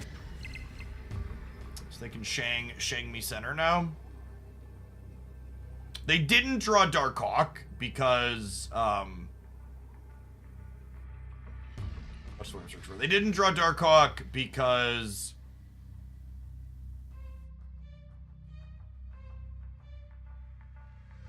mouth noises. They didn't draw Darkhawk because we have Widow's Bite.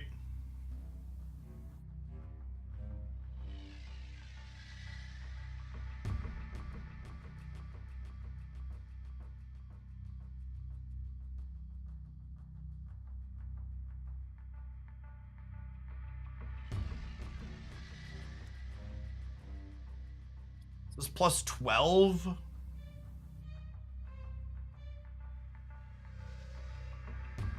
Nico left Gamora mid.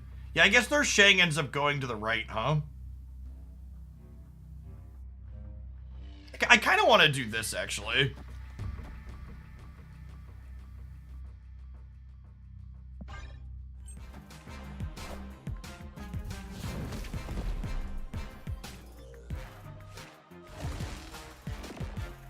Is Asteroid M the most misplayed location in Marvel Snap? Find out next time on Dragon Ball Z. Victory.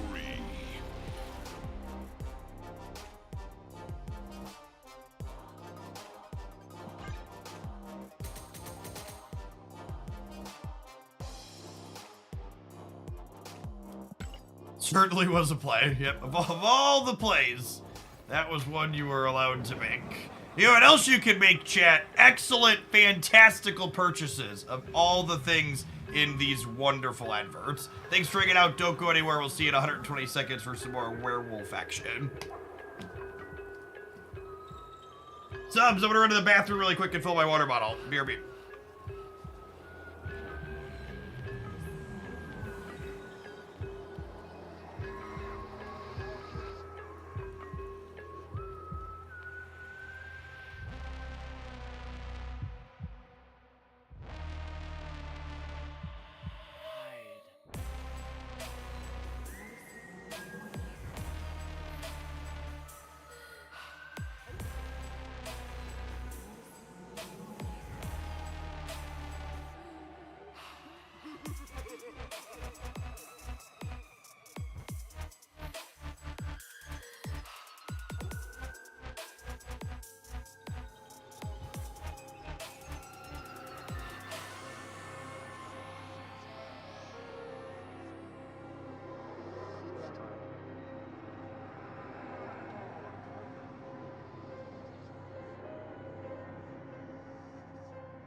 At 10 seconds to spare, even with the distraction. Nailed it. Fagan, thanks for the third of a year. Welcome back.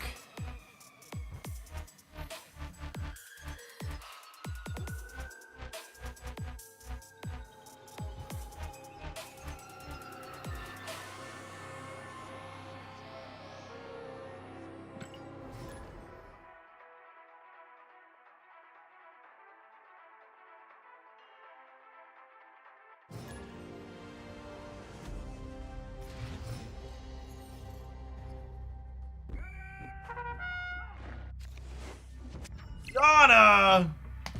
Lovely.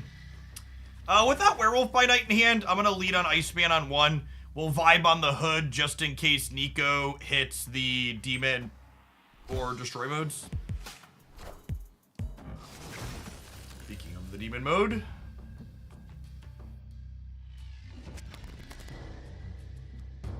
That's it.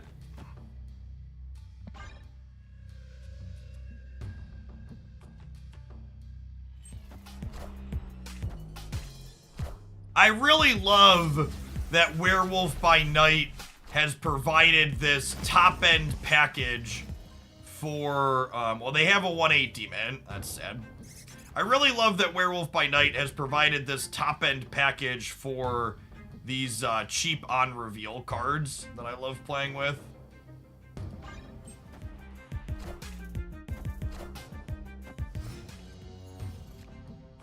This could be a mirror close to it. They have priority here, so this is kind of a gamble. Is there a werewolf could be jumping to either side? Bet. Bet? Opponent. Snapping me! Rude.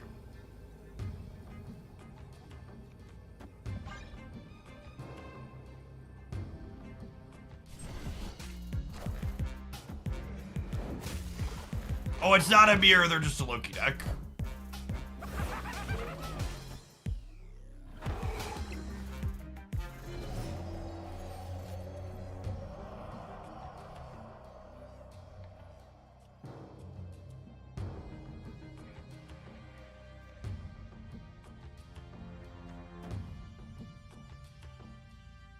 So now it's a mirror, yeah, basically.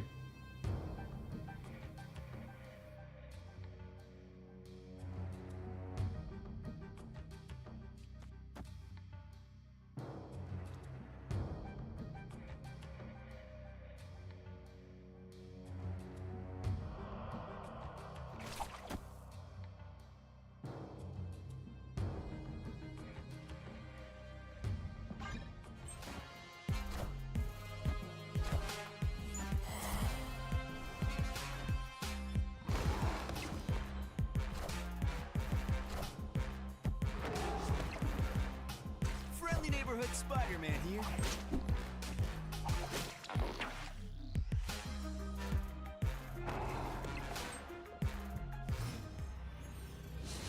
Yeah, I'm giving them Gamora and Demon, right?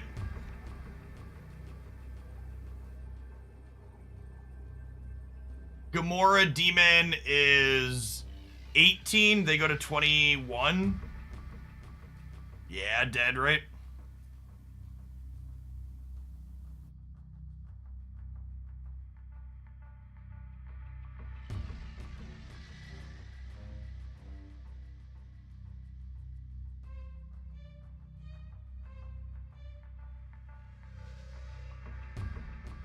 I mean, yeah, I'm winning the left, but I lose the right. They have 16 in the mid jet.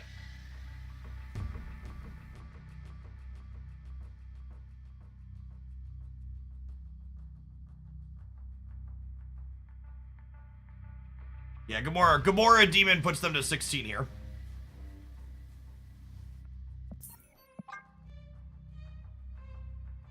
Escape. I needed to grab the Demon here instead of the Squirrel. And they would have been +5 to 14. No, I think I'm still losing that too. I don't think we had a window. We needed them to lose this 50-50, I think. If they would have punted the Squirrel over, they would have been -4 here to 12, and we'd be +4 to 5. And I think we're still dead there too. Wait, they retreated too? Excuse me? What the fuck did they think I had? They knew my entire hand. Whatever. Take our free stat points. We were deterministically torched. They didn't know we had Miles Morales. What's a solid deck post-patch? I honestly think basically everything that was good pre-patch still seems good now, Rage Quit. If you want an Old Faithful, both Destroy and Discard are putting up good metrics. You can basically take anything from my most recent best decks video and trim Mobius out of it so far.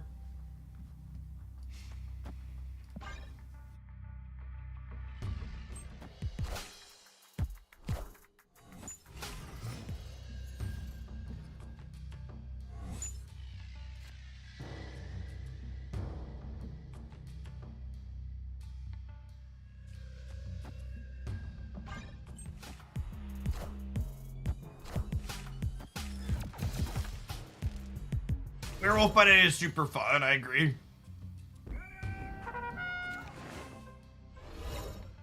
That's funny.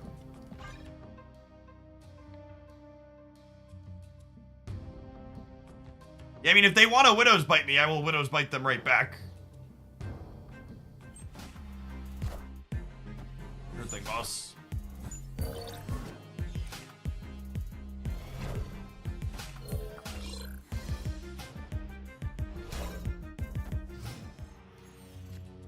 I suppose, I was gonna say they might be Lokiing us this turn, but actually, they Loki, they'll get the Widow's Bite after. Yes, Werewolf by Night is an interesting payoff in that it, generally speaking, doesn't actually work well in multiples.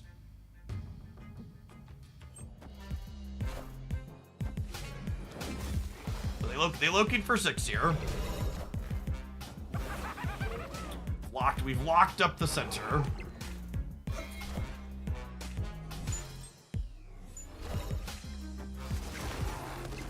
Oh, I did that in the wrong order. I should technically Iceman them before I, before we, what's it called?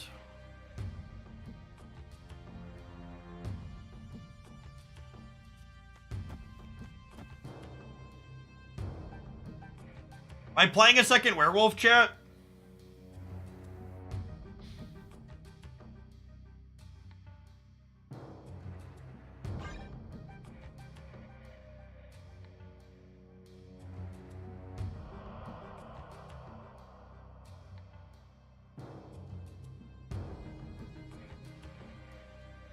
Maybe I'm supposed to ham the left, actually. Yeah, I think I messed up. I think I'm supposed to compete for the center because I'm down by 9 there and I'm locked. Yeah, I'm gonna lose center. I'm giving up center with this line, which might be wrong.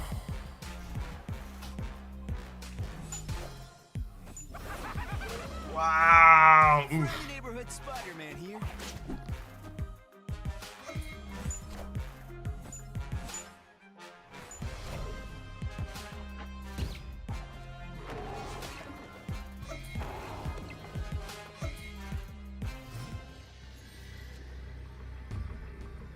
That was not the Gamora I wanted for Christmas yet.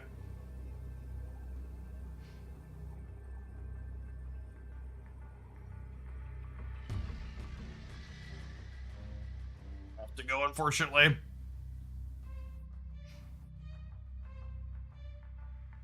Cluttered us up a little too much.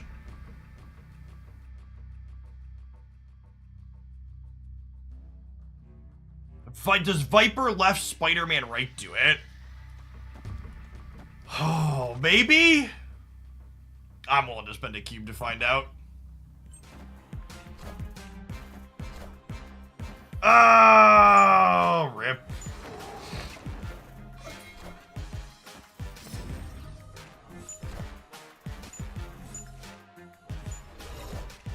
The extra sad part is, if we would have drawn Gamora, we would have beat them here, right? If we would have drawn Gamora, we could have gone Demon Gamora for 18 on the left.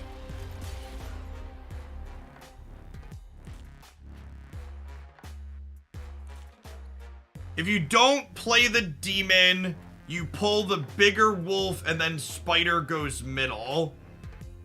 Ooh, that's a good call. Would we lose middle? We'd be -4. No, we'd still be winning. Yeah, that's a great shout. So Viper, even if they fill here, this wolf would jump since it was the first wolf into the one spot. So it would be 11. So we'd be +5 here.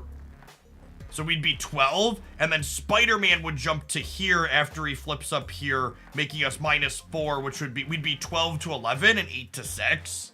Yeah, that's a sick line. Good catch, Jet.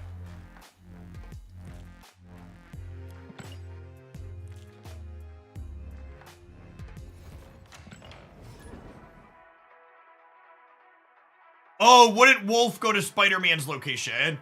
Oh, yeah, it totally would. Yeah, Wolf would go right, then we'd still lose. Never mind. Yeah. Oh, Wolf is kind of brain melty, huh?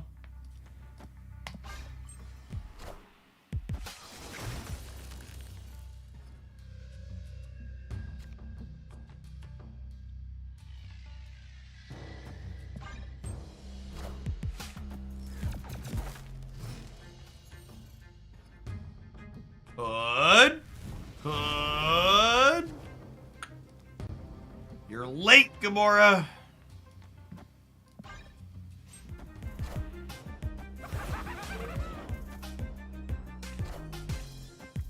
Is Thanos Werewolf by Night any good? I, generally speaking, don't like shoving new cards into Thanos because it always kind of feels like a cop-out to me. Like, all right, sure, here's the thing. Here's the new card in an 18-card deck. It's not going to show up a lot. It's probably fine. The board certainly clogged, but there's also just a lot of on-reveals there that are good, right? This is probably a Loki gamer. Still kind of waiting on this, because I could still spike Hood for here. I think I'm just passing here, especially with Limbo. I think it's hard to make Thanos not be mostly reasonable if you just put good cards in it. I think Thanos' core utility is superb, and most anything you do there is going to be fine.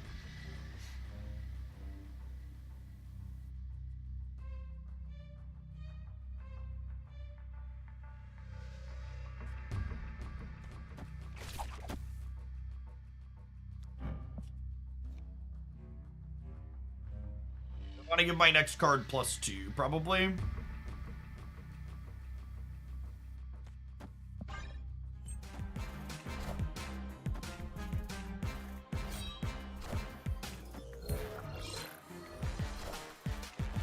Friendly neighborhood Spider-Man here.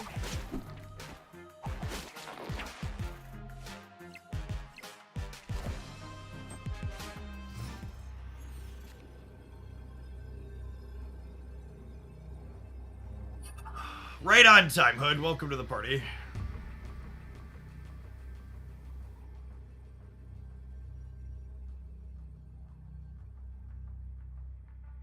We needed to draw Miles Morales.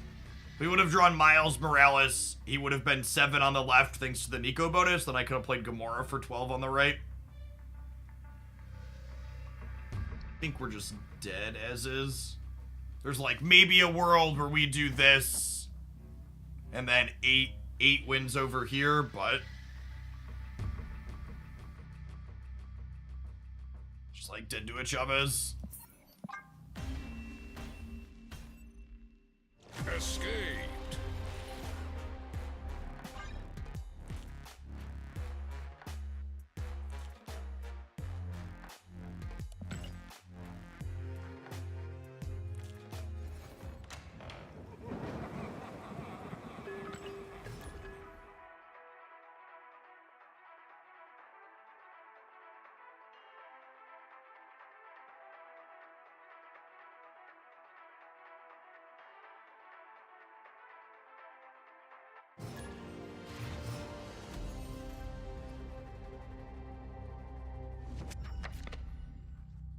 Another Washington, D.C. I'm gonna wait on the Iceman, because if I hit draw or demon, I want to do that to the Iceman. 1 and 3 for that to happen. And now that we picked up the Werewolf by Night on curve here, we'll play that out on 3 and then play all our on reveals after. Hey, Katie, catch us at the tail end today. Your first day at the new job was good. Mother of God.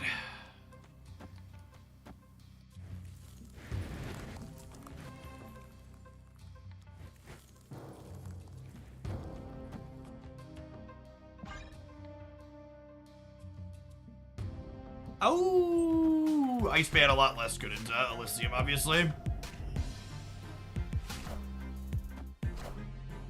Them burning their Shadow King for tempo and Elysium in play is incredibly good for us.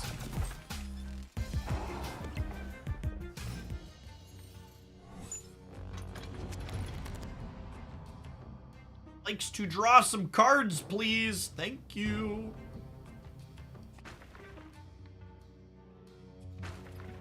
Raven, into Nico, into Viper, into Spider-Man. Spider-Man moving off of here is a little weird, but it lets Werewolf jump into here without there being another spot taken up, so I think that's good. So Werewolf's gonna jump up to 13 this turn. Oh gosh, and we're filling their right side with the Black Widow here. This is perfect. Alright. All right. We're holding our breath there for a quick second.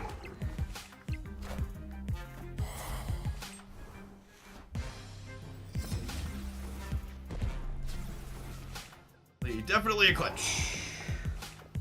Friendly neighborhood Spider-Man here.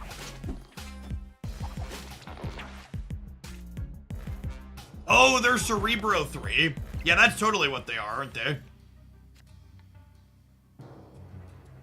Yeah, you're super right. They're Cerebro 3.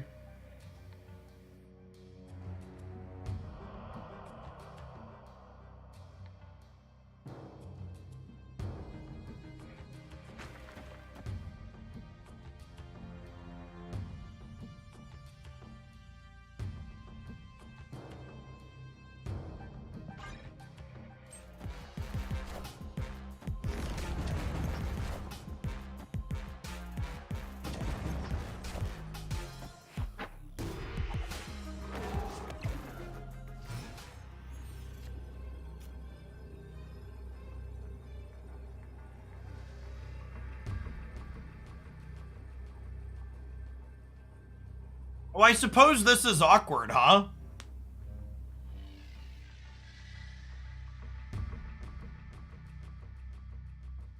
I actually can't Gamora. I could fill left. Yeah, that's true. We could die to a Valk. No, they're just leaving. They need Valk plus Cerebro is 6. They need Valk, Cerebro, and then they have Sentinel. Not all these decks have room for Valk too, especially the Professor X Alioth cheese build probably doesn't have space. All right, gamers, it is 10 after 4, and it is Wednesday, which means I gotta take the kiddos over to chess club here in a little bit, so I'm gonna go ahead and call it an afternoon. I really appreciate everybody that hung on all day. The subs and resubs, y'all, are the reason I'm able to do this, and I appreciate the support. If you want to keep the Werewolf by Night action going, be sure to head on over to youtube.com/Oglandiasnap at the link there. Werewolf by Night's got some bite. As the title says, there's a sweet high evolutionary Lockjaw variation that we played a bunch. I believe there was over 1,000 people that have logged, or over 1,000 matches logged that are untapped at this point. Some pretty reasonable stats. Click the thumbs up button on it. Give it some watch time, and hopefully we'll see you back again here tomorrow for some more live on the twitch.tv side. Speaking of twitch.tv, if you're staying over here, let's find someone to drop a raid off to, shall we? KK Sparkles is pushing to hit Twitch partner, and so there's someone we've raided periodically before. They're great content, doing some Marvel stuff, so be sure to hang out and check them out if you're going to watch some more Twitch live.